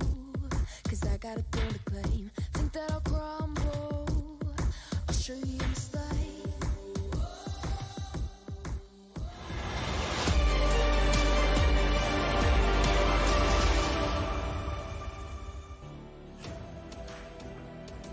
Whoa, there's a couple of rounds that really separate Fnatic and Mad Lions in Inferno, but I mean, it goes all the way. We are seeing a third map, and I am joined by Chad Sponge Birch. You're pretending to look like he's doing I am notes. writing things down. No, it's all a lie. It's all an act. 4 numbers I've just written down here, Alex. 4 numbers. Can I guess one of them? Yeah. 16. Close. 17. And that's probably where we can start right here because that was the second round of the second half. That's now, I've had our amazing EVS operator, Max, have a little bit of a compilation for us. So this is the 4 rounds, the 4 difference makers in the second half of the rounds that probably should have been won. So this right here is round 17. Lots of nade damage here early. Now, remember, Hooksy also took damage to a Molotov. 6 seconds left on the clock. Hooksy gets taken down. The round is won. Fnatic steal 1 away. Okay, all good. Round 20. Well, this is a saved M4 in the hands of JW. Gets traded on. Looking pretty good. All right. Well, Flusher has a MAC-10 that was also carried across. He finds A-Core. And another round that slipped out of the hands of Mad Lions. They did their absolute best to trade back in, but it was a 2-on-2 on the retake on the B bomb site. And Brolin and Crims, they handedly were able to deal with both Refresh and his compadre on the B bomb site. Crims, 1 saved AK, finds an opening kill. The USPs now start to pepper. Crims does more damage. They get baited into his presence, and JW finishes off Refresh. Flushes even finds one through the smoke. And then, well, look at this. Another round that has fallen foul for that of Mad Lions. Round 25. Here it comes. And look, all in this one right here, it's the SMGs. It's not a full buy. They're unable to get 5 rifles. Smoke. A little bit of time left on the clock, and another one for Fnatic. And that was the first 4 rounds that they picked up on the CT side. They were all, at some reason or another, operating at a disadvantage, and all rounds that you can argue Mad Lions probably should have won, and then they probably should have won the game. Yeah. Yikes. Now this is where, Chad, that conversation you started way back. Yes, like round 6. Yeah, round 6. You said I'd rather see Mad Lions get stomped on than get really, really close and a couple of crucial rounds break them, which is kind of exactly what we had. And the type of rounds that they lost, it's not that they lost like retakes onto bomb sites against full gun rounds. They lost to just the low buys or saved guns. They're Fnatic specials, those type of rounds. Now, to have that in the back of your mind, knowing if we had just tightened up a few of those details, we would have 2-0'd, we would be through to the next day, we'd be playing Vitality, we'd be ready to win 1 more game to get us into the playoffs as IEM Beijing, and now we have to do it all again? Yeah. Oh dear. I mean, that makes me tut my tongue, never mind the team themselves. Now, I want to remind myself, Mirage is what we were left with. So Fnatic were given the choice between Overpass and Mirage. They opted for the latter. Mirage didn't go very well for them against Complexity, did it? It really didn't. It was one of Complexity's, I think it got off to a start of like 9 T rounds. 10 T rounds. So Fnatic's CT side, it has its woes. Maybe Mad Lions will be able to poke and prod them, but we'll be discussing them in just a moment. We'll be back to bring you the 3rd and final map of our 2nd series here for day 4 of IEM Beijing right after the break.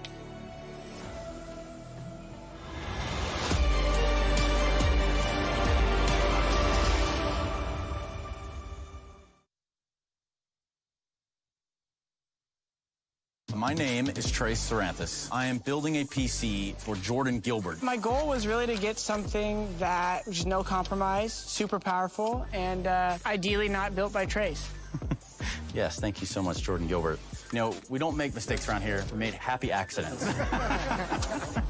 I get a booster seat here. Enter now for a chance to win one of 3 PCs built by me, Jason, or Trace.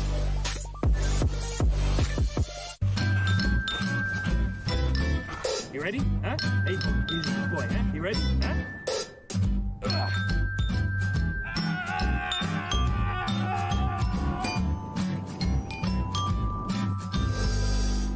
Start your esports career now at play.eslgaming.com.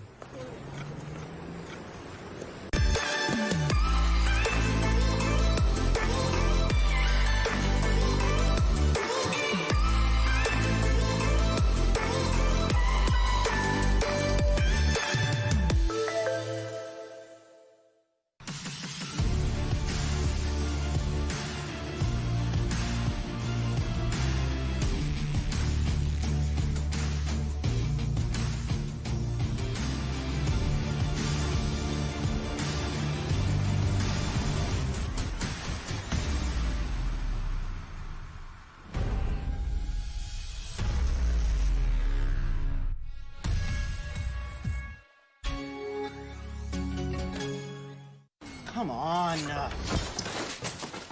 Millions of gamers rage quit every day. Mountain Dew Game Fuel's got you covered. Game Fuel is specially crafted with ingredients shown to improve accuracy and alertness. Another one saved by Mountain Dew Game Fuel.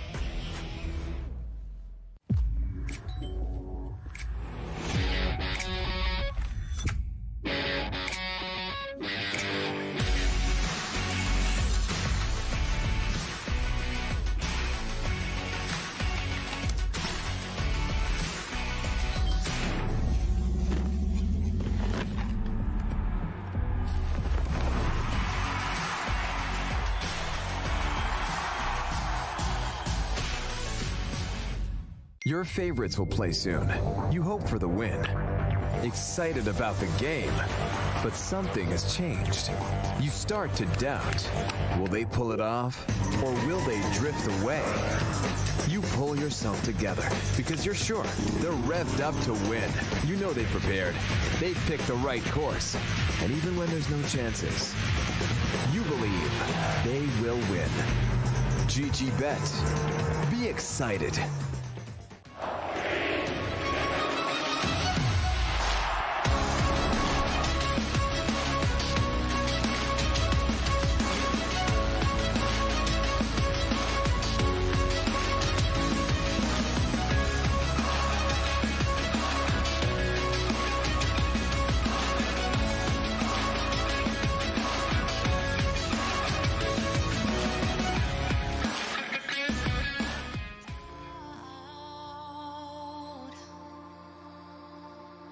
Fills your head, but you have to fight again. So take one step, take another. Find the strength for your brothers. Erase the doubt with your battle cry. With your battle cry. You feel the earth move to the drum of steel boots. Banish the fear inside. You're strong enough that you don't have to hide. No, you don't have to hide. You're strong enough with your battle cry.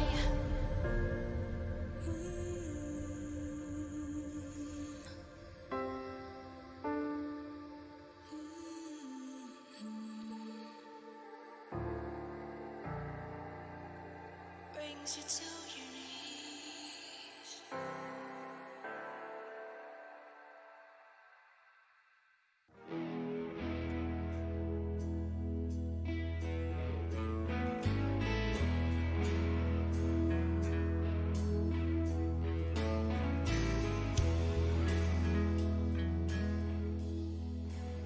Intel Extreme Masters is brought to you in part by Intel, Acer Predator, Mountain Dew Game Fuel, DHL, and GG Bet.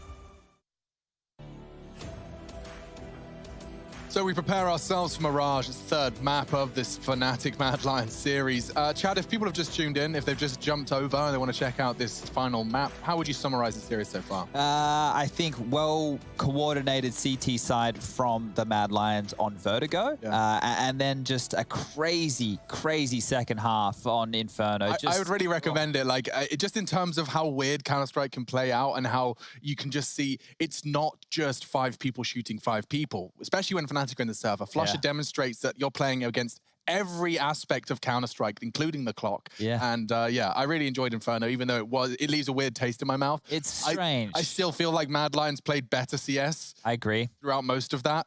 Especially the second half was mainly gun rounds for them, right? And what they lost to was the hardest rounds to win in Counter-Strike. It's the low buys, it's the half buys, it's the saved guns. Twice our worst fears were realized when we said they lose these. And that's the ones which technically favor them. It's silly. It's crazy. But Mirage, Chad, is where we are going to finish this one off. And the fears of Fnatic CT woes that we saw manifest against Complexity, whether they show up again, though, it requires a degree of confidence that I'm not sure we're going to get from the Mad Lions. I don't think Mad Lions can play the same way Complexity can, and not yet anyway. I think that the individual pound for pound in those two teams is quite stark, but one of the things that Mad Lions do have going for them here is a lot of these nice little moves that are well rehearsed, and they play off each other very, very nicely. Now, reflecting on their 3 games of Mirage since Hooksy and Refresh have joined the roster, 2 of which they've lost. One was to Whistler Krakow, one was to Alternate Attacks. Their win was against the Danish Existence, which was where Hooksy and Refresh came from. So that roster has recently been ravaged by their departure. That was a 16-1 victory. Now, I think that this game right here, it might actually be a bit of a Bakugan battle brawl for all of you little anime weebs out there. 50-year-olds or, oh, no, it's not an old reference. It's an anime might be old. I don't know. Anyway, I remember watching it as a kid in the cartoons. But either way, I think this one's going to be a close affair. I start to lean towards Fnatic now. I know that Mirage hasn't looked good in recent history, but it's been a long series, it's been a long game, and the veterans, they tend to stand up. Yes, peering down from Mount Olympus, the gods that are Fnatic smile as they head to a third. It was through sheer willpower that they managed to pull it across. Yeah, luck, Flusher, and a little bit of a misplay from the Mad Lions. Well, Fnatic, they've been given a new lease of life, some fresh oxygen in their lungs. It seems that GG.bet have still given the edge to Mad Lions, and you can understand why, as our pre-match and pre-chat has indicated. That looks like a nice and easy connector lineup. Thank you, J-Dubs. That's a perfect smoke. Stolen. Shush, however, does struggle to find his first, and that was a very big re-peek from Roy. Oh, Acor is just sniping with the USP. And just like that, the 3 flurried frags do pretty much put the bow on this round. It is a very stylish P250, but it is just a P250 for Flusher against an entire squad. Similar piss round as to what they ran the other day against Complexity, the P250 out through Palace and lots up through ramp to try and take space towards CT spawn, but that was denied. Roy hitting a shot, and that was a bit of a distraction there for Acor. That is some fantastic shooting. 3 bullets, 3 headshots, lovely stuff there, and that's the precision you want to be seeing from your AWPer. We spoke a big game about him in the pregame here today. Hasn't had an opportunity to come alive on the previous 2 maps, but if he's going to, this would be the one. And you can see here, Fnatic without the plant, they will be opting to go for the save. AKs to come out in the third, and the buy from Mad Lions, it represents exactly that. It's just going to be the 2 SMGs, 1 for Hooksy, 1 for Shush. They've opted for 3 rifles, and they shouldn't be losing too much here. Now, once again, Fnatic will opt for a slower pace. Any kills they can get is great, but you know that you can bleed out some utility. Roy's going to be held on notice, spotting them underpass and towards top middle, but it's Glocks, no armor. And no hope, really. JW will be trying his luck, seeing if he can get a bit of a timing or get an odd little dink off there. Roy with the scope, it's the perfect weapon for the job. Acor with the slow firing rate of the M4 needs to be careful. Yeah, he does get overwhelmed. Yeah, it's a little bit of a problem. This is a very interesting peak. He's sticking around. I think he might even try to look up, but JW, I think... Oh, Flusher taking a bit of space here. Shush is the one to deal with it. Refresh still pushing up. It's a lot of info, Chad. Oh, and then the pick comes in. The A site, 2 players here. Brolin with the Deagle. Little smoke nonsense. Okay. And Refresh is still going, Chad. What do you make of that? Well, this is good. He's going to be on the flank on the A site, and that's exactly where Fnatic are going right now. They're finishing over towards A. They've tucked on in, and Acor's taken a big lick of damage right now as Hooksy. He wants to mantle up and over, but thinks better of it. If he pushes and dies, that's a rifle in their hands, and Flush is coming his way. The spam, the flash, it's all bad for Flusher, as he was actually flushed on up by his teammate, and this is where the flank of Refresh comes into play. It's just JW with the AWP and Golden in sight with the Deagle. JW doing his very best, but they know where he is. They have Molotovs, flashes, HEs, everything to deal with him, and he may as well save. Backing on off, the defuse will come through. The double AWPs are going to be carried across, and Mad Lions are going to put their 5th on the board. Well handled. Very nice. 5 for Mad Lions. And a bit of a break, a bit of a moment's respite as well in the finances. You can see that Hooksy was very ready for the push. Very lucky. JW flashing Flusher there, could have gone the other way around. But that was a pretty bad death from Shush, I'm going to say, because that AWP's... Oh, wow. Bit of a death slam there from Flusher. Not the hardest we've seen. I think Apex had a pretty hard one the other day. Yep, blame the camera. JW just carrying across this saved AWP now. Their loss bonus going forward is going to be 2,400. Observer team drawing your attention as well over to that boost. Gets Brolin across, but also the window not broken. These are the rounds Mad Lions lose. It has been. That was Inferno, though. Do Fnatic have the same level of affluence? With Mirage, he pushes straight through the smoke. Shush was there to pick up the pieces. Roy was exposed, but there you go. Any more where that came from? Keep him coming. JWs could be set up for success on the AWP. There is one in play. Shush throws his smoke safely. Not going to fall foul to any beginner errors. Well, B app's being pushed by Hooksy now, so he's had a lot of information for his team.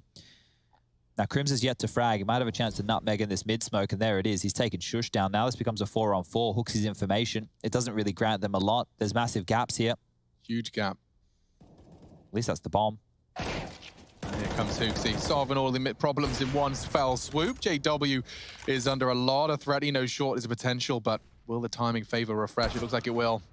Holding down and just walks into the AWP line. Crims strafing into Hooksy. I liked his chances there. Triple kill again from Hooksy. He's having a lot of impact. We talked about to him just yesterday or the day before, talking about his impact as an in-game leader, and he definitely doesn't want to be using the in-game leadership as a excuse. It's the best excuse, dude. Trust me. I know, firsthand. In there, used it. Yeah, but I'm calling the strategies, all right? I don't have to shoot people. That's my job. It's all me, all right? You guys do what I say. And then we'll win. Yeah. Don't press tab. Probably would have helped if I had a couple kills. Well, all right. Double AWP still being held on for Mad Lions, and I'm loving what I'm seeing here. Acor and Refresh have been very active, and Flusher, he's not loving what he's seeing. Legged on up, tagged on down, 5 HP. Some interesting setups from Mad Lions indeed. 3 players over towards B within the early stages. No caretaker for window. Hooksy's taking vent space. Oh, Hooksy, there's a bum there for you, mate. Give that one a slap as Golden. He's going to be peppered from behind, and that's a big opening. Peppered Swedish steak. Oh, could go for a steak right now. It's been a while. It's a flubbed molly, so Hooksy has gap, and he's almost got more impact. Could have very well led to more. Well, they've got a 2-2 split now, the CT, so Fnatic will be pushing into a numbers advantage if they group. Is the vent broken, Rush? It is. Okay, so there is a gap towards window, and you can see Acor having to look towards spawn to deal with that right now. This low HP, ooh, Refresh would have to miss a big shot here.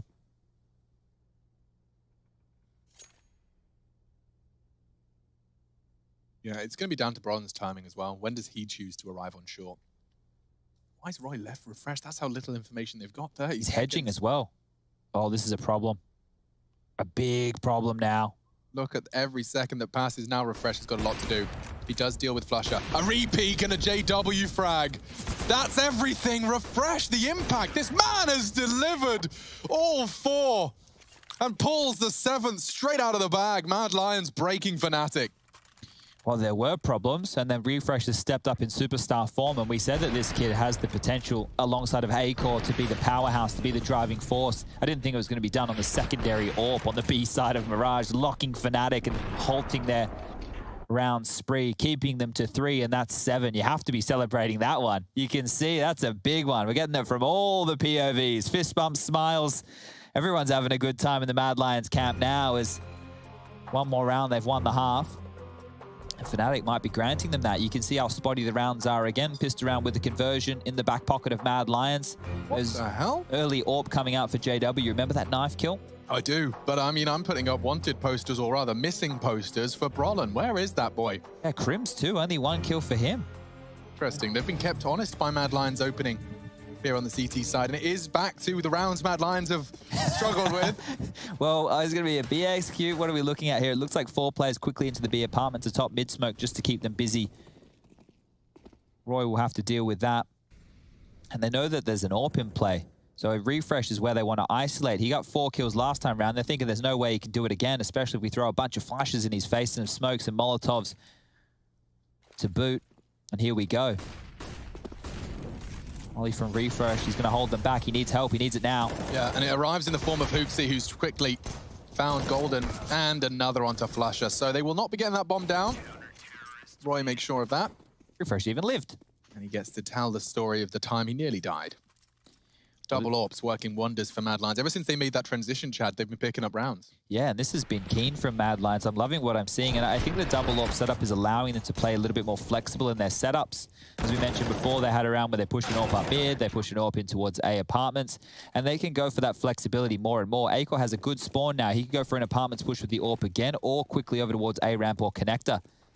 So using their spawns, oh, he's fluffed the jump there. Maybe we'll cancel that apartments push. Yeah, normally his movement's so good, so to see him miss something like that, a bit pedestrian. But it's a 4-man A lane from Mad Lions right now. Oof. There's Brolin. Oh, there he is, found him. He's in middle, popping off. Takes off 2 members of the Mad Lions connected defense. And there should be no way in. Especially now Refresh has been spotted, fragged, and likely finished off. A flash to try and help his teammate out. Go on, Refresh. Spurred forwards. They're not going to get anything out of it. Acor perhaps, maybe undisputed. No, he is going to be found. And now Hooksy's presented an impossible clutch. JW there. But Brolin gets all of the beans after that one. Okay, well, that was a very aggressive mid-play from Fnatic there. And yeah, good call with the timeout from Mad Lions. Just discuss your options. That round happened so quick. Maybe you don't even know what you lost to. Maybe you don't even know what it looked like. You get an extra 20 seconds at this point. Sorry, 30 seconds at this point, just to have a conversation. And we wanted Brolin, and there he is with 3 huge kills. So getting the 4th on the board for Fnatic here, still competitive on Mirage. Will it be the double AWPs again? We haven't seen Refresh. Oh no, Refresh is rocking an M4, so no, it will not be. Here's just a little bit of a recap of some of the highlights so far. There's Acor kicking things off in style on the pistol round with a bag of big frags. JW with this knife kill facilitating his AWP on the 3rd round, and then 2 rounds for Fnatic to follow. Hooksy, the in-game leader with some impact here in the game. And then Refresh with this stylish highlight on the B bomb site. 4 to deal with and 4 dealt with. It was this last shot, look at that. After you've hit the first 3, you are feeling extra sharp taking those. Okay, well, it is a feigned mid-control from Mad Lions here. They haven't actually opted to push. You can see the smoke molly combo to give the idea that they've gone for a full mid-aggress, and it's really just Acor. He's having the entire mid-corridor as well as underpass for his own personal AWPing field. My fear, though, is does he... Okay, he waits, he goes back in as the smoke fades. Had there been a re-aggress from Fnatic, that could have been a very vulnerable position. But they're staying very stationary, in fact, more so than I anticipated. Now the top mid smoke blooms. Brolin's going to get a pop flash set up deep to hopefully force out some util.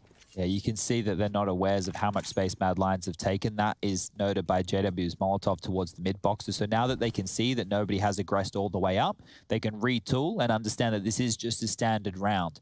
Mad Lions could have pushed underpass, but they haven't gone into the B apartment, so they don't have that information. And while this happens, Fnatic is setting up an A execute. Okay, so that flash is everything. If Shush calls for it, they're set up for the swing. Now, that wasn't a great flash. Yeah, no, A, you get a bad flash, and B, Shush, I can't help but feel you're about to get caught, bro.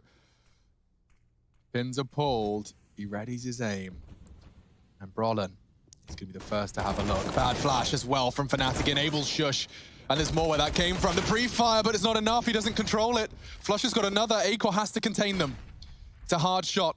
18 seconds. Getting it would win the round, but now the molly forces his hand. He has to back away. Hooksy does have vision, and he's found Flusher. That's not the bomb, though. JW has to plan. He can't anymore. And the round will go Mad Lions' way. Cool, calm, and they collect. Yeah, JW with the AWP just looks like a martyr there, jumping into the site, trying to give them an opportunity to close that round out, but that's going to be 9 now for Mad Lions. They're able to keep 3 alive, so their reinvestment into round number 14 is going to be a full buy, whereas Fnatic, what are you going to be able to pull together here? Acor does a great job to stall them coming out of apartments, and that tees the in-game leader up in a big way. Smokes have faded. So were Fnatic's chances as the facepalm from Brolin. I think it's starting to say it all here. The game slipping away from them quickly here. I think 5 should be on the docket as they will buy. Galil for Crims, utility not plentiful. JW down to the open. Brolin, he's going for that aggression that helped them win their last gun round. Very quick towards connector this time. And he's on his own. Look how much of an island he is. There's a bit of help towards the back of middle, and that's in that golden, but he can't actually trade. He can't be up close and personal, especially if a boost like this comes through. He's going to get the head. Oh, he was ready for it. Fnatic get the opening kill. Now, they need to convert this. Oh, Hooksy with a nice trade. He did, yeah, but JW's just jumped into the B site. Acor should be able to punish this, but Golden swings around.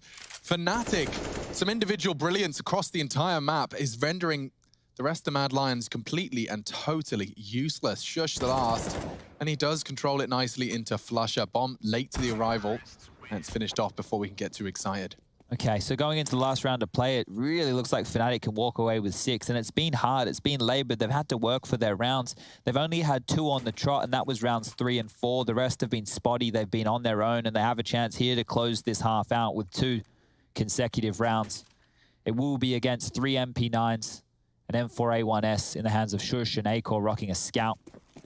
Not a single kid in play, so we might expect a little bit more aggression out of Mad Lions here, maybe wanting to take the fight to Fnatic, who, once again, are just going to kill across the map, looking for frags. Flusher falls. Individualism at an all-time high as Hooksy's found 2. Yeah, well, this is them just bringing everything from Inferno back up, boiling up inside them. Charge, they say.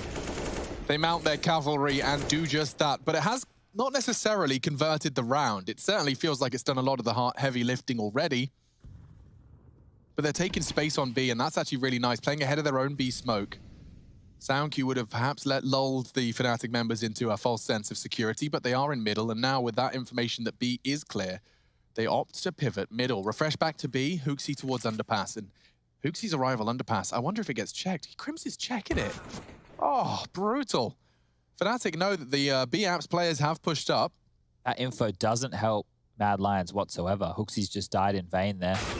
But Roy, take those any day of the week. That's the bomb down, and Golden will retrieve it. But now he's got so many different pushes to worry about. He's piecing the puzzle together in his brain, and he's decided window or window to B could be cool. Very cool. What's he doing with it, though?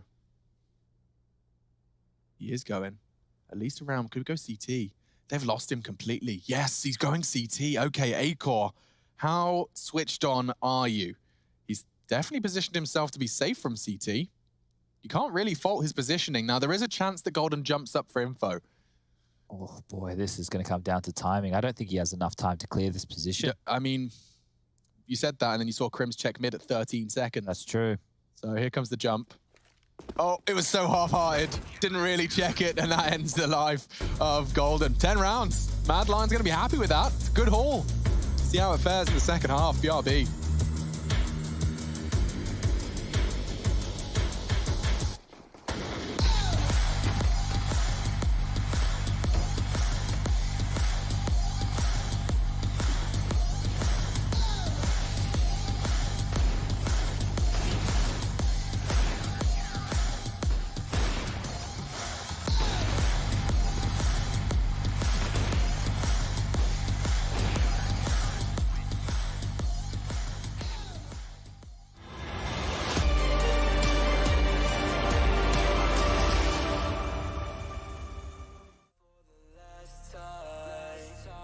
This ain't a song, it's a battle cry.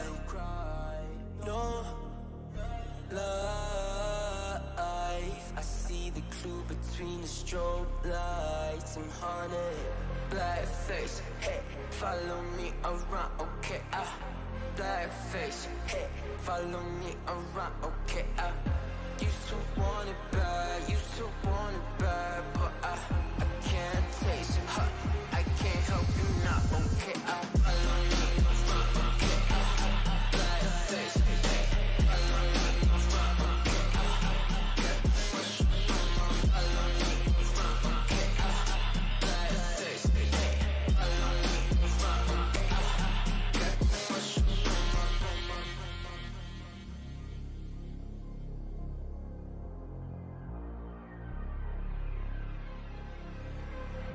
Got too much up on my plate, now I can't think. I said woke up, take a X, and now I'm feeling this is it. Want the money, want the rest. I do purse, not no cess. They say, Don, it's why you sad. I said, I just need to think. Red tape, got too close, I hit the city. Black face, show you everything you need to your phone, can't hit it back. Someone said it's sad. I used to want it bad. I know it's in my head, keep seeing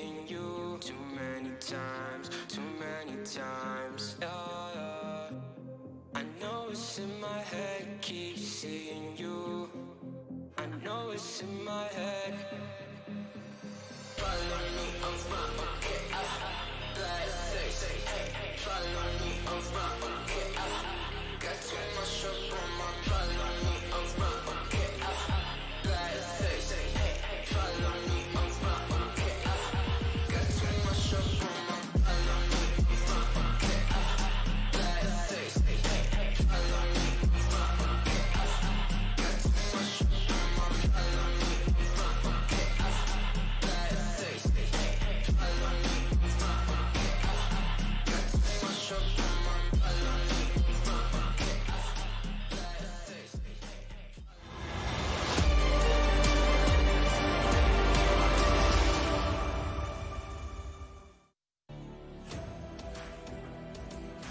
Mad Lions head into the attack. You can see Samuelson preparing for the defense. Fnatic down 5-10. It all comes down to the final half of Mirage. 3-map brawl between these two. Golden, the in-game leader. I feel like your calls are taken with an ounce more respect when you've got a mustache. I'm going to agree. I think there's no coincidence generals in military formations often had facial hair. I'm just telling you, Golden's mustache is the source of his authority. And we do find a aggress towards middle. It'll be JW to have a little look. I love this molly. The molly lands perfectly. That's a hard one to throw, at least for me and my little brain. And so a smoke feels like a short presence. Oh, it's a fake as well. They're going up through connector. JW might get lured into this. Oh yeah, I'd be spamming that smoke right about now. But bunny hopping Danes, an iconic mix on pistol. You can see how difficult of a target that was to hit. Golden, similar task ahead of him. Shush still hasn't announced his palace presence. And well, the bomb's down thanks to Hooksy. Gets away with it as well. Shush still doesn't move because he doesn't need to. The CTs gather in CT rather appropriately, and there's 4 of them about to flood into the site. Roy, what have you got for us, bro? They're going to peek from 4 different elevations. Golden's high, Brolin's close. Roy knows time is his friend. Shush still hasn't peeked. He's sketching me out now. Timing's everything. Crimson's holding it, and he's got the frag. They're diffusing. Golden's on it, and Fnatic, a phenomenal retake. A flurry of frags. It's all blue on brown, and they take the 6th just like that by force. It's a frustrating round for Mad Lions to lose, but I think at this point they're kind of familiar with losing those style of rounds. That could have been a sitter. That could have really set them up to close map number 3 out in style. I was about to highlight how fantastic that pistol round was, how the smoke they used on Cap for misdirection for the mid to B also covered the planted to be planted towards the triple box. There was all the highlights in my mind, and then next minute Fnatic, well, they still won away, and they set themselves up to convert against the Force by aggressive towards middle. They want to fight. Hooksy's going fast. He's faking this. He's doing this all alone. Yeah, and he's getting pretty damn good progress already. Sound cues, progress up on Acor, given a chance. A minimal chance. Shush challenging out, and actually it's refreshed to open up the chances for the Mad Lions. Connector goes down. These wallbangs from Brolin are relentless. He eventually wins out. He's definitely calculated them, and now the FAMAS does continue to connect. Acor stands his ground. Crim's found. Just Acor. And they confirm his location. There's just a group of Fnatic and CT, so gets pushed on, and Fnatic will convert their 2nd. Now, that puts us into a full eco into the 3rd. He says with bated breath. No, you better be right. I don't think Mad Lions should opt in with too much here. I could say that the likes of Refresh and Co could get Deagles without armor. Yeah, that's very frustrating for Refresh right there. They just didn't have any control. If Hooksy had stayed alive over towards Vent Room and harassed, then potentially they could have planted open side. But without any space, without any utility, it's a hard one to win, and they weren't presented the jewels. So good stuff from Fnatic, and they're up to 7 rounds now. This should be 8. There's only 1 Deagle in the hands of Refresh. Everybody else has opted to hold on to their pennies, and Acor definitely needs to do so. That AWP needs to come out in round number 19, and JW is about to get a freebie. I don't know how free that was, but yeah, this one should very well not translate into anything more. But a bomb plant, you take those. Hold up a second. He's still got this Deagle, and JW's low. If he course corrects, wow, flush it through the box. There could have been a kill onto JW close range, and then he would have been able to pick up one of these rifles on the site. And at that point, with some of the things we've seen Refresh do here today, maybe it wouldn't be out of the question. Acor, he has been quiet. 9 kills for him. Shush, only on 5 frags. The impact has come from Refresh and Hooksy combined, with Roy chiming in. They're going to need Acor to come alive on the T side with a couple of AWP openings, because Fnatic, the more room you give them to get back into this game, Crim's now up to 8, Brolin contributing with 9. JW's been leading the charge on 17, keeping them in this. But on the CT side, that's where we're going to see Crims and the likes of Brolin do their best work. Brolin anchoring A, Crims over towards Connector in his classic position, and then JW all over the map with the AWP. Keep your eyes peeled, Mad Lions, you're in for a ride. Yeah, they've managed to get some bomb plants, so it kind of fills me with some degree of confidence that the weapon rounds will see the same treatment, but yeah, opening 3, all Fnatics. A 10-5 half, close the gap, and that's the beauty of CS. A 10-5 can feel like the end of the world, the end of the game, but win that pistol, get that momentum, and already looking like Fnatic can really continue to be a thorn in their side. Brolin, he's lost his duel, does give them some space. Mad Lions are starting to flex. Golden is ready and waiting for that smoke push, and he may even get some more. Refresh was low, his bullets don't quite find the mark.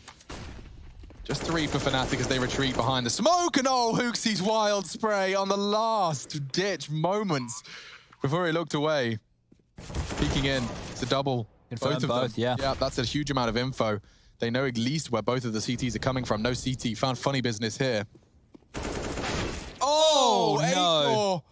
He's going to be kicking himself. He had a freebie onto Crims, doesn't find the instant headshot, and a quick reaction from the Swede. Oh, Refresh. He's going to burn. Hooksy's going to have to clutch up. What do you do? He pushes forward, and he burns.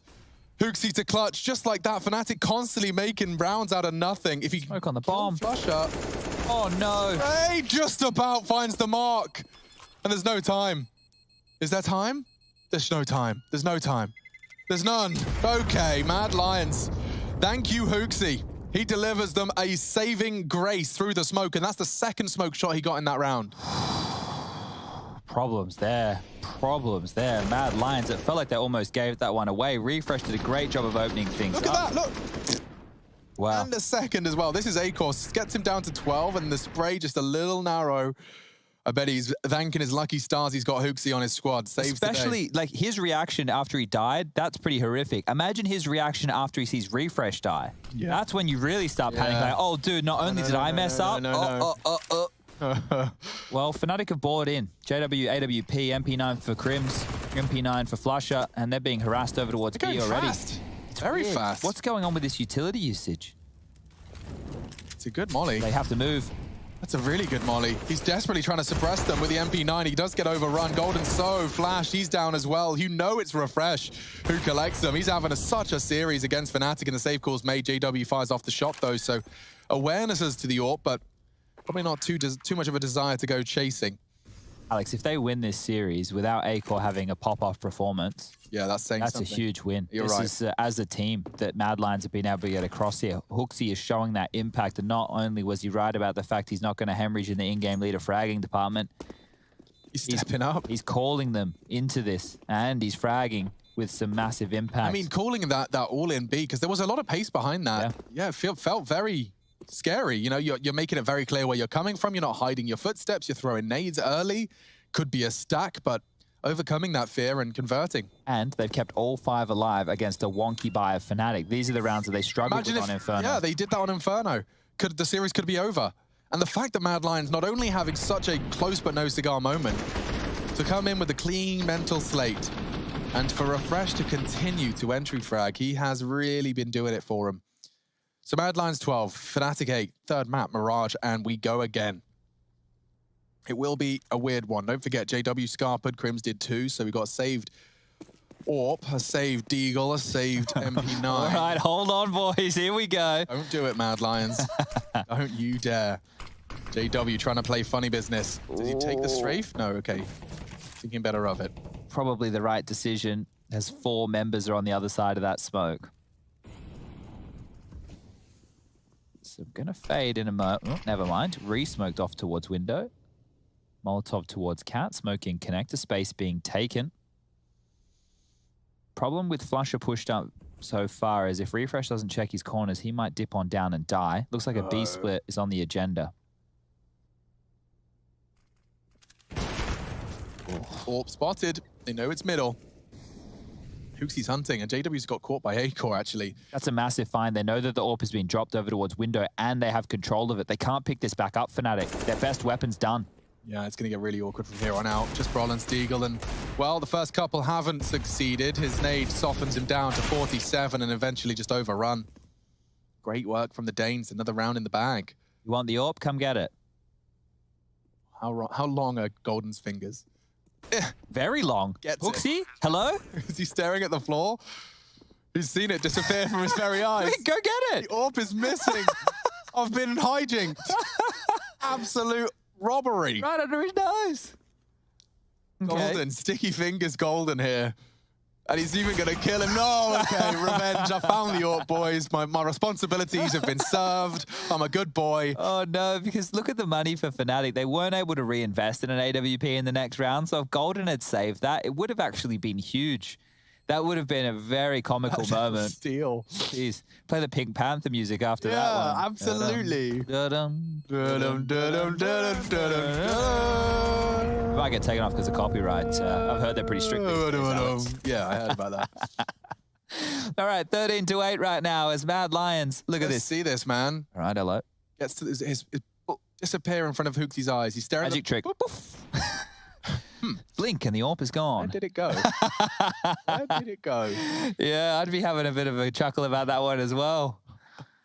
Guys, that's the second Fnatic timeout being used here. So, you know, they're a bit hot under the collar. Yeah, well, Alex, we got to make sure the viewers at home understand what's on the line here. You lose this, you're out of IEM Beijing. You are done and dusted. Your points going towards the what is it, Master Championship next year? Not even that. I mean, for Fnatic, I think their road is bumpy, being that in that limbo 6th spot. True. If I was Fnatic, I'd have set my goal as let's take the whole bloody thing. I mean, it's action packed, but getting the direct invite to that global challenge obviously will be denied to the loser here. First round lower bracket, Mad Lions sent here by an RV. That's the Pro Tour we're referring to. You'll see their points. It's just on the threshold, 860. OG nipping at the heels at 845, that cutoff for the final 8. All right, well, we're back underway. Guns are out. Not a great buy. Famous. You rarely see a Palace waterfall approach. They've got 3 of them gathered there and nothing else. They're going to show B presence and then hope they can isolate Brolin on the site. They can do smokes here from B apps, but it's just a commitment from Refresh. They're sending the crowbar in. And in comes the A push. No way he gets 2. Oh, and the bomb as well. They just had 1 man to overcome. Acor does make the sound. Brolin does get found, but no chance for Acor. And this one, just as dead as can be for the Danes. Oh, this is a lesson to be learnt right now. Hooksy's tried to be tricky. He's tried to make a big boy call. And, well, with all that utility, all those nades, they could have done so much more. Gifting Fnatic heads up Jules as Hooksy tries to battle in a 1-on-5. He's only going to find 2 kills. Now, I just want to try and back up what I'm saying here. Look at the money situation for Mad Lions. In the previous, they had a full buy. They had all their nades. They had all the utility. They've gone for a play here where individuals are coming out of Palace without even throwing a grenade. So think about all that money that they've just wasted, all that time that they've just wasted by going for a trickier play, something to try and catch Fnatic off guard. If it works, sure, you look like an absolute genius, but you're not playing to the percentages. You knew that Fnatic had the 1900 into that 2400 loss bonus. Brolin did nothing special there. Just had to shoot him in the back. So good stuff from Brolin. You can only get the frags that you delivered. Acor continuing to struggle here. Normally you'd see him convert one of those hard shots, but not to be the case. And now that you've gifted Fnatic an opportunity to have a full buy, to be able to buy in behind this short, they had to rebuy 2 of their guns, but now they've got utility, now they've got diffuse kits. This is a chance for a Fnatic comeback, and we know it's possible. We've seen it plenty of times before. They're not down and out of this one just yet. Mad Lions, 3 rounds away from victory. 13-9 is the scoreline. Let's see if we go back to business as usual. 2 smokes over towards middle, 1 deep towards connector, 1 towards short. No window smoke. Oh, no, there is a window smoke, mind you.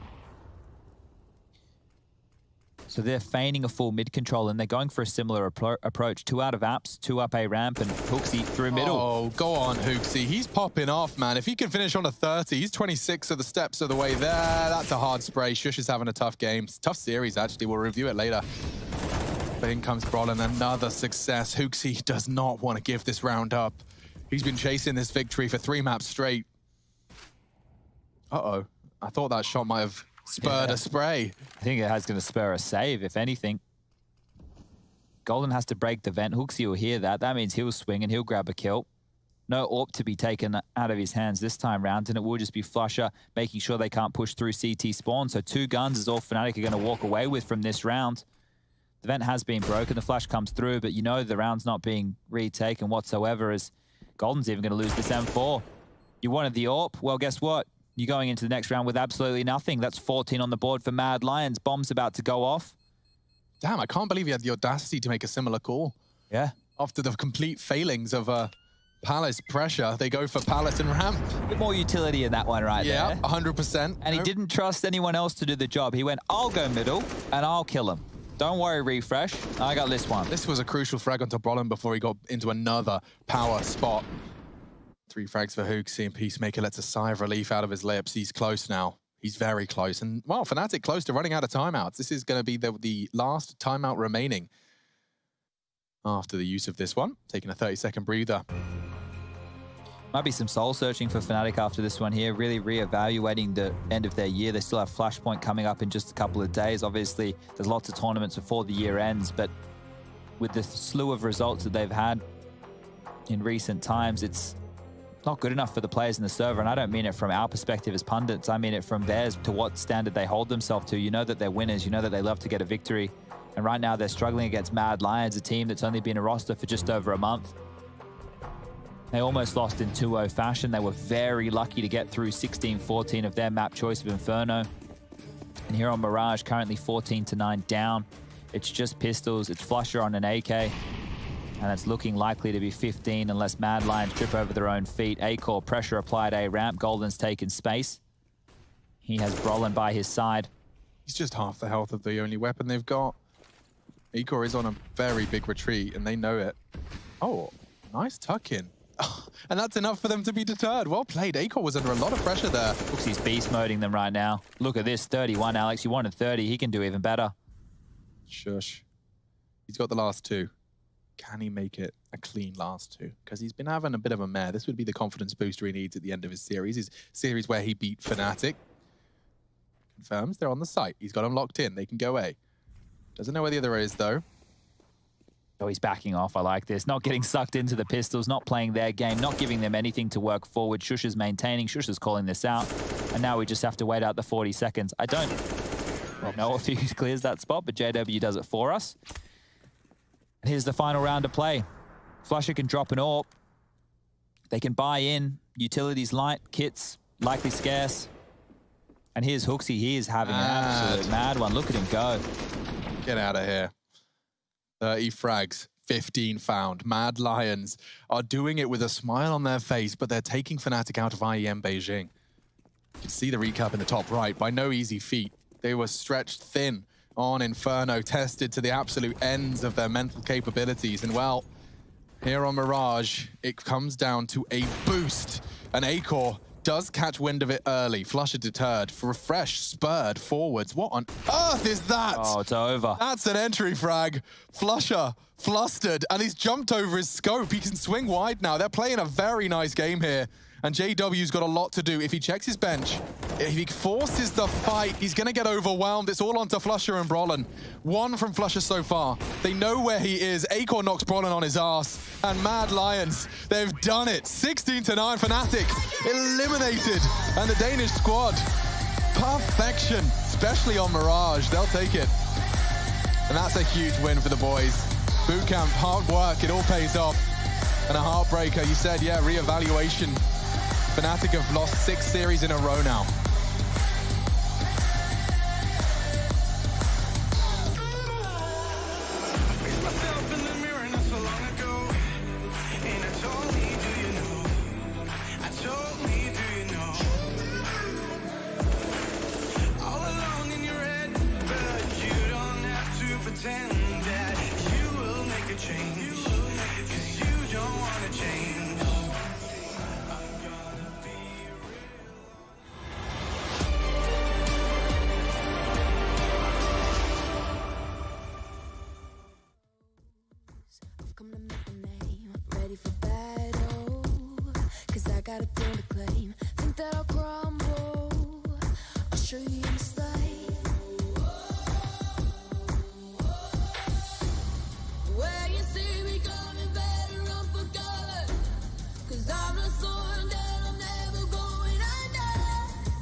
smoke clears, I'll still be on my feet, forget all of my fears, cause I know my destiny. I feel a champion waking inside of me.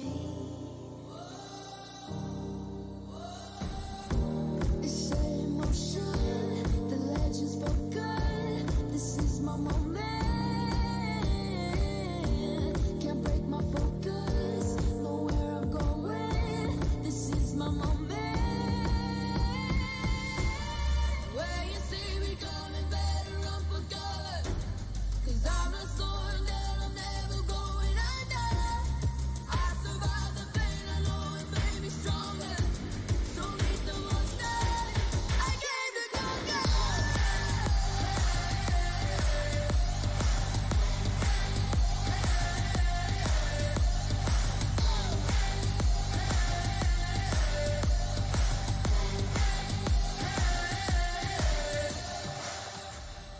When you see me coming, better run for cover. I survived the pain, I know it made me stronger.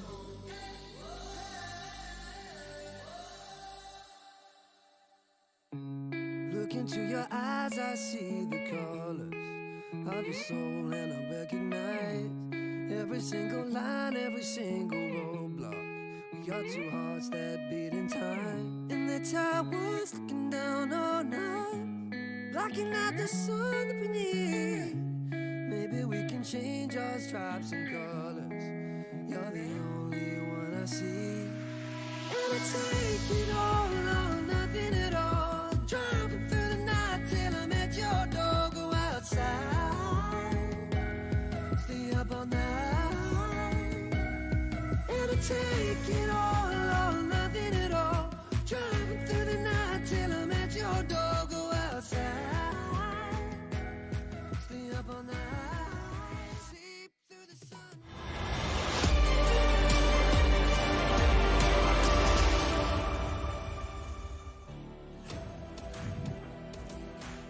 Fnatic fall and are eliminated from IEM Beijing, and it's courtesy of the Mad Lions. They do it in a full 3-map affair. Mirage is where they do the damage and do it dirty. You can see a 16-9 scoreline accrued, keeping Fnatic under double digits. And I mean, we were talking about the previous results of Mad Lions Mirage, and it was a little unpredictable. A lot of tier 2 victories that we weren't sure how to quantify. Well, it translates, clearly. Yeah, and it's a big win. It's a big win to keep their head above water here in IEM Beijing. That sets them up against Vitality, which will be going down on Thursday. We announced the adjusted schedule just before, and I was just taking a look at now the maps that we've seen from them going up against Vitality. Well, this is kind of good news for Mad Lions. They don't play Dust 2. That takes that out of Vitality's playbook. They've looked good on Vertigo. They've looked good on Nuke. They've looked pretty decent on Inferno and Mirage. Dude, Mad Lions Vertigo against Vitality could be really interesting. Yeah, so there's a lot of maps for them to choose from as they go forward here within this tournament, and they continue to impress, right? So the fact is they haven't played a lot of maps together. I think now it's 18 or 19 in total, not a lot of games.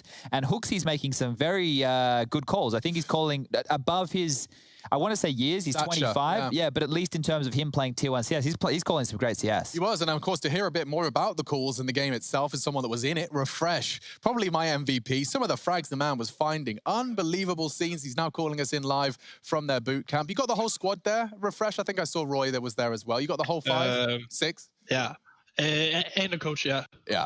Okay, awesome. So do you think that helped, just having that environment, you know, that competitive environment around you, having the teammates there, the screens, all of that? Did that help you guys get into the right mindset for a win against Fnatic today?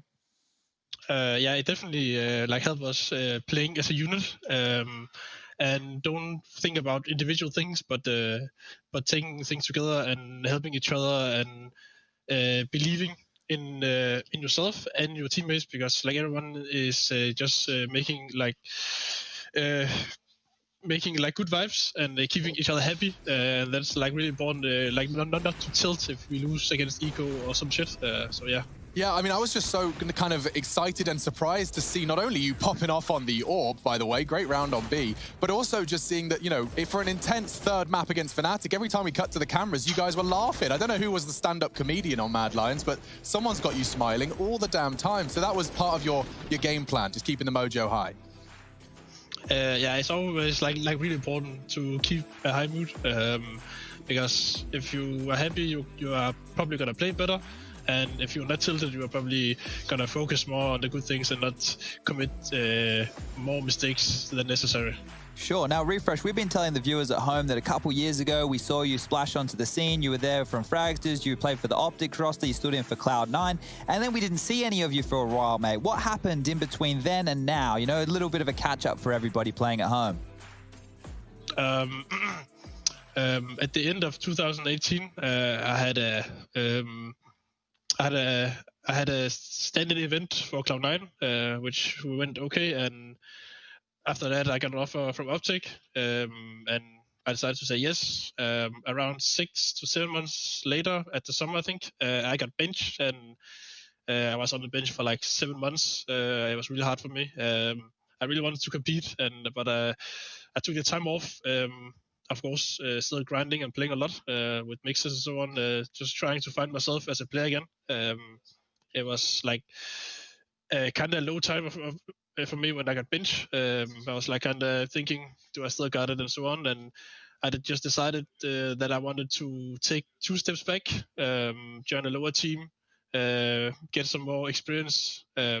So I decided to join Copenhagen Flames. They just maybe peaked top 30, but they lost Asilian to Mad Lions and so on. So it's like pretty inexperienced team, like really new with Farley and Tessus before they got like really insane. So it's like really young team trying to get some And after that, in the Copenhagen Flames, me and Tessus, of course, and Farley, they both went to better teams. So I kind of wanted to stick together with Huxi, and we kind of grinded our way up, just sticking together and so on. So yeah, like happily, I'm back at a bigger level, and I'm really happy that I've done it with Huxi. I mean, just hearing the human side of that, it's very humbling. I mean, to be sitting there for 7 months asking yourself, am I good enough to keep chasing this dream? And now to be beating Fnatic and continuing to live that dream in that Mad Lions. Yeah, mad respect to you,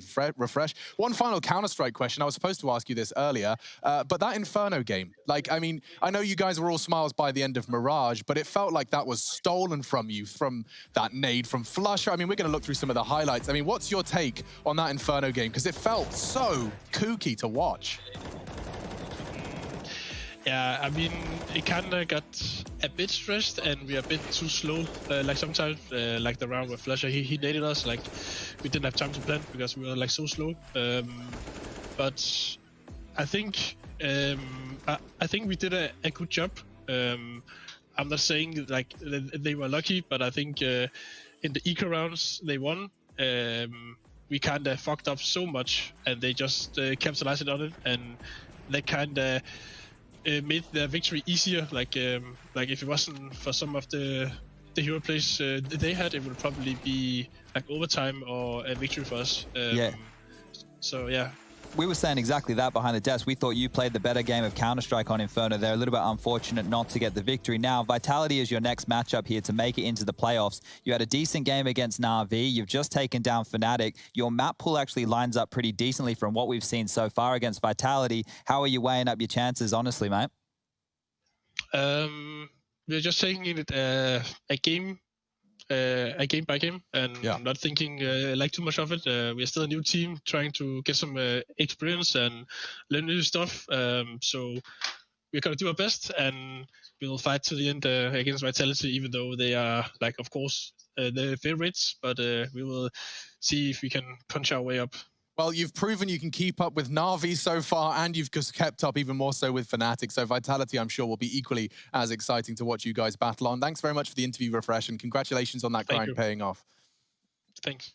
That's a big one. And that's also a huge win. The fact that we are waving goodbye to Fnatic, I almost feel like it's being dwarfed by the fact that Mad Lions do have a shot tomorrow. Yeah, this or whenever that may be. It's on Thursday. I think it's been moved to Thursday. But yeah, the fact that they only have to win one more game now to make it through to the playoffs here in a group with some big names, right? You think about these, we got 2 groups, 8 teams, 4 teams go through from each group to the playoffs. And Mad Lions, they're only 2 maps away from it. Now it is Vitality. Now it is probably the hardest task within this group. Yeah, but if they do it, only 2 maps hey, there's away. no doubt if they do it. No, you're right. right. The doubt would be completely removed. We're done for now, but we do come back with Trace, Harry, and Hugo straight out of the break, bringing you the third map of the day. We are going to be venturing over to North American regions. You get Rugrats taking on none other than the New England Whalers. We appreciate your love. Your appreciation is valued. That makes no sense. See you later.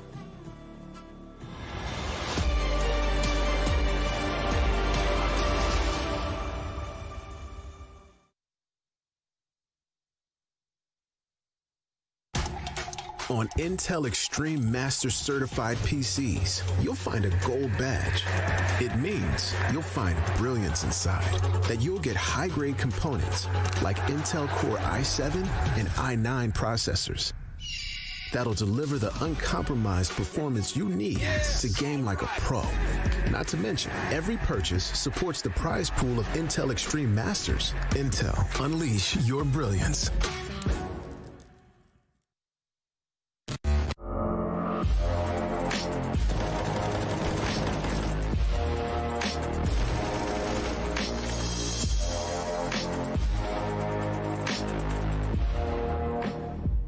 My name is Jordan Gilbert, aka Nothing. Hi, my name is Sue Lee. My handle is Snix. I think it's important for these initiatives to happen. Empathy really, really goes a long way, and it always means so much to us, and I think that's where initiatives like this really help. I encourage everyone in the community, anytime they see bullying, anytime they see someone getting called names, I encourage you to step up and say something. Good luck, have fun. Good luck, have fun.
Your favorites will play soon.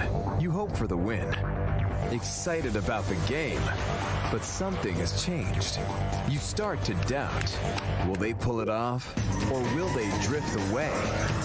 You pull yourself together because you're sure they're revved up to win. You know they prepared. They picked the right course.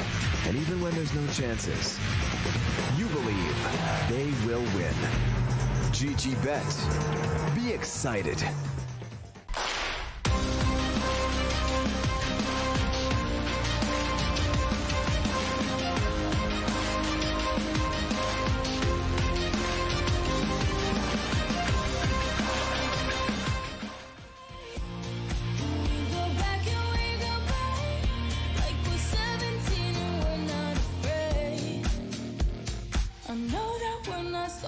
Shut up and pull me closer, yeah. Holding me still too far away. Even when we're older, I promise that I'll still hold you like we're 17 and we're not afraid of making mistakes.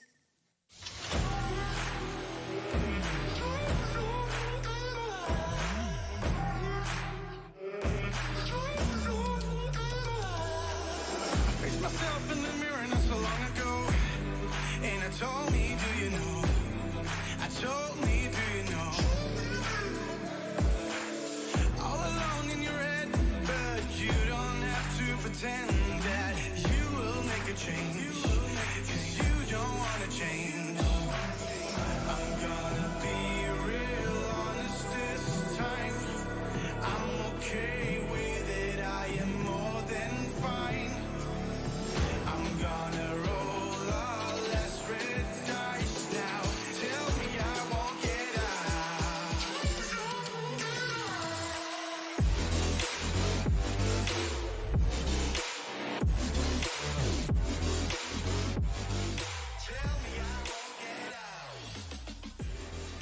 Intel Extreme Masters is brought to you in part by Intel, Acer Predator, Mountain Dew Game Fuel, DHL, and GG Bet.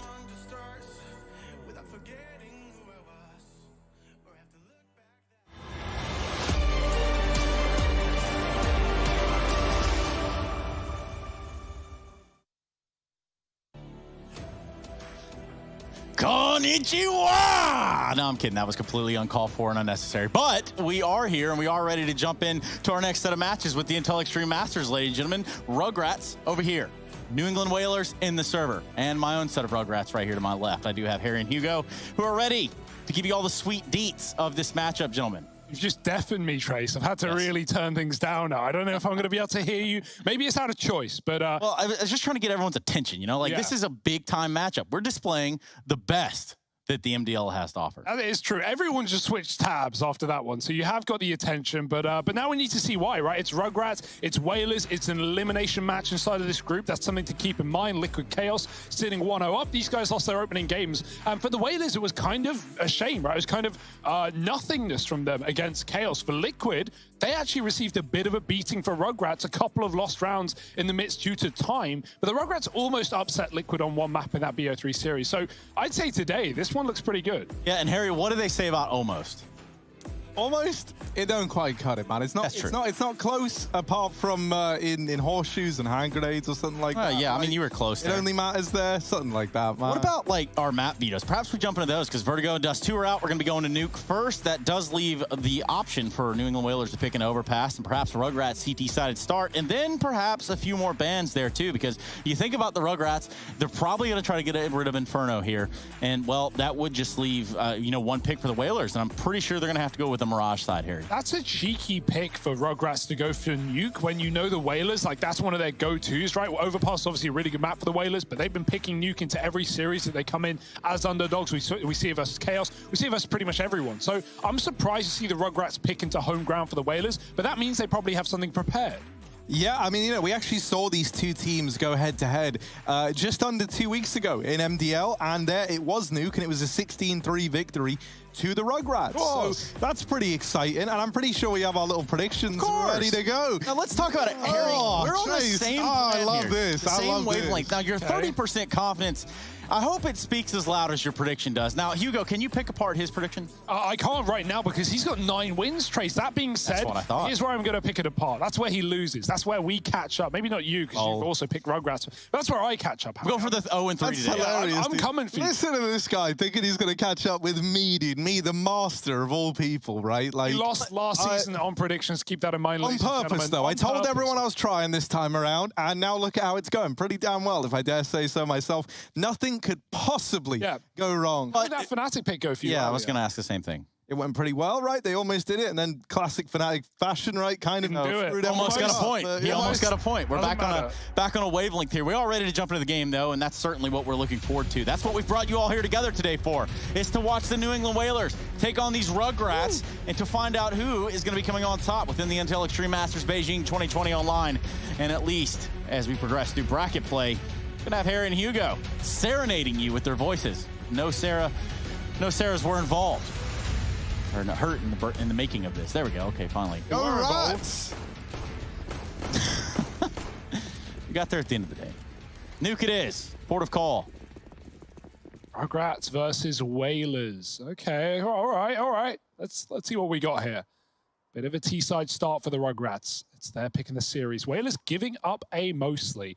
Smoke in the door is going to cut off the first man of DJ. It's a triple ramp setup, so they're opting to play retake. You'll notice Ben has double flashes. He can pop his team through heaven. This is a pretty common setup in 2020. You start to see more teams do this. The 5-on-5 post-plant for Rugrats. How will they hold on, knowing heaven is going to be the port of call? Well, I don't know about you, but getting your portals called sounds pretty feisty. Cobra gonna catch a grenade there right underneath him. The retake is on Rampage, the first one to jump into the fire, and he does catch the flames. However, the fight having gone the way of the New England Whalers. 3-on-2 here with a retake with Sight Infinite with a quick shot over here towards Squeaky, and that creates a little bit of a conundrum. 2-on-2, just trying to thwart this defuse. Can he stick it long enough? It would appear so. Ben Lee getting it done at the end of the round. And 60 mopping it up with the last 2 kills. Doesn't matter when you put that one up on the board, you almost won the round. Yeah, big brain Ben with the stick. I like that. Good setup for the Whalers. The reason that's a good setup is not just because you're playing retake A and you know you're not going to suffer like disadvantaged casualties, but you're also ready for a triple ramp. If you get ramp rush, you're winning that round right there and then with the bomb at your feet. So the Whalers are planning for 2 contingencies with that setup, and one of them works out wonders. Pistol under their wing and a force buy for the Rugrats, not wasting any time. Yeah, you understand why, right? That pistol round was very, very close, and they're keen to keep applying that pressure. Ben Lee having to just let them go down these outside smokes, and already rotations come in, but it's only Pwn alone here. I'll get away with some damage and also spots them crossing, so that now triggers even more players to move down to try and help out. Rampage not able to stand the test of time, and this B site now belongs to the Rugrats. Bomb down. Low HP on 2 of these players. Cobra with this scout. This guy with any scoped rifle is a menace, man. Moment you give him an unscoped rifle, it's not such a pretty picture, but already getting away with damage, allowing 60 to get that kill mopped up. Mizu holding close as well, but the MP9 beats them both down, and now Fang, they spot him, they deal with him, and they'll grab the defuse as well. They pull that retake off in spite of moving into it, a man down. They get out of it with 2. They save these rifles, and it's close. Save these rounds. Rifles. There they are. They Superb awareness from DJ there, right? Cobra takes his shot, baiting him into RZU. He's in the corner at the double doors, and DJ hangs on. He knows he's not getting re-peaked, and so he does check this corner here and gets away with both kills, forcing Cobra to try and trade on low health. And then, you know, the old... What would you even call that? When 2 players line up, but one crouches, and so the back player can, like, shoot over his head? We need a name for that. I'll let you work on it. You have 2 rounds. There is a name for it. I just, you know, I've given up the war way of life a long time ago. 1 second. Human shield would be one thing. I think that's more of like for a hostage situation, perhaps. Yeah. Either way, Rugrats has said buying. Big. Back in. Plant always tempts you in on this T side on the early few rounds. So I like how they're feeling confident. They're feeling like they can be competitive in this one. And they've already opened up that door, set their sights on A. No one committing. Re-smoke at the door. 2 AKs in this round. So these buys aren't perfect for the Rugrats. Especially considering how well armed the Whalers are in this 3rd round. Pwn alone ready for the vent drop. Calls no one needs to watch the door as a result. Util into A, though. Ooh, creepy cruelly. Does that bait them down the vent into their own death? It doesn't matter. There it goes. Bomb down below, and Pwn ready for it. Infinite checks to the wrong side. That's a bomb, and the AK dropped. Rugrats going to try and split ramp in a desperate attempt. Yeah, this has not gone well for the Rugrats. Just Cobra and Fang left standing. Cobra's trapped over in the squeaky door. Fang's trying to get attention down towards the ramp room. But now losing Cobra, not having the bomb, it's not a good look here for the Rugrats. Fang lost alive, and he has dealt with the Hell player. That's not exactly opened up too many paths to him here. And with just 10 seconds left, unless he starts no-clipping through the map, this one's a done deal. New England Whalers, they'll find 3. And thanks to saving this AK, you could look to invest here on the Rugrats side. Oh, don't do it to him, Harry. They might, man. This isn't a round to do so. I think you eco it here. Oh, they do have 2 players on 45. That is awfully tempting, yeah. I assumed it'd be 3 across the board, but no, there's a bit of saved cash, and so they plan for the worst, and well, the worst happens, so now their plan, going to plan maybe. Not really able to get any of these force buy rounds on the board yet, though. This is the best one yet. Full rifles.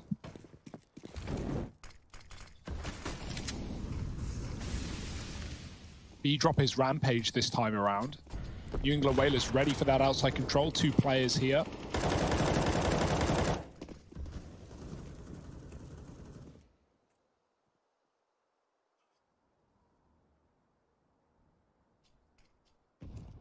Ramp is just free, but it's the one place in all the map the Rugrats aren't even close to. Cobra in the smoke fading. Does catch a tag onto Pwn alone. If across Secret, but they're not going much further lower. Cobra with that pick outside, finishing the job. Might send Rugrats back up to the top side, but right now the bomb's moving in. Rampage about to realize the hard way, and he gets out alive with the information. Ben's still in the vent. They go right past him, and that's a perfect pounce from Ben with a double. A third man even made it through, but is Ben ready for that player? Oh, the answer's going to be no. And so now almost control over lower. There is still Rampage left to get past. While this is happening, Infinite's clearing out the A site, and so this bomb's going to come rotating up. That's the A site locked in for Rugrats, and this leaves the New England Whalers in a bit of a rough spot here. They fully gambled all three down B. Now realizing the error of their ways, and maybe DJ with this fast main wrap in through Secret can get away with something, but for the time being, he's smoked off. Already seen Whalers are keen to play these retakes on the A site, so let's see if they can organize this one well with a three-piece. DJ gets the first. That's 60 trying to trade, swinging out, and he does do so. Double heaven wrap around. 60 finds another. He's traded by B-Wills. Now that bomb ticking ever so fast, and Cobra even faster.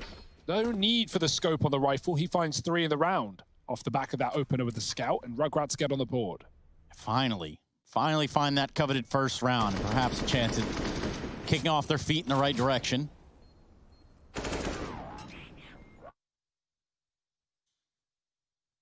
That was a good call to go back up the vents there as well. Infinite with that A lurk does do a lot in getting the real estate. Whalers are really just setting up for a B retake there. Ops out on Pone as well versus the scout of Cobra. Should be an easier time around for him this time, but he's going towards the ramp as Rampage drops B. Cobra scouting on the silo. Whalers keen to give all this room away and stack over towards the A site. Infinite did make it down the vents. Cheeky. Fastest man alive.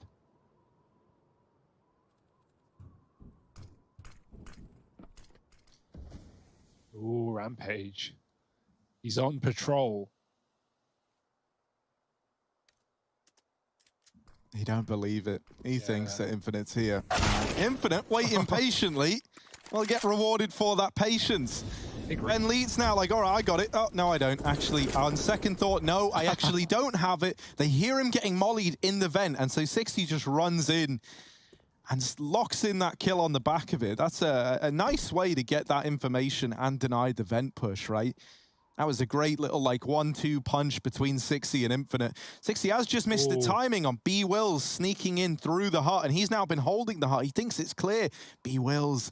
Oh, 60 ain't going to be ready for that. A shot in the back, but this B site is still the problem for the Whalers, and this is already looking like a save. You want to know how I know that? Look at these two, mate. They're in CT spawn. They're piecing out. Yeah, 60's probably like, man, he pushed outside. How did he push outside? He came through T-spawn. Hell, Infinite, you said you had outside. Well, no, not entirely true. Unfortunate timing, but that's a really good round for Rugrats where they just get Infinite down B, they leave him. It almost looks like a read. They know that the Whalers have been moving around on that lower site quite early on. They've often been dropping Pone alone or Ben down there, and in that case, Rampage, and they just wait for him. Rampage eventually, I like that he's clearing the spots, but he misses the fight off angle for Infinite, and that's an opening kill. Rugrats just play off the back of it. They drop Ven, they smoke outside, and they get the B-bomb site. So already a good start for Rugrats on this T half, forcing a save. Infinite, really the playmaker in that round, if you think about it, and just the area he's able to control just causes such chaos for the New England Whalers. No coming back from that one. 3-2, Rugrats with a second one on the board. And broke are the Whalers as well. They may have saved, but they can't really buy around it, so gonna rely on these 3 guns to do everything here.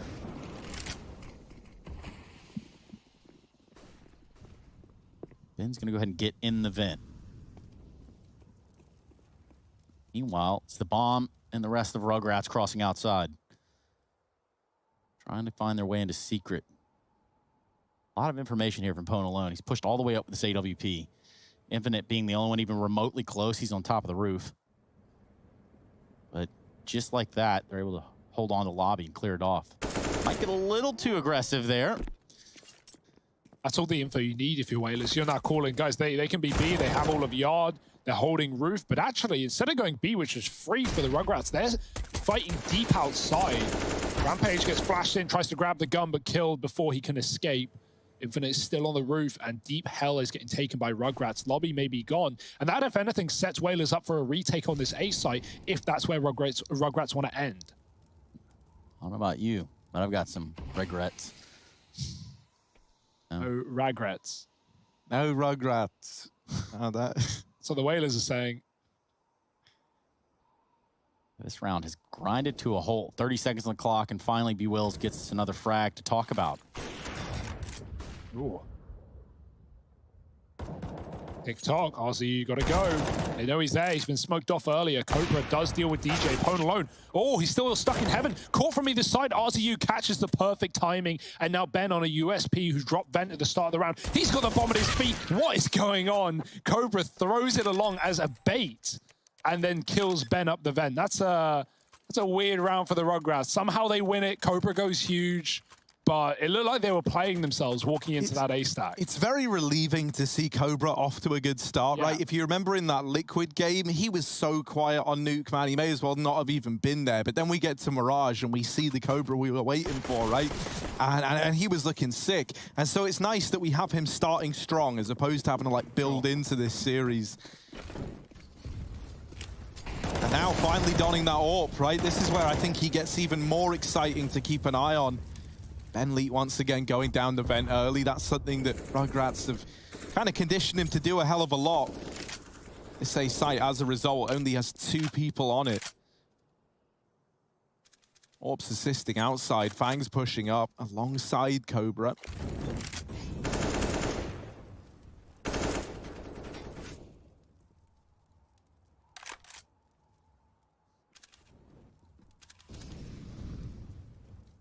But just to slow down again, right? Keeping this very,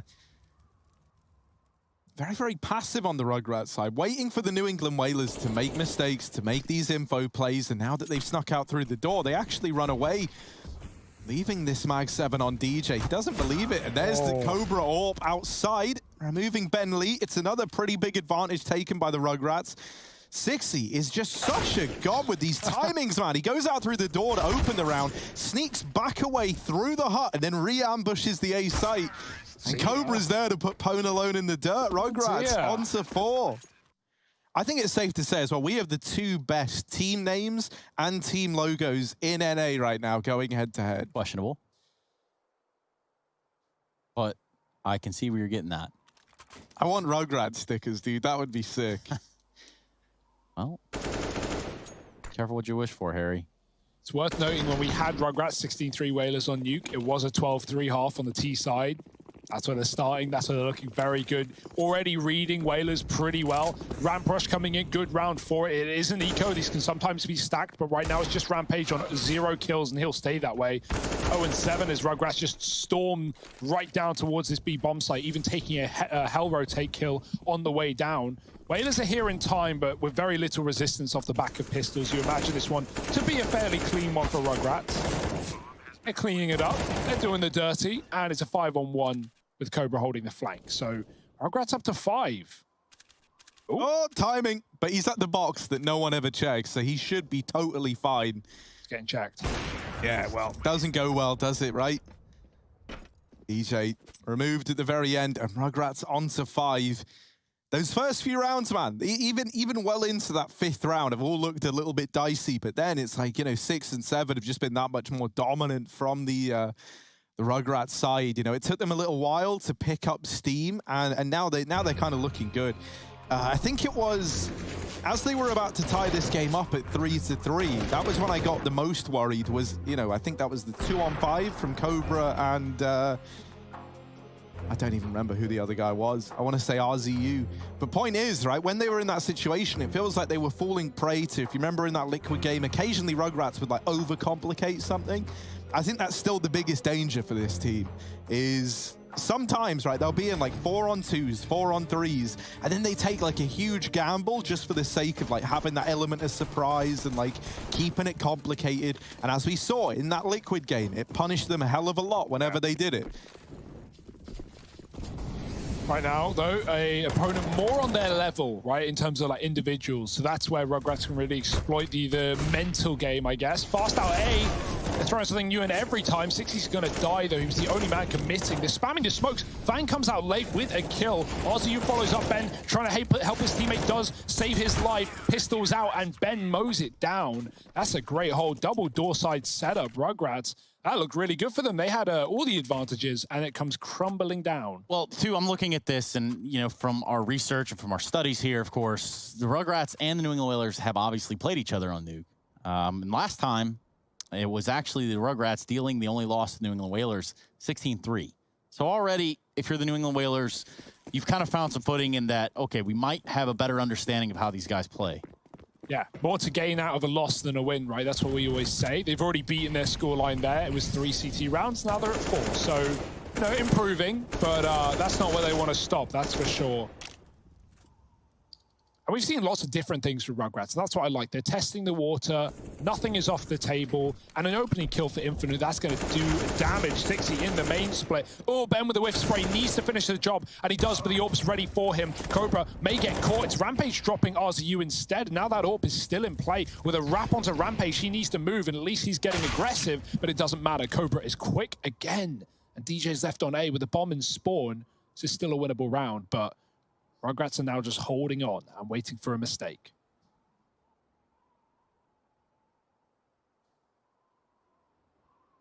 Oh, DJ. He's back-to-back with Fang. And there we go. Fang does turn around just in time. Rugrats, they solidify that 6th.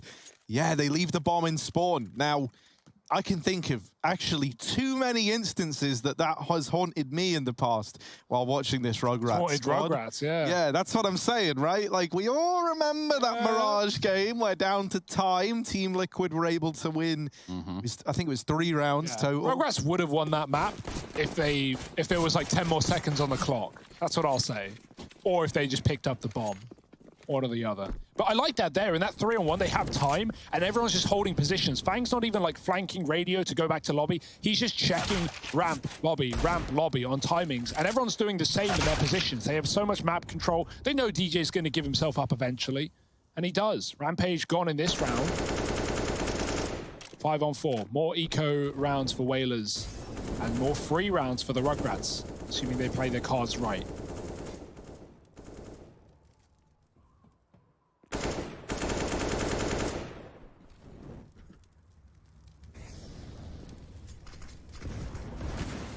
DJ hanging on the edge. Oh, feels bad for B Wills, man. Deleted through the smoke. Woo. All right, we just called out one right at the end. Pwn alone, looking keen. DJ with the grimiest little spot. Oh no, he's gonna move. This could be huge. Lol. Oh, he drops in. Leg, getting out, jumping up. They're everywhere. They're all over the place. Pwn Alone's got a gun, but they know he was radio, and they're going to deal with him. Good reaction for Rugrats, but can they get the kill? Can Pwn Alone find anything? No. Fang with 3. Lethal stuff and all the money in the world for the Rugrats.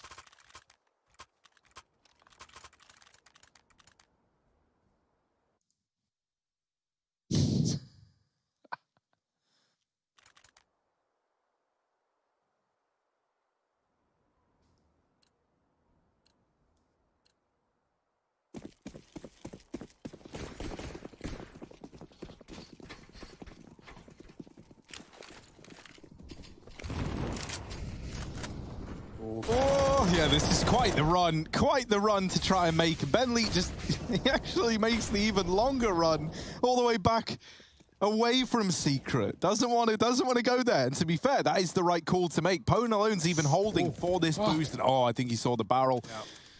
They know that Cobra's here, but still they don't want to give him a fight that they don't have to give, especially not in this 5-on-4. Flash is good, but and Lead still deleted. There's the response from Pwn Alone, and another one on this AWP. Lighting up outside, keeping it in favor of the Whalers. That one gets delivered as well. Ballsy from Fang. And four Pwn Alone. Nice shots. Yeah, that's what they needed. The AWP coming back out again, dominating everyone in the yard. That said, though, Rugrats have all the money, so it's fine for the time being. They can continue to buy him for a couple more rounds. And now they'll probably stray away from outside. We've seen some good A takes, good round for a ramp rush, right? You don't want to necessarily rush out of spawn on a full buy, but other than the pistol, Whalers have only ever had one player there. Rugrats have gained that knowledge in the past. They set up lobby with the smokes outside, with the information denial, but Ben's already crossed, and no one went silo to stop him. It was Fang to get the info last time around, which did send him back, but now Ben knows that these smokes are a ruse, and there's nothing going behind him. He's made the call to his team to watch out on the ramp, watch out in the lobby, and so Rampage needs to do exactly that. Almost no utility left on his position. Can he get one and drop off to the safety of B? Here they come. Oh, Pwn alone again, though, ready to hold the ramp room, and he's going to go through the Molotov. Oh, RZU's even going through as well. Two Mothmen fighting it out down here in hell, and Pwn alone back on the angle with the AWP. That's scary, but the timing, there's one with the no-scope, and the response is in. B-Wills keeps it in favor of the Whalers. 60 and Fang left standing in a 2-on-4, worlds apart as well. This bomb down towards ramp with 60. And Fang out in the A site. 60's trying to keep these rotations in place at B while Fang attempts to work his magic over in A. And for the time being, DJ is here alone. B-Wills can throw supportive flashbangs to help him out, but Fang needs to be on the ball with this opener, man. He needs to be ready. If he gets this, the A site's open for business. If he never is able to deal with DJ, then it's a world of problems. But there's the opener. And now this, what was a 2-on-4, is very, very achievable for the Rugrats. They get the bomb down. They can play around it. It is a heaven plant, which definitely isn't ideal, considering, well, they don't have heaven. That means that someone needs to stay in the site, right? That's going to be Fang. He's open to main, though, and with two players moving in from this position, he's been great already. He's got to be even better now, and instead, deleted on the first. 60, burning alive. A damn good try. A good read there by the Whalers, too. Good utilization of utility. You see him dump the Molotov hut, and then persist to take the site. So good retake in a situation that was really spiraling out of control. What's key there, which doesn't matter at the end of the round, but it plays into it, is the fact that Rampage drops B. You know, not only is he having a bit of a rough game, but he realizes that and doesn't take a fight when he could, and safely goes into B site, stays alive, keeps Rugrats from committing, confirms that fake smoke from 60 is all a fake smoke, and also sets Pwn alone up to AWP hell and get away with a couple as well. So yeah, Rampage doing his job, being the ramp player, not seeing any action, not dying, but they win the round, and that's what matters. That's the aim of the game for the Whalers, building back into the CT side, trying to break the money of Rugrats going into that last round. Won't be easy. Oh, the spam out of nowhere. Yeah, B-Wills finds Infinite through the smoke. Another grenade. Somehow doesn't do any damage to 60, even though it does seemingly land right next to him. You take those if you're 60. Hello, Valve, Bueller. It's his day off. Oh, damn. They're outdoor. They're just going to try and crunch A here by the looks of things. There's plenty of defense here, though. RZU has the swing onto main. He is glass, or he is Bogdan rather. Ben in the corner. 60 gonna molly and Fang gonna try and clear it. Ben's forced out, but no one's looking. They don't check the Molotov after they throw it. It's a free kill before the trade comes in. 4-on-3, 2 dropped into the site, and Rugrats are still looking to commit. If there ever was a time to change your mind, it's possibly now, but they look to commit with it. And into this crossfire they go. DJ lights them up. RZU all alone. There's a nice flick. And up through the vent is Pwn alone to put just 7 on the board. Yeah, man, just emerges behind him. 7-7, we're all tied up. Split right down the middle as they move into the last of the half. Hugo, I know you were a big fan of the Rugrats Go Wild. That's the Rugrats Thornberrys crossover. Yeah. So much so that you dedicated your entire life to being Nigel Thornberry. Yeah, you do have sort of the resemblance. You do sound an awful lot like him. That's a really good impression, to be fair. Give us one more smashing. Smashing. There you go, man. I haven't heard that in a decade. That's pretty spot on. Yep, that's Hugo Nigel Thornberry. Rugrats are going to smash ramp, though. They are going fast. 2 players here. Good read for the Whalers. These mind games, this familiarity in this game has been so apparent between these 2 squads. Down B are the Whalers waiting in the wings. Ben with 1, tagged by the Orb. Is he really going to swing? What a mad lad. He gets punished. That's what you get. But lots of damage done onto Rugrats at least. Sets Whalers up for a retake in round number 15. DJ and B-Wells want to bring it back down to earth. Take this last round and ultimately the half. These remaining players for Rugrats, they're very low. 60 on 2 HP. Fang will be that first point of contest. DJ loses that one outright. So it's going to be B-Wills in a 1-on-3 to close the half out.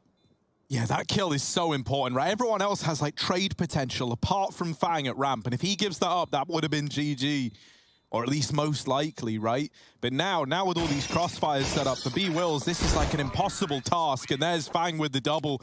Rugrats, they win out that first half of play at 8-7, looking good, holding the lead, albeit just barely. And now they move into the CT half. Let's see if they can keep holding strong, or if the Whalers will sword a victory.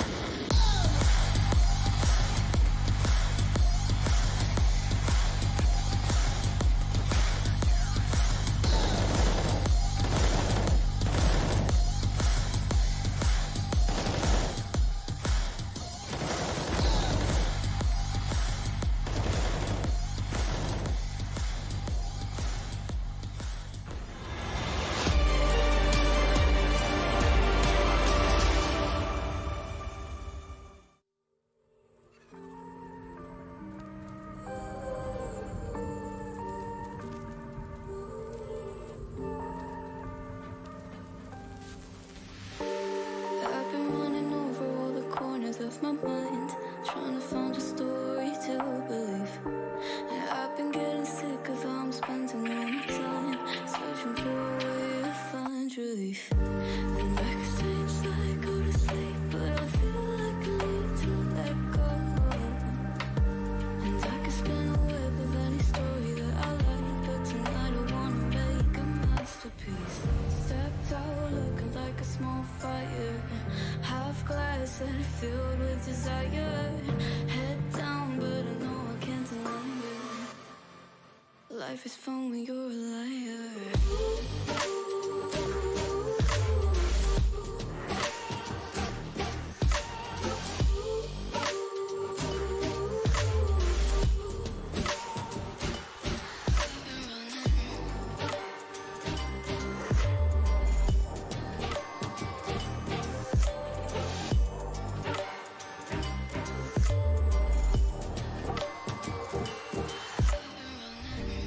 I'm just trying to learn from all the things that I've been told. I'm gonna paint a new reality. It doesn't take a lot to turn a person into gold. Yeah, I've been getting good at alchemy. And you can stay inside in the dark, but without it, you want to let go. And when you're done with hiding and you wanna have control, you and I can find a perfect fantasy. Stepped out looking like a small fire, half glass and filled with desire. Head down, but I know I can't deny it. Life is fun when you're a liar.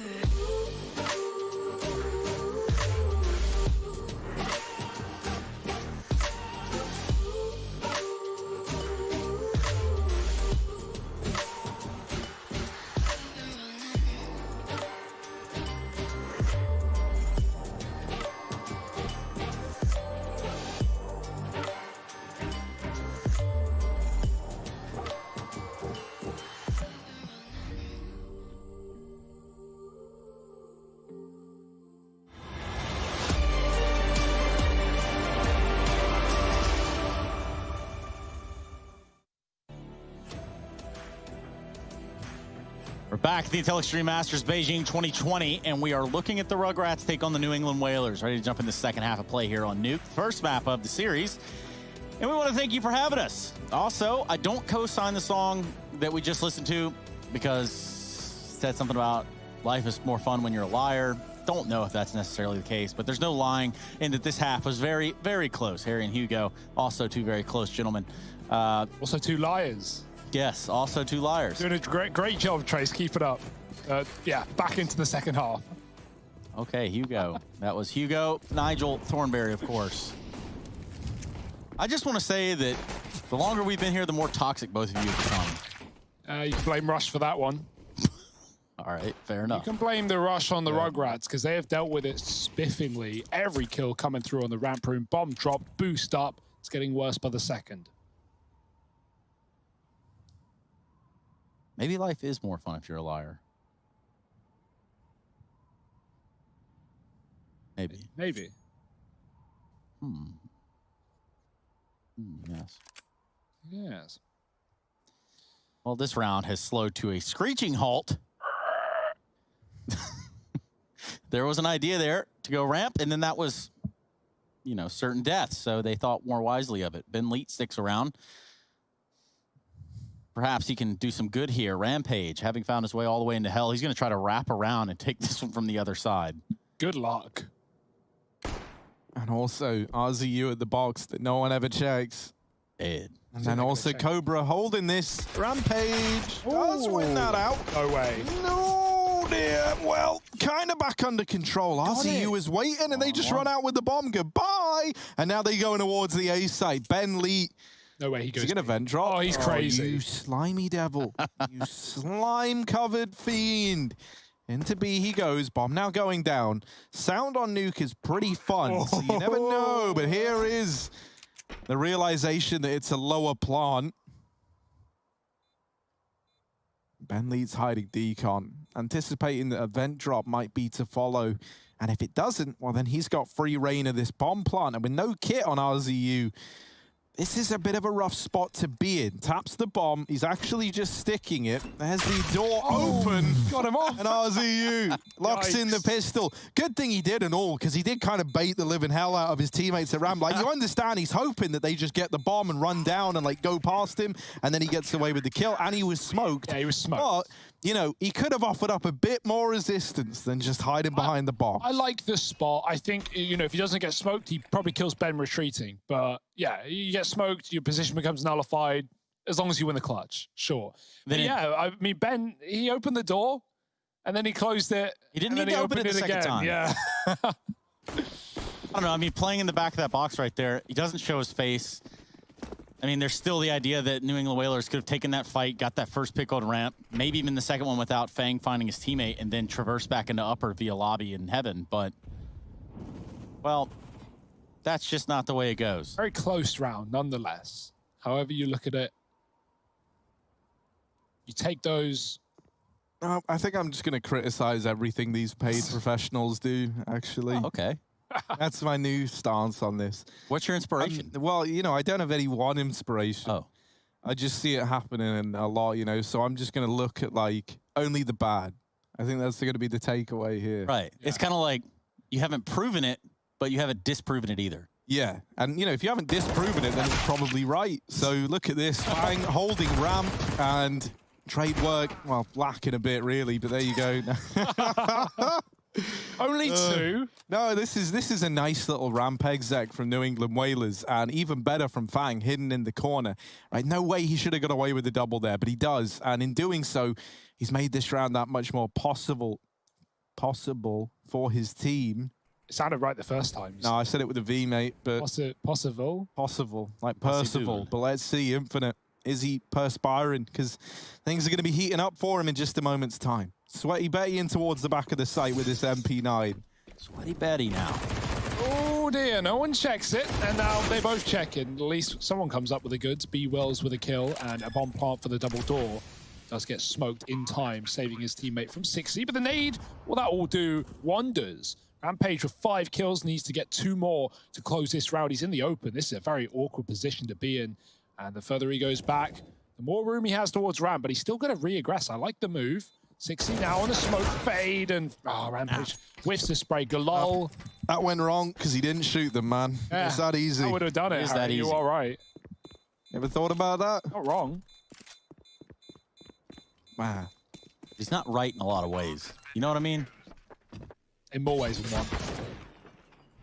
Yes, instead of right in more ways than one, he's wrong in more ways than one. The Harry Russell story. Narrated by David Attenborough.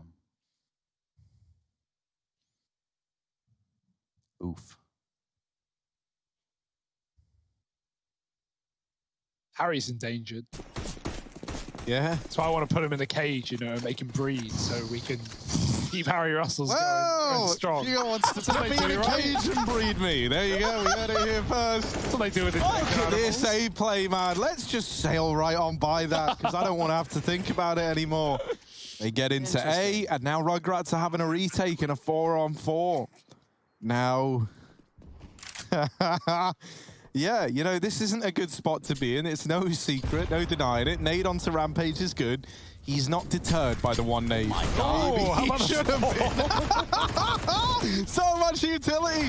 B-Wills knocked out of the round, but still a chance. Bentley has gotten back through the hut. And here we go. Ding dong. Big Ben with the big dong moving in through the double doors. And there's RZU. Getting him off as it's 11 on the board for Rugrats. What is wrong with you? That was a catastrophe from the commentary to the gameplay to the commentary again. But great retake really for Rugrats. Doubled down there on that one. I like go hard or go home. That's what they say. And, well, Rugrats do both. They get back into that A site with some great utility, burning out the boxes. Just the quad nades that come through is hilarious. And a lovely little retake there. 7 rounds for the Whalers. Still quiet on this T side, still buying as the Rugrats did. It only took them 3 rounds to break that streak and get on. Well, right now, Rugrats are the ones who are getting off because this is a great CT side.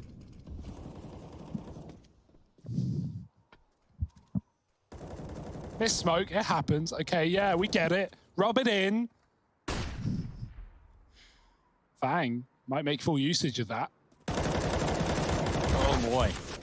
The commit to the spray almost proves to be fatal. Fang has to back away on 14 HP. Not much good he's going to be doing outside. Oh. These AKs lighting up the server outside and recuperating that lost man, that rough hand that Fang dealt them early on. So now the New England Whalers in a 4-on-3. Rugrats, their numbers dwindling. New England Whalers are back in T-spawn. They've had a bit of a reset here as they group back up in the lobby. Bentley does have a smoke, right? You could look to throw that into like main to help accelerate this A play. And there's only 1 kill presented for Old Mate Infinite, Fang and RZU. RZU in the hut. Fang can draw attention away, but they go down the vent. And at that point, you're hating life if you're the Rugrats. You were set up perfectly to deny an A play. And New England Whalers, they just bypassed it entirely. Yeah, even because of that early outside control, B-Wills can get down secret as well. So that's a save. Yeah, they know their points of rotation are limited. Vent, corrupted, secret, no longer theirs, and ramp a long way away for a player like RZU. So just saving. Just saving. Now, bomb below him. Will it matter? Probably not. We're going the full roundabout. There we go. He's good. Heck W. Oh boy. Free orb.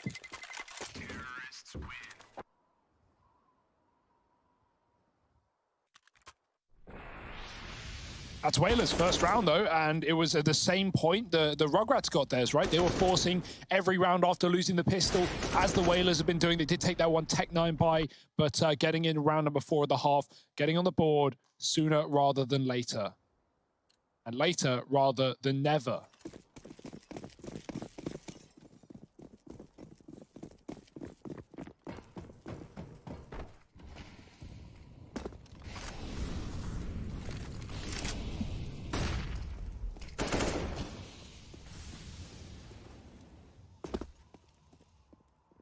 Speed run. Yes. Rampage down B in 20 seconds. Not bad. That's pretty much the mark of a good coach right there. You get them, kind of streamlining, get them, acquainted, agile to getting out of spawn, getting in the vents, getting down as fast as possible. That just takes repetition. And if you're one of those players, your coach probably screaming at you, get back on the line. We're doing it again. And you got to listen there. You got to, you got to stick with it. Yeah, fastest nether portal I've ever seen. And now, opening the doorways to B. Cobra's here. He's going to commit with the AWP. Oh, that was a weird shot, but he follows up. Will get traded. 3 for 1. DJ doubling down, and it's all on Fang, who may as well give it a go. What's to lose? Well, your life, your head, and the round. Whalers up to 9. I love that. They take B very fast. What's crucial there for the Whalers is they throw the outside smokes. Rampage runs. He gets heard the entire way. He's making noise, but he's alone. His team is sneaking behind him. So the call for Rugrats is, oh, I heard him run B. I only heard 1, though. So don't worry. Watch your other spots. And then out of nowhere, 4 players just explode into the B bomb site. There was never that info there. Either the rotates were in the B site for Rugrats. They were caught off by the pace. Yeah, I love the pace of the New England Whalers right now. Just very fast, right? Lots of speed on it. Yeah. Going to accelerate even faster. Come through the vent in this round. Ramp pushes in. But it is satisfying to watch the USP do its job. It really is. What, die immediately? Well, you got one, it's kind of cool. Okay. Just a lot of pace right now. The old... Oh, it's done good work. Sixy looking sexy in the server. Oh. Got an AK at his feet as well. Interesting. Here you go. That's interesting, man. You gonna breed him too? Or... Jesus Christ. Don't get too jealous, Harry. I'll find you a perfect partner soon. Oh, Sixy. How didn't he get spotted? Well, I think he did. Oh, man. But Ben Lee's like, it's cool. They can get away with it this time. What about next time? Maybe next time. That's when they don't catch Ben Lee on a good day. You won't like me when I'm hangry. Look at them, man. They just let them live. That's very nice. An act of compassion. Fang might die if he doesn't move soon. Yeah, okay. Yeah, it's good.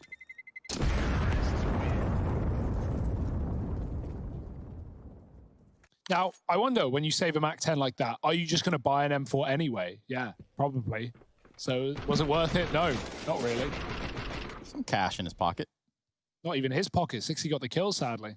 Yeah, and well, I'm saying with the Mac 10 itself. And, yeah, true. You find they yourself. Keep it. You said, 60's looking sexy, which is one of the quotes of the day, actually, as it turns out. I just flipped open the calendar, and that one just happened to be on top. I can give you some more, don't worry. It's an audio calendar, like one of those cards, like birthday calendar. Yeah, verbal calendar. Audio jungle. Audio jungle. Audio jungle. Audio jungle. Audio jungle. This cast is brought to you in part by Audio Jungle. Audio jungle. I would love it, man, if they use like royalty-free AK sounds and mid-spray.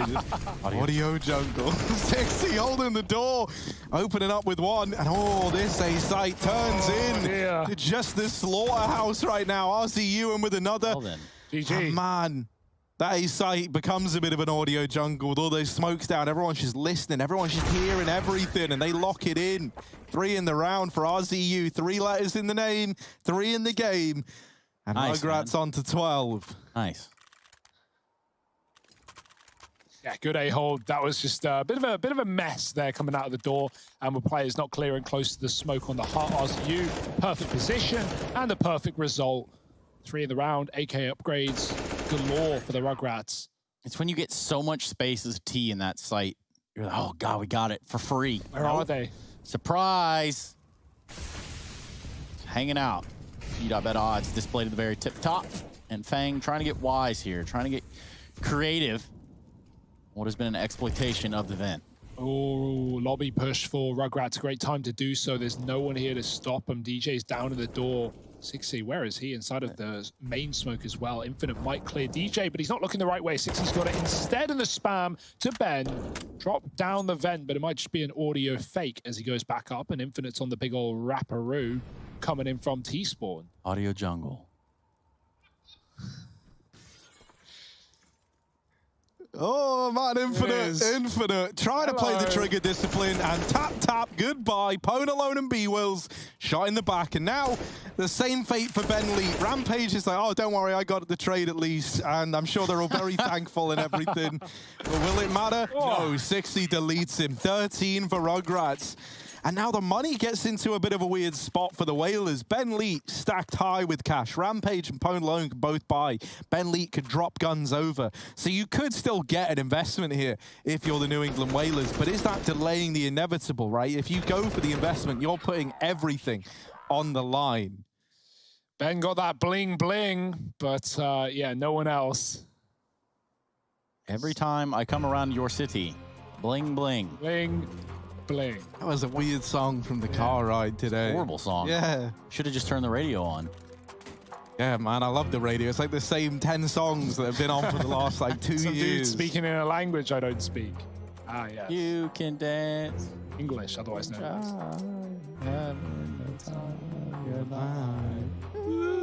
See that girl. Watch that. And DMCA. 13-10. Rugrats in control, but not out of the woods. Can the Whalers break the curse bestowed upon them? Double door rush. We've got 2 techs going right down the vent. Oh, Ben's lost in the source. He's got the bomb, but he does get down with 14 health. DJ won't be quite as fortunate, and Infinite is ahead of the rotation. They can't plant for free, and if they try, he is going to put the knife in their side. There's so many players on B. Rampage is gone. Ben looking for the plant, spam through the smoke, and this one's looking busted already. Cobra just trying to finish the job with the AWP. And, well, he won't, but Infinite certainly does. Great couple of rounds for Infinite in this CT side. And Rugrats 2 away from a takedown on their map pick. And let's think about this. The Whalers picking Overpass. What does your guys' research show you about the Whalers on Overpass? Let's go on 3 maps, Trace. Okay. Just curious. That's how it's looking, right? It's been a real good map for the Whalers. They're on a 12 map win streak in MDL and qualifiers, so yeah, looking pretty good there. Haven't played Rugrats on it though, and like even so for Whalers, like they should be winning this game, but this is already an improvement to the last time they played Nuke and they got battered by the Rugrats. That being said, the CT size looks pretty solid once the guns have come through for Rugrats, and so they look to close it out in due course. Right now, Whalers are playing for OT. 15 round the corner. Only pistols in their way. Ooh. Peace out. Malone. Oh, okay. DJ with another spicy dig. And now, like, this gets interesting. They go down a B. One man here to try and hold the line, and that man is 60. And this guy's pretty nuts, to be fair. If there was one guy you would want holding the line, it is going to be 60. He's repositioning, trying to take them all down, and there it is, right? Death from above. B-Wills onto an AK, but they are all around him. They are surrounding him. And Rugrats move on to 15. New England Whalers, they need 5 in a row to force an overtime. That's just basic mathematics. Good luck with that.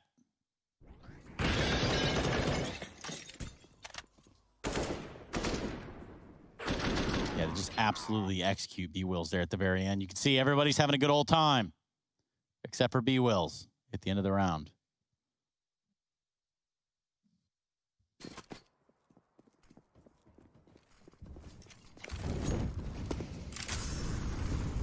Look at Fang, right? They haven't done this yet. He's getting all up in their face outside. And now he's waiting. Oh, Rampage, don't check it. And that's his undoing. Ben Leet with the swing, and he faces the same fate. Pone alone will step up to the mark to trade that back, but still, Rugrats will take that all day long. Pone alone, can he survive the crossing? They'll do in the short term. Doesn't really execute on the crossing part, but is still alive, and that's something here. DJ lurking back in the hut as well, but he's got 60 to worry about in the lobby. You can pull the attention in, and Cobra is laying down the pain outside. Oh, that's the bomb dropped as well. DJ does catch good timing onto 60, but now they know where he is, and everyone's just hunting this kill. They're all trying to get their piece of the pie, but it's Cobra to gobble it up. 16 to 10. And the Rugrats take their map pick. They go 1-0 up. Now we go to the map pick of the New England Whalers. It's going to be Overpass, and it's going to be coming up in a minute, so stick around, because why would you miss it now?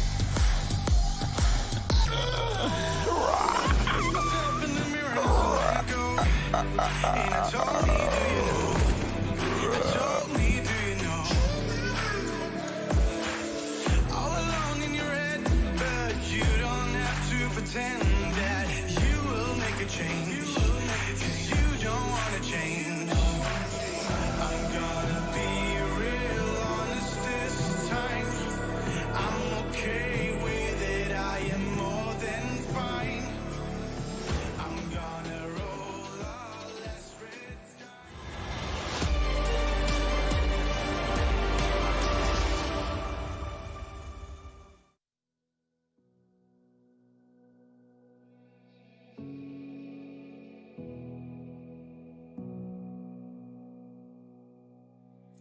Sitting on a bench, waiting for the time to pass, dreaming of what happens next.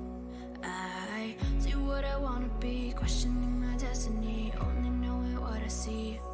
I don't even realize I've already made a path, and I can change it anytime. I can't take it back. I know what I want, but it seems so damn far away.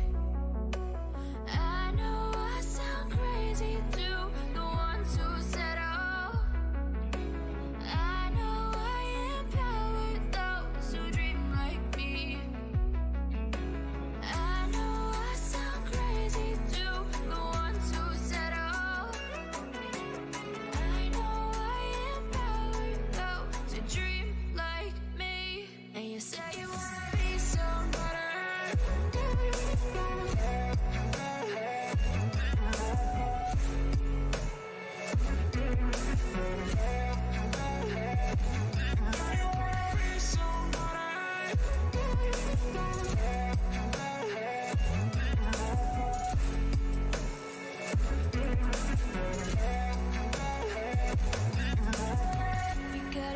Then you better use it.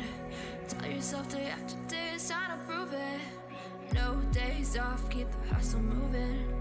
Wanna see you be what you wanted to be, prove it. I know I sound crazy to the ones who said, oh, I know I empower those who dream like me.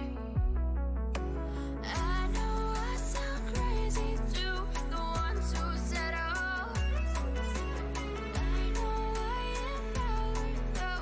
dream like me. And you say you wanna be somebody.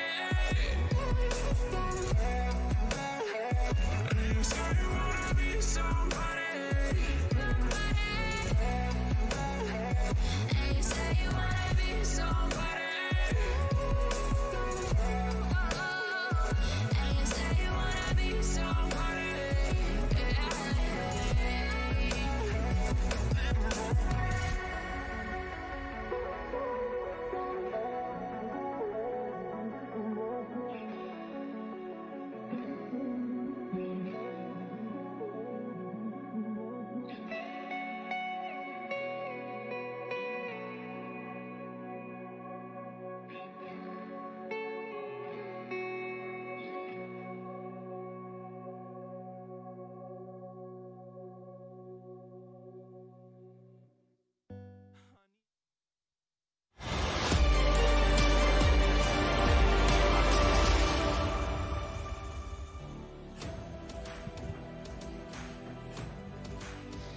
Well, we're back and we have the conclusion of the first map, and you better believe that these Rugrats don't go down without a fight. Nuke goes their way. We get to flip over to Overpass next. And I want to introduce you to my two pet Velociraptors, or at least that's what they go by. After hours, we do have Harry and Hugo, who also just watched that game. Guys, what was your take? Man, Rugrats are looking good, and that's kind of what we figured, right? That performance versus Liquid the other day, I don't know about you guys, but it gave me a lot of hope in this squad that, being real, I didn't really know that much about heading into this event. And they show up on Nuke versus a Whalers that are looking pretty damn good on the other side, right? The only other time that we have to go by that these two teams went head-to-head was back in MDL, and there the Rugrats picked up a dominant victory.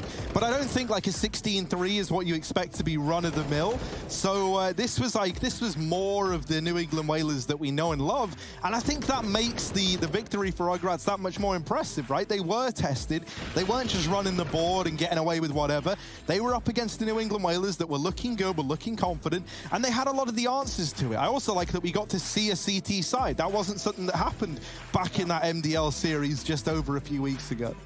I mean, a 16-3 kind of speaks for itself, you know? Like, at that point, the real driver of the match has been identified. You know, it's not like any mystery at that point. Now we look towards the Overpass, and we look for a shot at bouncing back for the New England Whalers. This is a team that we see come in here. We've seen them turn some heads in the path to this game itself, and not even necessarily within Intel Extreme Masters Beijing, but overall, this is a team that is starting to break the crust of the NA scene.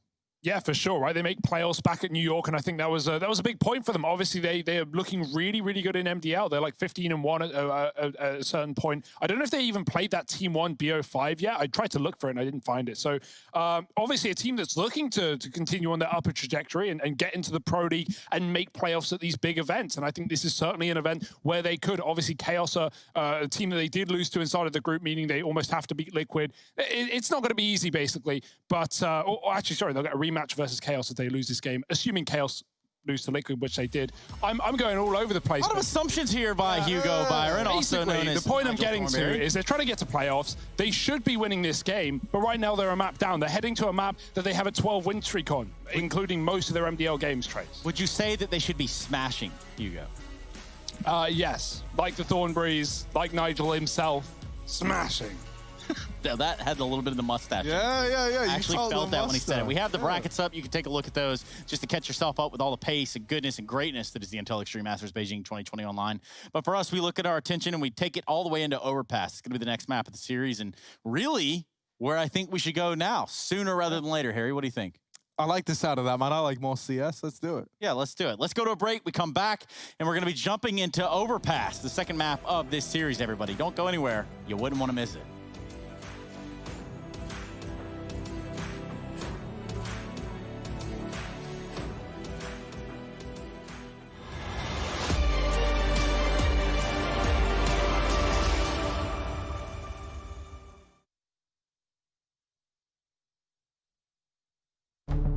With the right CPU, you can turn any game from familiar to phenomenal. Unleash the potential in all your gaming with Intel 10th Gen processors. With its optimal balance of threads, cores, and frequency to deliver elite real-world performance, only Intel can bring Marvel's Avengers to life with in-game PC optimizations. Supercharge your Marvel's Avengers experience with Intel Core i5, i7, and i9 processors.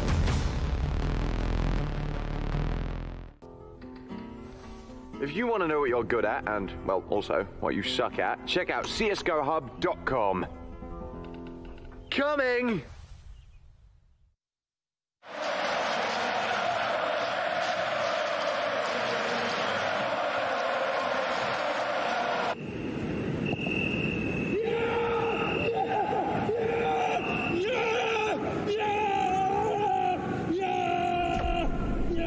Start your esports career now at play.eslgaming.com.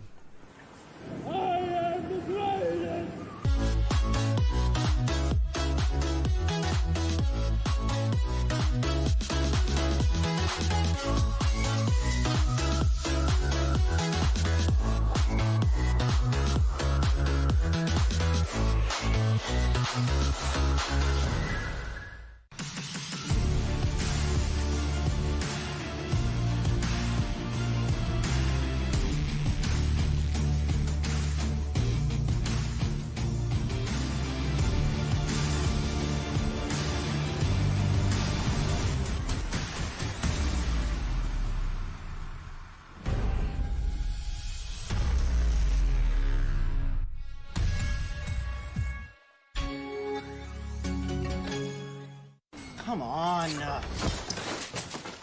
Millions of gamers rage quit every day. Mountain Dew Game Fuel's got you covered. Game Fuel is specially crafted with ingredients shown to improve accuracy and alertness. Another one saved by Mountain Dew Game Fuel.